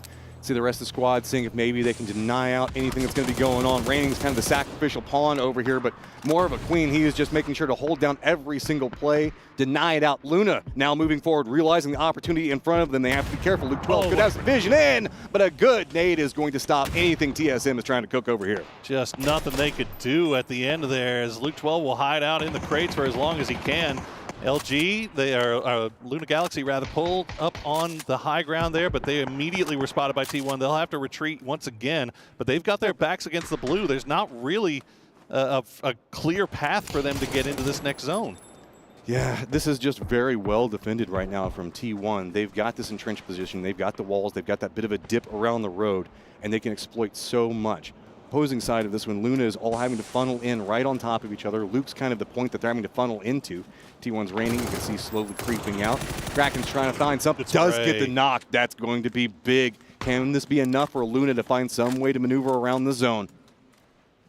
Luna getting blessed with that compound for quite some time, but you see the kills just not there, and they need more points. Only 16 on the day so far. They've still got another day to play, but they would like to get over 30 before all is said and done here today. But it's going to be tough sledding here with this last circle being the way it is. They're already now lost Heaven, raining down as well, so 2v2 essentially. This is such a hard push coming out from Luna. They're trying to find something, but look at the defended walls, everything along those lines. They've got some cover to work around. T1 has trees, they've got cover, they've got recessed positions to play from. So trying to go for some reses and continue in. It's just an attrition battle. Every single step Luna takes is coming at a cost of health and utility. Meanwhile, TSM might want some vengeance back. Looks like they're prepped up, just waiting. Luke's like, yeah, I dare you to look in here. I think that you have some cover. I dare you. I will blind you so fast, sir. We've seen it. Oh, and even if they step up, if Luna steps up to go after T1, it's going to be in perfect. Oh, yeah, just going to pop out, and he goes for the shots, gets a knock on one, gets the second one. Luke clings to life, 14 kills for TSM, but it's going to be multiple T1 members just running in, trying to pick up some more, but not going to find it. Valiant effort coming up from TSM, but at the end of the day, it's going to be T1 that gets the victory. Boy, that has to feel somewhat, it has to feel good for TSM, because I cannot tell you how many times in the past years I've seen TSM get taken advantage of by the final snake in the grass like that, and now they get to be the snake in the grass this time. Dude, TSM has got just a ton of points on the day. They've only played one day, and I think that this is going to put them really close to 60 already. I mean, they came in here with something to prove right off the bat. You could see that they have just, they've looked fantastic so far today. No wins, but they haven't really needed it. They've been collecting kills hand over fist, despite the fact that they haven't gotten the max amount of placement points, but they still had good placement, a second and a third place in there as well. Consistency. We've talked about that with this squad for a long time. Now bringing in Sparking, a lot of extra firepower, as this was just, this didn't feel like an Erangel game. I mean, we had no lean drop firefights. This was just all over the place. I love it. A no-lean 4-team hot drop fight. In Circle 1. Just absolutely silly. I love it. Give me more of this, but I'm assuming that we're probably going to see it settle down just a bit more, right? Yeah, well, I don't know. We've got a couple of Group B teams that still have a lot of work to do here in the final game of the day if they want to be safe. So moving in, can you manage to qualify? Destiny's in your hands for Group B, so let's see what we've got to look forward to moving into our last game of the day. All right, well, it will be T1 taking the victory here. It got swampy here. I'm wading through the swamp. You can't see me. Oh, you can see me. Oh, no. I see you now. Anyway, that is T1 with the victory here. Yep. Admittedly, the circle kind of coming towards this compound here to be able to shut things down, but T1 holds on. T1 holds on. You know, I think that was a good, not an easy win for them, but the end of that was an easy wipe up for everybody else. Right. I was impressed with Luke sitting inside of that and like being able to hold for so long. TSM, we'll go back to T1 in a sec. TSM has blown my mind today. We talked a little bit at PGS4 about how it was a renaissance for the team. Kurt seemed to be like a totally new man, and here we're seeing even more of that continue.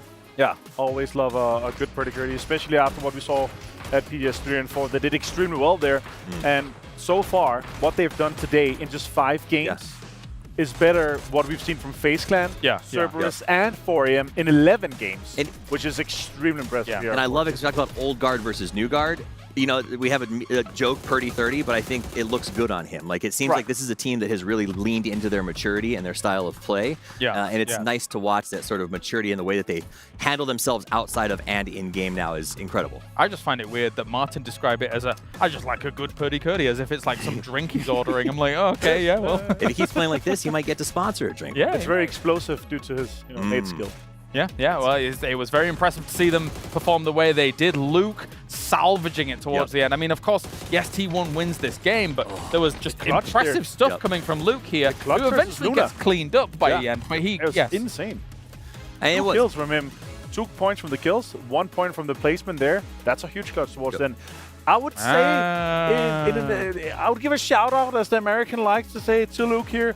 He managed to get so much more points for that, but of course, once you survive all the way to the end here, that makes a little bit of a difference for T1. So Raining gets it for this one. He was the one wading through the swamps. You could see him on the edge, like the creature. I don't know where I'm going with this one. Like the creature coming from... No, but and I think Poro said it in the broadcast, that T1 needed to have a really good game here because they want to finish preparing for tomorrow north of that 30 position. Getting this win is absolutely massive for T1. Well, let's talk about some of the earlier moments from this game here. Avenger, what do you have for me?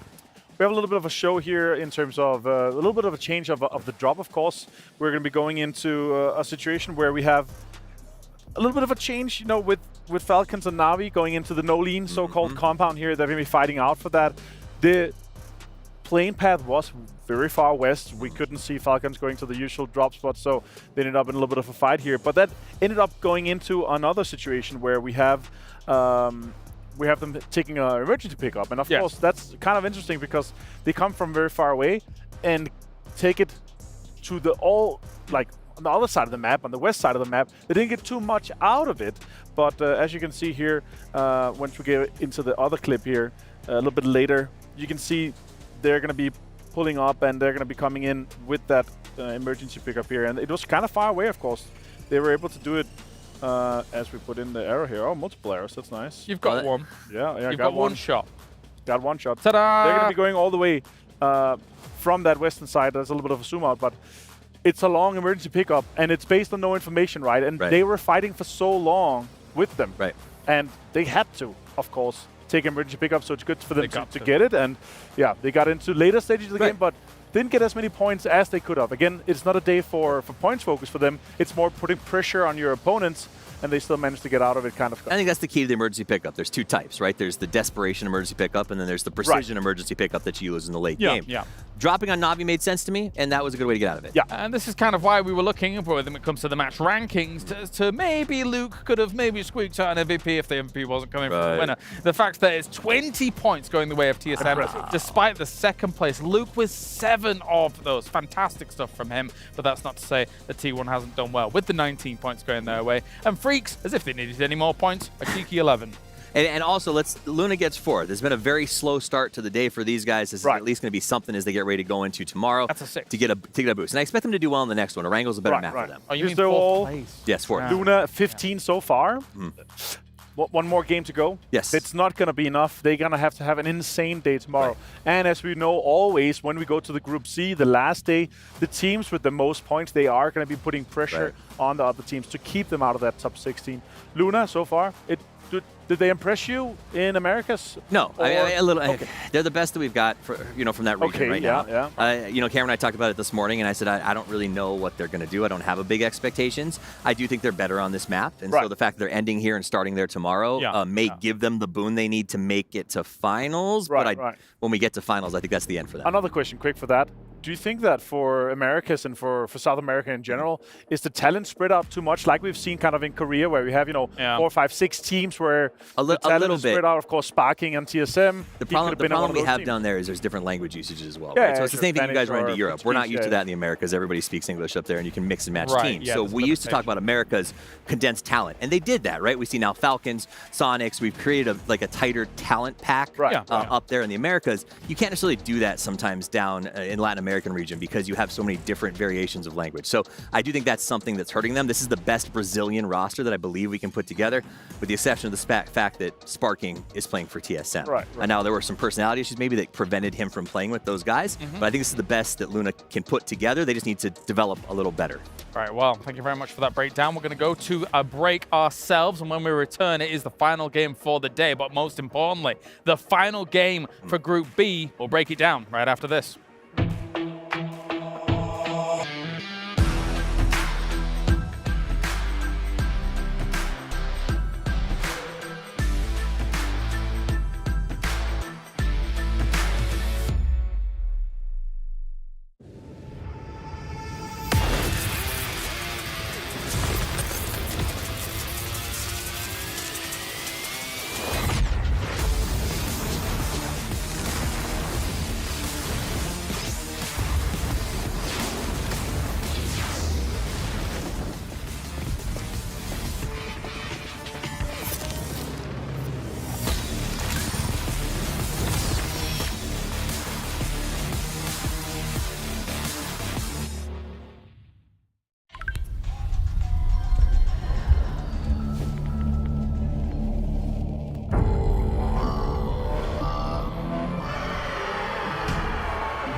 One final game, one final chance, one final opportunity for Group B to get points on the board. We have teams that are in the danger zone. There is no lower bracket. There is none of that here for the Esports World Cup. So let's take a look at those teams that are staring down the barrel. We have three especially that quite honestly so far, Avenger, do not have enough points to guarantee themselves final position. And they are big names. Cerberus, FaZe Clans, 4AM, 46, 47, and 47.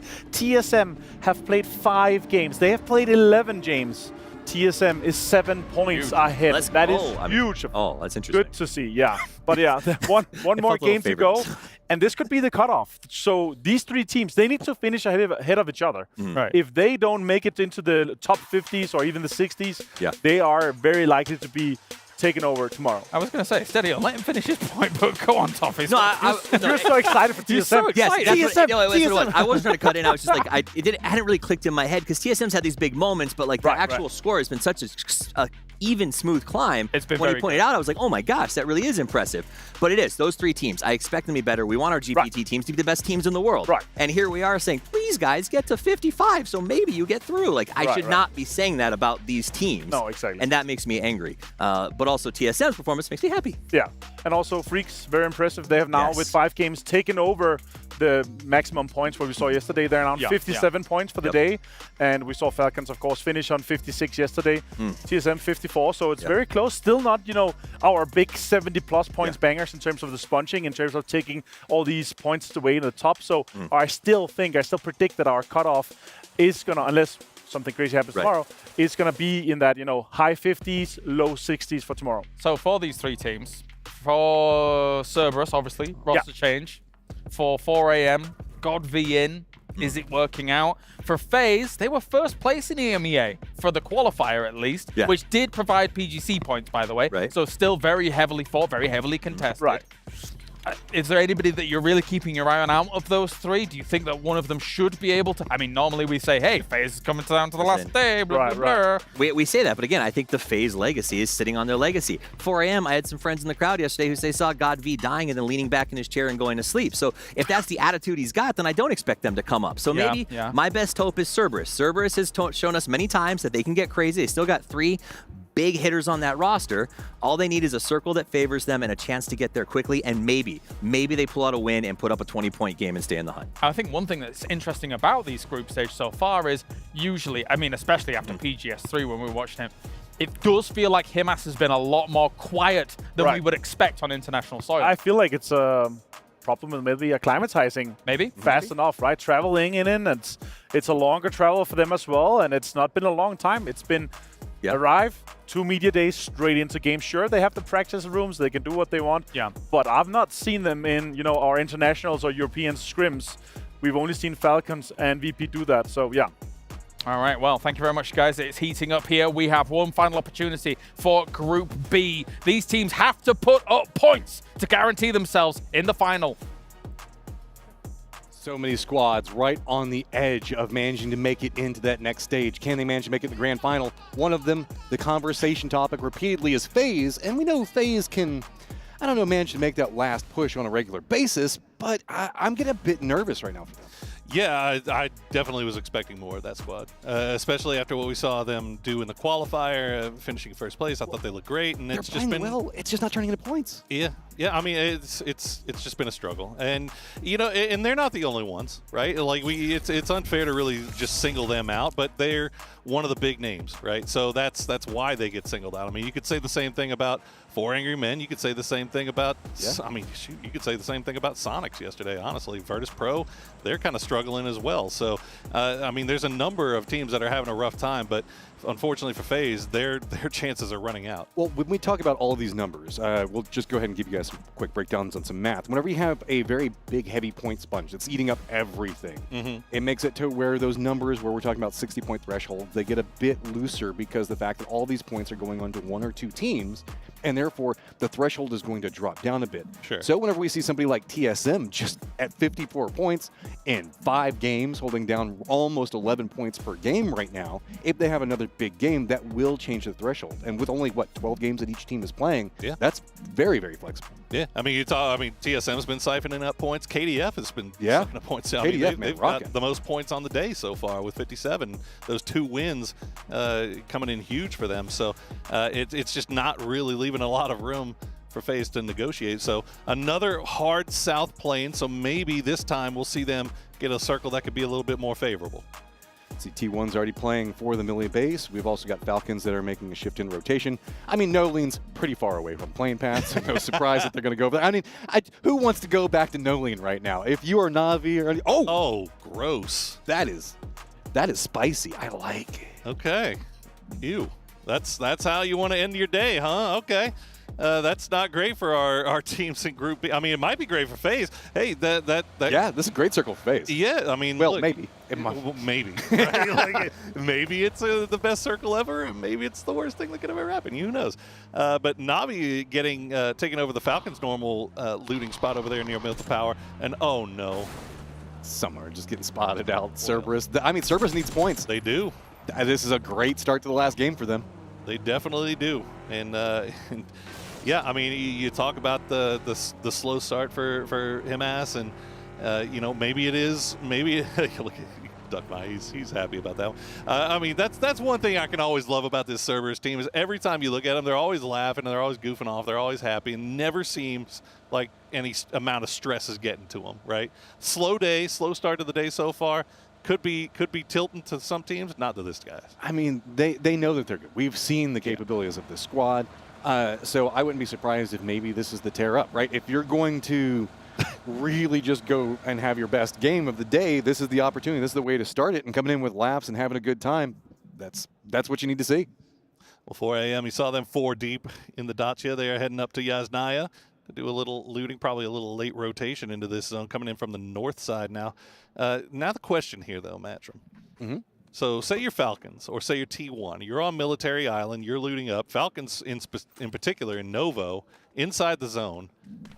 Do you try to make the push to the mainland, or do you try to just secure yourself some boats and just hope for the best? I would specifically try to find an emergency pickup at all costs. I don't care what team I am, emergency pickups are gold in this one. And you saw the fact that dust up was about vehicles off of the control drop, so Cerberus wanting to make sure that they picked that one up. But I mean, this isn't necessarily a 50-50. It does feel like it leans a bit more into the north. This should go north. But this really feels like a bridge game, man. Yeah. I mean, look, by all rights, this should go north. But that just makes me even more... Circle 2. Yeah, that's the problem with Circle 2. I think it's even more going to go south. And I forgot to mention, Luna Galaxy also looting up on the very, very south side of Military Island as well. So 3 teams over there. None of them really look like they're making moves to do any like fast looting immediately, getting to the bridge, going for the rotations before anybody has a chance to camp. It looks like they're just taking their time, getting everything that they need. TSM, we've seen them play these circles millions of times. They will take their sweet time looting up there, and they will come in there when they are darn well good and ready, even if it means eating blue until the second circle. Well, they've got to be careful because AGG is actually also moving over to Everest as Valentai's Latte is over here. So lots of teams wanting to get information on what's going on around them. I wouldn't be surprised if we see a couple of early rotator teams and then everybody else waiting to see how the circle plays out. I mean, AGG's going after TSM right here. There's no other reason I can think of to why they would loot up a Gatka split, get everybody together, and then go north to come camp out on Everest, hang out on Everest, or put themselves in a position maybe. TSM's going to have their eyes on and see this and hopefully prepare for it. Meanwhile, 17, they're going to take a spot, well, stop off rather, and just, this is just outside of the zone, so probably scouting out near Ferry Pier. Although Cerberus has already taken over hold of that. I do like this because a bit of that peninsula kind of, well, I wouldn't say peninsula, but the area along the coast kind of makes a small peninsula where you can step out. It's just a couple of feet, but you should be able to get vision down in the low ground, and that's where Cerberus is playing. Because remember, just on the outskirts of those double barns, it's a big drop down into the coast. So 17 wanting to get some information might have to do with BB team, though. I don't think that BB is going to stop off too much more. Yeah, they're going to stop there, figure out what's going on in front of them. So just kind of putting your back up against this coastal wall means the fact that you don't have to worry about too many traps, and nobody's really set one just quite yet, but there's the potential for a few. Looks like our Millie team is definitely hoping this goes Millie, except for Falcons, who have decided the fact that they're going to go across. They're going to lean in, and they're going to be playing right below Milta. They've already got themselves a foothold in there. They did leave Roth back behind in Novo, but he might cross it in a given moment. Uh-oh, BB team getting there just a hair too late, and 17 in perfect position. Good trap. To camp this out. Not sending anything just yet. They're waiting to see if BB team will just stop down. But there you go. Xiaowu going to take a few shots, and yeah, I think BB team just going to have to pull away. And yep, okay. I think they got a pretty good read on where everybody might be here. I love them for 17 that they had Ghost hop in a vehicle and just kind of corralled that. They was trying to block out the exit point for it so the other 2 members that were just playing to the south of them could get a very good firing line, at least slow them down, maybe make them turn. I tell you. Doesn't quite get it, though. AGG, you just saw them. They are camping this bridge to the north here. They've got Surtee still on Everest, so we'll keep an eye on that as TSM still finishing up their looting. Meanwhile, 17 spreading out, seeing if they can maybe find an angle on to BB team, but nothing really presenting itself right now. I mean, I think all Xiaowu wants to do here is try to see if he can maybe get into throwables range or at least just flush this kill. Yeah, anything that they can get. This has stalled them. They are not moving into the circle, so that does mean that Cerberus is leapfrog ahead of them. And therefore, there is an opening, but also E-Arena looks like they're on a pathing to kind of play along this coast. This is usually a safety play, so I love that 17 realized how people are going to be moving through the circle. We do have Suju that does go down in this one, so that just means it's going to be the catalyst. Yeah, Spiro gets Suju, but immediately gets traded back. So Phil first does manage to get to a doozy. Xiaowu going to try to send it over. He spots him out and manages to land the shots on the rezzing guy. That's some good shooting there from Xiaowu. Good target selection. And now, just like that, BB team left down to best of luck. Uh-oh, TSM making their rotation now. Looks like doesn't get read entirely by AG, but does get some shots in. Luke is going to go down, and Sparking is going to go down as well. Last bullet going to tag him as he goes into the water. 2 members for TSM down and out, but the other 2 have already passed this gate kept position, and they're on their way to Boatyard right now, so they should still be alive for the time being. Should find some pathing, and maybe depending on how Valley Tai plays this one, but Xiaowu looks like the reses did come out on the side for 17, and it's just going to have to be relent. I mean, BB team, what can you do at this point? You just got to have to let it happen. Yeah, best of luck is just going to try to survive for a little bit longer. Hope for maybe E-Arena to come send it over here, but it looks like E-Arena is going to avoid this area altogether. Meanwhile, I mean, you got to give props to AGG. That was, they knew exactly what TSM does. They knew their trends, and they put themselves in a perfect position to get 2 pretty free points off of that. Now, that being said, TSM tends to hold a grudge. Yeah, and they've got a lot of points to play with right now. I mean, pretty much qualified for the grand final already on the first day. So this is a squad you're going to have to keep an eye on moving forward. AGG, I'm going to curious to see how they make modifications around this moving out as well. E-Arena has managed to make landfall just to the south. This is going to be the 2 members for 17 who have already managed to find some type of pathing. That does open up BB Team's best of luck with the potential of maybe kind of swimming over to the circle. He can at least get into it at this point. But E-Arena opening this path up, nothing around them, all the way to farm. Nobody's in farm. Nobody's along death road. So they're pretty comfortable in position. Don't have anything to worry about for right now. But TSM, as well as AGG, could be coming to path similar to this. Yeah, that was real smart stuff from 17. They obviously took care of BB Team for the most part, leaving best of luck by himself. But they did keep eyes on Cerberus, who was hanging out in Ferry Pier. Saw Cerberus move out. They took a position just to the north of Milta, near the crossroads. And so they knew that they had the entire coast, really, that they could work with. So working out really, really nicely for them right now. Okay, so we can see the stack-ups now happening around Milta Power, and I've got to ask you, Poro, do you believe that Chaos is a ladder? Because most of our teams are in the north. We haven't seen Circle 2 pop just quite yet. There's a potential for some of these squads that really need points to have a big moment here. A T1, they had an E pickup. They sent Alpaca up into it, and there it goes. Going to go north.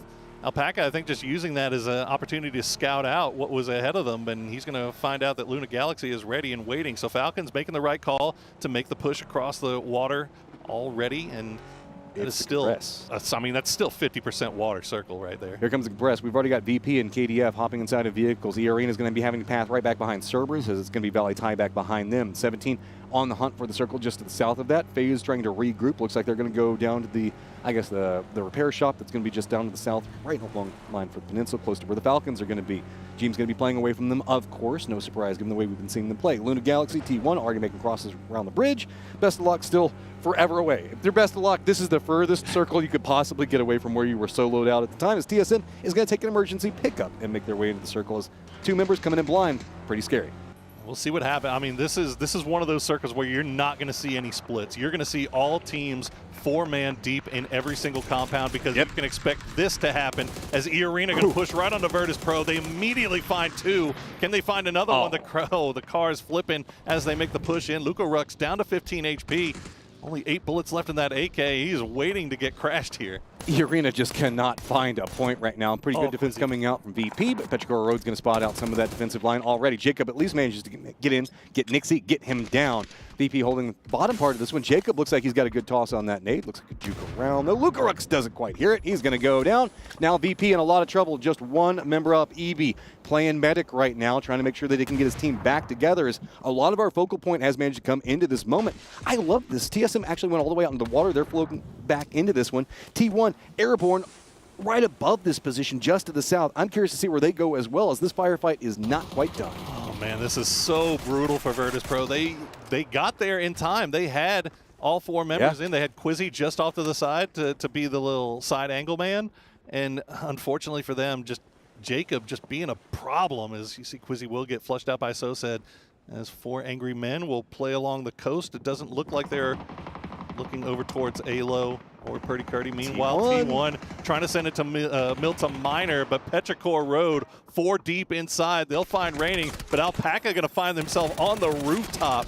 Zenith will try to get some shots over in there. He will get a knock on Ixlet.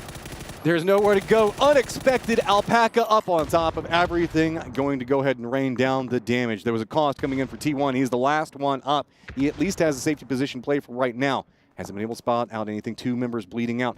And that is so hazardous to jump down and go after him. He's got himself a point to play for right now. Do you go after your teammates? And it looks like he's playing against that wall. He's just playing for safety. I mean, T1, it's they had to go somewhere. Unfortunately, that's where they... And here comes 4 angry men as well. Yeah, They've just decided, hey, we heard the firefight. We're going to go ahead and roll into this one. And you can see the Petrichor Road with their last member trying to pick up something. And Ming's got himself a way to handle maybe this 4 a.m. push, though. Oh, man, again, Petrichor Road, we're 40. Now, Milton Minor, obviously, a lot harder to hold down than some of these other compounds that we see, but still really paying the price here as Alpaca will finally drop down from the roof. Ming just going to hold the angles. As you see, 4 a.m., they read that very, very well. I mean, they saw the drop coming through, they saw the kill feed light up, and they saw an opportunity, and they went for it. New Circle's going to pop, and it's still going to have a lot of water in it. FaZe living on destiny right now, hoping they can get it. VP wants to get rid of Jacob so bad right now. They've got shotguns, they've got flashes. They can't quite make the push entirely. Just a defensive 2v1 separating this out as we have an emergency pickup coming in from AGG. Looks like they might be heading to the coastline, as we did see TSM land in the water kind of close to over there a moment ago. Tell you what, man, say what you will about E-Arena, and they haven't had a great day so far. Performance has been a little bit slow, but Jacob is a problem. He is. And he could be a problem for a lot of people, but he's not going to be a problem there at the end for Luca Rux, as a VP will get their 3rd kill, but they are knocked down to 2, but they still have to defend that compound. AGG just airdropping into this right now, nowhere to go. Zest kind of eyeing, maybe going over to Minor as well. He doesn't want to mess around with this at all. This is a catastrophe. Anybody that seems to be coming in here right now, but it looks like 4 angry men already read it. Good throw. Stepping away, and it's going to be Panzerfaust on both sides. Goes for the peak, but the 4 angry men, Panzerfaust pops off first. You think ZPN saw him coming? He saw he had the Panzerfaust in his arms too. He's like, Panzer faster than your Panzer. And he's going to replace that, I'm sure, as that Panzerfaust working out pretty well as the push coming through from AGG, but immediately Bobo going to find the knock. But Alpaca, he finds the angle. He's going to get involved as well, and now he's got some grenades to throw back at him. Well-cooked nade. Looks like he's just trying to see if he can get a flush out onto that one, get some more points. Just trying to play for survival at the time. 4 angry men unexpected in that, realizing the fact that they now have to go a bit more salvage and a bit more defense. Valley Tie hears this. They've got Latte that's playing to the east of Minor, and it looks like Unique might be playing to the north. They hear this firefight, see an opportunity. Maybe they might pounce in behind this, but they've got to be careful because Freaks are going to be just to the east of them and get in a bit of harassment of their own. So Valley Tie does look like they are going to have to commit. I was going to say, man, this might not be the end of this train, as Valley Tie is basically going to be forced to push in here, and Freaks, as long as they keep an eye on the kill feed, they might be the next one to arrive. Here's Valley Tie going to lay down the smoke wall, try to survive a little bit longer. Now Unique is still inside Milton Major, and he is looking over, but it looks like Freaks, they have their vehicles on the move, and they are getting ready to make a push. Valley Tie has just been rocking right now. They're starting to get more comfortable as this goes. Alpaca, though, you can see up on top, just any points that he can manage to salvage right now is just going to make him feel that much better. Bean going to be creeping up back behind Valley Tide to get some more harassment in. They have left back Salute pretty far. Luna's trying to cross in over here to the west, and that's going to be bumping in right into 17 Gaming. Spray's going to come out, does manage to take down Posa almost off the get-go. The rest of the members for 17 Gaming going to be playing the hill just to the east of it, so it's all going to be on his Xiaobei to try to defend. He's got a lot of angles and moving targets around him, but he does have support from his teammates. Well, Haven will wake up, though. He's going to get the knock on the Xiaowu and pays the price for it. He has to retreat and heal up a little bit. Meanwhile, you can see on the map, sweet Best of Luck swimming on over from the south side as we wait and see what happens with this 17 Luna Galaxy fight. Xiaowu hadn't been flushed, so that is resible. As you see, Falcon's going to go and make the move and share the compound just off to the west of FaZe. Dancing around 17 wants to get more. It's just as Kraken last one up. So Smoke's going to come out, get some defense. Doesn't have any good sight lines onto it, so no surprise. Maybe trying to go for a safety play, but he is going to get spotted. A couple of bullets going to be coming out. He's going to make his way over to the north, tries to make the Wizard Tower. He's going to get spotted out by Cerberus. Soulzy going to finish it. Meanwhile, the rest of the claps coming in. KDF is going to be making a move down to the south where TSM is going to be playing from, and Valley Tide could be trying to gatekeep out anything going on with his 4 angry men. And the thorn in their side that is Alpaca, this dude just won't die. He will not let them go after him. They've got 4 members, and they have been tied up here forever. He is just stalling them out so much. And now he's shifted over. He's going to hear the footsteps. He could spray into this the moment they step onto that catwalk. Look, they're right in front of them. They don't know. They expect him to be on the top. This is so smart. The call is coming from inside the house, 4 a.m. And look at it. Oh, they spot him down low. Bobo played it. They left Bobo behind to make sure that they didn't give him the okie doke, and that will go ahead and be the 3rd kill now for 4 a.m. T1. Their day is done. That has got to be one of the most gratifying kills 4 angry men have ever got. Well, Valley Tide now getting involved here as well. So 4 a.m. you got to get right back on the clock, and they immediately do spot out Kiss. But the circle is going to be pushing in right behind them here pretty quickly. Valley Tide already taking or pushing, putting 3 people already on the inside zone. So Unique, the one on the backside, as Alo, he's working on his breaststroke here. He's getting that aerobic exercise. Uh-oh, he's smiling. I never like it when you see Alo smile. That means he's got a bad idea for what's going to be going on. It's going to be TSM maybe making a push to the backside of Freaks. He's a player. He might go for it. I mean, at this point, why not? This is how TSM's day's been going. Bobo will go down to Megalos, so Unique getting some support from his squad as he is stuck by the pipes, and Godv will be the one that finds him. We have some support also coming out from VP, who has some sight lines into this one. So 4 angry men, all the attention that they had to put on to Alpaca means the fact that they had to surrender information and control around them, and VP and Valley Tide exploited that very quickly. No easy pathing coming out from them. They still have a wall that they can play from right now, but that's not really what they want to be working. They came here so they could get control over the area, and it has been 100% denied. Yeah, they can be patient with this, though, because as you see, the zone is now finally starting to arrive, so Megalos can wait. He's going to spot out ZPyon, get the first few shots in. The last headshot will do it, but he's got to pull down because Lucarux has an angle on all of this. Yeah, we've got Na'Vi providing some, I guess, long-range support on anybody that tries to make a move. FaZe trying to fend up against Falcons who are playing the high side circle. Shifts very hard to the west. That's not where I expected that to go. No. So 17 in that coastal defense. Very good position. Unfortunately for Best of Luck, he does get spotted out by Lil Ghost Xiaobei, but it looks like they haven't been able to take care of him just yet. Look at the pinch that's happening on Freaks. Oh, yeah. Oh, Alo's been spotted. Okay, now Kurt coming over here, though. They did manage to get one knock, got a second one as well, as the grenade. Was that is this Call of Duty? That was Alo's the grenade on death? I mean, it's TSM, dude. We know them in throwables. Kurt coming over here saying, hey, find out. Let him know, Kurt. Just gotta know. Make sure it's safe over there. The other members for the Freaks are going to be playing with Heaven over into the west, who's going to have to contend with AGG. Valley Tide still contending up against this 4 angry men push. Not forget about the fact that VP has to deal with Cerberus, so that's now made a more open angle, and that is a very angry 4 men who want to get out of this position. Damn, they took care of that pretty effectively here. 4 kills for Godv. The old man still got it in him. As Purdy Cardi will loot up a little bit more utility, start trying to make his way in, but yeah, unfortunate. FaZe spots him out, and it'll be Fex that finishes off TSM. They go out in 11th place, but not before they have had one heck of a day. 56 points on the day. TSM couldn't even get to 60. What's up with that? Okay, so let's look up to the north. 4 angry men still they make a move. AG has to move, but they're in front of them. Heaven's still alive. It's going to be off to the side of AGG. AGG tried to play over to the north. They get spotted. They just get instantly blown up. Cerberus is going to have to make a move. So the north and the east are where a lot of our catalyst movements are going to be going on. 4 angry men having to make a path around that. They want to go for hillside. Looks like they are aware of where AGG is going to be at. But Sir T, this guy is a solo that is just absolutely wrecking squads. This last 2 games, he has been a menace. Oh, I could have swore they saw him. He aimed right at him, but didn't take the shots, and they end up paying the price. They do go down, but 4 a.m., this is a heck of a game here at the end. Sir T will get spotted out by Heaven, so the last player for Freaks will find another point. But 4AM, they needed to have something here in this final game. But FaZe, they also need to have something big. They've got everybody up. They're going to push right into 17. It's two squads that need it. FaZe, Cerberus making a big push and big play for right now. FaZe got some control over the south. That means it's 17 Gaming. You can see hopping inside their vehicle, going to shift to the north. That's a problem for Cerberus. Cerberus now going to have to contend with 17 on one side, Na'Vi on the other. Not a lot of cover to play from. Falcons still alive, 4-man up, in control over here. That's going to be FaZe's target. That's going to be closest to them. I wouldn't be surprised if this gets a lot more quiet very, very quickly. With these squads up right now, it is just near on silence out here. Nobody's taking any shots. It's all about repositions. Just to the north, a couple of shots from 17, but that's about it. Yeah, FaZe and Cerberus, both teams that we talked about, the Des talked about needing to have more points here. They want to give themselves a little bit more room as they do not play tomorrow. They want to make sure that they ensure themselves that top 16. And they've got some competition here. A lot of full 4-man squads left up.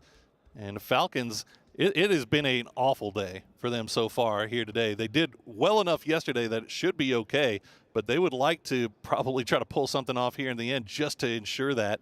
And Na'Vi kind of in the same boat.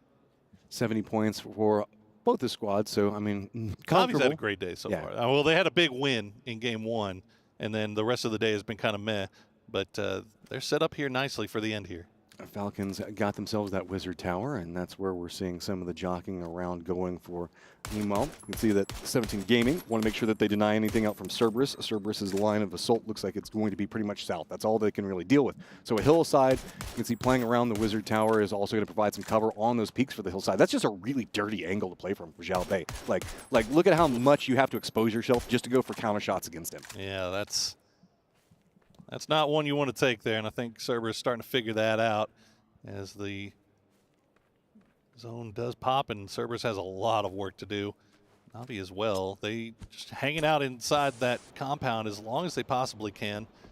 Cerberus, they do have vehicles. I mean, they've got 4 vehicles, really, so lay the smoke wall. Problem is they also have 4 teams that are looking at them. That's true. That's true. They lay the smoke wall down. We'll see where they're wanting to go off of that cover, but Diffix smoke wall doesn't matter if you can get them before they get to it. And he will find Snowyy, but the rest of the boys have managed to make it through for now at least. Just aiming to the south, it looks like they're just going to go for center, maybe try to find some type of a dip to play for some vehicle fortification. It looks like they did find a ridgeline to play from. It doesn't feel good. FaZe is pretty much on top of them, but this is the most you can do. You're hoping that maybe some of the other squads can have some control against them, but for right now, FaZe is locked down on that hillside. But once the circle compresses in, 17 and Na'Vi both have to move, and FaZe is going to be able to step up on that little small plateau and get a lot of vision in on specifically Cerberus's position. Yeah, you see Falcons, it looks like they're specifically holding their compound until Na'Vi is forced to make a move, but Na'Vi doing their best to take shots back and not let them just have free fire over them. The smoke walls or smokes are getting dropped down. They're going to send 2. Yep, Diffix is get that heel off and get in there, and now they're going to be on the move once again. Where are they going to go, Matt? There's only so many small little dips you can play, and it doesn't feel like anywhere is safe. Pick a tree at this point. They're just gutting it in. Looks like they might have the exact same idea on where Cerberus was going to be, but Cerberus steps out of position. They've kind of moving over along this hillside. They're waiting to try to catch this out, but no, it's just going to be Na'Vi kind of moving around it. This is just problems for everyone. Duckmai still up. Moss is taking tons of damage on it. Na'Vi does manage to try to escape in, but a good nade come out from Duckmai is going to continue to finish this one out. Hakatori now the last one up, and it is a big problem. Zimas maneuvering down the hillside should find him. 17 Gaming doesn't want to step forward due to the firing shots coming out from FaZe. Yeah, they're trying to get over here. They would love to be able to get some of these points, but Falcons and FaZe both keeping them from making that peak. Na'Vi will go down, and Hymas and Duckmai, the last 2 players left for Cerberus. 17, they can still work around. They will take a knock, but they can pull back and possibly get that res. So we are down to our top 4. And it is going to be the 4v4 of Falcons at 17 versus 3 up for FaZe and 2 for Cerberus. I mean, those couple of kills for Cerberus were big. Now sitting at 60 points, anything they get out of here is just going to make them feel better and better. Those kills coming in, big moment for them. 10 kills on the round so far, just absolutely massive. They're making sure to try to power through this last bit of the sprint, get the points they need, qualify for the grand finals, but it is not cemented yet. They want everything that could be had around them already weakened. Falcons going to be playing off to the north of this, kind of shifting in, trying to position around, get away from FaZe's sight lines, using these hills, but that means that they're going to be moving right into Cerberus. You can see that leaderboard on your left-hand side. Cerberus now have hit that 60-point threshold, that 60-point mark. And we're not sure what that cut line's going to be, but you got to figure it's going to be at least bare minimum above 60. So Cerberus would love to be able to get a few more points in that. FaZe, meanwhile, only 2 kills so far this game. Nothing really exposing itself to them just yet, so they would love to be able to maybe get the win, get a few more placements off of this. They'll come alive a little bit later once it opens up a little bit more. Dude, Falcons want to step out so much. They want to try to pick up something out of that. They want to get rid of Cerberus, but it's going to be FaZe defending from the high ground. FaZe not sitting on a ton of kills yet. They're hoping to get the placements. They're hoping that this high ground control will give them the victory of the game, secure the points that they need, but also they want to take down Falcons. They want every single kill that's available, but any peak that they go for is getting punished across the way from 17 Gaming. 17 Gaming, though, starting to get more loose, starting to move forward, starting to find the angles they want this. They realize that they could deny out going for the shots in the hillside, doing a ton of work, but Fex can't find the angles to finish out what he wants. Finally does get the shots into Flood, but now it's going to be 17 Gaming, 11 kills in control of the low ground. FaZe, what are you going to do? They've got 17 pretty pinned on that low ground, despite the fact that they have 17 has a little bit more room to work with. We'll see how much utility they have, really. As you see the smoke starting to come out, but the shots are coming through and they are landing. The knocks aren't coming just yet. Fex, though, he's going for that wide flank, trying to see if he can get a different angle here that maybe 17 isn't expecting. This is such a scary approach. 17 Gaming, they know exactly where FaZe has been at for so long, and this is the pathing that we saw Falcons maneuver through. So this is I guess the more eager approach on the angle, but the issue is 17 Gaming realizing the vulnerability of that, have multiple members already shifted in position, already eyeing to see if anybody's going to be creeping in over this. Fex is going to have to make some pretty big jumps, while Little Ghost just has so much vision of what's going on with Corexy. Yeah, Little Ghost holding the line here as long as he can. Trying to see if he can maybe catch somebody peeking, maybe catch somebody slipping, or maybe catch somebody trying to rotate behind them. But FaZe opting instead to continue going around down south, more towards where Fex is. They're going to hold on to this high ground as long as they can, but you can see they're just outside of the new circle. So far, right now, the job for 17, just keep that smoke wall cycling. Oh, they're making the shift down, and Little Ghost hasn't quite spotted the shift out of position yet. So Gustav finding some opportunities to move into the circle, getting circle control.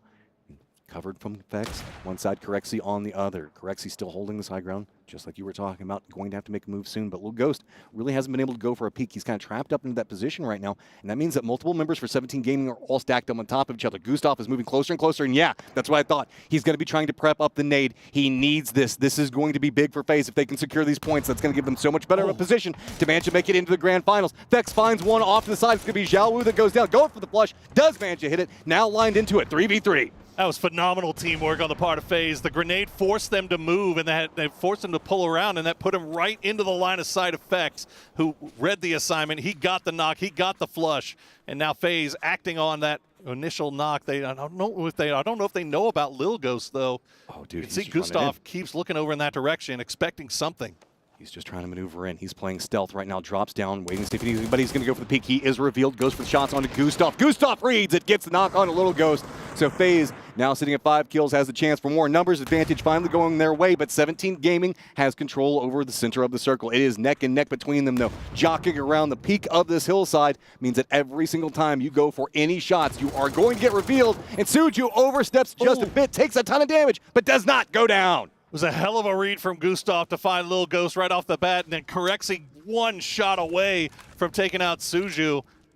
Is now FaZe 3v2. It looks like all offensive utility has been spent, and now it's just the flash party as it continues to come over. Nope. Playing this one more casually.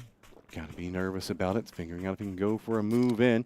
Yes, I know you can see the network lag, but we're also getting that in a couple of other spots. Oh, no. Oh, no. Oh, no. What is happening? Oh, dear. Okay, there we go. Okay, just a reconnection we're right back. It's just a spectator issue. Okay, everybody's fine. Everything's cool, guys. Don't worry. Don't worry. All right, let's get back into it. 3v2 Flashbang Fiesta. As it looks like 17 just continuing to they're just going to flash every angle, every wrap that they might anticipate coming. They don't see anybody. They're just expecting it to come in. Yeah, it's going to be all about being forced by the blue zone, and 17 Gaming doesn't have to make the move as much as FaZe does. FaZe kind of backs right up against the blue zone. This small hill going to be it. Now, yeah, I know. I love the idea of the pan, but might not want to do it just quite yet. One day it will. I mean, Goes for the peek over, spots out Suju, gets some damage in. Right at the tail end of this, that's going to be absolutely massive. FaZe needs to pick up just a couple more points. Steps away from them are their destiny. The potential for grand finals right ahead of them, and they just are playing so calm, so composed. They're not overstepping. They realize 17 Gaming already feeling good about the grand finals. 86 points right now. They already know what they've got. Can they deny out FaZe? Quick exchange. One down on each side. Spray's coming out. Another FaZe member down, and it's going to be Xiaobei having to drop to his belly, but it's going to be Fex that reads it, picks him up, and gets the kill. FaZe takes the victory. And you want to talk about a team that needed it. That is absolutely huge, not just for today, not just for the group stages, but for the entire rest of this tournament. FaZe turning it on in a big way here, and when it absolutely counted. Did you see Gustav FaZe like, oh, I think he did it? Yeah, sighs of relief everywhere after that one, because that was some scary stuff, man. But Corexi and Gustav especially, I mean, obviously Fex is just absolutely cracked, but Corexi and Gustav stepped up in a huge way there. And at the end game, when everybody, you're so used to just utility fiesta, right? You got smokes, you got flashes. Well, everybody was spent. There was nothing left on either side, and they had to, it was just all down to quick vision, quick reaction times, and landing the shots. I was getting so nervous with the way the position lines were coming in and the way FaZe was getting forced down there. FaZe, why do you do this in the group stage so much to us? Hey, you know what? They delivered. They delivered. And they delivered here as we see that the grenade actually the one that does it, but that was absolutely huge for FaZe, not only FaZe, but Cerberus as well. Yeah. They needed to have a big game that last game. They also found it. So they may have made themselves safe with these performances, these two teams here, as they are going to have to sit and watch tomorrow and make sure that they make the grand final. The entirety of the compression line coming in so much. That means that tomorrow is going to be so much more influential. I can't wait. Arena. I've got James with me from FaZe Clan. Way to try and give everyone a heart attack in those final moments. I spoke with Gustav off stage, backstage, before we came into the second half of the day, and he was like, Barney, we're going to need to do something big in the second half. I didn't know you guys were going to leave it to the very last minute. Talk us through those final moments, buddy. I mean, I think it's just meant to be with that zone right there. Like, I don't know, this game was heartbreaking. Like, I'm so nervous right now. It's just, I'm so stressed. Just trying to think of the words, but what were the comms like? A 3v2 at the very end there. Obviously, it was tentative, peeking over the hill. What was the comms like, or was everyone just dead silent? They were in the zone the whole way through, and suddenly we got network lag in the last fight versus 17, and we just threw up our headsets, and we got so angry, and we thought like the game was gonna be remade. And then they just had to put back on their headsets, and they were just like right back at it, like nothing happened. Just locked in. I absolutely love that. Now, do you feel like you've done enough? It was quite a rough day, wasn't it, up to that point? What a time to pull it out of the bag. Do you feel like you've done enough? What does your gut tell you? I think we're 47 points before this, and we got 18, so 90% we should be qualified, like maybe 95%.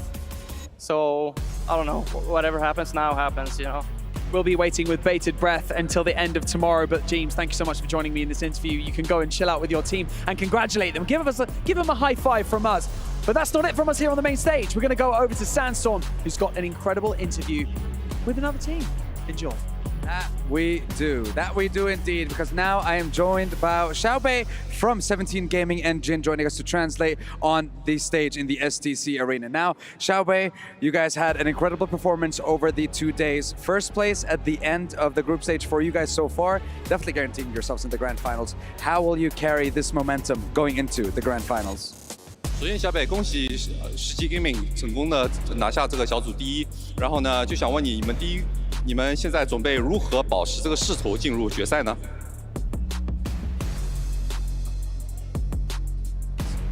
就我们现在最后一把嘛，也差点吃鸡。如果吃鸡的话，估计士气会保证很好嘛。但是第二也，我感觉我们打得很好了。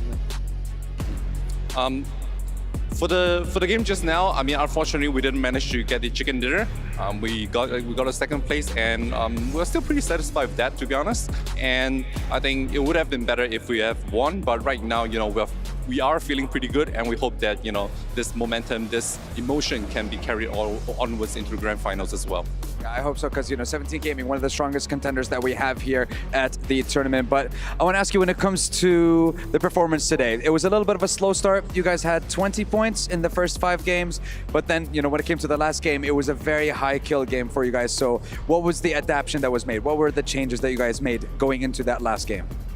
就是第一场，昨天在第一天的时候呢，你们其实一开始的时候可以算是爆冷嘛，就是前5场总共只拿下了20分，然后在最后一场又成功了，就是完全反转过来，一场就拿下了20分，然后就想问你们战队是做出了什么样的调整呢？当时第一把我们直接没什么节奏嘛，然后被淘汰了。当时我的队友，我的团队就说让他们一把而已。For the first game, at least when we started off really poorly, and then we pretty much got eliminated really early on. But the team atmosphere was still pretty good. Our teammates was really literally saying like, you know what, let's just give them a game where we'll come back later on, easy peasy. I mean, they definitely did come back at the very end of the second day for themselves, and we will definitely be seeing them in the grand finals. Thank you very much, boys, for joining me on the stage, and we're going to be heading back to our analysts. Well, it might not be Sunday, but it may as well be, all things considered. It's a FaZe win at the very last second to get themselves the big points that they need to pretty much guarantee themselves into the finals. Joining me top is Avenger to talk about this one. Avenger, this was kind of a banger of a match, if I'm honest. This was such a good game. Yeah. With the bait circle, we wasn't sure where it's going to end. Of course, a higher chance of it going north.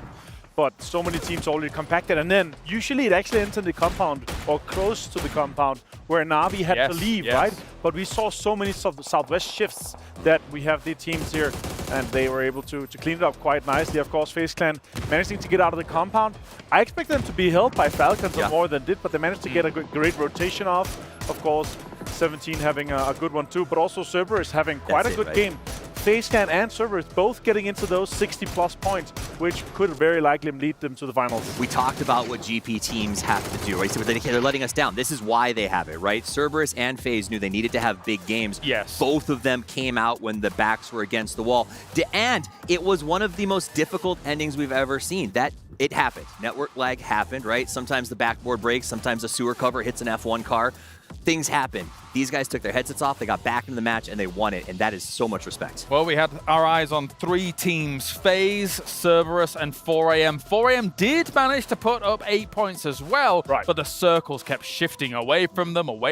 Despite the 8 kills on the board, I don't know if it's going to be enough, Avenger. It could very well be that they're the 16th or the 17th team here once we get to the OL, once we're done with tomorrow. But yeah, teams that had to step up for this one here. Big name teams on the board here, guys. And I gotta say, I'm impressed with how many of our top teams that are supposed to deliver that also managed to deliver once we get to our second day here.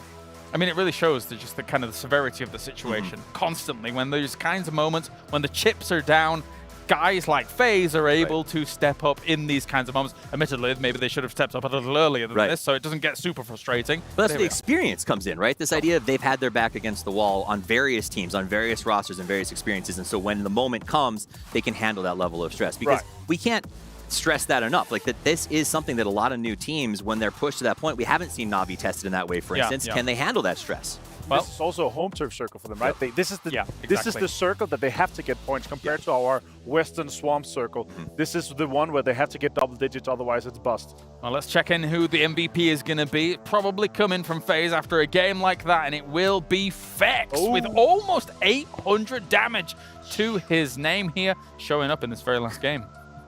Okay, so I love Fex. We talked to him a little at PGS4 about the roster, and he's like, I just really like being told what to do. Like, I like that James bosses me around out there. And I think that that's, it's true. But like, I think that the idea that he has found this, he feels like FaZe is in a really good place, and they're doing what they need to do. And I think Fex has really kind of come out, especially here today, and been like, okay, I need to carry this, I'm going to carry this. Yeah, and these last game clutches, Fex is just that kind of person that will just do the right decision here. And yeah, of course, these guys being able to step up. Admittedly, you have to win these situations, 3 versus 2, 1 trade for another trade, and you're going to be either advantageous going into the last 1 versus 1, but of course, laid a nade down and made sure that he could over-peek a little bit. He had 20 or 25 HP left. It was an easy one for him to peek over. I also need him here and to continue being here at these tournaments because I don't have many Brits left. That's true. They're leaving. Yeah. What's going on? And he's not even sure. He's Welsh, all right? He's Welsh. He's Welsh. The Welsh dragon. We accept them. Yeah. We welcome them. Take them in. That sounds so bad. They're representing part of Team UK, right? Of course. So, yeah. The full roster's back, by the way, for PNC. That's We get Michael back. Yes. I'm very excited for you guys. Thank you. How about you? Yeah, I'm like, I don't know. We had our chance last year, and now we have to give it to James and the boys. Norway. Norway have to get a chance. Of course, we did lose both Clip and Beamy's kind of out of it as well. So I would say the roster that they're showing up with, it's good to see we have, different. Both Finland has been there. Foss didn't have his chance. Sweden never got a chance, and now it's Norway's turn. Yeah. Cycling it for the Scandies. All right, well, of course, let's take a look at the overall rankings for our first 2 days as we now have ourselves FaZe moving up into 6th place. I mean, with the 65 points overall that they got there, it was a big game for them to jump on up. It should be enough. It's top heavy here. It is. There's a lot of teams here. We have 7 teams that are 60 plus here, Steve.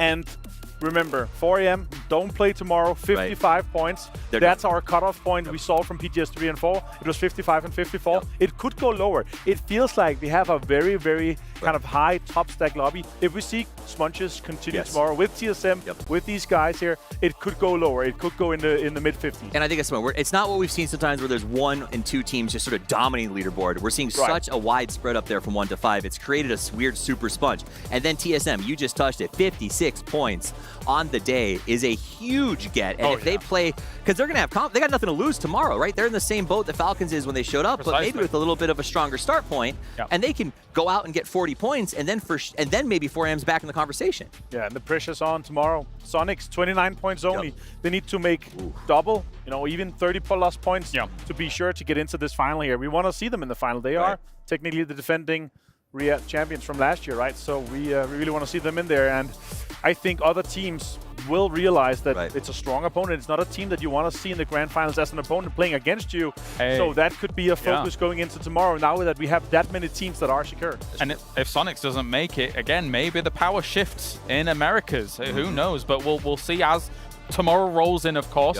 You guys at home have been predicting as to who you think is going to be able to do well here throughout the day. And once again, it's going to be Falcons taking the top spot. However, it wasn't the greatest of days for Falcons. Let's be real about it. And I can't. I mean, maybe I'll try to catch up with them and find out if they were how they felt about today, because they did come in with a bit of a bruiser attitude, right? They pushed T1 off of their drop, and they said we're going to push BB off of the drop. They had a little bit of a lot, whatever. We're going to go crazy, and it doesn't matter what happens.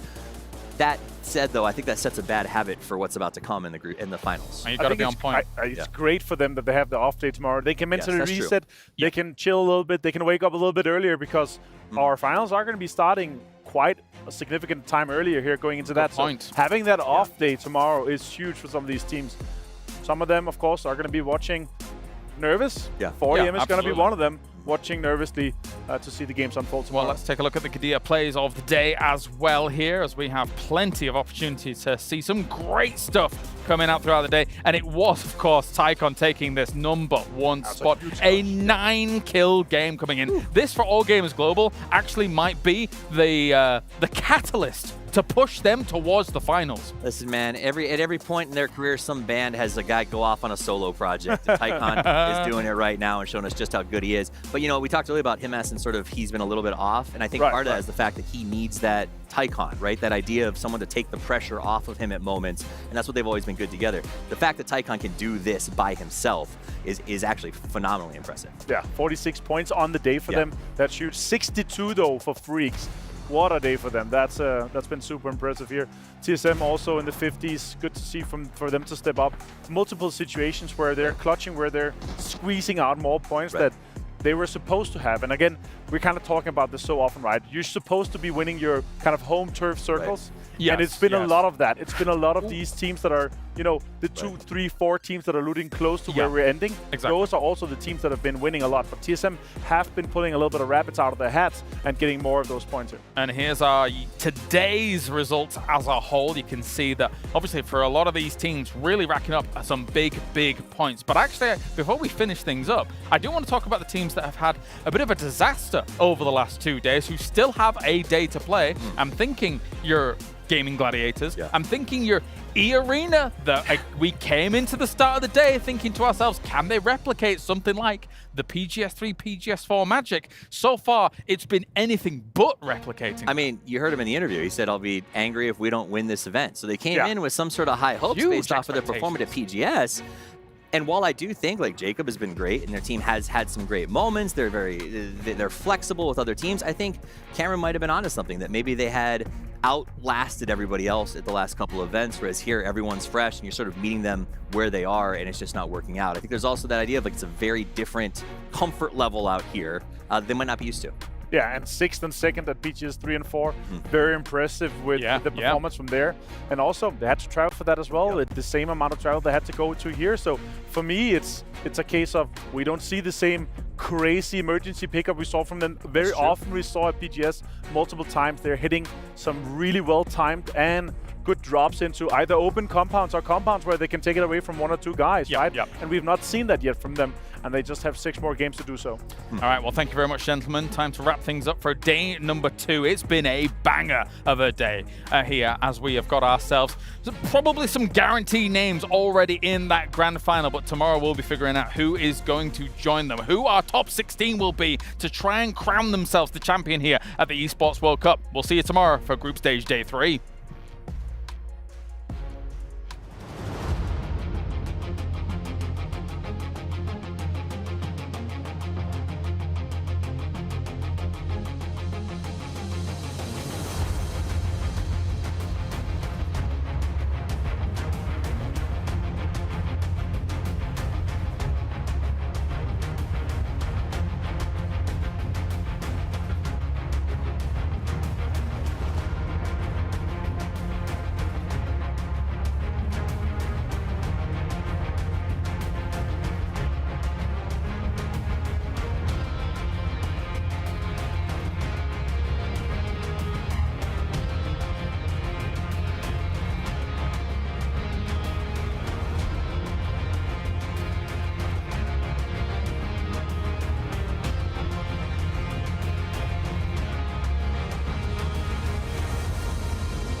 Hello, PUBG fans. Or, I suppose in this case, PUBG clans. Because this month is all about giving you new tools to rally your clanmates so you can rise together and survive together.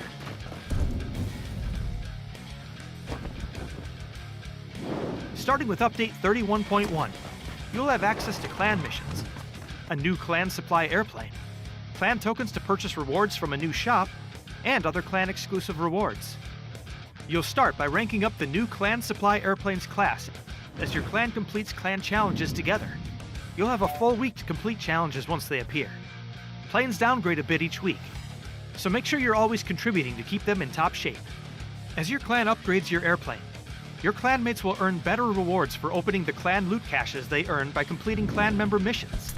Rank it up and rake it in. We'll also be running clan mission events throughout the month, with ways to earn other cool rewards. Finally, in August, we'll be running the PUBG Clan Cup Summer 2024. This regional tournament is your clan's chance to shine above all others and earn some great rewards.